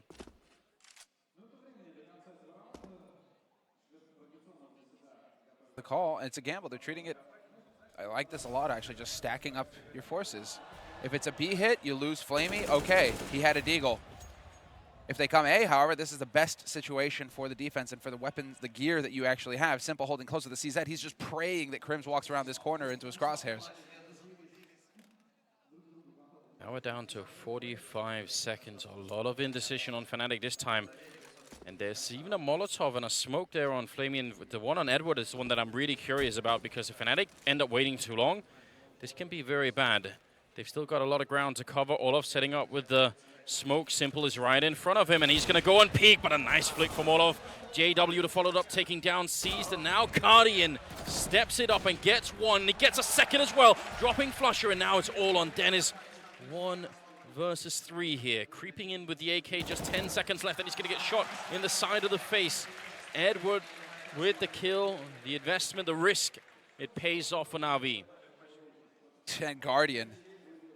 This is, you get the hero op and you get results. You got to give it to Simple. He played it all right. Olof is just that good. Point blank hits the shots, but I'm wondering if Fnatic, they just weren't expecting that AWP. They're like, sure, okay, they'll have saved an M4. And the guy Long had a pistol. But then all of a sudden you've got Guardian laying waste. And now we have the saved AWP for Simple as well. So I'm curious to see where he decides to take that. And it looks like it's going to go down to that lower site. They have something clever for us in store down here. Yeah, it looks like it's going to be that boost towards Monster. Krim's about to walk right into it, and oh, that's such a shame for Simple. He unscopes just as Krim comes around the corner. I would say that that boost in particular is always risky because people are so good at pre-firing that angle. But this time, no harm done. A bit of damage to Simple, but he'll be fine. The bomb, though, making its way to this side of the map, and Guardian looks to be the first point of contact, makes the jump, realizes that flick doesn't hit, and Olof ready. Doesn't even care, doesn't move at all. Now, Simple next in line. Olof looking to kill more, but he's going to get shot down. AWP just a bit more powerful than the Eagle, and Simple flicking again. The bomb being dropped by Edward, and now it's Flusher and Krims trying to see if they can get back onto the site, but just not happening, is it? I love watching these two guys off. This is unbelievable. Like, these are two extremely dynamic operators at this point. How quick they are. I thought Guardian hit that first flick on Olof. He's just that fast. I thought he had him. But Simple showing that he can hit the flicks as well. Krims, well, he's hoping to catch him looking the wrong way, but I mean, I think this becomes fairly obvious for Na'Vi to start watching your back line. And sure enough, Flamey covering Bank, so they'll save the second AWP for Guardian, and the defense just keeps getting stronger here for Na'Vi. 8-5, and the second timeout used here by Fnatic. Yeah, I mean, 8-5 is a fairly reasonable score. I think Fnatic aren't, super panicked. The reason, what worries me is that out of these 5 rounds that Fnatic have, only really 2 of them are sort of rifle rounds, right? The 3 of them they got because of the pistol. So if you play a mining game, or sort of play a little scenario in your mind, we say, well, what if Na'Vi win the pistol round? Then suddenly it could be, completely out of control. It could be, 11 to 2 I'm in favor of Na'Vi. So gotta be careful with that. I would say Fnatic still have done a pretty good job at finding their way onto bomb sites. I think we've had 1 player disconnect, so I'm sure he's going to be back on any second now. Krims is momentarily absent from the server. Yeah, it seems like it was just a quick restart for him. And he has his money coming back into it, so there's no problems. We shouldn't need a match medic. And they're going to be ready to go. Simple's just unbelievable. And it gives them so many resources to work with. When they can say, Simple, you just take care of one half of the map, and the rest of the team will take care of the B bomb side. That's really hard to deal with. And Fnatic must know it, because we've already seen Na'Vi play on Overpass in this tournament, so they must have seen the game. They must have realized that there's a good chance Simple is going to be alone. And now, actually, they've thrown them for a loop. Instead, it's 3 men over here. Man, it'd be hard for Fnatic if they guessed this is the round of take control of restrooms. Here we go. And I was wondering when they were going to do this. I was about to say that we haven't seen the aggressive fountain take coming in from Na'Vi, that they've actually cooled off a little bit with the mid-aggression, apart from Simple going on his own missions. But in this round, they decided to try and make it work, and Dennis doesn't care. Guardian, however, will find the shot on JW, and Krims dropped dangerously low as well. Was that a collateral? Sure, someone's going to find the demo, I'm sure. Krims barely staying alive on the other side of that wall. Scared that he's going to get wall banged again. Still a 4-on-4, though. A bomb quite far back towards T-spawn. We'll see where they're going to try and regroup. And they haven't given up yet on the A site either, Fnatic. They still have Olafmeister lurking towards restrooms. And the bomb is making its way into connector, so they can wrap either way here. 50 seconds left on the clock. And Krims just hoping that somebody's going to try and make a play for information here on Na'Vi's side. With the amount of smokes, the B-bomb side wouldn't be such a bad place to go, because you can smoke off the sniper spot. And chances are the AWP won't be nearly as effective if it comes rotating in. The one thing you don't know is that Guardian is still directly on the bomb side. He's by that pillar, so chances are he won't be smoked off, in fact. And they don't have any more flashbangs left. Guardian should be powerful in this position. He should be indomitable here. Unless he unscopes and looks elsewhere. Doesn't matter. Still finds a kill. Could get a follow-up. Yes, he does. Point blank. Not going to be fast enough. Olafmeister is there. The big spray coming in from Edward, though. And that's 8 seconds left on the clock to get the bomb plant for Dennis. 1v2, and Edward doesn't care. Just charges forward. He will succeed in getting that money for his team. Yeah. But Guardian, again. No, that's very well done. I mean, the normal AWP positions to have, and they'd seen him behind the wall already, but normally he would fall back to the entrance of the bomb site or up in the sniper spots. Those are the normal places you try and smoke up. But because he was by the pillar, he just had that open. And I think if they'd had a flashbang, great. Then probably he would get 1 kill and then eat a flashbang and be dead, right? It's the fact that they have no more grenades. They just can't really handle him. Oh, man, this is... second kill is gorgeous, isn't it? That was like the longest spray of Edward's life. Yeah. It's like, Blaze, just die. Yeah, he's like, oh my god, I'm so relieved. It's been consistently good, Edward, though. He seems unaffected by the pressure. Like, all his decision-making right now is so smooth. 15th round here, and we're seeing not the best buy out of Fnatic. It'd be great if they could just win a 6th round, and then we'd have a really even game. Ooh, that's always dangerous. But he comes out alive. Yeah, that's where you freak out just a little bit. 2 guys waiting for you to make that jump. And I mean, to be fair, if you're Fnatic at that point, you're a little frustrated with yourself that you didn't actually hit that shot. There was a golden opportunity to take down the dangerous Hopper for that very reason. Okay, this is Guardian sight. You're not getting in, Fnatic. Looks for the flick. Not going to find it. But in the meantime, you already have the flank moving through from T-Spawn. Simple. Of course it's simple. We'll find one.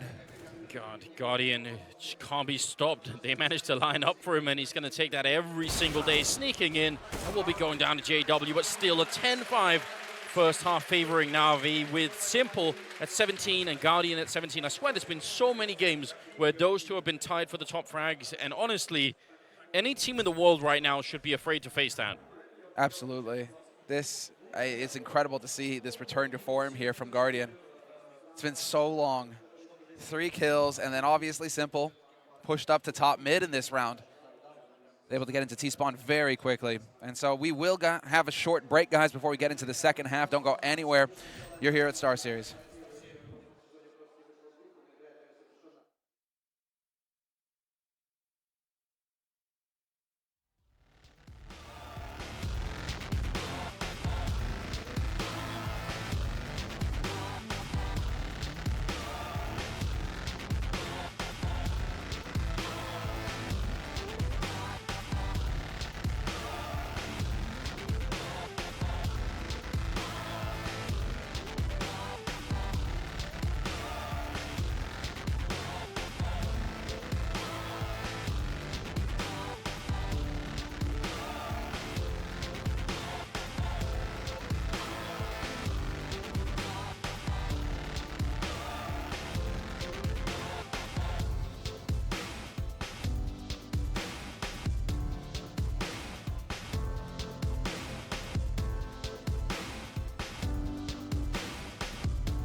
All right, welcome back, ladies and gentlemen. It's Na'Vi and Fnatic, the first map in this quarterfinal Best of 3, of course, and right now Na'Vi are in the lead 10-5 with just a very good first half, I think. They lost the pistol, but they still managed to get up to 10 rounds. That in itself is not bad at all. Fnatic, I don't think they at any point looked like they had sort of given up, but they certainly ran into some tight defense. Now they get to play the CT side, though. And it felt like it just took maybe the beginning of, I mean, Simple started strong. It took a little bit for Guardian to start to get rolling as well, but as soon as as soon as he felt comfortable, it felt like it was the end for Fnatic. Like he was just way too impactful. Felt like every round he's getting a double kill or clutching it or just having, well, just completely ruining Fnatic's dreams for that first half. Double digits for Na'Vi going into the second half pistol. And well, we have to see if the trend holds true here. Does Fnatic win both pistols? Or do we actually have a trade of pistols here in a map? Because in the both quarterfinals of the morning here, it was like all one team winning in both the best of 3 in all of the maps. It was exactly absolutely ridiculous. Statistically very unlikely, but did happen anyway. Got 2 smokes on Molotov there on Na'Vi, so could be for an afterplant or could just be that there's a particular spot they think Fnatic are going to hold in already.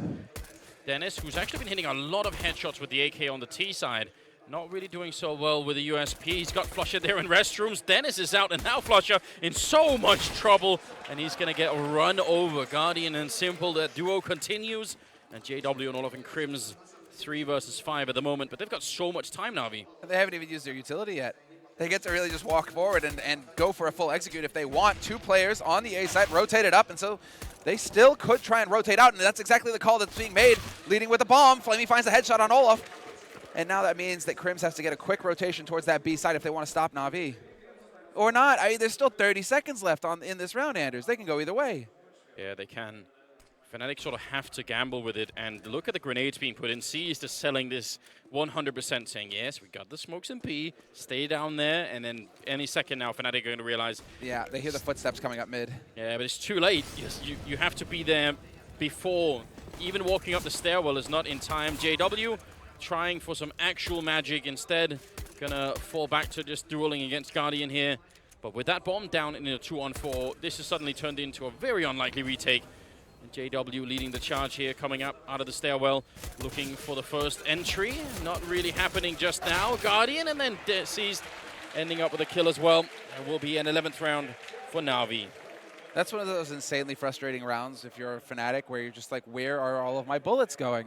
Why are they disintegrating halfway to my target? I just can't seem to hit a shot, let alone a headshot. I mean, there's another big, I think the fundamental problem that's around is that the setup that Flusher and Dennis have over at Long is one in which Dennis is supposed to peek and take all their attention, and then Flusher's sort of hiding in restrooms saying, haha, you come by. Right. But Dennis goes down first, so now Flusher's position is completely worthless, you know. They're always going to check it, and he's always going to be alone against 4 people, so Dennis had to stay alive for Flusher's position to make any sense. So just missed opportunity there. I guess you can believe in Dennis. He is this round is an anomaly for Dennis basically because he just seems to be so consistent with the USP hitting headshots. So I understand why you would want to put him long. Definitely. With that USP, if he just starts clicking away, he even takes down 1 player. Great. No, I think the plan is solid. It's definitely a good plan, but when it works out the wrong way, it leaves Flusher in that almost unwinnable scenario. 9 times out of 10, there would even be a player behind Flusher, although there wasn't in that round, but most of the time that would probably be the case. CZs on 3, 5-7 on Crims, and Deagle on Dennis. And Na'Vi going long, and they're going to use all of their utility, which we love seeing. There's nothing worse than seeing a team sort of chancing it onto a bomb site and then getting mowed down by CZs. Just burn out all the corners, smoke out everything else, and make sure you win that round. Absolutely. Don't take the risk. That was a little bit dangerous there for Simple, but he will win the duel versus Olaf Meister. Like a minimum amount of damage as well. And with the wall of smokes down now, Flusher looking to see if there's a gap he can exploit. Dennis hoping to get lucky through that smoke. Does get a tag on C's, but will not deny the plant. Losing Crims somewhere in the back. A 3 versus 5, and not that much damage has been dealt at this point to the Na'Vi team, although there may be a dead curse C's there. Going to end up going down. I do like that it's the UMP player who's out there on the extremities, however. Dennis will get mopped up, and that opens everything here for Na'Vi. They need to find a way off of this bomb site. That's going to be the one concern. It looks like they're going to just take their way through the halls. A couple of them will stay up there within the blast radius, but that should be fine. I don't know what Simple is doing. Where's Simple going? Yeah, he's dead. That's an AK down. Yeah. That I'm 99% sure that if he had followed the rest of his team down the stairwell, he would have just made it out. Questionable. Yeah. Well, taking one for the team, I guess. Just making absolutely sure there was going to be no weird ninja or something. Guardian, you know you're saving for the op. Yeah. Just drop me an AK. Maybe it was just C's trolling him, saying, "Stay on the bomb, simple." They've got him trained so well. He just does whatever they say. Got to screw with the stats a little bit. Yeah, I doubt it. I don't think anyone can put a leash on simple, to be honest. Grenades are raining in. A couple of them landing in Flusher's face, so puts him down to half health. Dennis got his back turned in case any grenades come through, but should be another easy enough cleanup round here, which is big trouble for Fnatic. That means likely it will be 13-5 before they can start to fight back. And such a head start for Na'Vi. And I do really feel like Na'Vi at this point are starting to get into that comfort zone where they shouldn't struggle to close it out here versus Fnatic, not with a lead like that. It should turn into the grind in which Fnatic gets just mulched. B site open, bomb will be planted. 3 players left for Fnatic, but they've really only got the CZs to work with here. Flusha's got the Kevlar. It's almost a question of whether Flusha should just save the Kevlar. Don't even put yourself in a position to challenge. Yeah, maybe. Seized on the cleanup duty with the UMP, jumping all over the world. Get another shot, taking a quad kill at the moment. He's looking for the ace. It's just Dennis left, hiding in the restrooms, and no. Ace has been denied. Still quite a lot of money, obviously, and Simple will clean it up.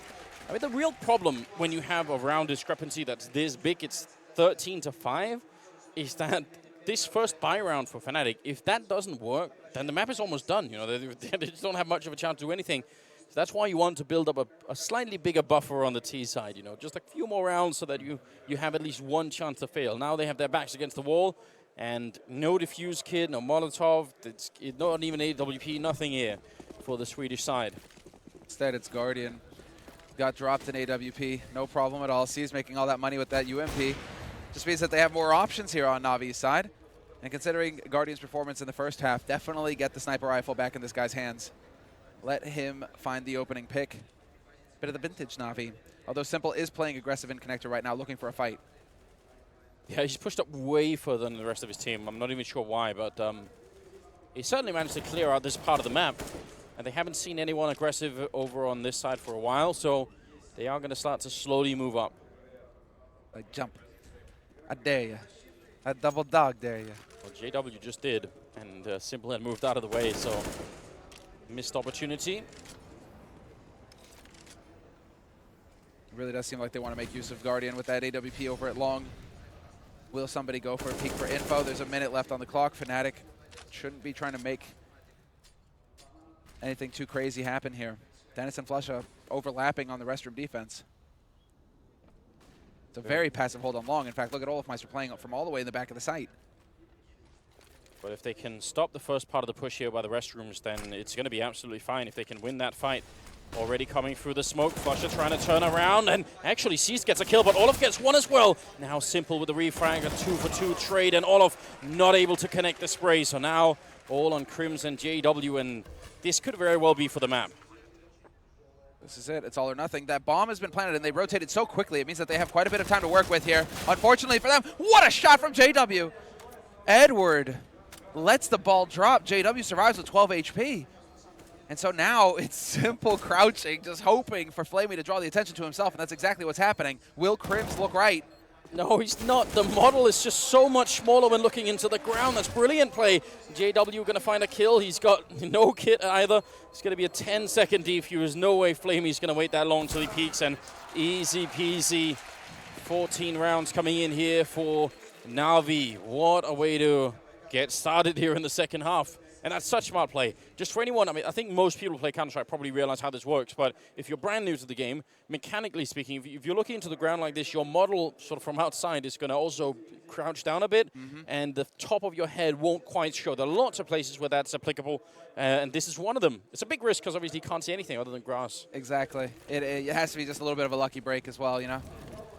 Get that wing. I mean, this has got to be so incredibly satisfying for Na'Vi. The number of times they've been on the receiving end of a performance like this from Fnatic.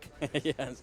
Well, every team in the world is going to have a reason to want, revenge against this this particular lineup. The playoff bracket nightmares running into Fnatic. Well, great. There's our tournament because they would not win.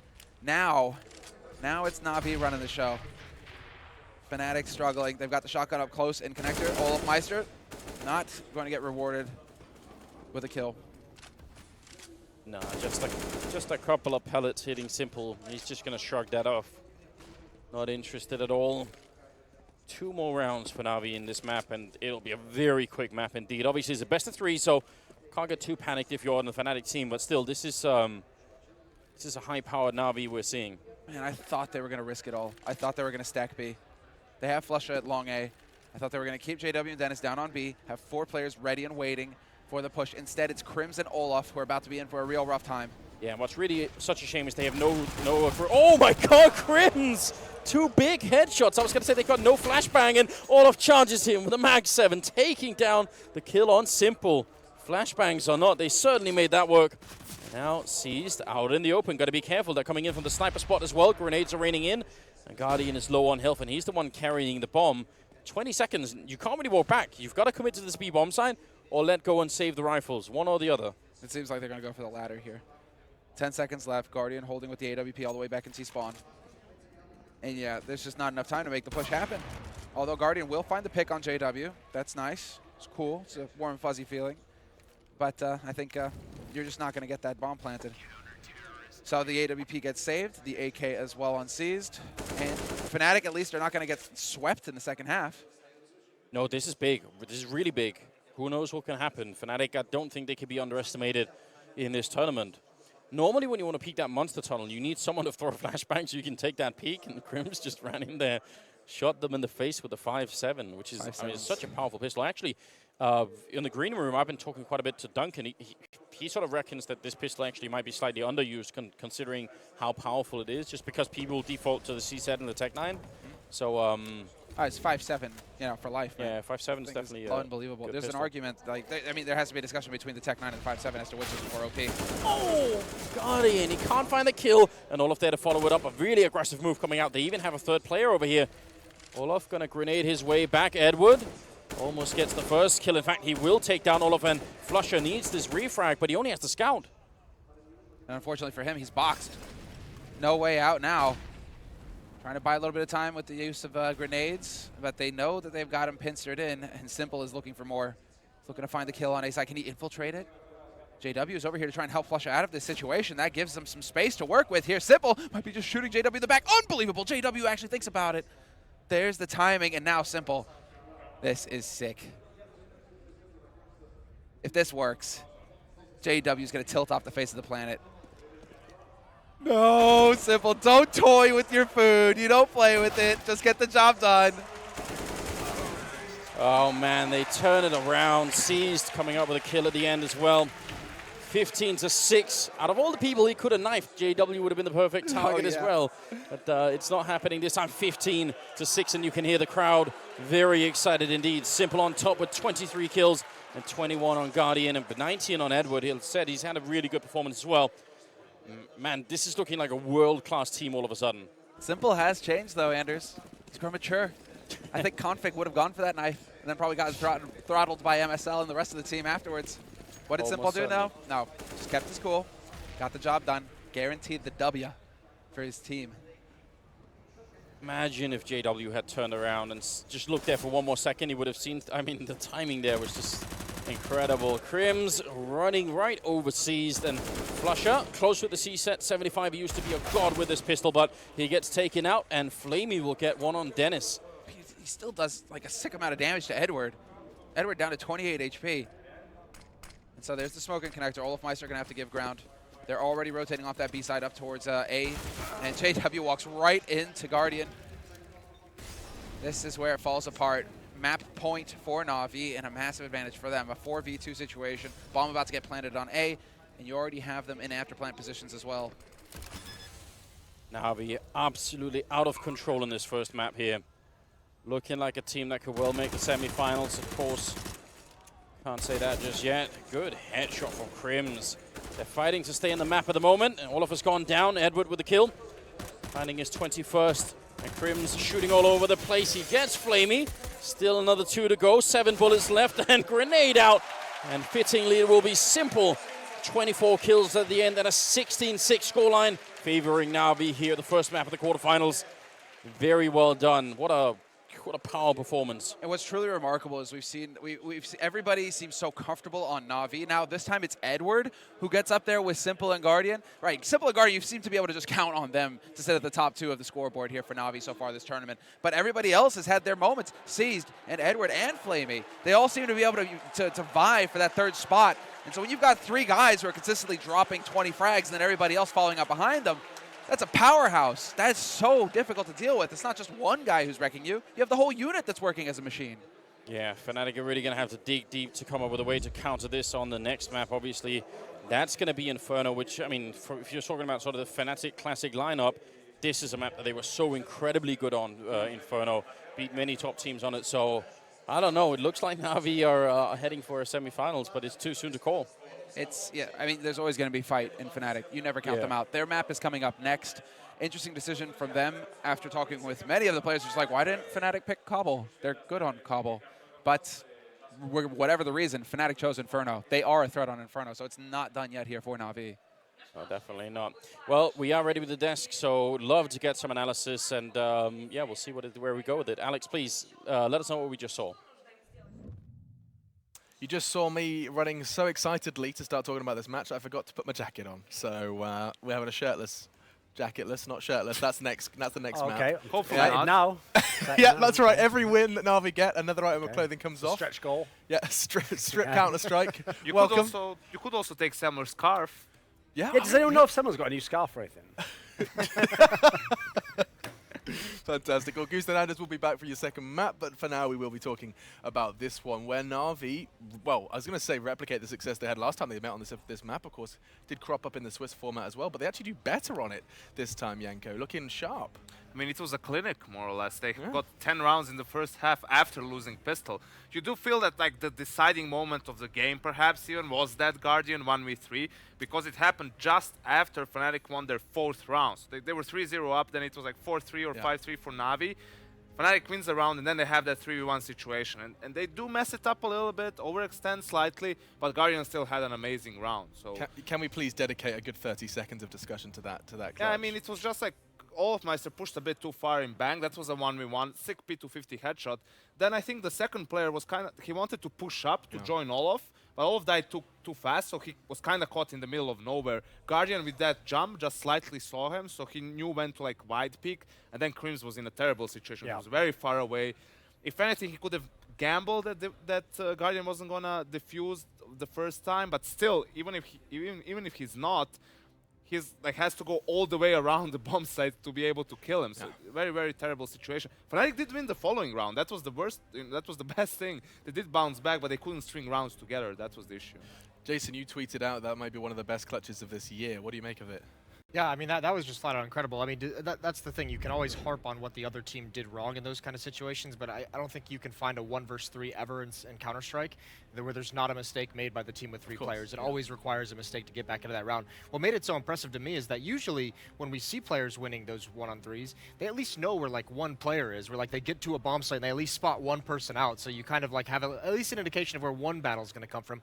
Guardian had no idea where anyone was and still hunts it down. And the thing is, I mean, Semler right at the end mentioned how comfortable everyone on Na'Vi looks around Guardian and Simple. Yeah. When you have your star player playing like that, it takes so much pressure off of everyone else. It just, like, it makes the game feel so good when Guardian is doing not only that clutch, but then I think it was like a couple of rounds later where he's on that pillar in the B bomb site and gets through like 2 more kills. It takes Fnatic 3 players just to take Guardian out. Like that's such an advantage to have. I mean, obviously, when they played early in the group stage on the Swiss system on the same map, it was dominant then. But I mean, it's no wonder Na'Vi wanted to play the map twice this series. Now, what's funny is early on in this game, once they were getting back into it, and Simple and Guardian are just getting every kill ever. It actually reminded me of when they had that Cluj-Napoca semi-final where Na'Vi made it to play against NIP, and in the first map it was Train, and Flamey and Guardian had some ridiculous stat, like out of like 24 the first kills, they had like 22, and they were just 2-man, shutting the whole game down. And you can only imagine how demoralizing that is for the opponent, because as much as Fnatic early on were fragging with them, like sooner or later, it looked like it even did break a bit of Fnatic's spirit. Like they became a little bit lackluster on some of the rushes they had. They didn't think they could just force buy and rush into any site and run on one smoke. Even people like JW were slowing down a little bit. I mean, this is dominant from Na'Vi. So is the answer to our question as to how this happened simply the better aimers won? I mean, we regard Fnatic as the players that have the stronger individuals often in most of their matchups, but I mean, in this instance, you've got a simple one with 122 ADR. 122. I mean, we're seeing now, at least in this situation with Simple, like Guardian, you can put it up to just a Herculean effort from an Opera in some of these rounds. The Simple thing is, we've mentioned it a couple times, this is now a Na'Vi who, not every single round, but even on the CT sides, they're making plays, they're calling strategies that are centered around Simple and his aggression. So he's getting set up a lot for these kind of plays that he likes to make, which is, he probably loves that, but you can see that push they do, that Na'Vi does towards Fountain, up those stairs and right around the picnic area, that's designed for Simple to be aggressive and to get kills, and he's thriving in that. And they're also super dynamic in the way they go about that aggression. You saw the one where there's 4 players towards B, Simple only connector, then you have, and there's 2 players towards long, Simple playing the tree, I think it was Guardian, supporting him with the AWP. Then you have the Fountain push, so if you're on the T side, you can't really know, okay, if they go aggressive, it's going to be this one thing. You always need to spend a lot of utility in your default to get control of that toilets area. If you watch a team like Astralis, the team that people often call the best on Overpass, their entire game is revolved around rotating down the stairs area and deciding when they want to hit the other side. At the beginning of every CT round, it felt like Na'Vi had some kind of different push onto that area to lock it off immediately, so the terrorists can never be going down there. They can only come up from down the ladder or through the water, and then they have Guardian peeking over that wall to check in the water. So they have instant coverage, and those slow rounds can't develop in the same way where you don't have the info as CT. Now, we do have to address the next map, because it is going to be going into Inferno. It will have to be just kind of a couple of opening thoughts, and unfortunately not too much depth. But Jason, I'll turn to you just to start this one off. Inferno being the choice Fnatic made. I think it just turned into a nightmare. I mean, we didn't really have time to go into it. I would have said that as well before even the first map got played.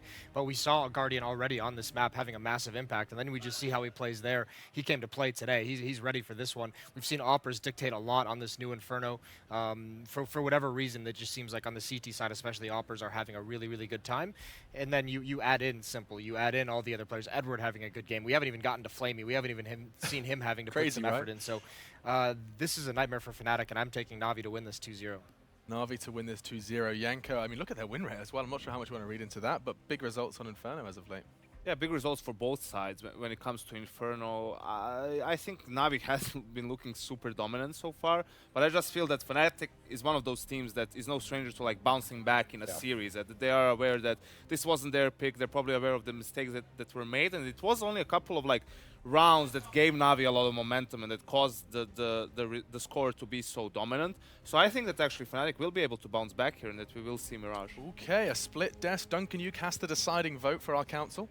I'm actually going to go with Na'Vi. I do think that Fnatic will bounce, but I agree with Yanko. I think this will be a much more competitive game. I think Fnatic can really take it to Na'Vi. But as soon as I saw this as the pick, I thought this was a danger pick for the for the Fnatic guys, because I actually think Na'Vi certainly can play it well. And at the moment, no one really is the best Inferno team.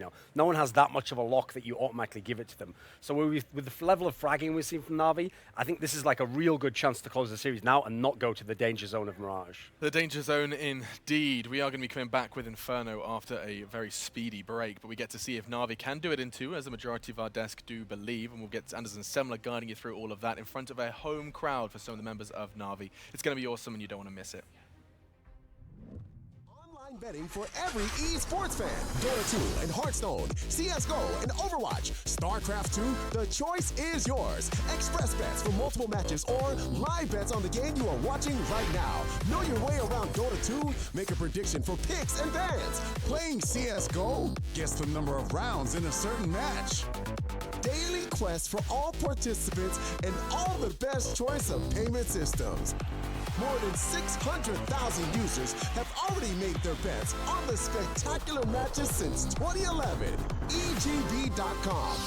You know for sure who's gonna win.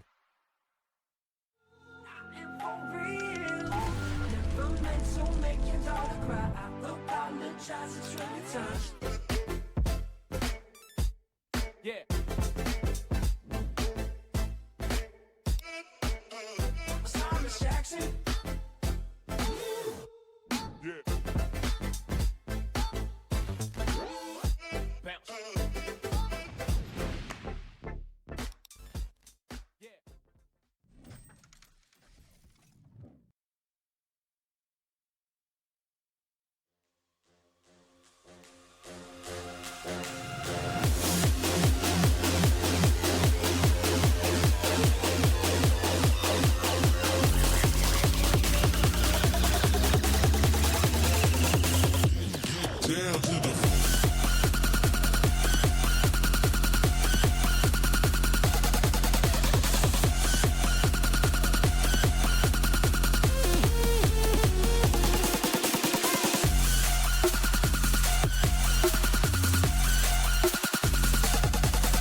All right, welcome back, ladies and gentlemen. It's the second map coming up here, the quarterfinals between Fnatic and Na'Vi, and we are now on Inferno after Just a royal spanking by Na'Vi to Fnatic. Out of control, 16-6 for the first map. And I mean, it was the Simple and Guardian duo that was too much. It's and Edward and Seized and Flamey, everybody on Na'Vi stepped up on that map. That was a thing to behold, and certainly not what Karn from Fnatic was happy to see. Definitely looked a little bit annoyed, but as were the rest of Fnatic. But now we go into Fnatic's turf. We got to try and find like some kind of positive thing here, because if Fnatic show up with that level on Inferno as well, it's not going to be pretty. So what can they do to change things around here? Is it just because like, oh, we've been really good on Inferno in the past with Tech-9s, maybe that'll work this time? Is that the angle? I mean, on the other hand, what are Na'Vi going to show us? Because, I mean, there was a time when Na'Vi were very good on this map, but a lot of that was down to Zeus and his, really late T-side executes and somehow managed to pull their way through. Na'Vi, I think, were always a questionable team on CT Inferno because they would throw their smokes way too early and then not have anything for the last, 50 seconds of each round, which is really strange. And they were still a good Inferno team. I think their T-side was just so much better. But they did always have Guardian, the close range AWPing, and that has always been hard to stop. Exactly. I mean, when back in that era of Na'Vi, right, it was like all around Guardian. It was like T-side Guardian. We're executing with 20 seconds left of the round because we waited, a minute 20 for you to find a pick. All right, we got to go. Time. The whole thing was the Guardian show. But if Guardian's going to be hitting shots like he is today, okay then. Hell, today, throughout the whole group phase, this guy has been leading the way for Na'Vi. It's a revitalized Guardian that we have on our hands here. Yeah, I mean, we're going to have to learn a lot in this. I mean, and on the Fnatic side, talking about Inferno, obviously the old school Fnatic was the one where they had, Crims and Olaf in the B-bomb side, and they had the whole duo going on, and everything was just smooth and wonderful. So I think we'll just have to find out here, see what it's all about. As we're almost heading into the game, I believe. It shouldn't be that much longer. I think they're all on the server. Yes, they are indeed. So, I mean, I think there's a good chance we could see a third map here. I won't rule that out. I think Fnatic have got much more in them than they showed us on that first map. Certainly. I mean, Jumpy in the interview going into this series, I mean, he didn't sound super confident. It sounded a lot more like, we've been putting in a lot of work. There have been mistakes. So obviously they're not in this phase where they're just coming into this tournament expecting to take on the world and win it. But there is that star quality in Fnatic, much like on, we do a lot of talking about Simple, about Guardian. But, I mean, you're still talking about the likes of Crims, Olaf, Flusha. Like, these guys are monsters. Yeah. Absolute monsters. They can take over games whenever they want. It'll be interesting to see how it's going to work out. We did break the streak of having one team just win all of the pistols. At least that happened. So there's a bit of a switch up there. Balance has been restored. They are about to do the knife round. Once they've done that, we should be alive and ready. But as you can tell, quite a few people in the audience here. And it's only quarterfinals. So, yeah, they love it. The home crowd, they're definitely cheering for Na'Vi. This is knife, knife, knife. Yes, isn't it? I think they said knife. Yeah, okay. They're all in all. Yeah, okay, it's knife, it's knife. It's either knife or a really weird pistol strat I've never seen before. Everybody goes Kevlar and looks for duels in mid. Let's settle it. They've got Simple on the flank. They've actually put strategy into the knife round. This is no way this is going to work, surely. Oh my god, it does. How does no one turn around for it? This is next level, isn't it? Get out. Yeah, that is actually just insult to injury. There we go. Knife round won by Na'Vi. They're certainly going to start on CT side. Yep. Stay. Seized with a little bit of a grin there, I'm sure. Just like, well, it worked. So ridiculous. Well, now that is done, it'll be interesting to see. I still think this is, I mean, obviously with the remodeling of this map and especially sort of the retexturing and all of it, a lot has changed. I still think there's so much to be figured out on that B-bomb side. I think some of the T-side executes that we've seen so far have been lacking a bit, and I still see way too many teams fall to that weird boost towards CT spawn that was discovered, I mean, literally within 2 minutes of the map being out. Someone had found that. To look over the smoke. Yeah, exactly. Into B site, right? Exactly. Yeah, where you get boosted up on the flower pots. And teams still get caught by that, and it's annoying. So I hope that one of these or both of these teams have decided not to fall for that any longer. It is something that you're going to, like, you're basically going to have to craft flashes that will land right at the entrance to CT. Yeah, the community have already found plenty of Molotovs that land there that actually blow up mid-air but spread onto the ledge. There's lots of tricky stuff you can do, or just pre-fire it if you really want to get, just sort of medieval about it. Just go hardcore and just shoot through the smoke. Break out your pliers. But don't ignore it. That's what I'm trying to say. Just don't ignore it. We've got all armor and pistols on the Na'Vi side, and we have got one smoke on Flusher.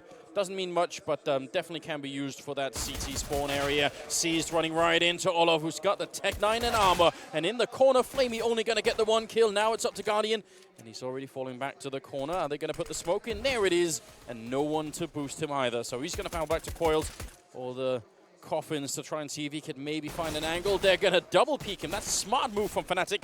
They're right in the game here. It's a 4-on-3. The bomb is going to be going down any second. Actually, they're delaying it. They're running it back. They've already checked out the A bomb side. This is next level. JW's on the A side and calling it in. So now they're just keeping them occupied here. Yep. Simple going to go and check, and he gets one kill, but he's going to get down. And oh my God, Crims finding a headshot on Guardian as well. If they weren't winning already, now they definitely are. This is going to be what I expect to see on Inferno for quite some time yet. Like you said, a lot of teams are still figuring out what is going on this map, how to properly play it. Is it T-sided? Is it CT-sided? I think aim comes into play so much here. It's so heavily weighted on Inferno right now. So if you have Olofmeister, just turn him into the raid boss. Give him the Tech 9, give him the Kevlar, let him go and wreck everybody in front of him. But the same could be said for Na'Vi. If you've got Simple and Guardian hitting every shot, you should be feeling fairly comfortable yourself. Just not in the pistol. Not in the pistol, no, apparently not. Edward holding on to the Tech 9 if he can be allowed. AW is the one out hunting. Oh, they're going to trap him in the corner. Edward gets one. Oh, almost. Flusher there to close it out. That is definitely worth it. Now, I actually think it may have looked sort of, again, this is what happens a lot. You end up doing sort of reverse engineering. You say, oh, that was probably the plan all along for Fnatic. I doubt that it was. I think the plan was to get the bomb down in B, and JW was meant to flank through Arch, once the retake is happening. He's there, which is also a good plan. But then he goes there and he says, but there's no one here. And he manages to call it in time, and they actually swap it out. And they took so long to get that plan going as well. Na'Vi did a fantastic job. Guardian, etc., did very good work trying to keep them from getting that bomb plant going. Oh, kind of works in Fnatic's favor. Look at all these grenades coming in. Another one following up. Flusher, not really taking any damage. That's a lot of money being thrown with really no effect at all. Good reaction there from Flusher. He could have backed off. He realized in time that that would be backing off into his demise, and so he decides to push forward, which means that no real advantage gained for Na'Vi, unfortunately, here. One smoke gets used, but there's still 3 smokes left here on Fnatic. 3 MMPs and 2 AKs as well. And now we start falling back into the more passive holds here. I am happy to see, or at least if you're Na'Vi, you're happy to see that there are no more HEs left on Fnatic. Just don't peek into Olofmeister's taps seized. It's going to put some of the pressure off of Fnatic. This is a map where, I mean, you play closer on this map than you do on any other. So max 7s and 5-7s and all the rest of it, once you get close, they're all going to take you down in a couple of bullets. Oh, we seem to have the read, though, coming through. Na'Vi slowly gravitating towards that B site. They have 2 SMGs in play as well. Flamey with an MP9 glass cannon. Okay, then. What I care much more about are the 2 flashbangs that they still have on the Na'Vi side. If they get the timing down right, Fnatic, they could have the whole team flashed in 1 second. Edward going to let a couple pass there with the smoke. There's one flashbang in and a bit of a kill coming through from Flamey, but the jumping shot, Dennis out of control. And now Edward can't really do anything, so really good stuff there from Fnatic. Managed to overcome the initial flashbangs, and now just a question of finding Edward. And they've recovered the second AK as well, so it's not like it's lost anywhere. Now it's about basically keeping this AK alive. Fnatic, there's the peek from JW, wins the duel thanks to that head armor. And so they will succeed in this round, and I think actually this is very good, solid work from Fnatic. They get the bomb plant down, they save 3 people, they save both AKs. Yes. So this is fine. Par for the course as far as Fnatic are concerned. Na'Vi are the ones who are just going to be a little miffed. Just a little miffed. Yeah, I think when you walk into that kind of a stack with the grenades as well, they could have lost the round entirely. Yeah. So I think they're going to be, there's no problem losing the 2 players there. Zeus on Simple, if I didn't love him already, then it's done, Samla. Stop. Stop, Simple, why? Because he's a player, isn't he? Going to go for the B site play. The B-side stack here from Na'Vi. And so again, just hoping that this is where they will wind up, leading the way with Flusha on that CZ75. Perfectly reasonable here from Fnatic. You don't care if he dies. Yeah, especially if he finds the whole stack. That's going to be genius. A lot of information. You have JW camping outside of A apartments as well. There is that stat going on. Guardian is the one boosted up currently that we were talking about, in case you don't know. So this is the one you have to deal with later on if you try and make it in there. But right now, all they're risking is Flusher. He's going to spot a boost, so he knows there's 2 people behind there. Already a lot of information. I'm not sure why Fnatic are still pushing this. They know that there's 3 people on this bomb side, and they've just lost 2 kills. That is such an overcommitment for Fnatic. That's some pretty easy math. If there's 3 on there, Semler, how many people can there even be left? Can you do the math quickly? 3. 2. God damn it, Semler. I was setting it up. I was setting it up so nicely. How many apples? Oh, God. JW going to pick up the kill there. Long spray from Crims, and he takes down Simple. They are bringing it back after risking the whole round. And it works out just fine. Edward, the last one left here. Maybe they were doing math as well as you are, Semler, and that's the problem. Woo! Well, if you give this kill to Dennis, that's $600 in his pocket. Sure enough, he will find it. So 3 kills for Crims, a couple of kills for those UMPs. $8,000 in the bank for Dennis to start this round off. That is solid money. They're looking good here, Fnatic, going into the first buy round for Na'Vi. So Na'Vi didn't see Guardian prioritizing the AWP, so he will not have that in play, unfortunately. Would definitely like to see him get up to the sniper rifle as quickly as possible. That trophy's so shiny, isn't it? It is shiny. Look at that. Could do like a CSI moment where you freeze it and find whoever has the sniper in the order. Enhance that picture right now. Enhance it. Cameraman notices he has a piece of spinach between his teeth. All of that stuff. Ooh. Dennis. Oh, sorry. Olofmeister with a kill there. And up in the apartments, it was Edward who was really far forward in the hallway, but he actually falls all the way back. Really sad to not see Guardian picking up the AWP early on. I would have loved that. Olaf could donate one, though. That would be very kind of him. He's trying to peek to see. Exactly. Sure enough. Oh, and he gets saved by the sandbags. Flush out there to save his teammate, but they're going to line up, and this is it. The big chance here for Simple. Runs out of bullets, and he's not going to get the follow-up kill. 7 HP on Olofmeister, 14 left on Dennis. Wow, that's a lot of return fire. If he had a grenade, then that would have done the job too. Now, they're gravitating towards the A side of the map. That may be a mistake. Down in the pit, Guardian and Edward. Guardian, can he do anything with this M4? Fnatic might have a hard time breaching this bomb site. Edward in a great position to get pretty much nothing but headshots as they come out of the ledge here. Grenade, he's going to turn around. There's JW going down, but Olaf with the refrag. And Guardian still in the pit waiting. He sees Crims, and that's the bomb. Down 38 seconds, the last 2 players. No health left from the earlier fight, and Guardian going to take care of business. Big double kill coming out of him, and you can tell Olaf has no idea where to go. I get it. It all makes sense now. Guardian was like, I don't need to buy an AWP. Olofmeister will give me his.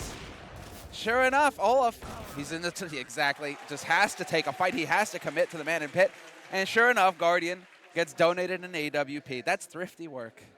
Yeah. Macklemore would be proud. I don't think you can buy snipers in thrift shops, Semler. I just don't think that's legal. Even in America, I don't think that's legal. Dude, even in America, it's like, what? It's 99 cents. It's right there. It's America. Oh, God. Let you walk out with it, too. Well, I mean, maybe. Someone will have to find out, confirm for us if that's possible. 5th round is coming up here, and Na'Vi win their first rifle round. Barely, though. This is an interesting boost to look just over the side. It seems like when he crouches, he can look under the roof, and when he's standing up, he's slightly blocked by it. So it doesn't work for that much longer. And Fnatic not going to get taken out. I like it, though. These clever little boosts. What are these 3 people doing over at the B bomb site? I feel like if you're going to hold 3 people B, then you've got to go a little bit aggressive. They are now. Flash from Simple. There it is. Yep. So delayed. This is. Yeah. We're starting to see like older tactics that start to come into play here, where it's going to be like the delayed top banana take. Minute 10 on the clock. Fnatic would have to recommit or commit quite a bit of utility to take it back now.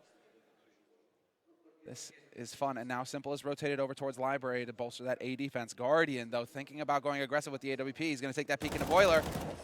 Seized. That's a dangerous jump to be making. But you could tell that Olofmeister wasn't aware on the other side. Guardian going to sneak in through the smoke. No scoping Crims. That is bold. Crims is tilting so hard right now. He is pissed. Who does that? No wonder he has a nade in his hand. No sane person would go through the smoke. When you've got the man advantage, why take the risk? Guardian, he's like, because I felt like I could get the kill. Oh, Dennis, that's a missed opportunity. It probably would have been returned almost instantly by Edward, but still, that should have probably been a kill. You can't hear the audience in the background, and you're suddenly missing out. They're so fired up at the moment. Guardian picking up yet another triple kill, and Simple getting his piece as well. That will make it 2-3. Still slightly favoring Fnatic, but they are out of money here. And Na'Vi, on the other hand, they're doing a pretty good job. Na'Vi donated AWP, donated AKs, not spending any money on rifles, just going to go ahead and pick up all of the nades and the kits that they want. And so we have a fully bought up Na'Vi starting to build that economy. This is going to be the big moment here for Na'Vi. Starting this round with 2.5 average across the board against a hard eco from Fnatic. Nobody should die. They should just lay waste and really start getting that bank going. Should. They could also go very aggressive and get picked off by the Dig. Dennis has got one. Well, you could see that Na'Vi were probably expecting a Tech-9 rush to be that round, because they threw a lot of the utility just up the sort of top banana there, expecting there'd be some sort of rush going on. Instead, it's a bit more measured from Fnatic, but without the armor, I don't know. You know, wherever they go, they're going to run into a pretty big choke, and these M4s are probably going to chew them up. Fair enough.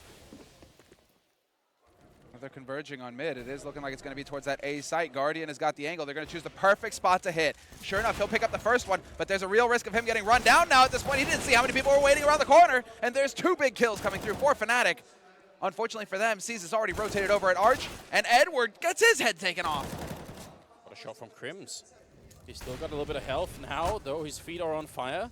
Has to move a bit. 12 bullets in the AK, and now they're going to double up behind that box. He fakes it once. He's going to take that bait, walks right into it. Could have been lethal. He's down to 26 health, but that's actually a great round from Fnatic. They get those kills, 3 of them in total, and dig deep into the Na'Vi economy, and now they can buy right afterwards. That was perfect, simply because they choose the one spot where the Opera is. If you're going to run as a body, right, you lose the first guy, okay, fair enough, but then you still have 3 guys with P250s running at an AWP. That's perfect. Yeah. And you have to criticize just a bit. I mean, Guardian not actually using the map architecture all that well, because normally the whole point of AWPing on Inferno is that you take one shot at one corner, then you fall back to the next, and the next and the next. You just keep falling back, and they have to chase you around all the corners. But Guardian stuck that position, and that might have been a bit too bold. Nice shot from Olof, taking the head right off Guardian. That's the kind of beginning they need. Again, we're starting to figure out these timings for Top Banana with all the HEs. All of these grenades going in, and Na'Vi getting punished this round. Simple down to 40 HP, C's down to 73. Oh God, Edward. And here we go. It's Edward's time to shine. He's at full HP. I don't think that's going to save him. He is boxed into this corner with the M4, and Dennis will just crouch in and spray him, but even if he got the first kill, there's no way he gets more than that. They should save the rest here, Na'Vi. There's no point in retaking this 3 versus 5. That's madness. Blamey wants to stay in library and read a book or something, but... Especially because that last round was so expensive for them. Yeah. All of that bank they were supposed to be building, there's only 2 guys who really have enough money to buy. Seized is right on the edge if he saves this rifle, if they stay alive. They'll have another buy round here, Na'Vi, but it won't be pretty. They're not going to have a whole lot left. That's a really good mid-round call. This is a lot of Inferno really comes down to this, and some of the best leaders in the game that have been good at this map have really won it because of the mid-round calls. I think that if there's one thing you had to highlight and sort of attribute it probably would be that, at least from my point of view. Because once you get that entry, you still have to make up your mind. You know, was that 1 out of 2 people on B that we killed? Was it 1 out of 3? Did they have a 3-man stack there? Right. Where are the others? Do they have a 4-man stack at A? Because that can happen a lot. So if you rotate A when you kill the 1 person on B, you lose the round. And you can tell not only did they go A, they went Arch, which was the worst thing that could possibly happen for Edward over there. So yeah, very good mid-round call from Fnatic. Unfortunately for him, Fnatic showing that they still know how to play this map. That Inferno, they'll do the damage. Guardian has got his op. So we have to see, is he going to be able to put it to good use here in this round? It is once again going to be the carpet bombing this time. They're just too close. They're going for the deep ones towards the T ramp. Na'Vi with the HEs, and unfortunately Fnatic are managing to scoop past them just fast enough to dodge the damage. Molotov zoning seized a bit out from his teammates. They're going to double up on the aggression. They're going to start going back. Dennis gets a kill, and Seized is practically dead as well. There's a double, and Seized, he can't stay alive. He's actually going to get stabbed in the belly Olaf Meister with the AK-47. Now they're going to go through, and Olaf charging through the smoke and hiding in that corner, and it doesn't even matter. Edward and Guardian already miles away. But that's a classic push as well that Olaf has just shown us. Get through, catch the CT rotator before he can get in position in construction. Unfortunately for JW, he will not survive. Manages to pass over his AK. His teammates, I mean, it's questionable if you want to go hunting really now at this point. Yeah. I don't think you really should. You should kind of just save your 3 guns. Yeah, maybe. No, I agree. I wouldn't do it because Crimson Flush are at $500 each. So Dennis and Olaf would have enough money to technically go and buy or sort of and hunt, but I don't think it's worth it. There's about to be 5 rounds for Fnatic. Way too soon to call whether or not that sort of is a good first half or not, but it's certainly looking way better than it was on Overpass. And you can tell that Na'Vi aren't hitting the same level. They're not getting the same traction, and they also don't have anywhere near the same amount of money. Yeah, that B defense right now, Fnatic are finding it. I mean, not only have they hit Arch repeatedly and found success there, but that B defense, Fnatic, it feels like they're starting to see that Na'Vi are a little shaky over there, that they haven't quite figured it out with as far as the nades are concerned or how they want to hold if Fnatic try to pressure at the beginning. I mean, in my opinion, all teams are on the B bomb side. I haven't seen many teams that are actually very good at holding B. Yeah.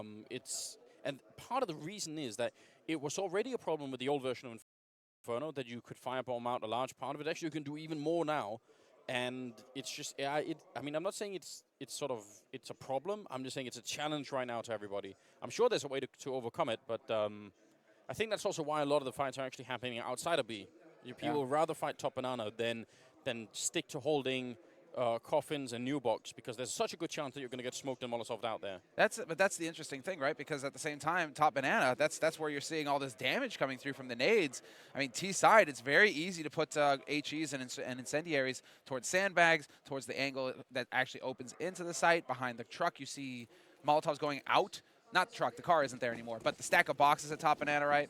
Yeah. You know, you can get that Molotov down there very early on that denies Na'Vi the chance to peek with an op or try and apply pressure, and there it is, sure enough. Incendiary goes down. Basically means that nobody can go and peek banana, and so then you turn it into the HE game. It's one step after another. We're still figuring it out here.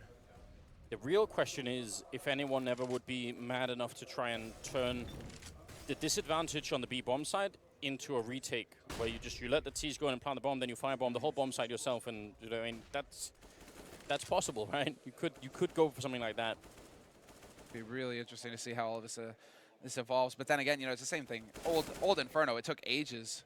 Teams are still figuring stuff out like 2 years later. Seized. He sees where the grenade comes from. Olaf has no idea. Oh, it's so close. Without the outline, you can see it's nearly impossible, but Seized, again, wins that fight against Olaf. That's the second time that he's found a pick from that very spot. Only issue now is he is alone, and he's got no grenades. To get out of this position, he needs to start rotating back towards CT, but he's holding it an off angle. Dennis, sure enough, will find that headshot. And that drops Dennis. That's the only one. And now, again, here comes the quick calling for Fnatic. They don't know if there's another player on here, but they take the gamble and run right through. And they've got it dead on. Guardian on the side takes quite a bit of damage and doesn't hit the blind flick through. And they still haven't gone for the full rotation yet, Fnatic. They're quite far away. You can see, on the Na'Vi side, Edward's still over on the A-bomb side. Now he's finally starting to run in there. This could be a tough retake for Na'Vi, even if they have the man lead. Now they have 2 Molotovs to work with, though. So that's really what they're going to be relying on here. Get one into the back corner if you can. Nobody behind new boxes. But you're going to have to start moving. You have a single kit, and that's on Simple. Incendiary is going to force Dennis back out into the open. Crims is there to find the headshot before his teammate. And no, Dennis still survives back there. This is falling apart for Na'Vi. Yeah, that missed grenade was the big thing, wasn't it? Simple getting shot in the back, Crims killing him eventually, and now Guardian trying to crouch his way out. He gets 1 kill, and out of bullets. Here comes the Glock, and they both go out. The bomb just igniting the horizon behind them. That will be 6-3, and the 10th round is coming up here. That was very odd. I love to see that Molotov from a different angle, because I think if he goes down, then it's only Crimson Yellow who's suddenly in a lot of trouble. So it must have landed just a bit further out than it looked like it was. Definitely thought he was about to get roasted. Yeah. But there you have it. Sometimes that's the way it goes. And so Fnatic, again, with the very snappy decision-making, I do think Seized kind of he took a risk that didn't pay off. But again, sometimes you're going to go for those risks. And This time around, it ends up biting Na'Vi. So half buy coming in here, well, really just an eco. 3 Kevlar, a couple of pistols, even a kit on Simple. Where is Simple? Is he boosted somewhere? Is he hiding somewhere? No, okay, he's over at Arch. See if they can make these deals work. Now they are in round 2, a very good first half. The kind of first half you would need to bring this to a third map. They've smoked off the archway. Many different positions you can throw that smoke from. That one seemed to be really far back on the map, so that's interesting. I haven't seen too much of that. Usually people throw that smoke from the second mid, and then it becomes part of a sort of a collapse onto the A-bomb site. Yeah, but now they have so much map control. Look at this. Cleared out apartments, cleared out mid. Top Banana is theirs as well. And this is one of those nightmare scenarios now for Na'Vi when your opponents have the entire map to play from. They left Olofmeister over in that corner. That's pretty clever. Can you hear them running in CT spawn? I wonder if they if they take the close route, he can. And if not, then it might not be possible. Yeah, I think he did hear some people stepping back. That's the only reason why they would start to rotate over that much. Olof goes down after a kill on Seized. And now Flamey alone, the Eagle in hand, sees the first and very nearly gets the kill on Dennis, but should be winning this round easily, Fnatic. Yes, this is going to be incredibly difficult to retake, if at all, unless you run into Dennis. Maybe you get some nice juicy 1-digs here from Simple. Always possible. Going for the fight with Flusha, but he loses it in the end. Flusha, with that UMP, holds down Mouse 1, collects $600. Edward and Guardian, the last 2 alive, and they're already backing off to save. Can't really hope to do anything else. Wow, 7 rounds here for Fnatic, and if you're paying close attention, you can tell that the audience has fallen really quiet, really silent. It's something we've brought up a lot in the past, you know, the sort of the famous moment when Virtus.pro win that Katowice major, and everyone kept saying that it was, you know, the crowd was the 6th player on that team. Sure. Really made a big difference. But everyone also knows it can work the other way when you know, your home crowd is completely silent and you can sort of feel the tension. Maybe that's going to start to seep into Na'Vi's minds as well. Guardian has got 10 kills, and there's 11 on Crims. But the rest of the Na'Vi team there, about half of that.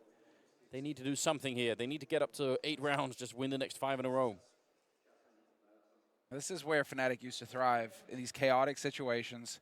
Those snap decisions playing off of the strengths of their play, basically playing off of the likes of Olofmeister, who created the space in that round, in the last one.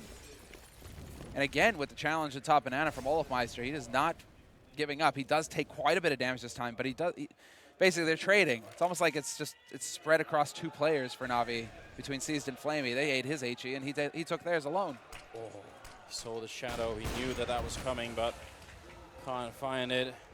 And now the audience, it might have been the Russian casters who were sort of asking for a bit of noise there. Regardless, they certainly get a bit fired up. A bomb again over by apartments with the same duo this time, with Flusher and Olof sort of, you know, making a bit of noise outside of B. Last time they left Olof alone, and this time it seems like he's just going to be shuffling about, still looking for a way in. Classic and default setup coming in here from the Na'Vi team, but this is now, I mean, Flamey's position on that B bomb side can so easily be Molotov'd out. It's going to be interesting to see if Fnatic know those Molotovs. Those have to be standard, right? You have to get those down. They have the number. They have 1 on Flusha.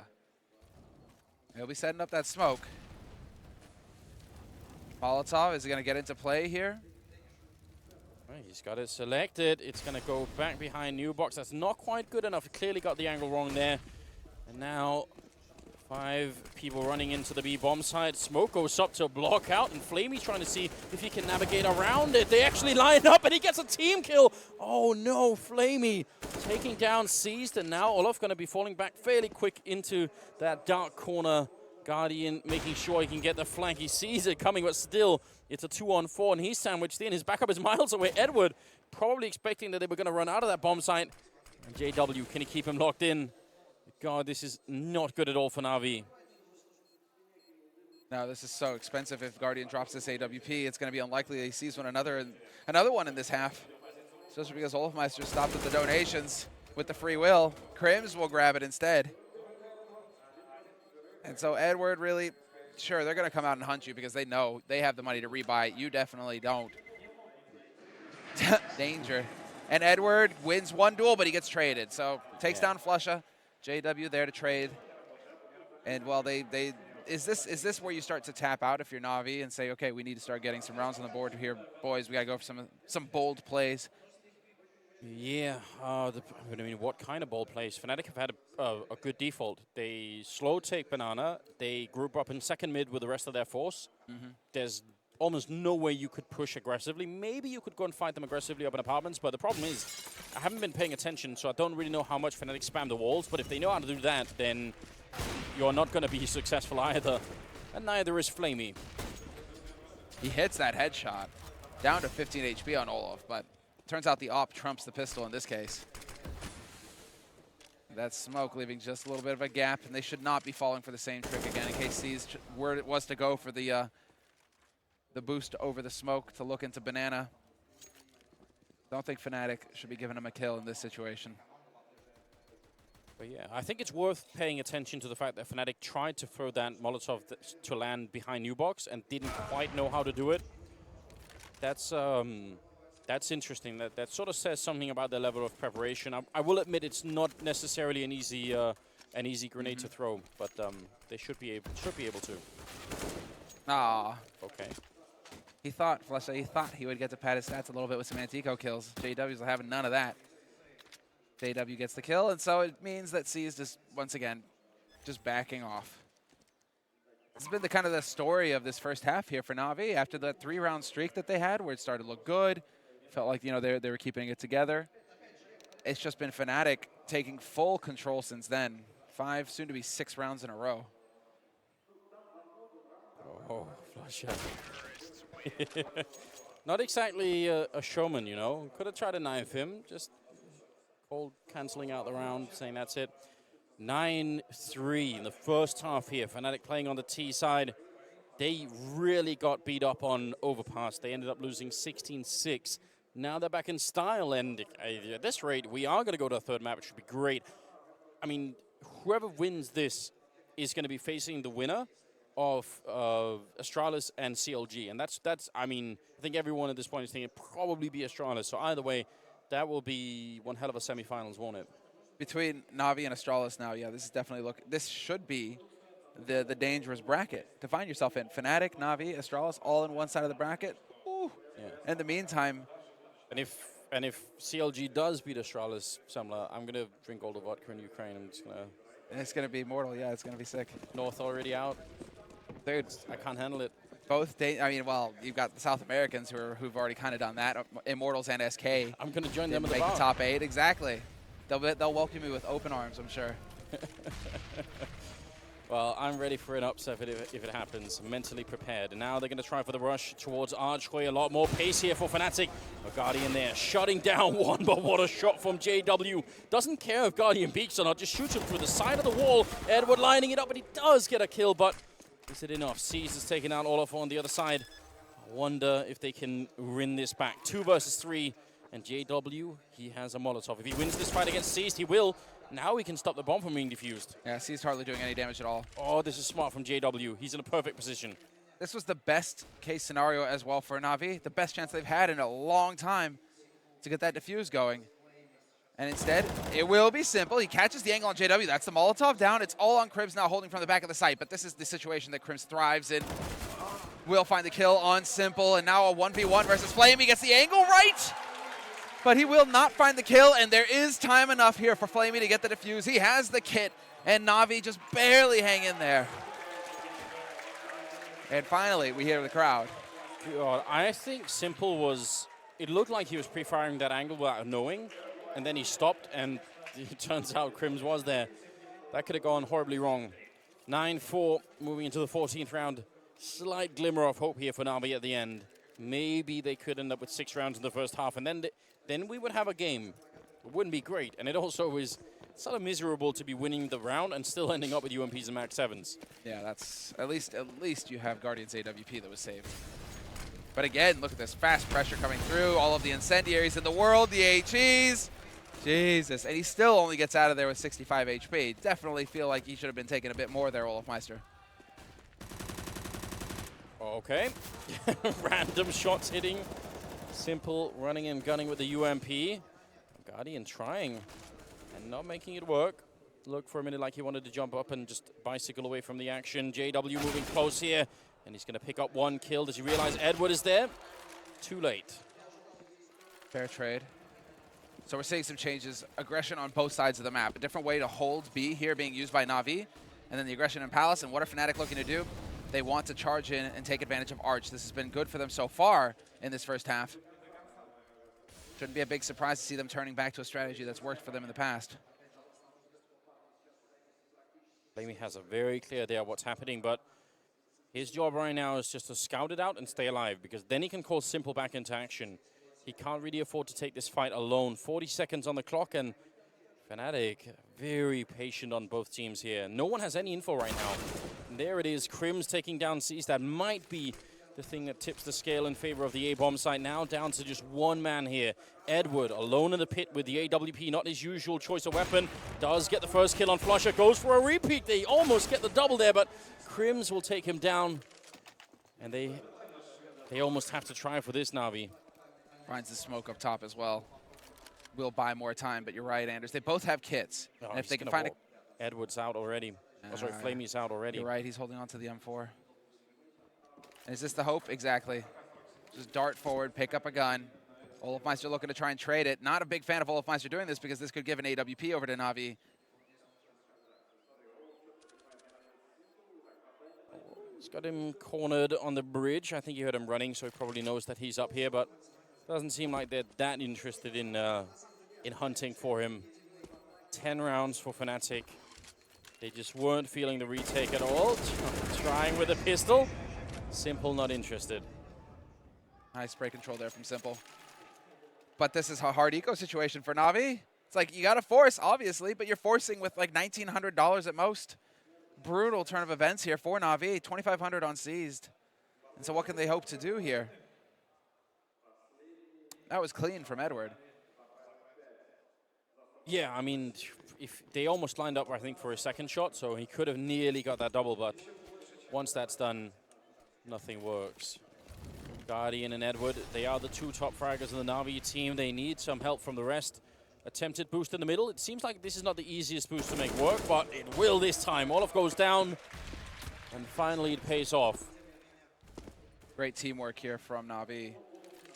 But it's still, even if they win this round, it's 10-5 for Fnatic, closing the halves. I mean, can't count Fnatic out of this yet. JW, good to see that he has the ops in hand once again. It's been too long. Welcome back, sir. It would be a long road back for Na'Vi, even if they get the 5 rounds, but I'm not going to count them out. Still don't know much about Fnatic's CT defense. A nice shot from Simple, and a great follow-up, taking down JW. Crimson Flusher are now 2 versus 5, made that 2 versus 4. I do get a kill on Guardian at least. They shouldn't be giving up this round, Na'Vi. Just stay safe, wait for them to try for the bomb plant. Oh, there's the flash, and unfortunately it goes off right in his face. Oh, sorry, Flusher, that we were observing you when you did that. That's a little awkward. Might not have got the angle down right, but it looks like they are going to commit with 30 seconds left here towards the A site. Crims taking point. Sees the smoke on balcony. And well, he needs to find Simple. And Simple is going to offer himself up. How kind. Very generous of him. Damn, that's a nice shot from Crims, and an even better follow-up taking down Edward. What is this madness? Triple kill for Crims. Seized, trying to get a bit closer. Crims playing a dangerous game with just 54 health. Now the backup is there as well. Flamey has shown up for some of the action. But somehow Fnatic have managed to fight their way from a 2 versus 4 into a 2-on-2. Spray comes through once again. They're trying to see if they can sandwich them in. Flusher comes jumping out. Absolute madness. And now Crims in a lot of trouble. And he's going to be going down. Flamey with the double kill. I'm not sure what possessed Flusher to go for that jump, but if he really wanted to, at least they needed to go together. Yeah. It had to be that. That's going to give Na'Vi a 5th round here. 10-5 for the first half, very much in Fnatic's favor. But we'll see how it goes second half. That's going to be coming up in just a couple of seconds. Stay with us, and we'll be right back.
Welcome back. It's the second half coming up, second map of the third quarterfinals here today, SLTV Star Series, and Navi and Fnatic look to be heading into a third map. We don't obviously know yet, but so far, Fnatic are leading 10-5 on the T side of Inferno.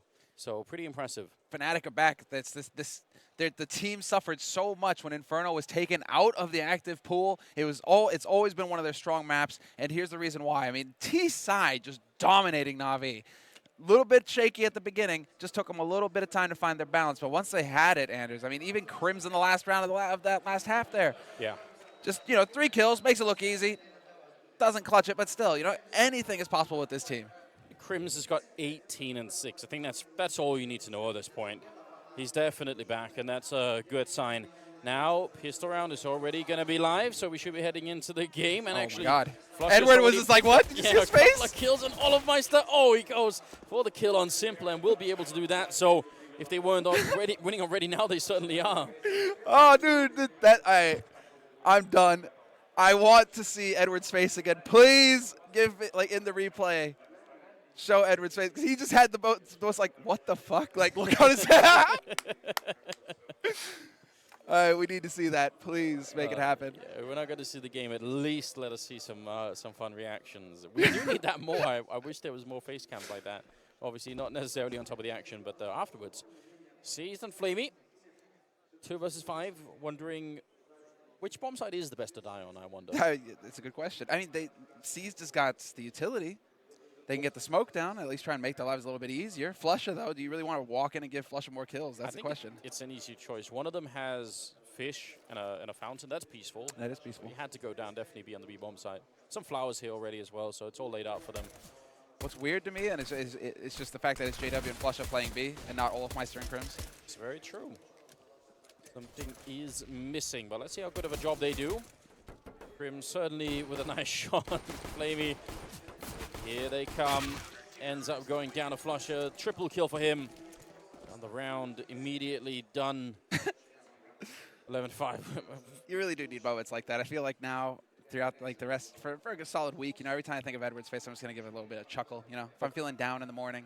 I'm sure that someone on social media is going to find it. Yeah, I can kind of understand why Edward might give that face. Like, what? And then Crims through the smoke there as well. Just tapping. Oh, headshot. Great. That really was Fnatic's round. Everything works. 2 blind shots, 2 blind headshots, and a pistol round under their belts. 11-5 now. If I'm not mistaken, that's both pistol rounds for Fnatic as well. So this, Na'Vi clearly not as comfortable on Inferno as Fnatic, that's for sure. Yeah, they had a really tough start, and their economy on that CT side was so bad. I felt like we've said this so much, but when you're playing CT side Inferno, what you really need are Molotovs. You need all of those grenades, and Crims doesn't need anything other than the FAMAS gets 3 quick kills, and that will be it. But yeah, the sort of default Inferno meta on CT side involves saving your smokes as long as possible, and then when you've got 40-ish seconds, you try and sort of use the last of them. And then if you're really good, you've even saved the Molotov because you had the money to. Right. And then, you put that down at 19 seconds and win the round just because they run. I mean, that's the sort of stuff you really want to do. But it's not like Navi ever had enough to buy full smokes and Molotovs. They just kept being really low on money. And Crims just feels like padding his stats a little bit, so it's all good. We're getting into the next round, though, and this is going to be the bye round for Navi. Very curious to see what they're going to be able to achieve here. But once again, light on the nades. Just feels like it's the name of the game for them here on this map, like you pointed out for the first half. But here in the second half, there is a gap. It's bait, Seas. Don't take it. Olafmeister's waiting for you. They really wanted him to crouch through that, see if anything was going on. Let's see if Navi can make this work. They are already pretty far up across the map, and they got the map control second mid and apartments 2. In fact, 3 people there, the right grenades, and here they come. Flash instantly in, and Crims down immediately. Dennis to follow. Flusha, not a chance in hell with that UMP. Olafmeister and JW 2 versus 5 here. That was swift. That was hectic from Flamey. He just annihilates them one after the other. 2 brutal entry frags. And that makes the difference for Navi when you're going to get the kills. Great. JW will find 1 and 2. Oh, this sets it up. Is there time enough? They do have both of them have kits. Except that Edward is going to show up, and Guardian from the pit will find the second kill. So they got baited in the end. Those 2 kills got them feeling like they may have a chance at retaking, but Na'Vi not having any of it. Somewhere out there, Zeus is watching this game and thinking, why did they push? There was still, like, you know, more than 20 seconds left. I can't understand, you know. Have I not taught them anything, you know, all these years of playing together, and then as soon as I'm out, they push at like 1:10. Then they're like, Zeus, where you at, bro? Oh, that's right, in the groups. In the groups. Well, I can't take that away from Zeus. He's done a remarkable job with Gambit, but I mean, right now, Na'Vi definitely looking like the better team. I would have said there was a point where even that was questionable, you know, where it almost seemed like Gambit had, you know, surpassed Na'Vi just because they were in such a weird place. But here are some of these wall bangs that we've been talking about, and, you know, the pro players have been crying about how hard it is to be up in the A hallways. So it is why you very rarely see aggressive A setups in the palace, right, or apartments. I keep wanting to say palace because of Mirage, right? But, you know, A apps. You very rarely see CTs up there. All those walls are paper thin. So a lot of passive play around A. Simple's cleared out apartments so far for Na'Vi, and they've got top B control now as well. So this is going to be fun because Na'Vi now have all the map necessary to just execute whatever Seized has in mind. Bomb is still back on the slope, so with the presence in apartments, I'm wondering if this isn't just going to be a fake.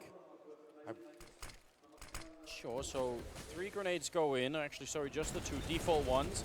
Molotovs rain in right afterwards. Still only 2 people at top banana still. The bomb is back down in the middle, and with that kind of an opening, that's such a big kill to start off with. That forces Olof and even Crims to start rotating towards the B bomb site. They still have 30 seconds left, and they're playing it so patiently, Na'Vi. This is much more a Zeus kind of style. Guardian will be going down, and Crims, oh, that's the bomb down in the middle. Disaster strikes, and now Fnatic, they can win the round right here and then. Crims goes for the spray, but he goes down. And now it's a 2-on-2 with 10 seconds left. Dennis dropping the bomb again, and it's it. No chance. He can't actually do it. There's no time. This is, I think, just... Hold on. We'll let this play out. There we go. Thank you, Dennis. You kept it short and sweet. This is just that Na'Vi overcomplicating things for themselves. I don't understand. It's like, sure, okay, you have Simple over in apartments. Leave him. You just got a guy, you got an entry frag on B site with all of your smokes down. That means there's only one guy there, best case scenario, right? There's only one guy there. Kill that guy, get bomb planted, profit. Instead, you've got Fnatic now at 13 rounds. Yeah, they went too deep, didn't they? I think they did go too deep in the simulation, man. You know, it's like they got lost. Couldn't find their way back to the light. Got to be very careful with that sort of stuff. Now it's Tech9's 1 AK on Flamey. Could be enough. We'll see. 13-6 here. And that was just a gift to Fnatic, especially with the bomb down in the middle like that. That eliminated all the options for the Na'Vi team. And yeah, especially after that, they just trickled in one after a time. It was just one after the other, rather. Just maybe like nerves, perhaps, making the difference here for Na'Vi. But everybody, they're gonna keep it a little bit more straightforward this time. All 5 gathered up in banana, run onto B, wipe out defense, get bomb plant, profit. Let's go. Okay, they're coming around the corner. JW holding the very close angle, flusher behind New Box. They have got a good crossfire and no grenades for Na'Vi to break it with either. They can't really Molotov anybody out, so it's actually going to be kind of hard to break this. Flusher gets 1 kill, and Olof picking up 1. JW with the bomb carrier down, and Guardian just the 1 refrag, and that's it. So this is sort of good educational material almost. Someone should put this in a Counter-Strike school, because that's what happens when you try and go for the B rush, or sort of the B attack, having no grenades to Molotov or smoke anything out. No, they got the coffin smoke. That was great. They just messed up their CT smoke. Their CT smoke went into yellow. Yeah. So they had to stop. They got flashed. Okay, fair enough. Then they had to stop to smoke CT before they could even push onto B. Yeah, but they still, even then, even if they got the first part of it right, they're still lacking anything to oranges or new box, right? Yeah. That's just, and if that crossfire is up, how are you going to get in there? Just need to catch Fnatic out of position, and well, those players likes the flush and JW, like they don't make mistakes very often. Olaf right on the edge, a little bit of a greeting. They were setting up for a grenade. I think that's the arch smoke that they try to do, but got caught in the middle of it. The crowd is chanting Na'Vi. They really want to see their team make a comeback. I doubt that's going to happen. We could be seeing reverse scorelines here. This could be 16-6 the other way. Third map to decide it, and I love it. I mean, there's a very decent chance one of these two teams can end up in the grand finals. JW will be going down directly after that, and actually, man lead here for the Na'Vi team, but oh, seized. How does he get that kill? Sees him on the mini-map, I think, because that is, yeah, the smoke hadn't quite finished clearing, but sometimes it's like it's finishing clearing, and then you'll just see a little red dot on your mini-map. Ah, right. What's unfortunate is JW just getting traded instantly by Flamey. That was quick work from Flamey with that Tech 9 long range, just hits that headshot instant. Otherwise, JW backs off, stays on the site. We don't have to see that aggressive position from who was it on short that got wrecked? Crims, I think, regardless. Yeah. So good symmetry going on in the Fnatic team. 24 kills on Crims, then everybody else has got 13. They're all lined up. I like that. Well, Na'Vi showing that they've still got some fight in them. Not going to give it up.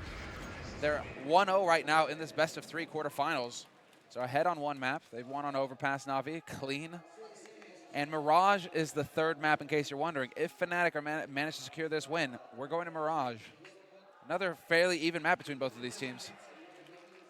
That I'm going to preemptively predict that if that happens, Na'Vi win it. I think they've got that map. Oh, buddy. I think that will be Simple and Guardian showing up in an unreal form, but we're going to have to find out. Right now, they still need to get there. Na'Vi stealing around, and they're still in the game. JW and Flusher at the B-bomb site, and then stack towards quad and apartments here. Another fairly common setup that has been used quite a lot over the years. And you go for the delayed palace take, apartments take, right? Simple there. Oh, Olaf not going to hit the shot, but he does manage to get out of there unscathed. So a little bit of info gained. I know they've lost this part of the map. In the meantime, Edward holding over in Banana, exactly. Waiting to see if anybody's going to go for an information play from Fnatic. Not going to be the case. Fnatic are now resigned to just sit and wait. Yeah, and I mean, eventually they're going to want the information. Like Flusher and JW, one of those two, actually, they don't have any flashbangs. That's probably why they're not doing it. But normally at this point, like around the 50-second mark, you do want to flash yourself into top banana to see what's going on. Because if you see nobody, then you might want to rotate a fourth guy onto the A-bomb side. You know, that's not unreasonable, but they don't have the information. Olofmeister clocking Simple up in the apartments with a max 7, and actually Fnatic a man up, and 35 seconds here for Na'Vi to make their way in. Can they catch the guy coming out of middle? It seems like it. Edward goes down. That was Olof pushing really far in, and another headshot to take down Flamey, leaving just Guardian. And it looks like it's about to be a 15th round here for the Fnatic team. They've done a very good job in this map. Guardian comes charging through, actually pre-firing the smoke there. Next level. No way. Oh, and he dodges them neatly. He's going to get out on balcony. Do they realize this? JW's trying to get the short quick enough. Sure enough, there it is. Guardian. No way. No, he's not going to have the time for the plant. And Flusha, does he realize this? Flusha, you're in the wrong place, buddy. You need to back off. And he will just make it out in time. Had he had even an extra 2 seconds there, Guardian would have been in a winnable position. Listen, Samla, one god tier clutch is enough for one day, right? Gotta keep it on an even level here if you're Guardian. My heart can't take it, man. That's way too close. It's like getting the third. You're like, come on, man. And going to pre-fire on Olaf through the smoke and mid. Guardian is on point right now. Yeah, it's crazy. 23rd round here. Oh, he's dead now. Carpet bombing. They were getting tired of his shenanigans, and they're going to be able to take him down. Spray comes through from Seized on the other side. We'll be dropping JW. So 4 versus 4, though Seized is fairly tagged up. And Olaf wondering. It has been a very common play to take over apartment, so he has good reason to think that somebody's going to be coming through boiler here. Edward. How's he going to set this up? Smoke to block off Arch? Besides not. Still the crossfire set up over on that B site for Fnatic. In fact, Flusha falling way back, new boxes. So very passive defense on both sides of the map right now for Fnatic. They're hoping to just establish crossfires and let Na'Vi walk into them. Yeah, a lot of teams in this kind of situation would actually opt to have 3A and 1B, because if you do this, then you're sort of guaranteeing that one of the two bomb sites is probably going to be a 4 versus 2 fight, which can also be tricky. So right now, say Fnatic have not necessarily given themselves the best chance of doing this. Seized pushing in, and he's low health already. He goes down, but they haven't hurt anyone else. They should be able to make a quick rotation. Crims with a nice shot, taking down Edward, and now just Flamey here. It's worked perfectly for Fnatic, and we are going to go to a third map. There's almost no chance. 24 seconds. He has to pick up the bomb, and it'll be a 1-on-3. Long range there for Olof. 16-7 in favor of Fnatic, and the quarterfinals continue here. That is very convincing, very overwhelming, and a great job on the Fnatic team. Yeah, showing true perseverance, really, the strength. And I guess there's your answer. Everybody who was skeptical coming into this, why would they pick Inferno and not Cobble? Well, there you go. Yeah. Fnatic feeling very comfortable on Inferno right now, clearly. T-side, that was an excellent first half. And, well, yeah, what Na'Vi and now are just going to have to be able to show to the world that, hey, we were able to reset. It didn't go our way on the second map. That was their pick. We still have a map. This is the best of 3, and we're going the distance, just like the both quarterfinals from this morning have gone. Everything going 3 maps right now, Anders. I mean, at one point, this was the best team in the world on Mirage. They have Simple and Guardian that are both functioning at an incredibly high level. I think this will be an uphill battle for Fnatic, but potentially a really exciting one. I look forward to this. I think this could be the best map of the series, actually. Yeah, this is where you can really see it be very even. And I'm hoping that we do actually have, knives out, 9-6 finish, both sides, and let's go. Yeah.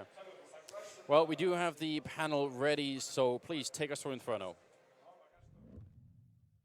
It would be our great pleasure. Thanks very much, Anders and Semler. Yes, they do state that the last map could very well be the very best of the series, and Fnatic have delivered again on Inferno, gentlemen. Yeah. We have seen twice now, at this tournament alone, 10 rounds on the T side of Inferno. Not an easy feat, and they continue to do it on a repeated basis. Janko, we'll start with you on this one. Seeing Fnatic again looking dominant, bouncing back on their map pick. It wasn't necessarily what we anticipated. Well, I think the situation here is fairly obvious, Alex. I think it is actually Semler's scarf that gives power to Na'Vi. You can see that in that last shot he took it off, so obviously he needs to bring it back for the last map if Na'Vi's going to have a chance. Because obviously Na'Vi feed off masculine energy, and that's actually restricting it within Semler. It's trying to balance out kind of the fruitier energies. Okay, I see what you're going for. Still room for improvement. Still room for improvement. I know. I'm always working on stuff, Moses. On a more serious note, yes, please, this was a game where Fnatic, coming into the game after a tough loss, they managed to win pistol, to get some momentum going. Even after like Na'Vi, could string a few rounds together, Fnatic still had things in their playbook that could get them back into the game. What was really great from Fnatic was those fast-paced executes. That's something that teams really are reluctant to do in general on Inferno and Fnatic because of their general mentality. They're never afraid to run a faster strat. So that was really great to see. And then after they win the second pistol as well and get up to 12-6 on the CT side, you don't really see Fnatic dropping that lead. Yeah. I mean, when Na'Vi won those 3 rounds, and you kind of felt like, oh my God, it's happening again. This is about to just be like another runaway half for Na'Vi. But when Fnatic eventually does this time, as opposed to Overpass, they're able to string rounds together and just destroy that economy. And then you don't have that danger of Guardian with the AWP. You don't have that danger of, the fast-paced tactics help to counter the AWP. They can't really get in position, force retakes, but you keep that AWP out of their hands. You get Na'Vi to a situation where they have to buy in order to get enough rounds to even compete in the second half, and you keep those big weapons out of their hands. But this is what you get when you have, real quality Counter-Strike, isn't it, Duncan? When in best of 3, you get each team winning their map pick in a convincing fashion because of various factors, and then we get to that third where things really do heat up. Yeah, absolutely. And the difference is, whereas the Na'Vi earlier on in the tournament were looking really good on this map, obviously the fragging was at a very, very high level. That went away on this map. And that's one of the problems that you saw with G2 earlier in the tournament. When everyone on the team, and especially the star players, is really going off, it gets really hard to know actually what's a strong map and what's people just fragging and getting themselves into great situations when they don't necessarily do that without those specific kills. And so Na'Vi was all right on this map, but they didn't have a lot of adaptation. The guy like Olofmeister on the T side really seemed to have control of the banana, seemed to know what he was doing there. It's interesting that they've switched up, actually, the positions that the Fnatic guys play on the CT side. Like, famously, when they were the best on this map, it was Olofmeister and Crims on B. We all know that one. You don't see that now. They're playing over at the A side. They've really mixed up what they're doing there. Obviously, it still retains some of the qualities that are the same. Now it's going on. I mean, funnily enough, this is what Crims used to do at the B side anyway, by the way. I was going to say, Crims still does it so god at the A-bomb, so I just love it, Inferno. He was a monster in this map. I think he had 24 25 kills? 25? Yeah, he was sick, and that's just, I mean, more evidence. We talked about, you know, him being a huge key to Fnatic's success. Came up in a big way this game. It's just, it is funny seeing him. You do like a double take when you How see him at close that was A-bomb this, site. by the way? That clutch from Guardian. It was like It's a risky, it's ballsy. I mean, it's like kind of a little bit desperation because he's at low HP, but he's assuming that second Fnatic player is close enough to try and stop the plant, so he just fakes it out. And it's like you either win or lose, like, or you lose if, or you have a chance to win if that second Fnatic player. Oh, you're suggesting he had time to get it down? I think he did, but he was just worried he was going to get killed like the second he comes off it, and then he feels stupid. It's just the flip of the coin. If he's going to try and stop the plant, then at least I have a chance of winning despite my low HP. Maybe catch him by surprise, thinking I'm going to stick the plant. It's a bit like the one on the clutch before that Guardian had, where Crims just runs up, and if you're a beginner, you think, well, why did you just run all the way? It's because the worst feeling, obviously, is when the guy just diffuses the bomb without you getting there, or kills you when you're still planting. They want to have a chance to win the round. And of course, a chance was given to both sides. If you ever look down the scoreboard, you'll notice a common trend, and that is that Guardian, despite the loss, still at the top of the scoreboard. For anyone unfamiliar to Jason, it does bear highlighting that Guardian has had a bit of a nightmare as of late in terms of his personal performance. Yeah, leading up to, well, I mean, he was been kind of getting back into it. I mean, it was after the injury, right? That was definitely. I mean, right around MLG was when it came out that like he had to like up his sensitivity 3 times what it was. He had that arm injury. He had the surprise thing where he wasn't even supposed to play in Malmo and came back, just felt okay. The doctor cleared him. But ever since then, I mean, it's very similar to actually Olaf Meister. They both just kind of, you can tell they lost confidence. Olaf Meister spoke about that. That was the big issue because we saw flashes of Guardian. He would have the odd round, he would have the odd half, but he would never have that complete game or the complete series. Now we're seeing him put together. I mean, even in a losing effort here, he had some stellar shots, and he was very, very impactful when he had the op in his hands. And Mirage is where this is going to end. This will be the conclusion to what has been a wonderful story to tell and to witness. Yanko, I think I'll kind of turn to you to just set the scene for Mirage, and then we'll kind of work our way down the line. But do you resonate with everyone else where they think that this will be the most competitive map when these two teams meet? Most likely, yes, because Fnatic has shown in their gameplay previously, I think it was versus Hellraisers on the... No, it was against Astralis on Mirage, that they do have depth on the map, that they do have set executes that they go for, even when their economy is weak. It's not only reliant on them spreading out around the map and then someone going for an opening and then the rest of the team reacting. They have more than just that. On the other side, Na'Vi has always been a good team on Mirage, definitely going to have a deep playbook as well. So I feel like this map is really going to come down to, you know, if a team can get off to a great start or who's going to make the less mistakes, in a sense that no matter how cliche that sentence is, I don't think either of the team has like a major flaw or a major advantage that they can take over. Maybe Na'Vi has an advantage in a sense that now with Andy, it seems like they're more dynamic on the CT side, so they have multiple ways to deal with maybe, you know, fighting for mid control or things like that. And obviously it's exciting to know that Guardian's rolling in the series, because think of the history of Na'Vi. They used to be one of the best in the world, best of all time actually, where I did my top maps list with the old lineup in 2014, because Guardian used to be a monster at that window room, probably like the prototypical AWPer from there. So if he can keep it rolling, that can be a really big kind of feather in the cap of Na'Vi. Absolutely. Now, Jason, we've seen Fnatic on Mirage before, and I know there was some frustrations from you and everyone on that desk when you saw it go the way of Astralis. Some of the, what was the word? Stupidest buy of all time, Duncan? Some of those buys. It was one of them, certainly. Yeah, so, it's up there. When we talk about Can't flaws, say for certain. There have been a lot of stupid buys in the history of Counter-Strike. I assume that's in the flaw category. Well, I mean, that's the thing. They can't fall into that again, obviously. We saw how bad it went against Astralis, but if you are not winning those kinds of buys, if you're getting into that habit of force buying in that sense, and you just allow Na'Vi to build up money because you're not having success and you're not able to get guns, that's just building up more of a bank, more cushion to get the op back in Guardian's hands. Even if he loses it one round, even if you kill him and he loses the op, still has plenty of money to buy it, on top of you not winning the round. So that gets into like a vicious, vicious cycle. And just for everyone's ego, I'm going to ask for predictions. I'm predicting, I think Yanko's going to switch it up and he's going to go with Fnatic now.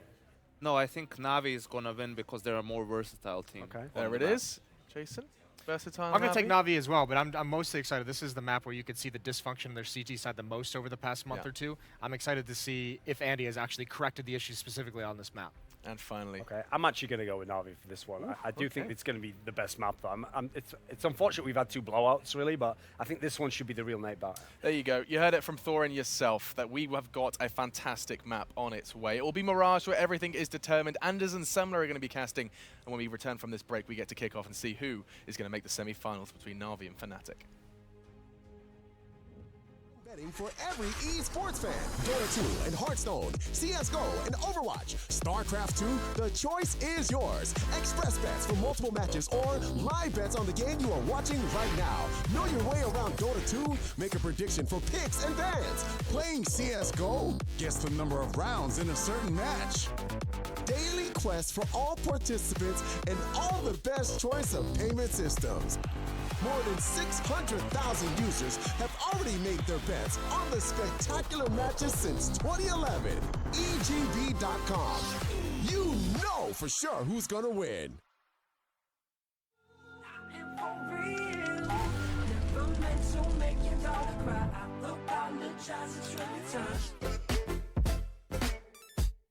Yeah.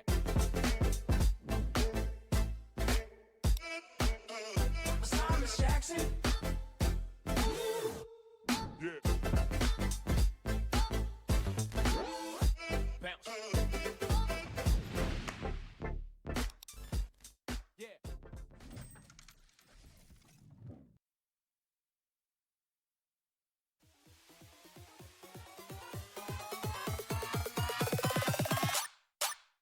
Fight.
And we have returned.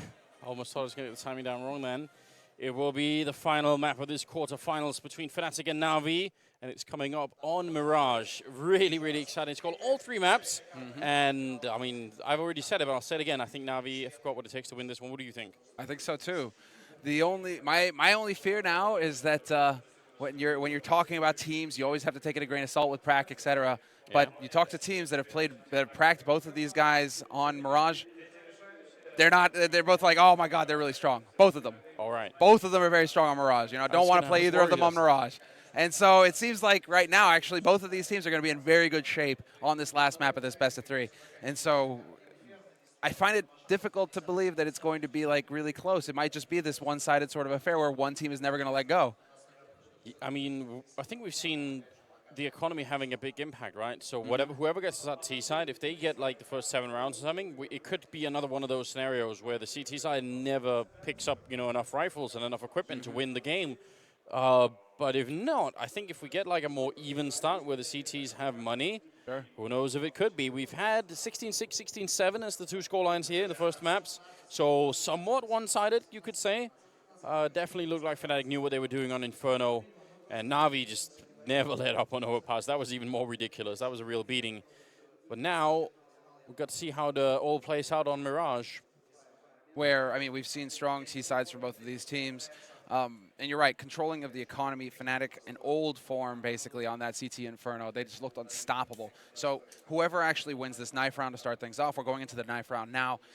It's going to be very interesting to see the decision made if you want to even just start T-side and just set the tone and say, right, we're the ones who are going to dictate how this is going to flow. Both of these teams are perfectly capable of it. I'm just glad that we've gone the distance. This is our 9th map of CS today, Anders. This is as good as it gets, and there's still one more best of 3 coming. Oh, yes, indeed. CLG and Astralis, the last game of the day. That's going to be such a tough game for CLG. On the other hand, they have nothing to lose. They've made it deep into the tournament, deeper than most teams. So let's see how it all plays out. Knife is coming up here. If you're just joining us, then go and invite your friends. Tell them to come watch. This could be maybe the best map of this series, I suspect. And we'll see how it starts off here. Knife round could be critical. I feel like the T sides have been strong all tournament long. And actually, did Guardian just stab Flamey? This might come back to haunt them. We've seen some pretty sick knife plays so far. Now, there it is. JW doesn't waste any time with the fancy footwork. Gets right in there. And so there it is. They get to decide, and they will switch. Okay, then. So, Fnatic want to start on that CT side. Good choice or not. Pressure on Na'Vi. That's the interesting thing. Teams differ. For a while there, when you had teams even starting on the opposite side, starting on T side, there's like, right, because we want to go into the favored side knowing how many rounds we need to pick up, right? How where we are on the map. Here, Fnatic are just basically saying, come at us, bro. Like, let's go. Let's dance, Grease Monkey. I mean, out of some of the teams we've seen play Mirage so far, I feel like many of them have been spectacularly bad at playing aggressive on CT side. Like they've left it to a point in the game where it's so late that the fact that you're going to do it is going to be obvious, Sure. I wonder if Fnatic are going to be ready to try and throw some interesting stuff in here. They are readying up right now. I hope you're all ready for this one. I mean, some really, really interesting games that are coming up. The first semifinals already been decided. And that'll be FaZe versus Hellraisers. That in itself could be quite explosive because actually Hellraisers beat FaZe earlier in the group stage. So that could be a bit of a shocker. And then the other one is going to be between, well, either Fnatic or Na'Vi and then either Astralis or CLG. Yeah. We'll see. I mean, that's CLG, man. Both South American teams, both Brazilian teams knocked out. It's CLG waving the flag here in the playoffs for the guys across the pond who are tuning in. Something to say still for... And across both ponds, I guess, because you got Ricky. Yeah, you've got that. Australian player in the playoffs of a $250,000 tournament. First one ever, I believe, to make it this far. I think someone on Reddit was pointing that out. Olof making the jump, falling back onto the barrel. This is always dangerous. The wrong timing here, get him killed. He's trying to fall back. He's got no grenades to buy any kind of time. Flusher looking for the headshot. Olof down and out. Flamey to get the kill, and that's a great smoke, but JW will take a headshot right away. Can he get more? He's trying to get in that window. And backup has been called for there. Now 4 versus 3. That's a monstrous grenade landing right on Na'Vi. But is it enough? JW Sneaks in another headshot, still a 3-on-3. Edward coming close here. He's still in the USP, so he can definitely get those one-taps in, but are they at the time for it? Seized alone up in apartments, 1-on-3, and they're already defusing the bomb. They've got him cornered, he gets one. The bomb actually off the defuse, and Crims still gonna land the kill, and he will have the time. That was some smart thinking. Yeah, the Hail Mary, exactly. Gonna definitely be asking for the HP on that one. But he survived with 22, and so it's just a tough break for Olaf. He gets full flashed. He eats that flash, and then just runs into the wall. So it's a free kill. There's no real fight put up, you know, initially, right? If Olaf is alive when that rush is coming through, we're looking at a different situation. But the fact that he gets killed for free, I'm impressed that Fnatic are still able to retake off of that. How frustrating for Na'Vi. Because that's the best stop possible. I mean, worst case for Na'Vi, Olaf is not even on the platform. He just sort of takes a quick jump and he knows they're there. And then, I mean, it's not even clear that they will push him at that point in time. Now, one flashbang for Seized, and you can see he's setting up on the other side. The other three members are in the palace, ready and waiting. So one flashbang against Crimson Dennis, I don't think it's going to make any difference. They're too far away, but this certainly will.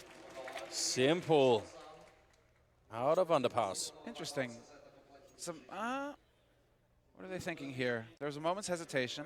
Well, now they've suddenly got a smoke on a UMP, so I can understand why they want to swap it around just a bit. That changes everything. I wish that they'd stuck to the strategy, because Crimson Dennis, both stacked in CT, would have been very difficult for Na'Vi to pull a waterfall out of Palace and get that bomb planted. You're not going to plant Courtyard. JW is there to counter you. And then Crimson Dennis are there to stop you from planting for CT. But with the smoke on CT, different ball game. But it looks like they're going to try and move their way over here. Dennis is already...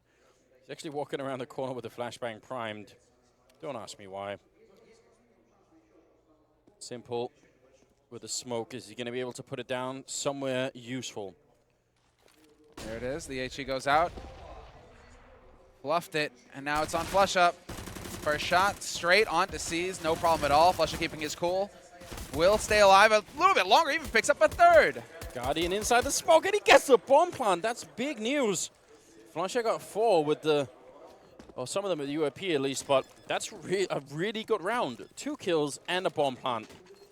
Definitely not bad at all. And Simple, did he get one of them with the UMP? He's got 5,000, so it's a bit of a shame that he doesn't have just a bit more, so he could go for the for anything really. Guardian will go for the AWP, but no grenades. That's very frustrating for Fnatic. 2 bomb plants. $1,600 extra going into Navi's pockets, and so all of a sudden you're looking at Guardian, Kevlar, AWP, full nades pretty much across the board for everybody else, all the AKs. This is a well-equipped Na'Vi. Scary prospect. We'll have to see. It's going to be very early mid-take actually here from Na'Vi, not wasting any time at all. This is quick. JW already got tagged. He tried to shoulder peek it, but got hit through Edward, missing the jump into the window. They're going to go anyway. Oh, it's Seized. Again, Olafmeister going aggressive, and again, he gets punished. Twice in a row. Na'Vi now have an opening towards that B site. And the bomb only just now getting picked up. Where do they like to take it? Because they're up on short. But they have no pincer from B apartments. I'm usually all for this CT aggression now. Flusher's going to follow up where Olafmeister was, so he's at least going to get some really good information on the other side of the map, but will it be enough for them to hold this A bomb side? I sort of doubt it. They're already flooding into it. Dennis will be dropped, and JW there maybe just in time in jungle, but he gets taken out, and now everything rides on Crims. Flusher is trying to get there as fast as possible, but Crims has to do more before Flusher even gets there. Otherwise, the bomb's going to go down. Oh, did he use the smoke on jungle or on connector? Oh, the bomb is getting planted. They are watching for it, and just in the nick of time, the bomb will get set. So it's Crims in a 1v2 retake. That was risky business. Not a comfortable situation at all for Na'Vi. Now they have the crossfire, they have the post plant, and it's on Crims to find the first shot. And sure enough, no! Edward somehow gets that headshot. He had no HP. And yet still wins the duel.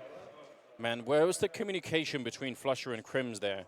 As soon as Flusher starts walking up out of the connector and is looking at both those people putting the bomb down, Crims was almost way back in CT spawn. He couldn't have done anything. Obviously, he didn't have any grenades, but if ever there was a time to run through the smoke, that probably is it. Well, dire times here for Fnatic. They're going for the force buy, Anders. They're not going to look to play the long game here. I want to take the fight right back to Na'Vi, and with a bit of a different approach as well. They've got that mid-aggression set to roll out here. Dennis and Olafmeister definitely focused on underpass here quite a bit, and that's going to be C's territory. C's only just now making his way down below. I love it. This is really good stuff because Flusher was watching top mid. Now they're going to go and peek Seized, and they do get a bit of damage. Unable to follow it up just yet, and they're just a bit too hesitant there. Still, I think the idea is a great one, but now they might be pushing it too far. Olafmeister going to be walking in on the other side, and that's an easy kill for Seized, and he had backup as well. Yeah. Yeah, at that point he's sacked. Yeah. Because there's no backing off or off. It's forward. You have to find the kill on Seized or die trying. And, well, you all see what happened to him. JW still alive on B site, though. Sets up the flash. He has a chance. Looking for that one dig, and he's not going to get it. Does get the tag on Simple, but that's not going to be good enough. Flusher, however, will be there to get a headshot. One with a scout. A lot more required if they want a chance to win this round. Flick coming through. Dennis. 8 health left on him. That's just not really enough to have much of an impact. The bomb is down. And Seized on the other side's got 1 health, so they put him out in apartments. That makes sense. Both of them tagged, though. This is definitely scary. Dennis has got that 5-7, but Crims with an M4. Can't find the kill. There it is. Sure enough, Crims instant headshot on Guardian as he goes for the peek towards Kitchen. And it's Flamey and Seized alive. 2 quick kills for them. Crims still in it, though. 2 kills now for him. And it's on Seized with 1 HP to save the day here for Na'Vi. Crims, he doesn't have a kit. It's a 10-second defuse. And Seized seems to know it now. Crims has got no chance. He has to walk away. I mean, how is he going to stay on it for 10 seconds? Just slowly backing off, and it will be Na'Vi winning the round and equalizing to a 2-2 scoreline. Seized goes up with the bomb. His dedication to the cause 100%.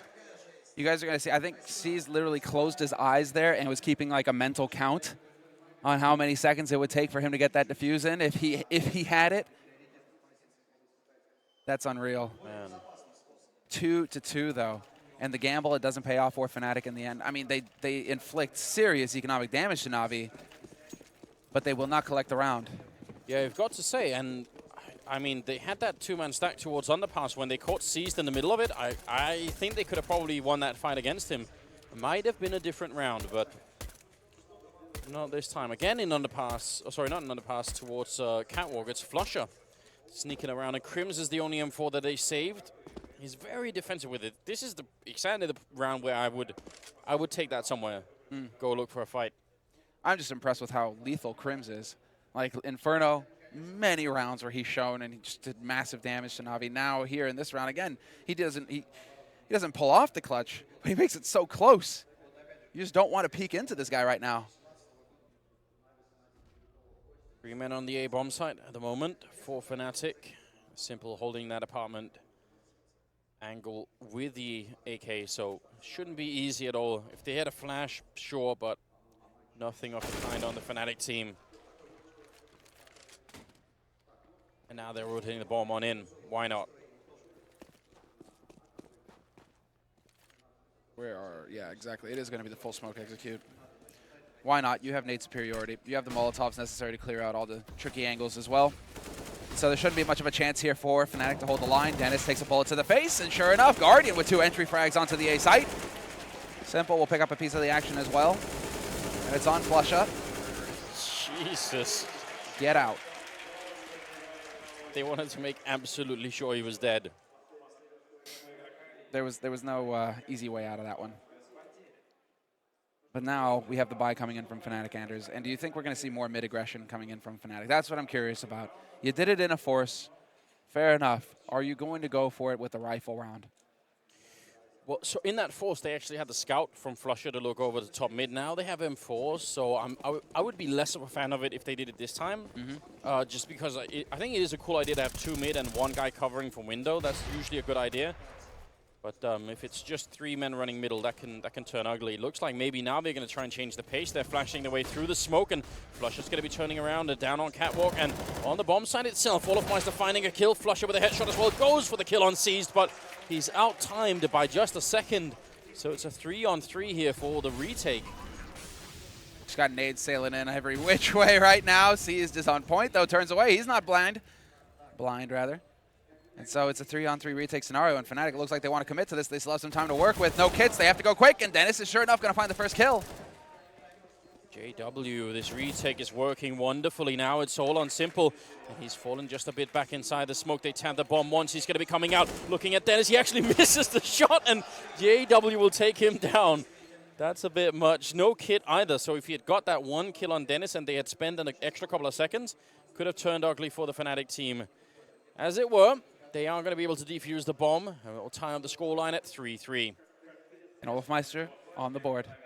Oh, yeah. No secret agent for him. That's good. Definitely the kind of guy you want to see having an impact over here on this B site. Especially if Na'Vi are going to keep visiting it. We're seeing quite a focus out of Na'Vi on that B site right now, at least at the beginning of this half. We're into the 7th round now. Yeah, and it makes sense as well for Na'Vi to keep doing that early on when they know Fnatic's economy is really bad, because they're not going to be running into a sea of fire over there. You know, all of those regular grenades you normally use to stop that with, they just haven't had them. Now they finally do, so maybe Na'Vi will try and change the tune a bit. They also have Guardian on the AWP, and Fnatic, they haven't had one yet. There's the change. And Guardian now making his way up to top mid. Okay, so it's going to be, once again, mid control here. Seized coming in from underpass. Edward and Guardian to clear out the top.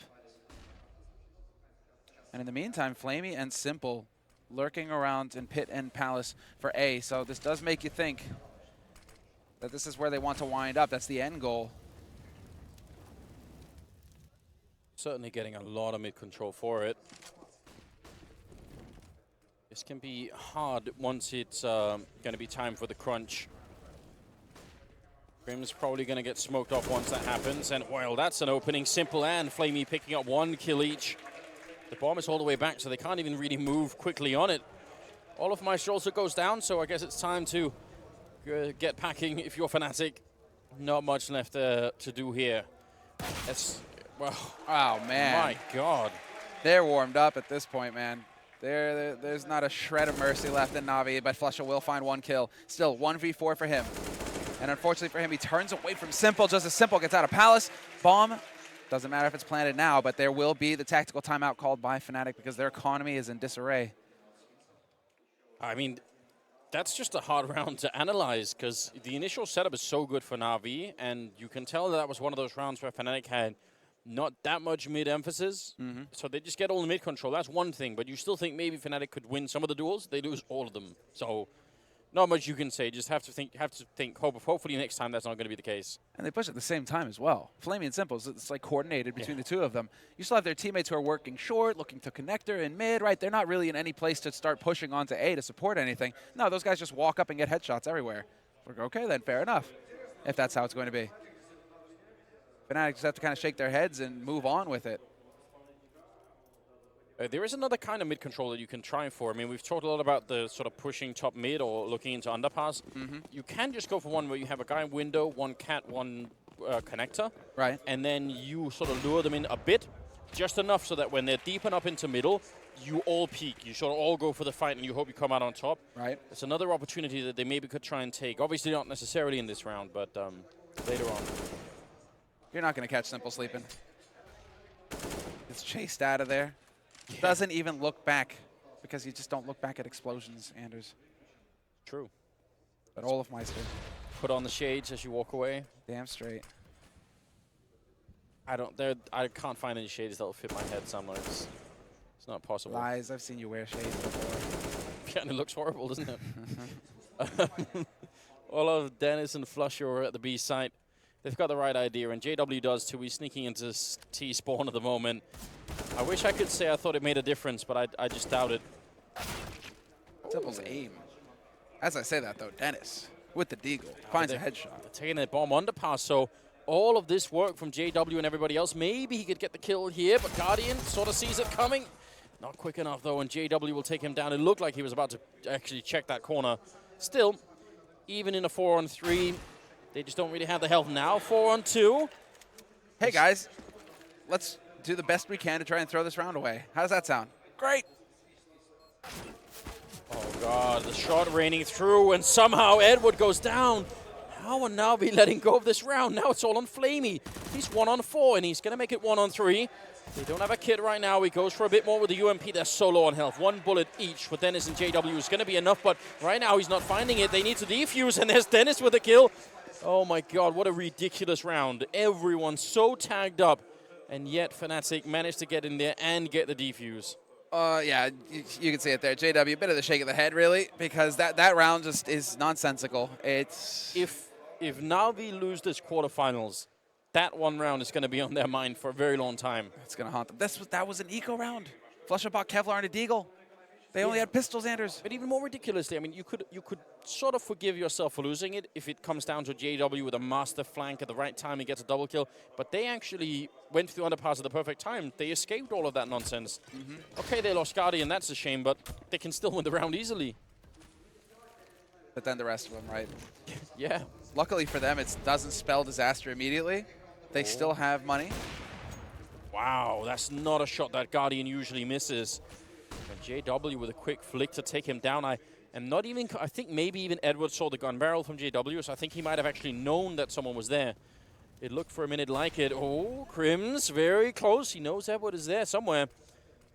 But they don't need to be aggressive any longer on Fnatic's side, so smart move falling back. Exactly. No need to risk it. You could try and go for the BDP, but instead, just fall back, bolster that defense on the A site. Maintain the lockdown because you still have so many grenades to work with. Minute left on this clock. And the smoke just now going out. That was the last smoke that Fnatic had to put into play here. But they still have so many flashes and HEs. I mean, how does Crims get caught there? He gets caught in connector. Edward with the big kill to bring it back Navi's way. Especially because that draws all the attention in. Flusha is sneaking in. All of that grenade is going to go way too wide. Flusha's down. All of next. The running headshot from Seized. They get the refrag on Edward, but the B-bomb side has been lost, and Fnatic, they don't really have the money to go for this. They've got to save these 2 rifles, otherwise they can't buy the next round. There's the shot as well. They're watching on window. Flamey not going to go for the peek just yet. And everybody on Na'Vi, they just need to sit and wait. I knew that if I said that, Simple would go for the peek, and so, you know, it's just speeding things along, Anders. Just speeding things along. Baiting him into it, all right. But JW going to make his escape with the AWP, but looking at the scoreboard, it's $150 for Crims, it's $700 for Olof. Now, everyone else on the team can buy, and that's why they needed the 2 rifles. If I were a Fnatic, I probably still would try and buy in this upcoming round, just because it's entirely possible you could still have a big impact, you know? 3 M4s, 1 AWP saved. And then someone's going to have to do with a Deagle or something. Tactical timeout being called here for Na'Vi in spite of winning the round. That makes it 5-4. This is a very even game right now. The only problem is this kind of pattern does not do good things to Fnatic's economy. No, exactly. But I'm glad that Na'Vi called for it, because this is where you can take off. If you ruin Fnatic here in this round, JW has enough money to drop a rifle or 2 UMPs even to his teammates. You can get a pretty decent buy going if you're on Fnatic's side. This is where you can turn it all around and crush Fnatic's hopes, because they're spending all of their money this round, Fnatic. Na'Vi, though, they don't have much bank either, so this is going to be one of those key pivotal rounds here, Anders, in the half. 5-4, Na'Vi in the lead, but a real chance for them to run away with this. Well, look at Fnatic. They've gone balls deep, haven't they? Something like it's double AWP. I was going to say they could have gone for sort of a light buy, maybe even could have dropped a UMP for someone instead, but nope. Straight into the double AWP setup. JW and Dennis. It'll be interesting to see if they can have a big impact here. Looks like a fairly quick A take. JW holding somewhere far back towards CT spawn. Are they going to be able to smoke him off? Actually, that smoke fails. I think there's a gap on the side of it. It looked like it went a little bit too far to the one side. But instead, JW going to be up on the ticket booth, and they re-smoke it with another one. So quite a lot of commitment towards CT spawn. Guardian taking a bit of damage, and they almost line up. In fact, Flush are going to get a team kill on Olof, but they also took down Flamey. Now Edward panic sprays. He's being shot right through the wall. Seized, able to take care of Flusher, and following up on Crims. Whoa, Seized, where's this coming from? The big entry kill last round, the 2 key kills to make the difference for your team here. Now that bomb can get planted, they have control of Courtyard. Oh my God! JW! That had to be the one pixel to take down Guardian. How can it be real? Now everything is on the line here. 2 versus 2, and JW giving away that advantage, jumping right into Simple's AK. Dennis creeping close with the AWP. He's going to be going down. Simple to save the round, but that shot, the problem is the angle. Yeah. If he plants in front of the box, the thickness of that box is much less. That's almost ridiculous. If we're ever going to get a replay, please let us get a replay of that one right there, because that was slick. All right, this also deserved it, though. These are the 2 big kills from Seized. Look at the angle. It's just diagonally across 2 boxes. I'm shocked. That's unreal. But despite that, this means that we've got 6 rounds T-side here for Na'Vi. They've reestablished their economy, and it's going to be on Fnatic now to make some magic happen. They did it once with a near hard eco. This one's pretty. This one's dire though. USPs pretty much across the board. Crims with P250. It's the best that they've got to offer. How incredibly frustrating for Fnatic though, that in the last round they make the correct call as far as the setup is concerned. They do so much damage to Na'Vi as they try and push out onto the site. They get the kill lead, and yet they still can't pull it through. Yeah, a lot of props to Na'Vi for actually waiting for Seas to get that opening in middle. That's not bad at all. Edward lining up a couple of them, and Simple to close it out with a triple. That was very fast once it got going. 7-4 here is the scoreline moving into the 13th round. See what can happen. What can we get out of the Fnatic team here? 12th round, sorry. JW does have the AWP, but no armor. And everybody else, they aren't looking too healthy either. Flusher going for the UMP so that he can afford a kit and an incendiary. Is he going to... Oh, I was going to say. I wouldn't want JW to go window without the armor. I think that's risky. Yeah, especially because Caesar's been throwing HEs into window. Sure enough, there's one, right? So, I mean, that would have definitely come back to haunt them, but they're going for a very quick play up short here, Na'Vi. Now they've got ladder room to work with. Olofmeister and Connector. He goes for the peek. He's going to get spotted, but everyone turns around. Doesn't make it out intact. All right. Edward with the parkour into window as well.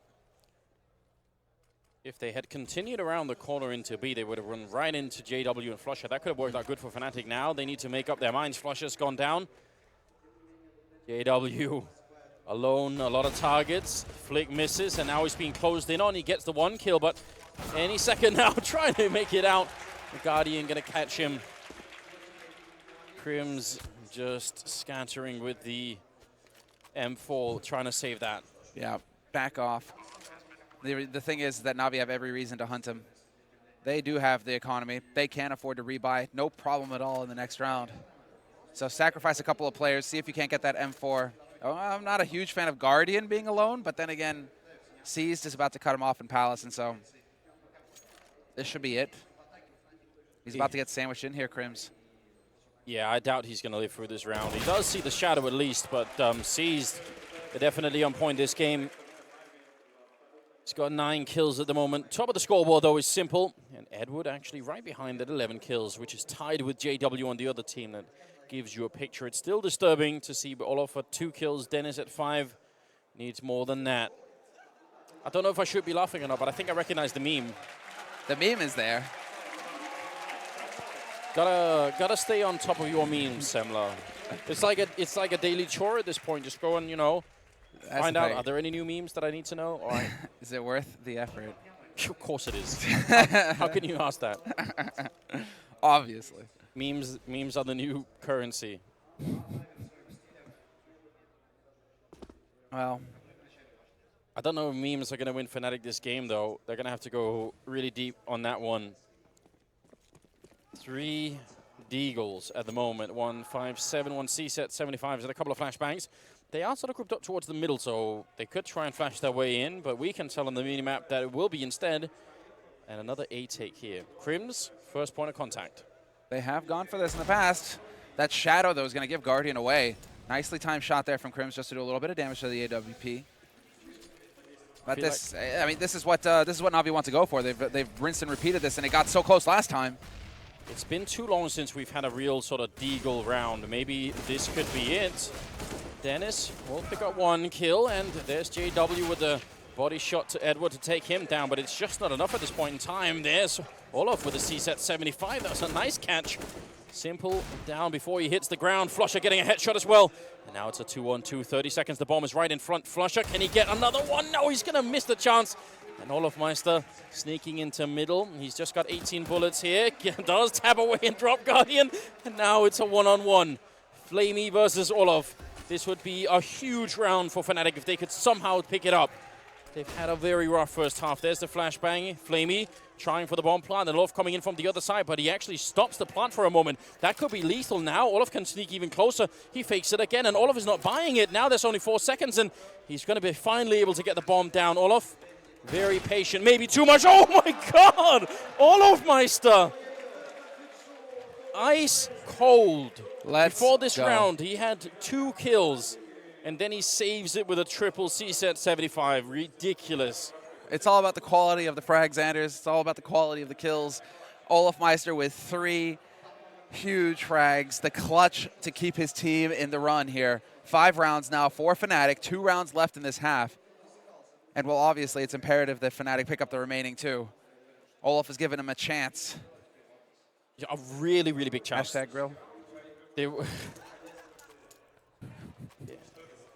See, this is the problem, Samler. I feel like, you know when you can't see Twitch chat, but it still plays in your mind? I see you know it. You've gone too deep at that point. It's like the Matrix, man. You know, all I'm seeing is, the grill. Hashtag grill. Yeah, the audience knows. 14th round.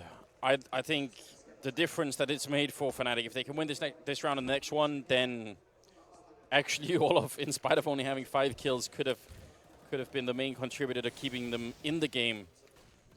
Because I think otherwise they would have been swept for this first half. Absolutely. Like 11-4 type sweep. That's the second time now for Na'Vi. And so if you're Na'Vi at this point, you got to be fairly annoyed that you're allowing Fnatic to get back into rounds that they really shouldn't. I think these anti-egos are so close. Look at Seized on this grenade. I've played around with this. No, it's probably going to land towards connector, isn't it? It's not far enough to go the other way. You can throw grenades. No, it does land all the way over on the other side. Wow, it blocks it off neat. Yeah, it's so hard to do. I've tried it so many times, but it is possible. So massive amount of homework going into that one. It doesn't seem like much, but I can guarantee you that's a lot of hours to be able to throw that perfectly. Flusher down to the B-bomb side, very much alone. Lonesome for backup as well, getting shot right in his back. Seized will take him out now. 3 versus 5. Made that 2 versus 5. Olof and Crims retaking here in the 14th round, and Crims gets 1. If he can get the next 2 kills quick, maybe he could actually defuse before they get there, but it's taking his time. It's taking a bit too long. Guardian has played this well. Not going for the hunt. Instead just holds behind the pillar, forces Crims to come to him, and that's just not going to work in the end. Crims is boxed in, no way out. And there it is, sure enough. Guardian. Big kills from Guardian in the round again. And, I mean, Anders, are you saying that, Seized is a pro? Almost as if he can do really hard nades on stage, live, tournament life on the line, right? I mean, the thing is, there are so many players that don't want to spend the time doing it. So they'll learn all the basic grenades, but this, I would say, is sort of a more advanced level, if you wanted to say that. It takes so much time to be able to remember all of them. So I think there are not necessarily that many pros that are in that level that can do that. That are willing. Nor willing, no. Edward being pushed forward. I think he was getting shot a bit over from the A-bomb side, in fact. Lining up for Flusher. 2 big kills with the CSET 75. 3 bullets left, but taking over is Olofmeister. The CSET 75 train on catwalk. Working out very well, and Simple goes down. Stealing the AWP there with Olofmeister. Another round that Fnatic should never have been winning. I don't even know anymore. That's not how it works, Seized. It's a good idea. Points for trying. Yes. And I mean, you're going to hear the smoke sound, and now it's a matter of, like, where did it go? Where is he? That Molotov on short, though, that will make the difference. So now they know. Bomb planted on B, and they have all 3 points. No. What is Crims going to go for? They're going to double up on short. They already have Olafmeister looking towards B apartments. He's trapped in this corner. It would be heartbreaking if Fnatic can't win this. They've done so much, and there it is, the headshot. Flusher coming in with a triple, and that will be the round 6-9 in favor of Na'Vi. It's still a very good first half. They should still be very proud of what they've done, but the fact is it could have been 11-4 in their favor. It could have been way worse for Fnatic. We still have a game on our hands, and I mean, the rest of Fnatic have to wake up. Flusher's doing a good job. JW's doing a good job. Everybody else has to step it up here. And now they know just what they need to achieve here after the break. We'll be right back.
Welcome back, ladies and gentlemen. They've done it again, haven't they? It is the second half coming up, the final half coming in here of this quarterfinals. We need to find a winner that can move on into the semifinals. It's going to be either Na'Vi or Fnatic. At this point, Na'Vi with a 3-round lead, 9-6 over Fnatic. I don't think this is done yet. I still think this can go either way, but you've got to give it to Na'Vi. They have been playing a really, really hard quarterfinal so far.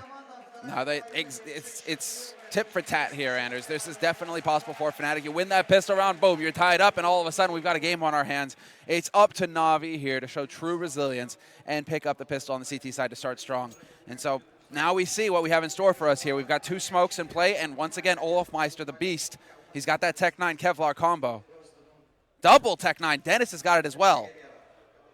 Man, how is Edward going to be able to stop this? I mean, he's a master of the pistol, but still, that's a lot to ask for. Flusher making a bit of noise over on the other side. That's Elite keeping Guardian there. Edward finding one, finding a second headshot. That's so big. Now JW walking right into a grenade, and the Tech 9s have been nullified. Edward, so important. That's one way to handle it. It's actually a pretty effective way. Get the Tech 9s. You want Tech 9s? Sure. You don't have helmets. I have a USP and a dream. Man advantage for Na'Vi. And well, now it's a question of figuring out where Fnatic are going to rotate to, and it looks like Flusher's been spotted at top mid. A little bit of an exchange. Bomb is making its way underpass, though, and it will be the push-up connector into A site. They don't have any smokes to get through connector, so they're going to get, if they get crossfired here from A site and Catwalk, that's going to be the end. Simple landing a great headshot, and there's Flamey coming in with one on JW, and that's why you needed the smokes to begin with. Otherwise, how are you going to get out now? It's just Flusher in the middle, taking a long and painful fight against Guardian. Ends up going down to Simple, who was actually the one who ends up with a double at the end of that one. So 21 kills on Simple. He's had a really good quarterfinals and a good tournament in general. Absolutely. He seems to be that rock right now for Na'Vi that they can count on turning up map after map. After that, he gets a little shaky. I mean, Guardian has been very strong most of this tournament long, and they just happen to line up. There was like even a collateral headshot there for a second, looked like on Dennis. That's brutal. But regardless, double digits now for Na'Vi. 10 rounds on the board on the CT side. 3 UMPs, 2 rifles, and obviously the force buy coming out here from Fnatic. They're desperate. They're gasping. And so far, they've had pretty good luck with pistols against Na'Vi. So we'll see. Can they keep the magic happening? Sure enough. Say it here. It pops up there, Semler. Flamey looking just over the smoke, wondering, is there still anyone in there? In fact, he's going to go and check it, isn't he? With the HE grenade. But yeah, that's actually what worries me. You know, it's great that Fnatic are still in the game and all, but it feels like if they lose even some of these pistol rounds, like some of these force rounds, they don't even have a chance. So they need more than that. They need more than just the odd weird round. JW close against Flamey, and it's happening all over again. Can someone put an end to the madness? Maybe Edward is going to be able to take down JW at least, but he's still got a lot of work to do. And there's a headshot on Dennis to start it off. Olofmeister to go down, seized, doing his part in returning us to reality. Flusher the last one. Tech9 though, and they don't have that much health. This is very winnable for Flusher. Absolutely. With the Tech9, he can certainly pull this off. Edward has rotated around the jungle, and this is all about Edward being patient. All about Edward being patient. No need to take a fight. Wait for Seized to get into position and actually support you. Because now they can come from 2 different angles. Seized just making his way down to pit, and they've lost track of Flusher. But he can't stop the bomb from being defused from this position. I'm not sure if Flusher has thought this all the way through. Gonna walk right into that flashbang. They're not actually defusing yet. He's gonna pick up the 1-kill. Sprays on through. It's so close for Flusher. Nearly takes down Edward, and he's gonna shoulder peek it again. Flusher's playing a hard game right now. Edward decides, you know what, I'm just gonna try and hold this down. And look, he has to find 2 running out. No, he gets the shot, but not in time. Na'Vi gonna get the defuse. Edward holding it in. And that was the problem all along, wasn't it? I'm not even sure if he couldn't have just shot through the box then. It looked like it, didn't it? Yeah, that's brutal. Jumpy, look at the... He's not happy. None of them are. Oh, man. That's just a cruel twist of fate there, Anders. That's what can happen sometimes. What is the timing between Flusher getting that kill and the defuse happening? Just down to what, a nanosecond? Like, look at this. He's coming around the corner. 2. It's just... split second. The breath of relief, the inhale you were holding. Yeah, if someone could match that up with Edward's earlier facial expression on Inferno, maybe we could get like a good little sample of GIFs for Edward's own reaction GIFs. That's still one of my favorite reactions I think I've seen so far. The what? What? Standard smoke. Gonna make its way over. Classic trio of smokes, in fact. Fnatic desperate to pick up a round here, but Flamey and Guardian say, hell no. Oh. Simple even tapping away at the end of the spray. How do you go from full spray into tapping and still make it work? I'm not sure. Dennis and Crims are left here in the crowd. They love it. They know they're about to have their team enter the semifinals. Ah, there we go, Dennis. That's one way to do it. 2v4 now. Crims with the Tech-9, Dennis with the AK, neither of them with nades. So we need more of that, Dennis, if your team are going to stand a chance here in this round. 30 seconds left on the clock. Bomb looking to make its way out from Palace. Dennis needs to create some space here for his teammates. He's got a gap. That's an imperfect smoke. Can he take advantage of it? Yes, he can. Only problem is he dies trying. Guardian too quick. Up on the ticket booth. 12-6. Fnatic has been a lot of forces, and Flusher does have enough to drop pistols for a couple of people. So, in fact, he's going to go Tech-9 armor and a lot of grenades. Maybe he can pave the way into a bomb site. I'm quite surprised to see this reserve coming in from Fnatic. The fact that they aren't fully going for it. You could have had a hero AK or even an AWP dropped from Flusher. Instead, they're going to allow Na'Vi to get up to 13. I mean, still, Fnatic, pistols, anything's possible. You can also eat an HE. That was a lot of damage being done, but nice return. Flamey in a world of trouble. Tries to fight his way out with the AK, and he at least gets one of them. 3 on 3. I'm not hallucinating when I say that they've won most of their rounds by pistol, am I? Flusher gets another one. It just seems like they do way better. Deagle, C-Set, and Tech9, that's the go-to. It certainly does feel like it, doesn't it? This is obscene. Go for the aggression and then just get caught out in mid. And so now it is Edward and Simple working together, but they're so far apart. Edward solo B, Simple solo A. At least Simple trying to make a play for information. He's looking into Palace now, but he's going to be so far away when Fnatic decide to pull the trigger. And Olaf has got the angle with the AWP. Or no, never mind, AK. Flush has got the op. Force a habit, boys, force a habit. It works just as well when you shoot people in the face, doesn't it? Fair enough. Simple. Unless they walk right into him, this should not be a round that he can really win. Flusher is scouting that side of the map. There's no way for them to know if he's here or there, but it seems like they got the right idea and going to be sandwiching in on the B-bomb side, and they got the time for it, so well done, Fnatic. Keeping the game alive for themselves. I feel like it's ridiculous. I mean, it is sort of a throwback. There were two teams that were historically ridiculously good at this, and one of them was Fnatic, the other was obviously the Frenchman, so. LDLC at the time. Yeah. Then became Envy. Now the core of G2. Well, so if it was a full return to sort of the really ridiculous levels of this pistol meta, it would mean that Fnatic would win around like this and then win the whole game. Yep. That's what always happened. Even when people were far ahead, they just get that one round in, and then everything fell apart. I feel like most other teams have matured beyond that point. You know, they don't necessarily crumble against it, but that would be the full return, wouldn't it? Either or, it's fun. It's fun to see. I mean, well, we were seeing a bit of that earlier this morning from the likes of G2 versus FaZe.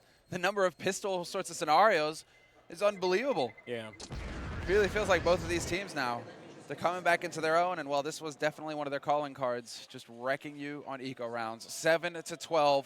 Fnatic, they save an AWP, 2 AKs, well, 1 AK and M4. And in the meantime, over on Navi's side of things, it's going to be Simple with the M4 and a round of eco, staring at him. No reason to go for a force here. Play the long game.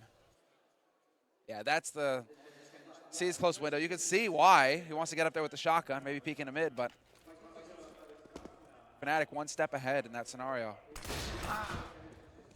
Good stuff for JW.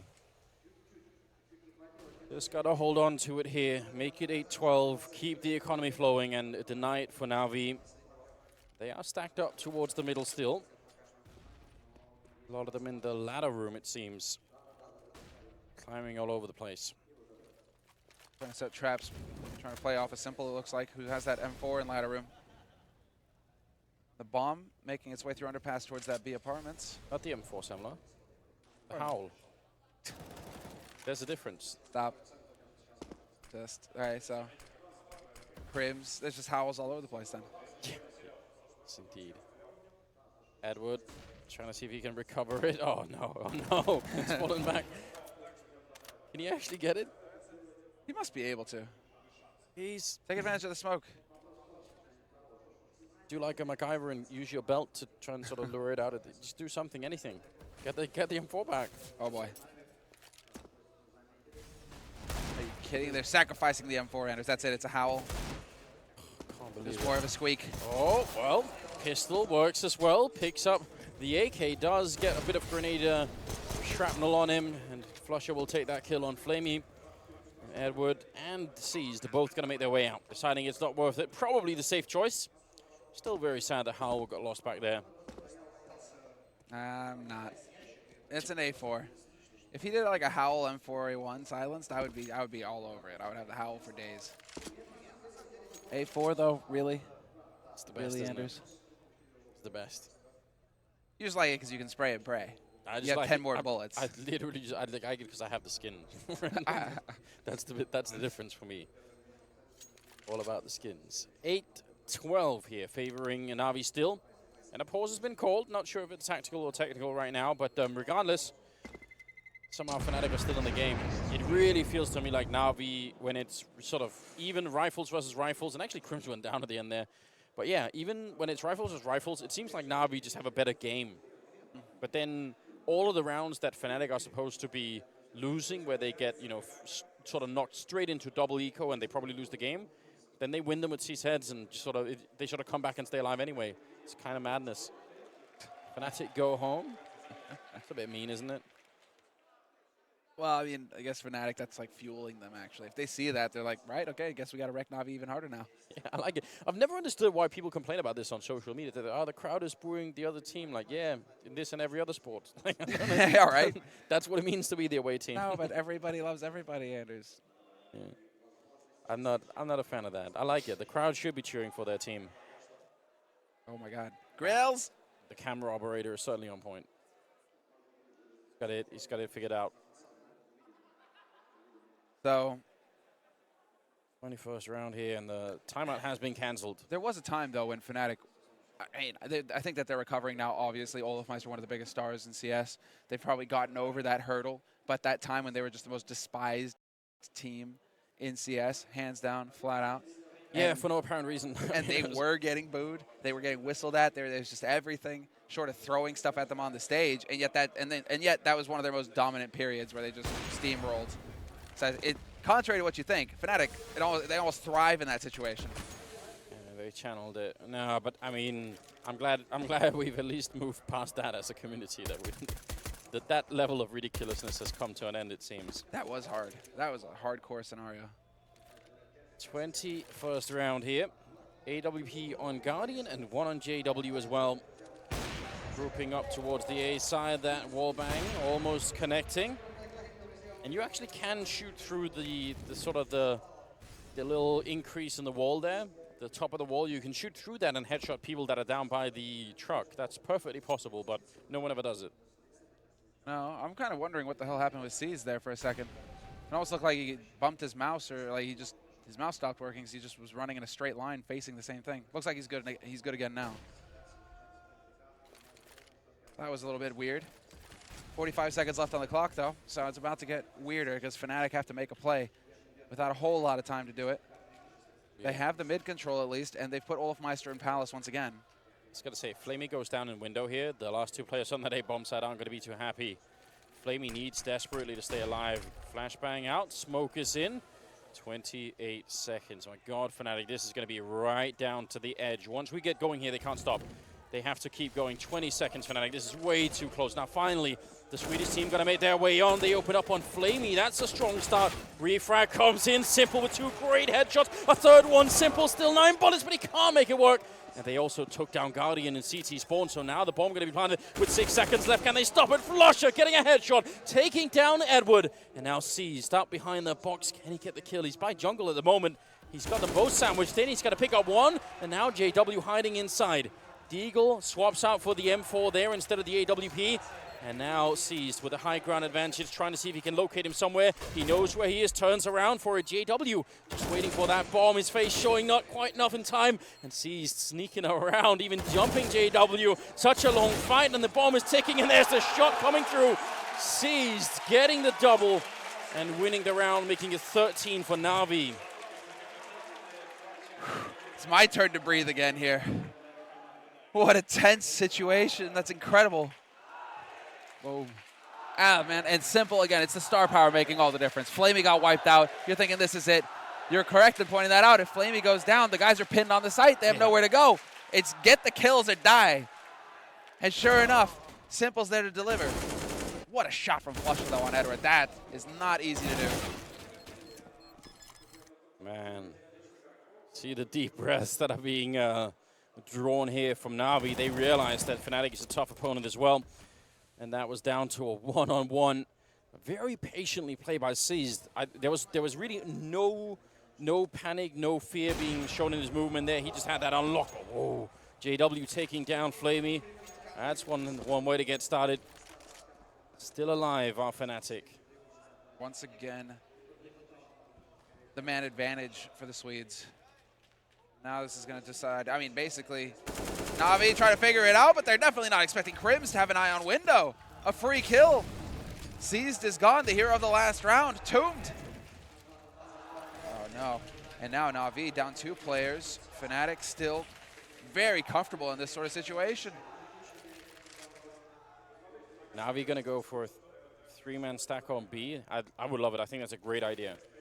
Save the guns if they don't come B. If they do, maybe steal the round Fnatic don't really know what's going on. They are having Olofmeister on the other side, so if he keeps pushing, and he should take some sort of peek into A before the other 4 go into B. If he does, he's going to realize no one is there, but they need 15 seconds to run there, so they only have a couple more. Actually, they're going to start to go towards the B bomb side. This could be an absolute disaster for Fnatic. Guardian down on the side. He can hear them stepping right next. Simple gets one, and the headshot comes in. Quick double. They need the time here, 19 seconds. And Guardian not getting the flick this time, but still a 2-on-3. Molotov goes in. Crims, he can't put the bomb down. 10 seconds. Fnatic, they may have just given this round to Na'Vi, walking right into the stack. 6, 7 seconds, and oh my god! Na'Vi with a 3-man stack. They pull it back. 14-8 in their favor. Fnatic, one peek into the A bomb site would have probably given them the information they needed. But with 30 seconds left, it's do or die. They had to commit. I mean, you can make that run from B. I'm 100% sure you can make this run in about 15 seconds. 17 seconds from B hallways to the A bomb site. So at 30 seconds, they can do that. They can still get that run in. They just did not have the information. I mean, it sounds trivial. We obviously had the minimap to spot it. But it's the fact that they have Olofmeister. And even then, it was a 3-on-4, right? Sorry, 5 versus 3. Yeah. So they could have sacrificed Olof to do it. Even if Olof walks into the stack, they're just like, well, that's cool, you know? Yep. No. Oh, I think, however, it's simple. That is just above and beyond. Back-to-back star performances from him. Those 2 kills in the round before, the one that Seas manages to clutch. And in this round here, you're thinking that's it. Even if they come rushing out, they're all on top of Simple. What does he do? He still gets 2 kills. The man shows up. This is incredible.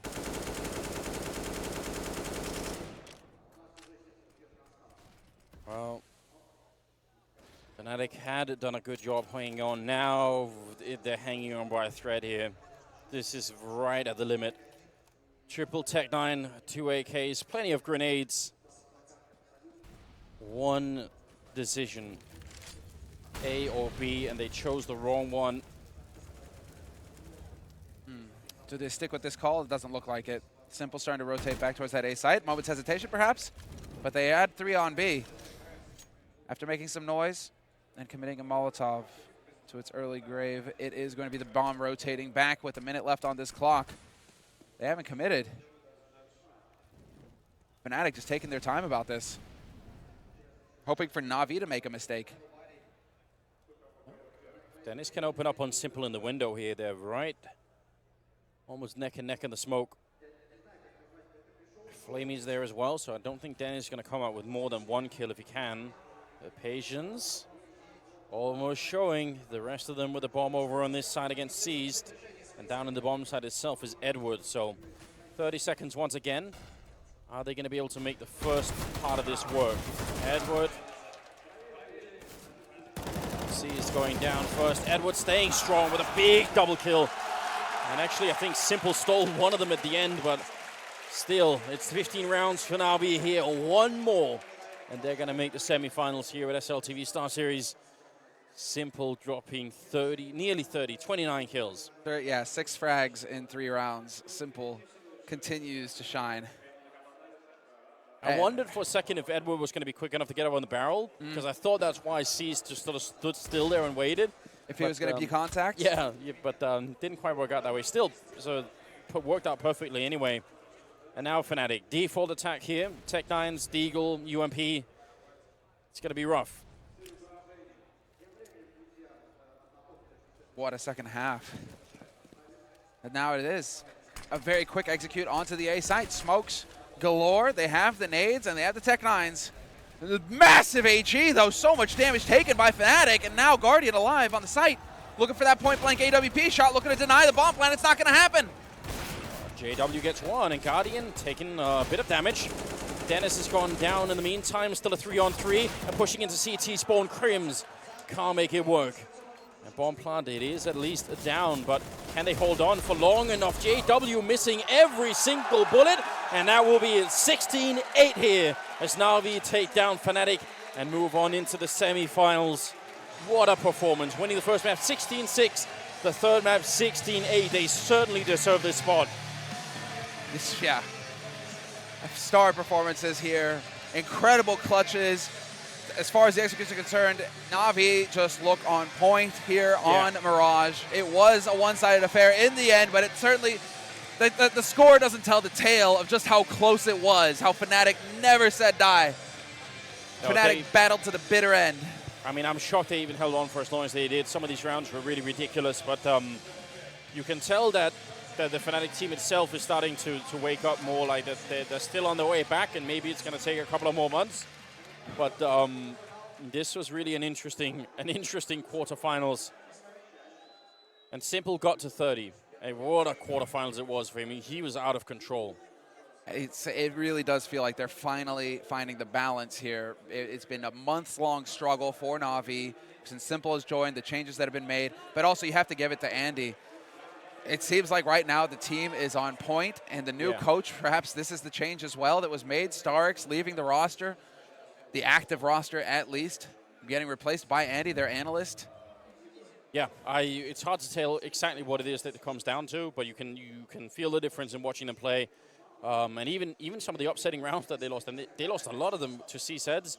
That's the sort of stuff that can normally frustrate a team like Na'Vi, but they held on, stayed strong, and eventually just made it work. Yeah. We do have the whole desk ready, so please let us know what you guys think about this match.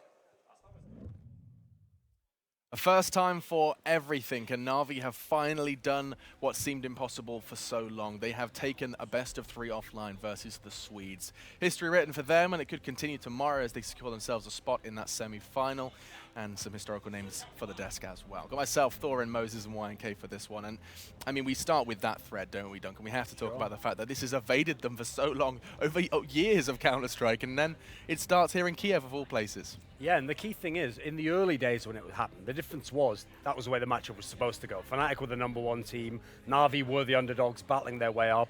Then there was the period in the middle, though. We go to like late 2015, early 2016. Sure, Fnatic was still very, very good, but Na'Vi was as good as them at that point in time. There was times, I remember at the Starlight of 14 when we were in Minsk, all of us thought Na'Vi was going to win. We thought that was their time to do it. Somehow, they always managed to blow it. Fnatic always had that kind of clutch factor against them, always broke their hearts. So I think it's only fitting that the streak ends here in Kiev, and that, at the moment, Na'Vi's looking like they can maybe go on and win the tournament itself. Big words. Now, Yanko, for the map itself, Mirage, we said it was going to be close. We expected to see a real brawl between these two, but, I mean, Na'Vi almost had full control. I mean, I think Na'Vi did outclass Fnatic in the end on this map. And you even look at the first half, even though Fnatic won the pistol, Fnatic won 6 rounds. All of those rounds were defuses, so they really had to grind every round down. Sure, Na'Vi had a couple of close rounds wins as well, a couple of clutches too, but when you look at it in general, they just had more, like, it was easier for them to win the gun rounds. And I think it mostly stems from Fnatic was uncharacteristically for them, they were a bit too passive on their CT side. They weren't as aggressive towards mid, and they were really getting slaughtered by those splits late into the round, whether it was towards A or B. Now, before we do continue, we have a very excited Simple. Yes, indeed. Perhaps the catalyst to the success and the change of the guard for Na'Vi is standing by with none other than Stepan to chat through a few things. Hello once again. So with all our respect to native Ukrainians right now in the capital of their country will speak English in the respect of our audience. Sasha, congratulations. It was very nice, really nice. You know, a lot of people mentioned that while this tournament, only Guardian taken off skill and you going only with the rifle. It's a strong rule or it's just recommendations from your coach? It's just organization from our coach. We decided to play with one op. And it's worked really great. So, but for example, on Mirage, I can use 2 ops, or I mean, I can use second op on Anima, but I just want to listen to my coach. He's telling me what better, what not. So, right now you are playing with a new coach, and can you say that it's completely new Na'Vi? It's a new performance because you are very well prepared for this tournament, and you are proceeding. What can you say about new coach? Our new coach prepared everyone by himself. I mean. I'm really happy because Guardian became outside in-game leader, so we start doing some practice, start doing yoga, we start doing meditation, and this really helped us. And Andy, he controls everything. He's really strict, seriously? He's very solid, maybe. He's very confident. Yeah, he's really confident and he's really good coach. He's one of the best that I ever worked with. Okay, I wish you good luck and meet you in semifinals. Thank you. Thanks a lot. And right now, guys, we can speak in Russian, but it's not interesting for you, so let's go back to analyst desk. I don't know why I understand Russian. Yeah? Exactly. I could have translated. Yeah, I mean, that'd be obviously- cool. We'll leave that for another game. An interesting detail, obviously, to add is when you look at something that's changed with Na'Vi since they were playing against Fnatic in all those years, they didn't have Simple. And interestingly enough, Simple himself already has a little history beating not only Na'Vi, but Fnatic, actually. He obviously denied them that spot in the ESL1 Cologne final with that amazing performance. And really, he was the man of the match, obviously, because you look across the 3 maps. In this one, he was fantastic. Real great playmaking. Guardian, was with him on the first 2, but you look across the breadth of all 3 maps, and he's had an amazing game. And plus, as they're kind of discussing in the interview, he was playing within the system. Like, he was doing what they understood he was going to be there for, and he wasn't actually the way in the past he did dominate, which is that wild man who just did whatever he wanted on any round. Well, I mean, that's where I think you have to give a lot of credit to the guy who's not going to be on the stats page, and that's the coach. That's Andy coming in. That CT side from Na'Vi looked very much improved over what we've seen specifically on Mirage in the past. I thought they handled a lot of very, very tough situations. You're going to get into a lot of confusing situations against Fnatic, just because of the nature of how they play. But I mean, they handle situations like Dennis boosting up and trying to flank through window. That what was it, the second to last round where it's actually like 10 seconds. Fnac's trying to take that B bomb site. That was a cheated rotate. That was a gamble. They just saw something that they might have read, and they just said, let's just gamble. Let's just go to the B bomb site. And not only that, but played patiently enough to delay that plant. So I mean, that's beautiful stuff to come out and to have that coordination, which they didn't have 2 weeks ago. I give that to Andy. And that round is also a good example of what Fnatic is trying to do with their own team, how they're trying to, widen their game, to go for some of those really late round executes, slow rounds. And I think that round in particular is going to be excruciatingly painful for Fnatic because they're not used to losing rounds because they run out of time. They usually end rounds way faster than that. But it's a growing pains, so to speak, and I think it's definitely something they need to implement in their game. It's just a matter of them also learning to an extent how to do it properly. I mean, we learned a lot from that interview with Simple. I don't know, I mean, if we were able to catch everything that was said. Yoga. Yoga? They're doing yoga as well. They are? Yeah. They're doing like stuff outside of CS to like help their that's a bit of a stretch. Calisthenics. Yeah. You said yoga. That was pretty good, actually. But I mean, there we go. It's late. It's a long day. Okay, it's okay, Yanko. We're all there. But out of all of that as well, it stood out that, Simple was talking about... Already signing signatures. How He's gone power mad. It's the new ego in the team. How strict Andy has been. I think that's really kind of a cool idea that you've got someone who steps in and immediately garners their respect. If he made the outrageous statement, I can fix this team, and they trusted him on it. And so far, so good in terms of coming out good on that promise. I mean, think about how many times we've had this discussion of what this team could be if everyone was playing at a good level or playing their role. Especially, the key is we always focused on the stars. Imagine what Simple and Guardian and Flamey could do if they all played well, if they all had big games. It's finally happening. I mean, whether it can continue on, you never know. Obviously, it is a honeymoon period for this coach, but at the moment, it's not just the Swiss system. Now it's the Swiss system, and it's this big quarterfinal against their nemesis, where traditionally they break down. So he's doing a really good job as a debut coach. It's so far so good, I think, is where we'll leave it for Na'Vi. And of course, they have progressed to meet the crowd once again tomorrow in their semi-final, but they do need an opponent. Myself and this desk will be returning when we do get back from our break to talk all about CLG versus Astralis. Yes, indeed, as CLG have already impressed us in the group stage. We'll be talking all about their chances, hopes, and dreams after the break. Congratulations, this bitch. Online betting for every esports fan. Dota 2 and Hearthstone, CSGO and Overwatch, StarCraft 2, the choice is yours. Express bets for multiple matches or live bets on the game you are watching right now. Know your way around Dota 2? Make a prediction for picks and bans. Playing CSGO? Guess the number of rounds in a certain match. Daily quests for all participants and all the best choice of payment systems. More than 600,000 users have already made their bets on the spectacular matches since 2011. EGB.com. You know for sure who's gonna win.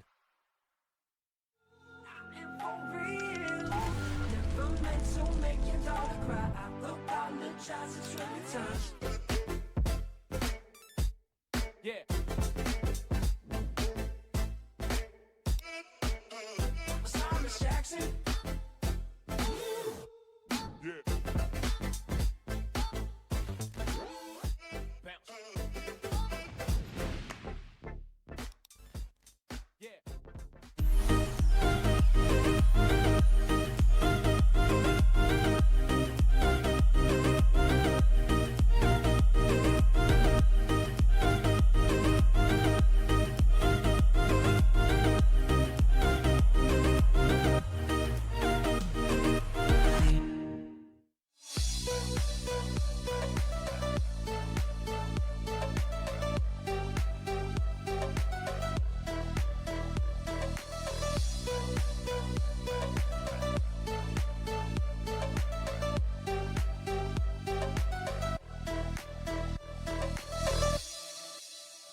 One more team looking to secure themselves a spot, and it's beside Na'Vi after a spectacular 3-map affair with Fnatic. Now, we stand with CLG. Why are we giggling? You're hearing them already. Respect CLG. Here they They've come. made it this far. YNK, Moses, and Thorin. Apparently, they know how this is going to play out already. It's a guarantee. It's set in stone. There's no point playing the match. But we'll be talking to them in a moment. Whether we can bring up the bracket. EGB agrees.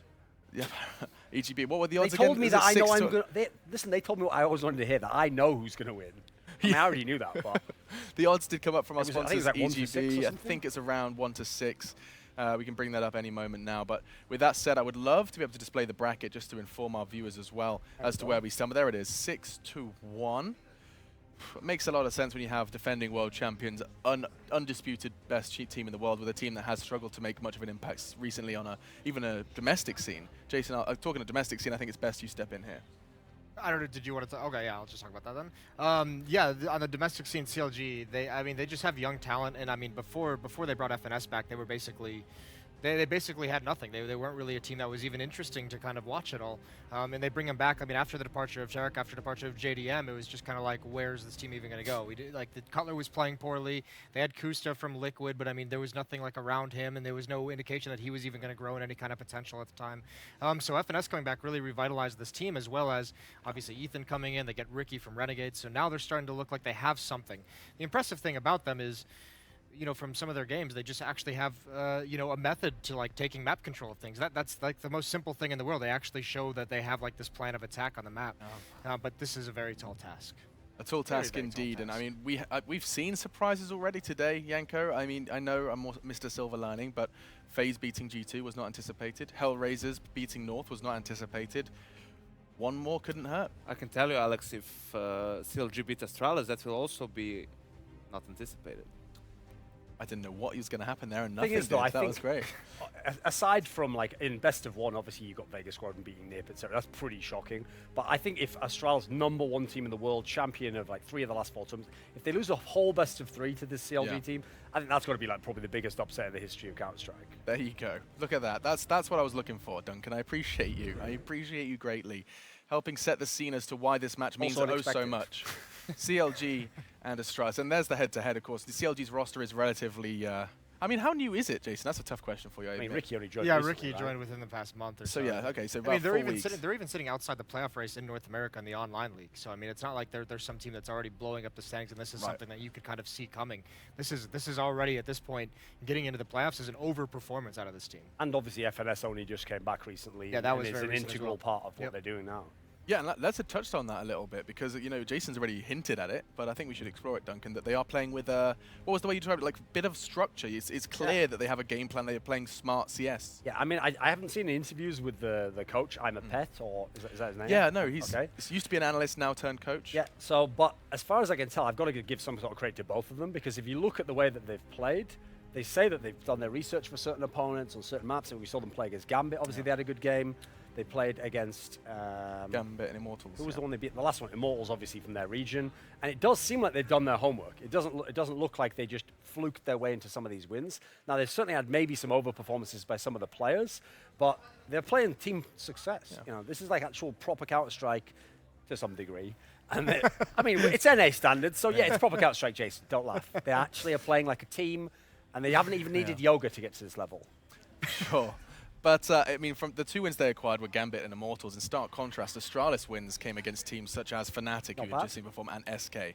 Yeah. So, I mean, they definitely did have some obstacles to overcome to get to this spot. Now, Astralis are, as undoubted favorites, you need to highlight as to why, Yanko, because this is always a fun topic for you. Why are Astralis the world's best team? Mostly because they're just a fundamentally sound team. You cannot find a major flaw, or even like a medium flaw. Tough, yeah. Even a medium flaw with that team. They're just such a good, solid team fundamentally. Everything they do is sound. They're aware of the situation within the game. If they're losing, if what they're doing is not working, they can adapt pretty quickly. They can change the pace. They can change their play style. On top of that, they have amazing individual players who can also at times take over a game completely and win the game for their team in that way. They have the most overqualified support player in Zipex, one of the most consistent star players in Device. So it's just like they have such a wide array of weapons that they can combat you with that it's incredibly hard to play against them. This actually makes me feel bad for CLG in a sense because they have obviously had this miracle run through the tournament. They've done well. They've gotten upsets over teams we didn't expect them to, beat Gambit on Cobblestone, and then they've drawn basically the worst opponent they could in the playoffs, both in terms of the ranking, obviously, but stylistically as well, because if they'd played a North or a FaZe, maybe you could get something from that. Maybe some of the stars don't turn up, or they play a little bit sloppy and you just play Team CS. This is a team where basically they play Team CS and they have the superstars. So it's tough to see where you're going to get your edges, what nooks and crannies you're going to be able to explore. So that's an interesting discussion topic. Now, wow, that's completely thrown me off with the nooks and the crannies. I just like to say things like that. I do. Nooks now and I'm crannies. taking over your game. You have. You've done a fantastic job there. If you do someone else's game and you play it better than them, they have no answer. It's kind of like a metaphor for this game. I did. It was like a speech jammer. I was like, I should have said that. Very good stuff. But now, I like that robot you did there. Someone make a gif of that and make it go back and forwards. Jason, hey, Jason. buddy. Hey guys. So what's up? So I want to expand upon Duncan's point here, which is that Astralis, by being so unbelievably fundamentally sound, copying Yanko here, then the weaknesses are easy to exploit. I assume CLG, despite of course having some degree of structure, that's where their footfalls will be, is that they will not have all of those fundamentals down, and that's where the cracks will begin to show. Yeah, I mean, there's still, obviously, this is still a team that has young players, and we know they're going to make mistakes to begin with, especially if they do get into situations that are like the 3-on-3s, the post plants. Sometimes, by the way, it doesn't even have to be a mistake to lose you a situation like a 3-on-3. You can get outplayed, you can just get unlucky with some timing. But the big thing as well is not only do they have to play like fundamentally sound and perfect Counter-Strike, but they have to have like the best games of at least 2 players' lives. They have to have, like, Kusta needs to, like, go crazy. Then you have, like, Ricky or Ethan go crazy. And on top of that, FNS has to call, like, an incredible game. There's so many things that have to go right if they want to be able to upset Astralis across this whole series. And then you get to the point where, yes, they are a new team. Yes, we saw some good things on certain maps, but their map pool is, I mean, not deep, and the maps that they're good on aren't even close to being good enough to beat Astralis on. Like, the depressing thing is, you want to be able to, like, map away, oh, maybe if this happened, but we did see them play the opening game of the tournament, and what happened was, it was going great. They won the pistol round, they were 6-0 up on CT side of Train, and then it all just basically ended, and Astralis started winning, and they were like, okay, I'll put this in, I reckon I can just go on 3rd gear here, just cruise along a little bit. And then, unfortunately, the game was over pretty much. And that wasn't as though they didn't have anything going. Kusta was going off. I'll blow your mind with this one. Go ahead. Ricky this morning told me that they wanted to play Overpass and Mirage against Astralis. Those 2 maps were like where they was the reasoning? Didn't ask. I just kind of started laughing a little bit, to be honest with you. He just laughed. Walked away. Hold on, Moses, come back. I'm serious. Good one. That is He did tell me if I predict them to win 1 map, he'll give me 2. So the question becomes... 2 what? 2 maps. Okay. All I have to do is predict them to win 1. Okay. And he'll give me 2. I mean, to explore that... Based on the deal, really. Claims from Ricky. You never do understand the deal with the devil until it's too late. There is no doubt. Dark. There is zero doubt that Ricky and CLG are already happy with where they've got to, right? I mean, this is an achievement in itself. A lot of teams, even Na'Vi in their interview, were like, oh, we'd like top 8. In fact, excuse me, that was Hellraisers. Top 8 would be nice. Sure, yeah. You know, like the fact that these guys are setting that goal. CLG were probably sitting there like, we'd like to get some good experience and get some of our players like Ethan comfortable. They've exceeded all of that. Yeah, especially Ricky, who couldn't like make the playoffs with Renegades for a Did you see the very stat? long time. Yeah. I mean, they First Australian. what? He's the first Australian to make the playoffs of a 200. Oh yeah, 200K. Yeah, because they did it at DreamHack Open, DreamHack Winter, which is like a 100K event. So, but yeah, at the big event, he's the first guy to do it just a couple of weeks after he's been cut from the team. So they have to go into this with the mentality of nothing to lose. It's always like you want to try and find a silver lining. At the end of the day, you need to get the kills as well, and the individuals on Astralis are way better, and you need to put yourself in a much better position coming into a duel. Like, you need to have an advantage, and even that won't be a guarantee that you're gonna like win that duel and win the round, because the Astralis players are just so individually skilled, and they also have those fundamentals down. They're always gonna be probably 1 step ahead of you. Here's what you cling to. I mean, if you're CLG, you have to like cling to hope, and that sounds silly, but like you have to go and look at that train match and say, yeah, we got destroyed. But at one point, we were up 6-0, we were up 7-0, and you know what? We collapsed. We didn't adjust. They overran us. But if we keep that, if we can go up 6-0, get our rounds, and then all of a sudden you have them in a situation where if you can keep resetting the economy, keep them off like the guns, keep them off all the utility. I mean. It's unlikely. There is a world, though. There is a world. Yeah, it is just. It literally is. That's the positive thing you can bring from Train earlier. The problem is, it's like you always want to try and find a silver lining for an underdog, but against Astralis, that's the hardest thing to do. Yeah. Because but Astralis is the best team in the world. You can't find probably one thing that they're like exceptional at. They have a very deep map pool. Probably the map pool and the fact that they're able to adjust very well within the game, those are probably their biggest strengths. But they don't have any flaw. Like, they're so disciplined, so composed. Like, you can't, you could say, like, if we have a good start and win a couple of, clutches, and then maybe they'll go on tilt and we can just run them over. Nope, Astralis that's not going to happen to them. They're always going to stay composed, always just keep grinding. Maybe if we, like, with pistols, maybe we have good pistol players, we can win a couple of force buys. Not even that. They're probably the most disciplined team right now we have within the scene. Gonna like use their utility well. Maybe if they get like overzealous, nope, they're not gonna underestimate you either, because that's the Astralis that we have right now. I love also that. Some of these CLG guys, like normally Device, the way he kills you is he'll just put up like the 21 frags, and then that's his part done, and then the others join in, and then you win the game. Against CLG specifically, and some of the players in this team, he's dropped like 30, like 3-4 times. He just goes ham on these guys for some reason. I don't know why, and just unleashes completely. And I mean, it's not like they're not capable. They're not capable of going outside of the system, right? Like, this is what Yanko is saying, is that these are all incredibly good players, but have been slotted into the right places at the right time. If you take them off the leash, perhaps even in a game like this, then you do get a very different looking Astralis. I mean, I have no doubt that the players are competent to go outside of the means to get wins. That's the thing. You would always want to say, like, the favorites get a bit too complacent. They think they're just going to run over the underdogs, and then maybe they start losing and they lose a map. You just feel that Astralis right now, because how the team is run and how all the players act on the team, you just feel like they're going to come into the game like super serious and just have a regular solid game. Just an update for everyone at home. We're not rambling on before getting the teams on stage. Definitely it sounded like rambling. we were just getting the players' PCs perfectly set up. Of course, you don't want to be having a tech pause for 5 minutes in the middle of a game. Instead, we'll get it all sorted now so we can get those walk-ins and the game underway. Still, it's quite a lot of fun talking about, especially what's both Astralis and their strengths, but also, back to your point about Train and how you built this perfect world where CLG can look at it and positively. Can they really rely on Kusta to do what he did in that first game on Train? I mean, he was exceptional. I think we're talking double digits 3 or 4 rounds in. I mean, can you rely?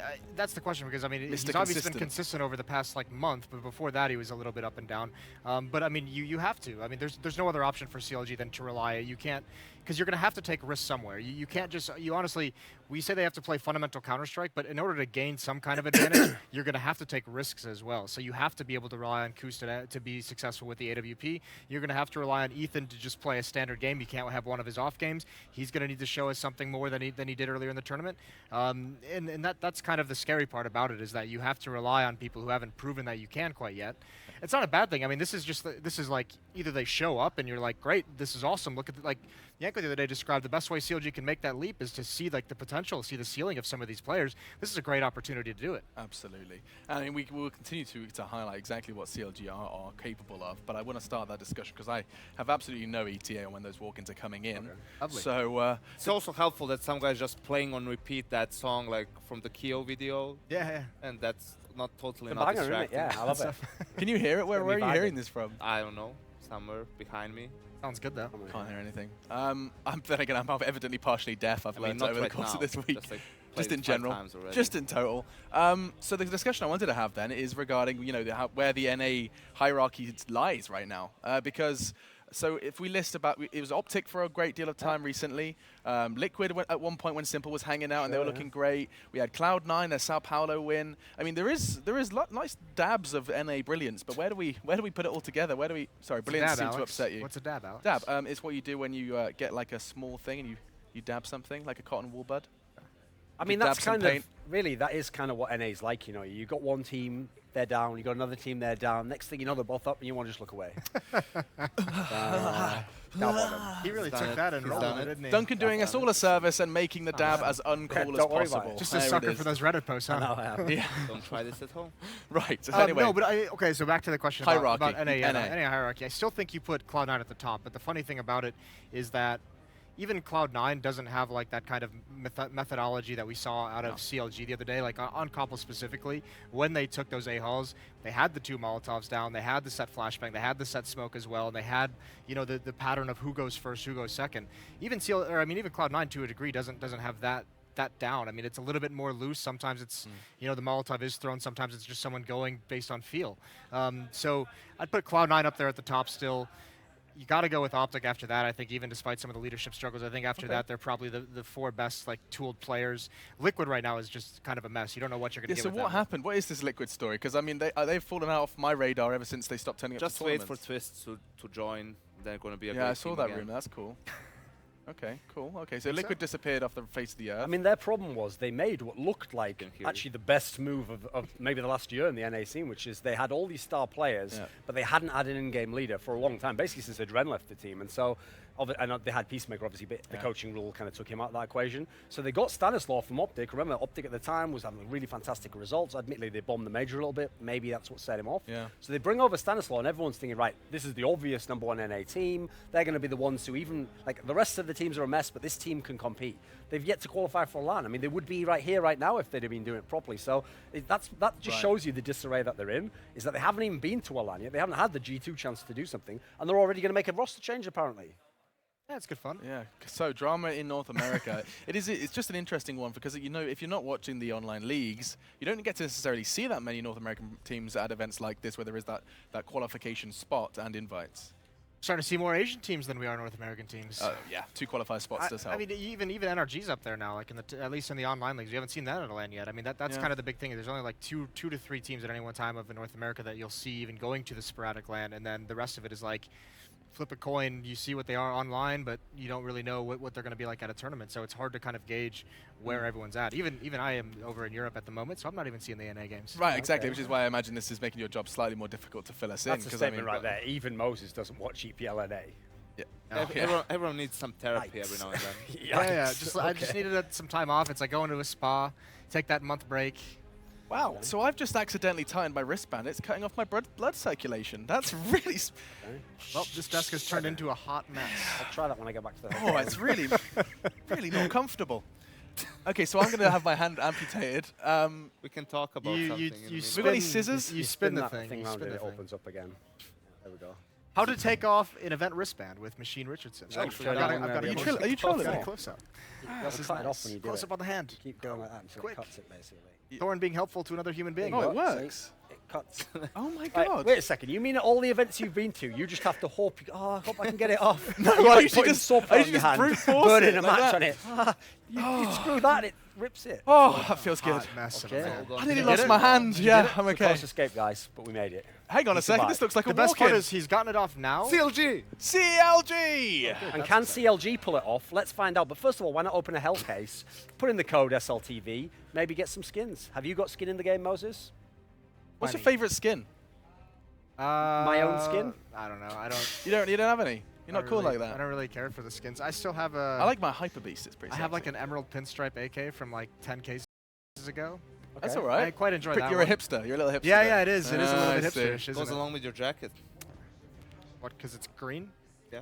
Yeah. That's a It's an green outrageous pinstripe. colour. Yeah, yeah, Emerald Not pinstripe. bad. Still, we weren't quite ready for this one. In fact, I didn't even realize, Really I wasn't even reaching. told that this was going to happen. But still, he's introducing their opponents. It is none other than defending world champions, the world's best And the Counter-Strike crowd global go offensive wild. team. No, they're obviously a bit muted at the moment. The Astralis chant, that's going to make him happy. But there they are, the Danish 5 that have really climbed the Counter-Strike ladder at this point in time. And then at the bottom of that is CLG looking to cause another upset this tournament. They have done fantastic stuff so far. There we go. And the Get a bit game of is rock. just moments. Oh, a bit of air guitar. I like it. There's a big reason why these are called the best team in the world. Of course, not only did they pick up the major win, but also, as Yanko pointed out earlier, the most fundamentally sound team in Counter-Strike. It's gonna be Call awesome. me crazy. I'd play the music as they were walking out, but you know, different cultures. You know, they do We're things getting differently through over this, we here. are. I liked it. I thought it was. Wasn't bad. I thought it was a good effect. Okay. I would like to avoid the music because then I could actually hear Alex speaking. Otherwise, I'm That's only it's a bit of a doing lip reading. it's a bit of a problem, isn't it? I will start shouting. There you go. Just Projection. gaze intently into his lips, and he'll send you a message. I'll move out the way. I don't want to get in the way of this. I've just found out why that was Tension. a bit janky. Okay. My producer just said we were really worried about you, and all the staff came to help you. thought I was going to lose my hand. I'm alive. Thank you so much, Starladder. You're It amazing. makes it sound like a face hugger came out and attacked you. I could have died. I could have lost a We whole would have hand. never allowed What that a to diva. happen. What would I do without my hand? It is your rank hand, so you can't There do we that. go. Classic stuff from Wanko. There we Jeez. go. And the desk has descended into insanity. In case you were wondering, 20 minutes is about the mark where all sanity is left at the door. It is the last series of the day. And it is the last series of the day. I love these human beings, and hopefully you do too. We've only got 2 maps left. We also love the Okay. machine. The machine, who's he? Bert Kreischer. Hey. Shout out to him Not a if human he's being. watching. You might still be, yeah, hanging out. Question is, Ricky, Ethan, FNS, Kusta, and Cutler. That's a weird question. A player to watch. Jason, I'll let you take the lead.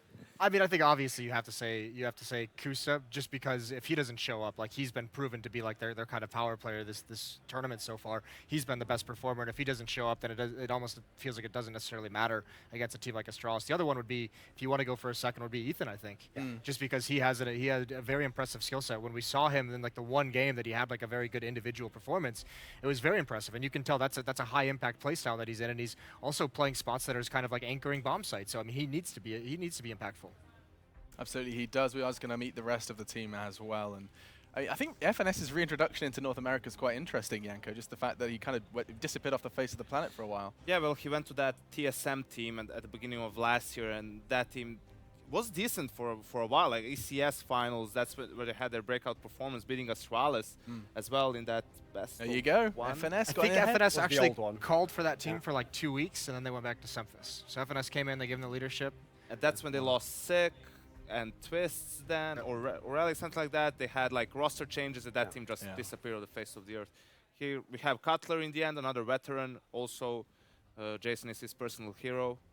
Yeah, much love to him. And we'll move away from those jokes and actually into hearing what CLG do have to say about themselves. That's right, we sat down and had a quick chat with CLG after making a deep run here in Kiev. Deep. Yeah, our preparation was, I mean, we have like a strict schedule. We have a certain time we wake up in the morning. You know, we go to the gym. We actually started meditating. I don't know if it helped or not. But yeah, then we do like our 6-hour scrim blocks, 5 days a week. And we just played like on our own time too after that. I'd say the hardest team we played was Astralis, but I give a lot of props to Hellraisers. They made it out of groups and they beat it. They took T-side on us 14-1. I guess I'm the old timer on the team. I've just been here. I've been on CLG for almost 3 years now, so everyone kind of just looks up to me, I guess. Ethan's super young. It's actually kind of funny. His voice still kind of like cracks. He's kind of like, I guess, the Mighty Mouse because he has a lot of skill. And FNS, he makes like everything into a meme. So like you can say one thing and he'll just repeat it and it just turns into like a meme. And Rick, he's new on the team, but since he's Australian, he says things that I've never even heard before. Like I guess 2 weeks is a fortnight. I didn't know anything about that. And for Kusta, he's just overall really good at everything he does. So yeah, I don't have anything funny to say about him. We came here to prove that we can compete with the best. And now that we're in playoffs, hopefully we get a little bit more respect. A strict and regimented schedule is the secret to CLG's success.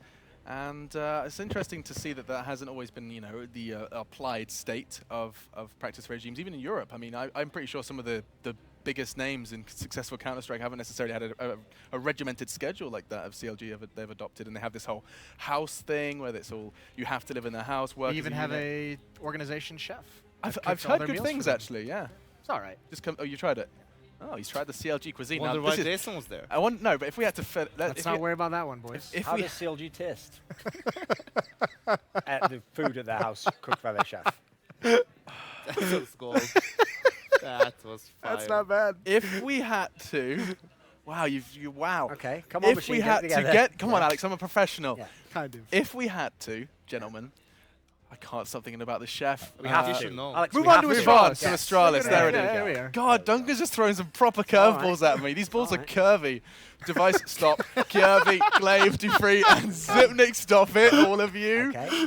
Woo-wee! Sanity Just is born that way. out of it. That's the Danes, and here they are. Kirby, the newest edition. Well, I say newest edition. One of the younger players at that organization. Yanko, you look perfectly apt to start describing these players as they pop Here on. we have Device, the star player Look of at the his team, hipster also white the microphone. primary opper. what's different about Device with the AWP? He's one of the more mobile operators. Both on the CT and T side, it's very difficult for his opponents to pinpoint where he is going to be exactly, so it's hard to counter him. Glaive is actually the newest addition to the team. Don't listen to Alex, and he's the in-game leader of the team. And it is with his arrival that Astralis slowly started becoming the best team in the world. Everyone bought into his style of calling as well. Zipex, as we mentioned previously, probably the most overqualified support player or role player, if you want to be Jason. Guy who holds the record for most clutches in a single tournament, 13 at IEM Katowice. And last but not least, Dupree, part of that initial Danish duo, Dupree and Device. He's the entry fragger of the team, and you know, at times you're gonna see him maybe be lower on the board statistically, but you know, he just needs to fulfill his role for the team, and Astralis is up and running. I think the Dupree has talked openly about how when Glaive came in, he's kind of changed his role around. I think that changed, and also I just think the level that he's been playing at is probably the most important, one of the most important, probably actually in my opinion, the most important ingredient to their success recently. I think he's been absolutely incredible, even when, because there are now matches where he is top fragging, and we saw him in Katowice, the things he can do. But on top of that, even when he's not top fragging, he's still doing his job. He's getting the impact kills. He's just a monumental player at the moment. He had that outstanding. It was like 9 entry frags, of course, take with a pinch of salt, but still that's one of the highest numbers we've seen on that scoreboard column, or row, actually, if we're doing Excel. We're not. We're going to go ahead and check out none other than Astralis profile video. Let's hear what they had to say. Woo! Top bands. Yes, top dank me. We had a pretty good preparation for this tournament. We had a little break after IEM Katowice, and then we did like a boot camp from 2 weeks ago. And then 1 week we played at home just to be mentally ready for the tournament. So we had really good preparation, and I felt like this is one of the events where we have been most prepared. The group stage was really tough, actually. I don't think we had any easy games. CLG played really well. Then we had Fnatic, they played really well, and North, as you saw, they played really well. And now SK, it's just really tough opponents at these events now. And there is no bad teams because teams are practicing so much and everybody is just hitting amazing shots all the time. But I'm glad that we are still able to get up the groups and that we are still a contender for the first place, and we want to prove that we are here to win. So Device, he is our sniper. He is also the guy who works out the most. He likes to work out and just chill. He's a really calm guy, cool guy, just nice to hang with. And then we have Dupree, who is some kind of our funny guy. He likes to, when we are a bit down, maybe he makes a joke and he gets people to laugh. And yeah, that's just really nice to have a guy like that. Then we have Kjærboy, a really good friend. He's our youngest guy in the team. He is also a really cool guy, just down on earth, and he's actually working a lot. He practices so much, and I think he's our entry fragger, and he is really good at that. Then we have Sipnix. He is our lurk. He is really smart, actually. He helps me a bit with the in-game leading as well, and that's really nice. And also he's just good at shooting through smokes and shooting through walls, and yeah, really good guy. And I am the in-game leader. I'm doing the calls, I'm trying to be the leader when we play, and outside the game I'm just being myself, just trying to be cool with the other guys, and we're really good friends, all of us. So yeah, we have special things, all of us. We are definitely here to win. We want to prove that we are still the best team in the world. It's 3 weeks ago we won a tournament, and we want to win one more. We want to keep improving and we want to keep winning tournaments, and this is the next step for us.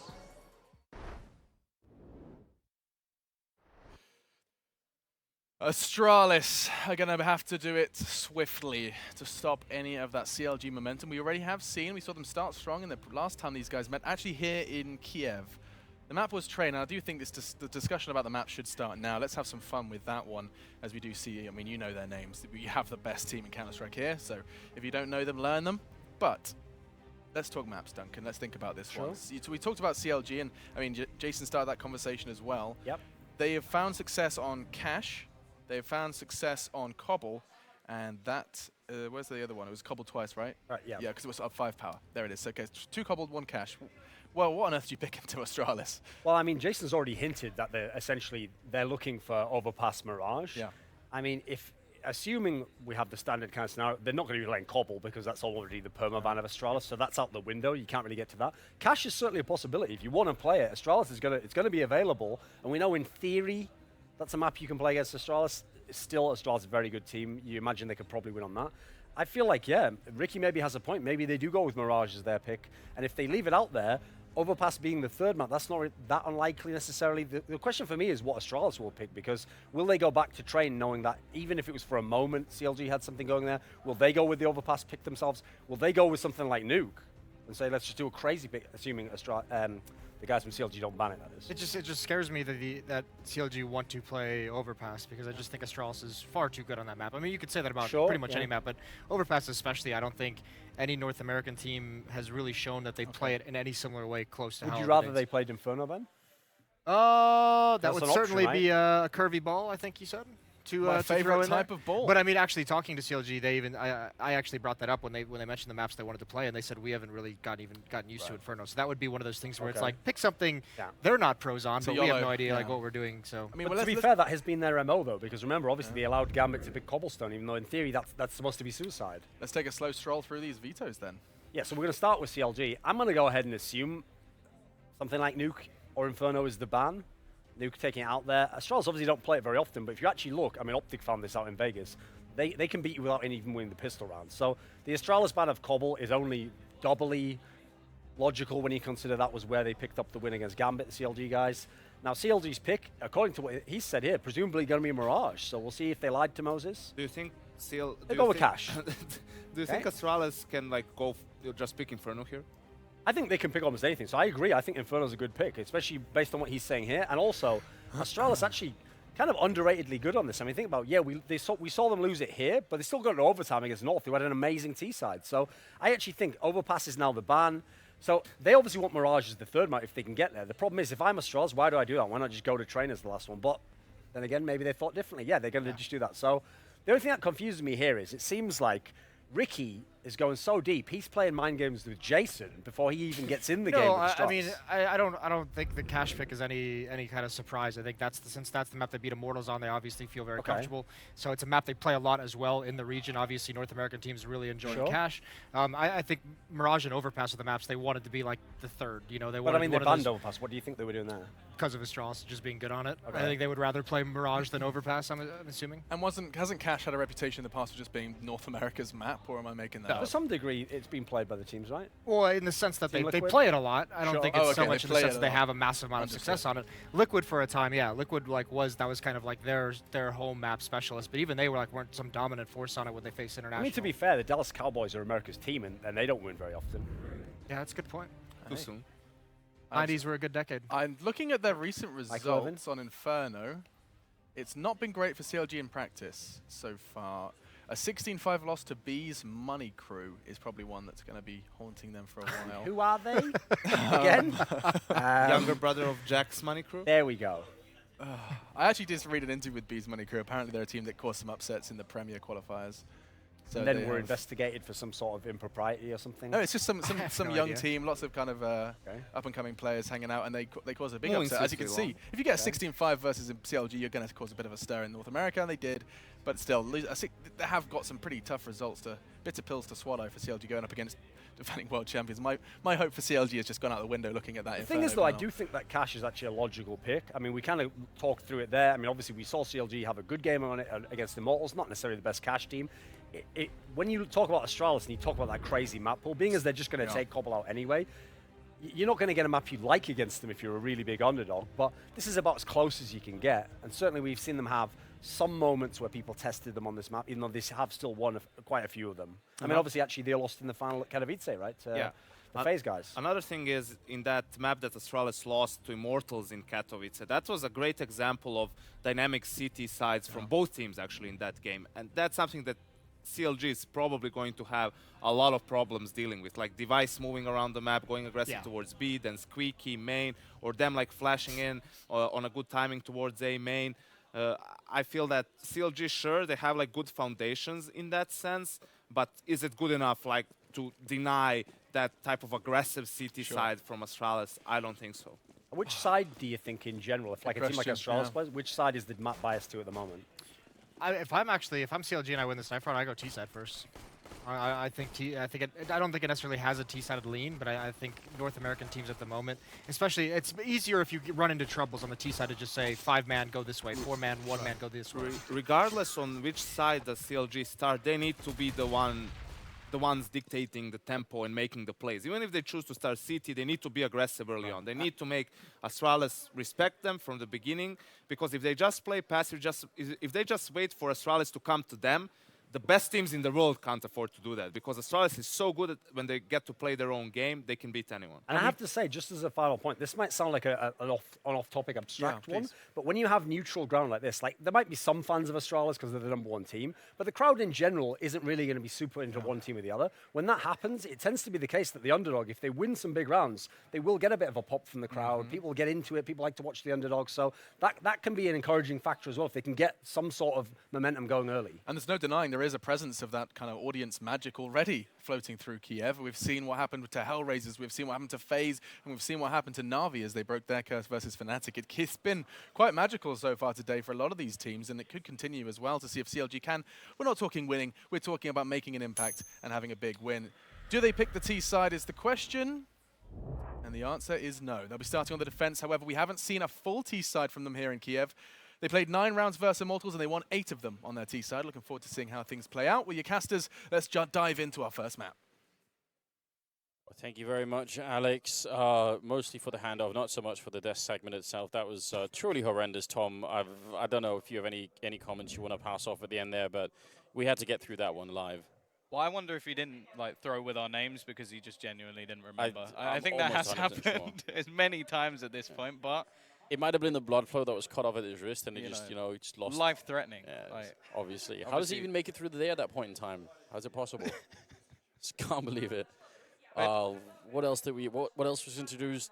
Curvy balls, I think. Yeah, and a few other jokes I'm not going to repeat because I'd like to keep my job. Yeah, we descended to the level of spreadsheet humor. That was how deep I didn't it even went. know that existed.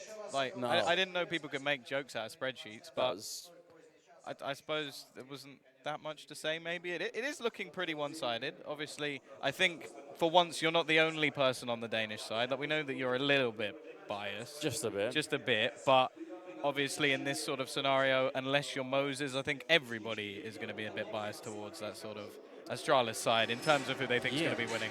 I mean, I think I promised actual bodily harm to Astralis if they would lose this game. I think there's a lot riding on this. And actually, we're right in the game, and already Cutler has taken out the first player. That's Device starting to lead in. That's a strong start, and he's hiding in the back, but actually he's got a little bit of backup. Yes, Ethan going to be coming in with a kill on Glaive, and that's big news. Ricky also up in the vent waiting. Still a 3-on-3 with the bomb down now. We'll see if he's going to be able to do anything here. Kiebu's on the side itself. Ricky has to get in to help his teammates out. He's already tagged up Dupree a bit. Ethan getting another kill. Now it's a 2-on-3.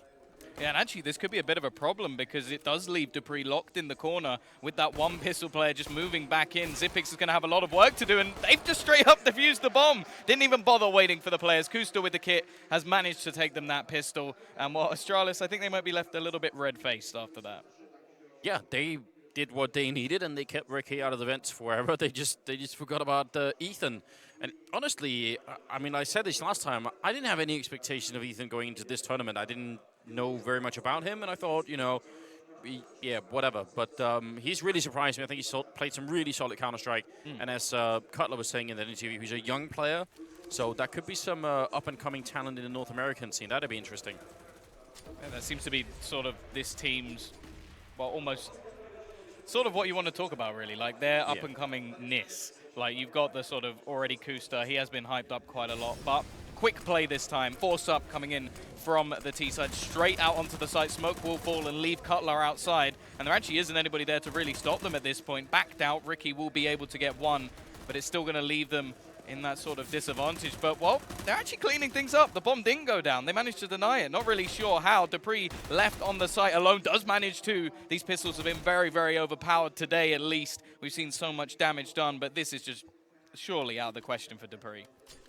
Yeah, he's trapped on the site. They would have to make a huge mistake to give up this 1 versus 3. And they are just grouping up and trying to find him. He does actually land the headshot on Cutler, but ultimately, it will be a 2-0 for CLG. And I think just a complete lack of respect for Astralis, you know? They got the bomb down in the pistol, and they decided to buy 3 UMPs in the following round. And now an R8 on Dupree.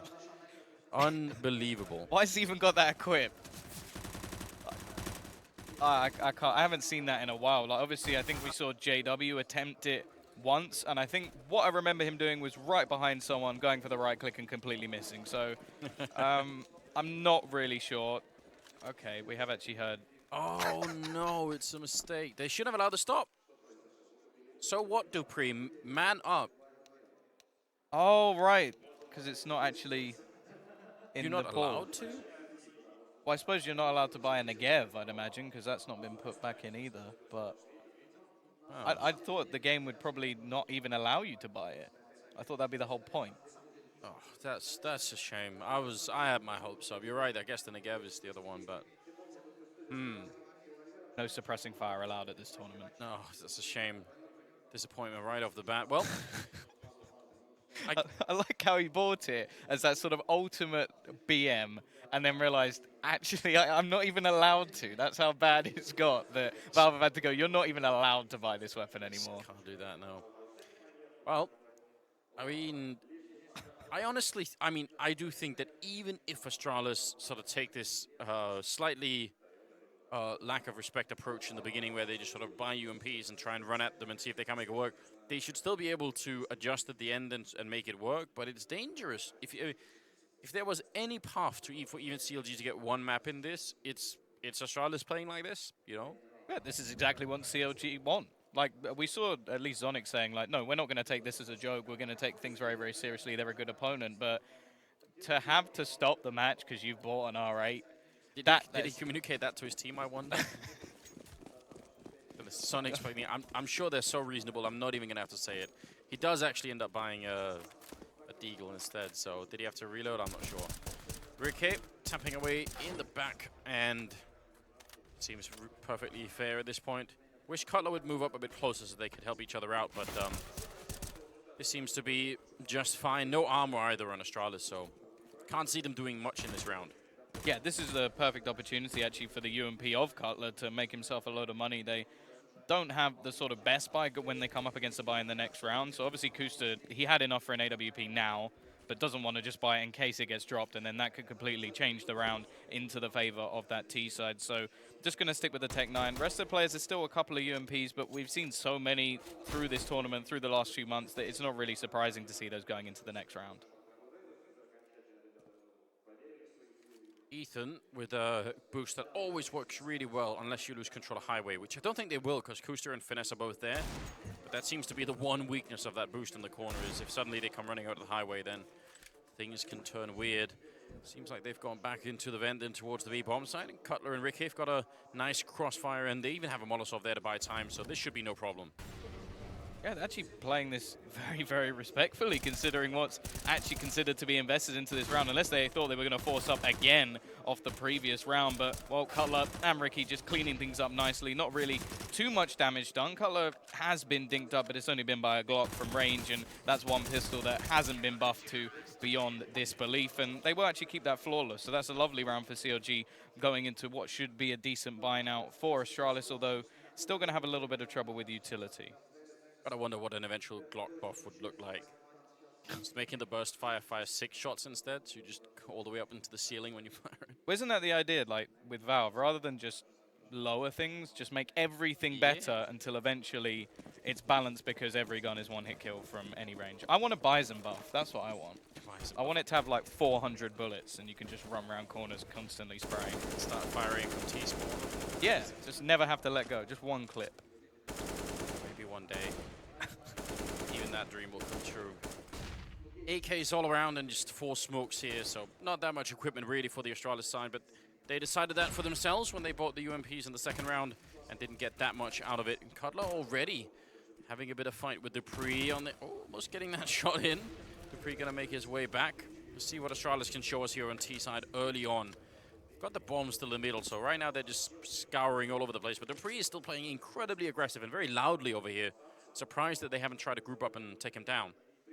Well, interestingly, at the moment, CLG have absolutely no mid control. They're only really watching it from highway, and it is with the AWP, so Kusta should be able to spot them fairly early, but it means that that's so much control that can just come in. You look at the position of Dupree at the moment, and they could even just split through vents and make things very, very difficult. Now, Cutler's already gone past the vent and in sort of aggressive angle, so he can look to hold it, but this is very risky. This is sort of what they were saying on the desk. You don't want to give Astralis this much sort of control, because you give them middle, they can just look to pounce in so many directions, just split you apart.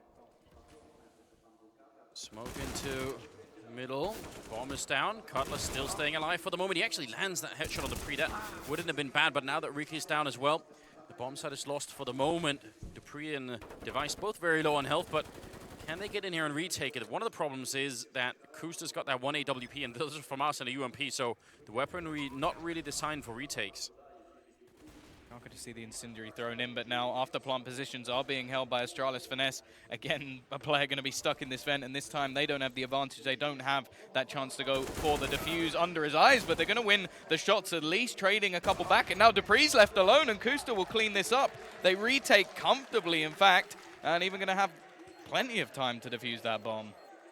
I have no idea what Kirby was doing under that vent. It seemed like he saw the gun barrel, and yet he took a step anyway, and that means the first shot from the AK just went way out of bounds. That was really odd, because that should have been 100% a kill. So big misstep there, 4-0, in spite of the fact that Astralis opened up the bomb site without much trouble. And they're going to buy right into the next round here with AKs and not much else. I am starting to get a little bit worried. Like, it's starting the sort of same way that we saw on Train, where it was a decent start from CLG. But if they can just start racking up some money, getting decent amount of rounds on the board, and Astralis continue, well, to make mistakes, which is something we don't see too often from them, this could go the other way. This time, on the B side at least, there's only going to be Ricky, so this could be a little bit of a problem. He's actually going to fall back out of the site, almost playing for this sort of retake style that we saw in the last round, where just happy to abandon it and come back in. Now, again, it's sort of a situation I don't think you want to be doing too often, but if it works, then fair enough, I guess.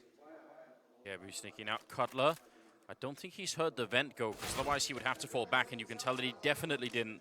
So no call being made from any teammates, or he didn't have the audio himself, because otherwise he could have actually guessed that that would be a sort of counter boost scenario. Bit of a shame for him. That certainly loses them all the mid-control. And now, still with more than a minute left, you can see CLG are looking to recover by maybe pushing into main. That would be a great time for it. Device should have gone down already. He's still alive and looking for a headshot. Finesse will have to clean him up eventually, and that leaves it in a 4-on-4 here, with the bomb still making its way back towards middle.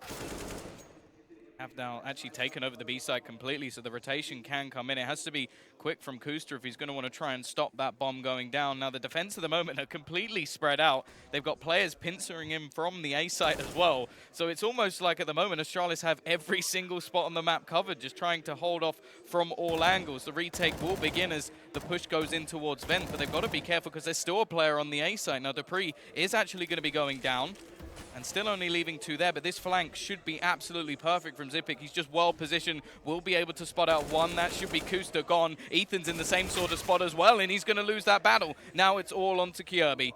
He has himself 100 HP. Both players are low on the other side of things, but he's going to miss the shots, and that's another retake. CLG will be able to get back onto that bomb, and that's another round for them. Absolutely ridiculous, isn't it? You got to give it to Ethan. There's really no hesitation in his mind. As soon as he sees Sipniks behind him, he's got very little time to make up his mind about whether or not he wants to take the fight or sort of worry about the B bomb side, and he just goes straight for it. So manly play there coming out. 6th round is next, and Astralis, they've lost 5 in a row, so they got the 3,400 loss bonus, and they got the bomb plant. It means they can buy whatever they want, pretty much. And so they have, but the problem with playing sort of a loose and goofy style early on is it's kind of fine if you can come back later on, but the problem is if your team starts to tilt instead and people become annoyed and everyone's sort of bickering, I don't know. I wouldn't risk it. I just wouldn't. Yeah, especially at this sort of stage in the tournament and going into the sort of next matchup versus Na'Vi tomorrow. You don't want to sort of played in a ridiculous way and get knocked out of a tournament that you want to be winning. They said that in the interviews just moments ago, how they want to be winning this tournament. So not taking a match like this seriously, yes, it is sort of late, so maybe that's playing a bit of a factor, but the way they played so far, it is scary. And, well, 5-0, CLG looking strong. This time they do actually have a little bit more presence over towards mid, taking a different style. 2 players actually over towards white box. They're not going to go for any sort of boost into vent. We really could just like pincer in towards middle. And now, well, Astralis, they're going to look to take over it. But in the meantime, the CTs, they've completely fallen back. That Molotov was really more for show from Kirby's point of view. Great fireworks in the middle, but no one being burned out in that corner. That means they have to go and check it. There's no one by the sandbags, and now Finesse.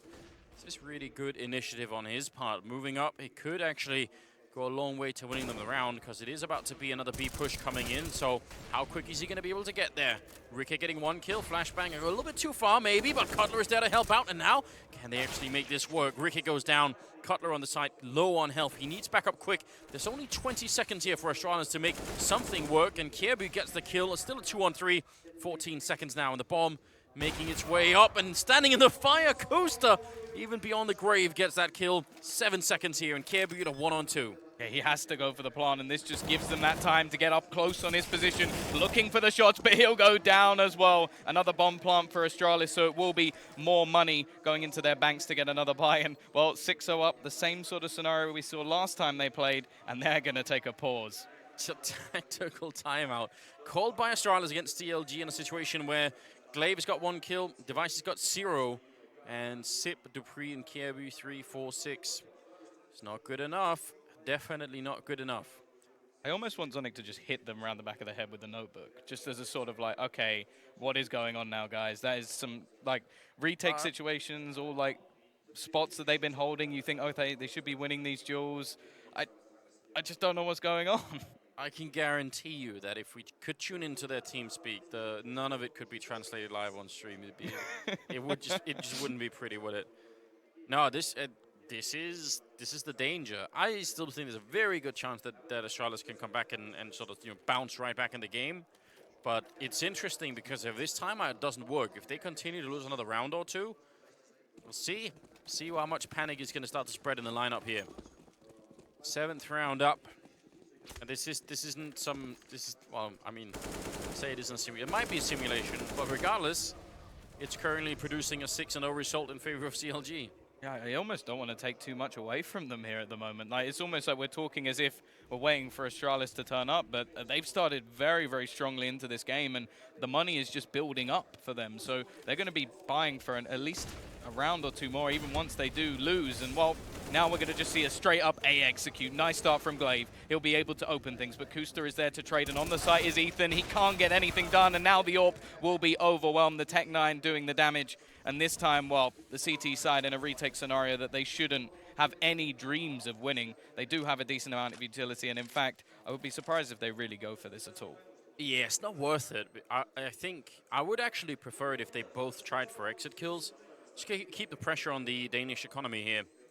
That wasn't too bad. I actually thought it looked like Ethan was going to try and run through the smoke rather than just sort of run back onto the side. I would have preferred that. He seems like the sort of player that does better having the initiative than he does sort of waiting around for a long time. But regardless, worked out all right for Astralis, so a bit of a shame for CLG. That would have been nice. I mean, momentum-wise, would have given them so much if they could have taken them out right after that tactical timeout. Now, Ricky clicking away. This is a great... Oh my God, he takes down Device as well. Well done, Ricky. Well, this is perfect because up until that point, they had 4 players saving their weapons. Now they've only got 1. They lose their next round, and CLG have reset them and really do have the momentum to go and look to take this half comfortably. So this is the perfect scenario. That was a wonderful couple of shots as well from Ricky, clearly on point at the moment in this game. And, well, Astralis, they've got to win this round. They actually have to win this round. This time, Device, he does have his AWP in play, but no head armor. He's going to be very vulnerable versus those M4s. Bad shots going through into the middle. No one really doing any damage apart from a grenade there. You have Sipnix and Device sneaking over by the squeak door. And one is going to open it, the other one going to look for the angle. Device not going to miss the opportunity. That was a quick shot. Taking a lot of damage in the meantime, but this is where Astralis can just fall back. They've got that early pick. They can wait for almost the CTs to rotate a little bit and then look for a new point of contact. They've still got absolutely tons of time on that clock. And in fact, looking to try and challenge for middle once again. Now, there is a player over towards Sandbags and on highway, in fact. So they have a decent position towards mid, but we can in fact see the bomb actually rotating towards this B side, looking to go for that same split that we've seen them do many a time. Ricky, again, he's there, but we lose Kusta, and it is going to be left to him on the site. 45 seconds left on the clock. Yeah, Kebu's still actually all the way up by main. He's rotating the whole team back now, saying, I got the kill in the middle, let's go. Sees Cutler, Smoker's up there. He's going to try and see if he can move in, but Cutler smartly going a bit closer to the forklift here. He's going to have to go big this time, otherwise there's no chance for any kind of a round win here. He's already been tagged up to 77, and now he's going to try and make the long swing around the box, but they're ready for it. Device in position, Ethan goes down, and Ricky the last one here, 1-on-4. Device will drop him instantly. A triple kill there for him.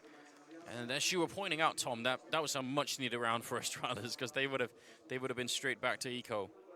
Yeah, and the way they did it as well seemed much more controlled. They went for the sort of initial pick, found it, fall back, take over mid control once again, and then even though they had most of their players dedicated over towards B site, and I feel like in the first 4 or 5 rounds they may have just gone for it, tried to overwhelm Ricky, they fall back again and take over A and win with a decent amount of players left. And this is in fact going to be the end of the economy for CLG as well. A couple of rounds in a row is enough to actually set them back, and they're going to be left on pistols for this one. Ricky with the taser. What's your position on stun gun, Tom? You in favor? I like it. I think it's good for the sort of viewers, but if I ever get tased by one, it is the worst thing on the planet. I think that's a reasonable position. All right, so it's for the showmanship. It is pretty good. I like it too. It's like the sawn-off as well. Like I love that gun, but for the showmanship, I don't think it's a good gun. I just love it. And the Nova, in fact. I'm a bit of a shotgun man, but it sort of, well, there's many guns that annoy me though. If I get killed by a P250, I get annoyed. So maybe that's just me getting annoyed at too many things in this game, or the fact that the pistols are still a little bit ridiculous. And we saw that a lot from the Fnatic Na'Vi game. I think they've really showed how bad it can get, or actually most of their games today. But no love this time. The taser's not going to get anything done. It wouldn't have rewarded him with anything but taking weaponry out of the hands. And while Cutler is going to be able to do that with the Deeg instead, he's quickly taken down, and while caught reloading, nothing that FNS can do. And Kusta, while out of the action, it should be very difficult for him to get back in, but may be able to find an exit, and that could be a weapon into his hands. Oh, what a shame for Ricky. I looked like that was the right idea. Ultimately, not going to happen. And now Kusta sneaking on up. Kebu's so ready for this one. Oh, not ready enough, it seems. Oh, he's trying again. Oh my God, Kusta. A little bit more, please. Oh, Dupree's so low as well. Only 3 HP. He has to get away from the bomb. Kusta has already paid for this Deagle, and can he catch Dupree on the way out? Yes, he can. 3 kills, the second player to do that. Just on these X's, Ipix will finally put him down and say, no, that's enough of that, but that's way more damage than he should be getting at the end of that round. 12-5 for Kusta, and now it's Finesse time to call a timeout on the CLG side. Scoreline now at 6-3, still in favor of CLG, but it's been 3 rounds in a row here for Astralis after they took the timeout. So I actually think it's a reasonable idea for CLG to take one of their own now. Just calm everything down. Looks like they're buying into a double-up setup. See how that's going to work out.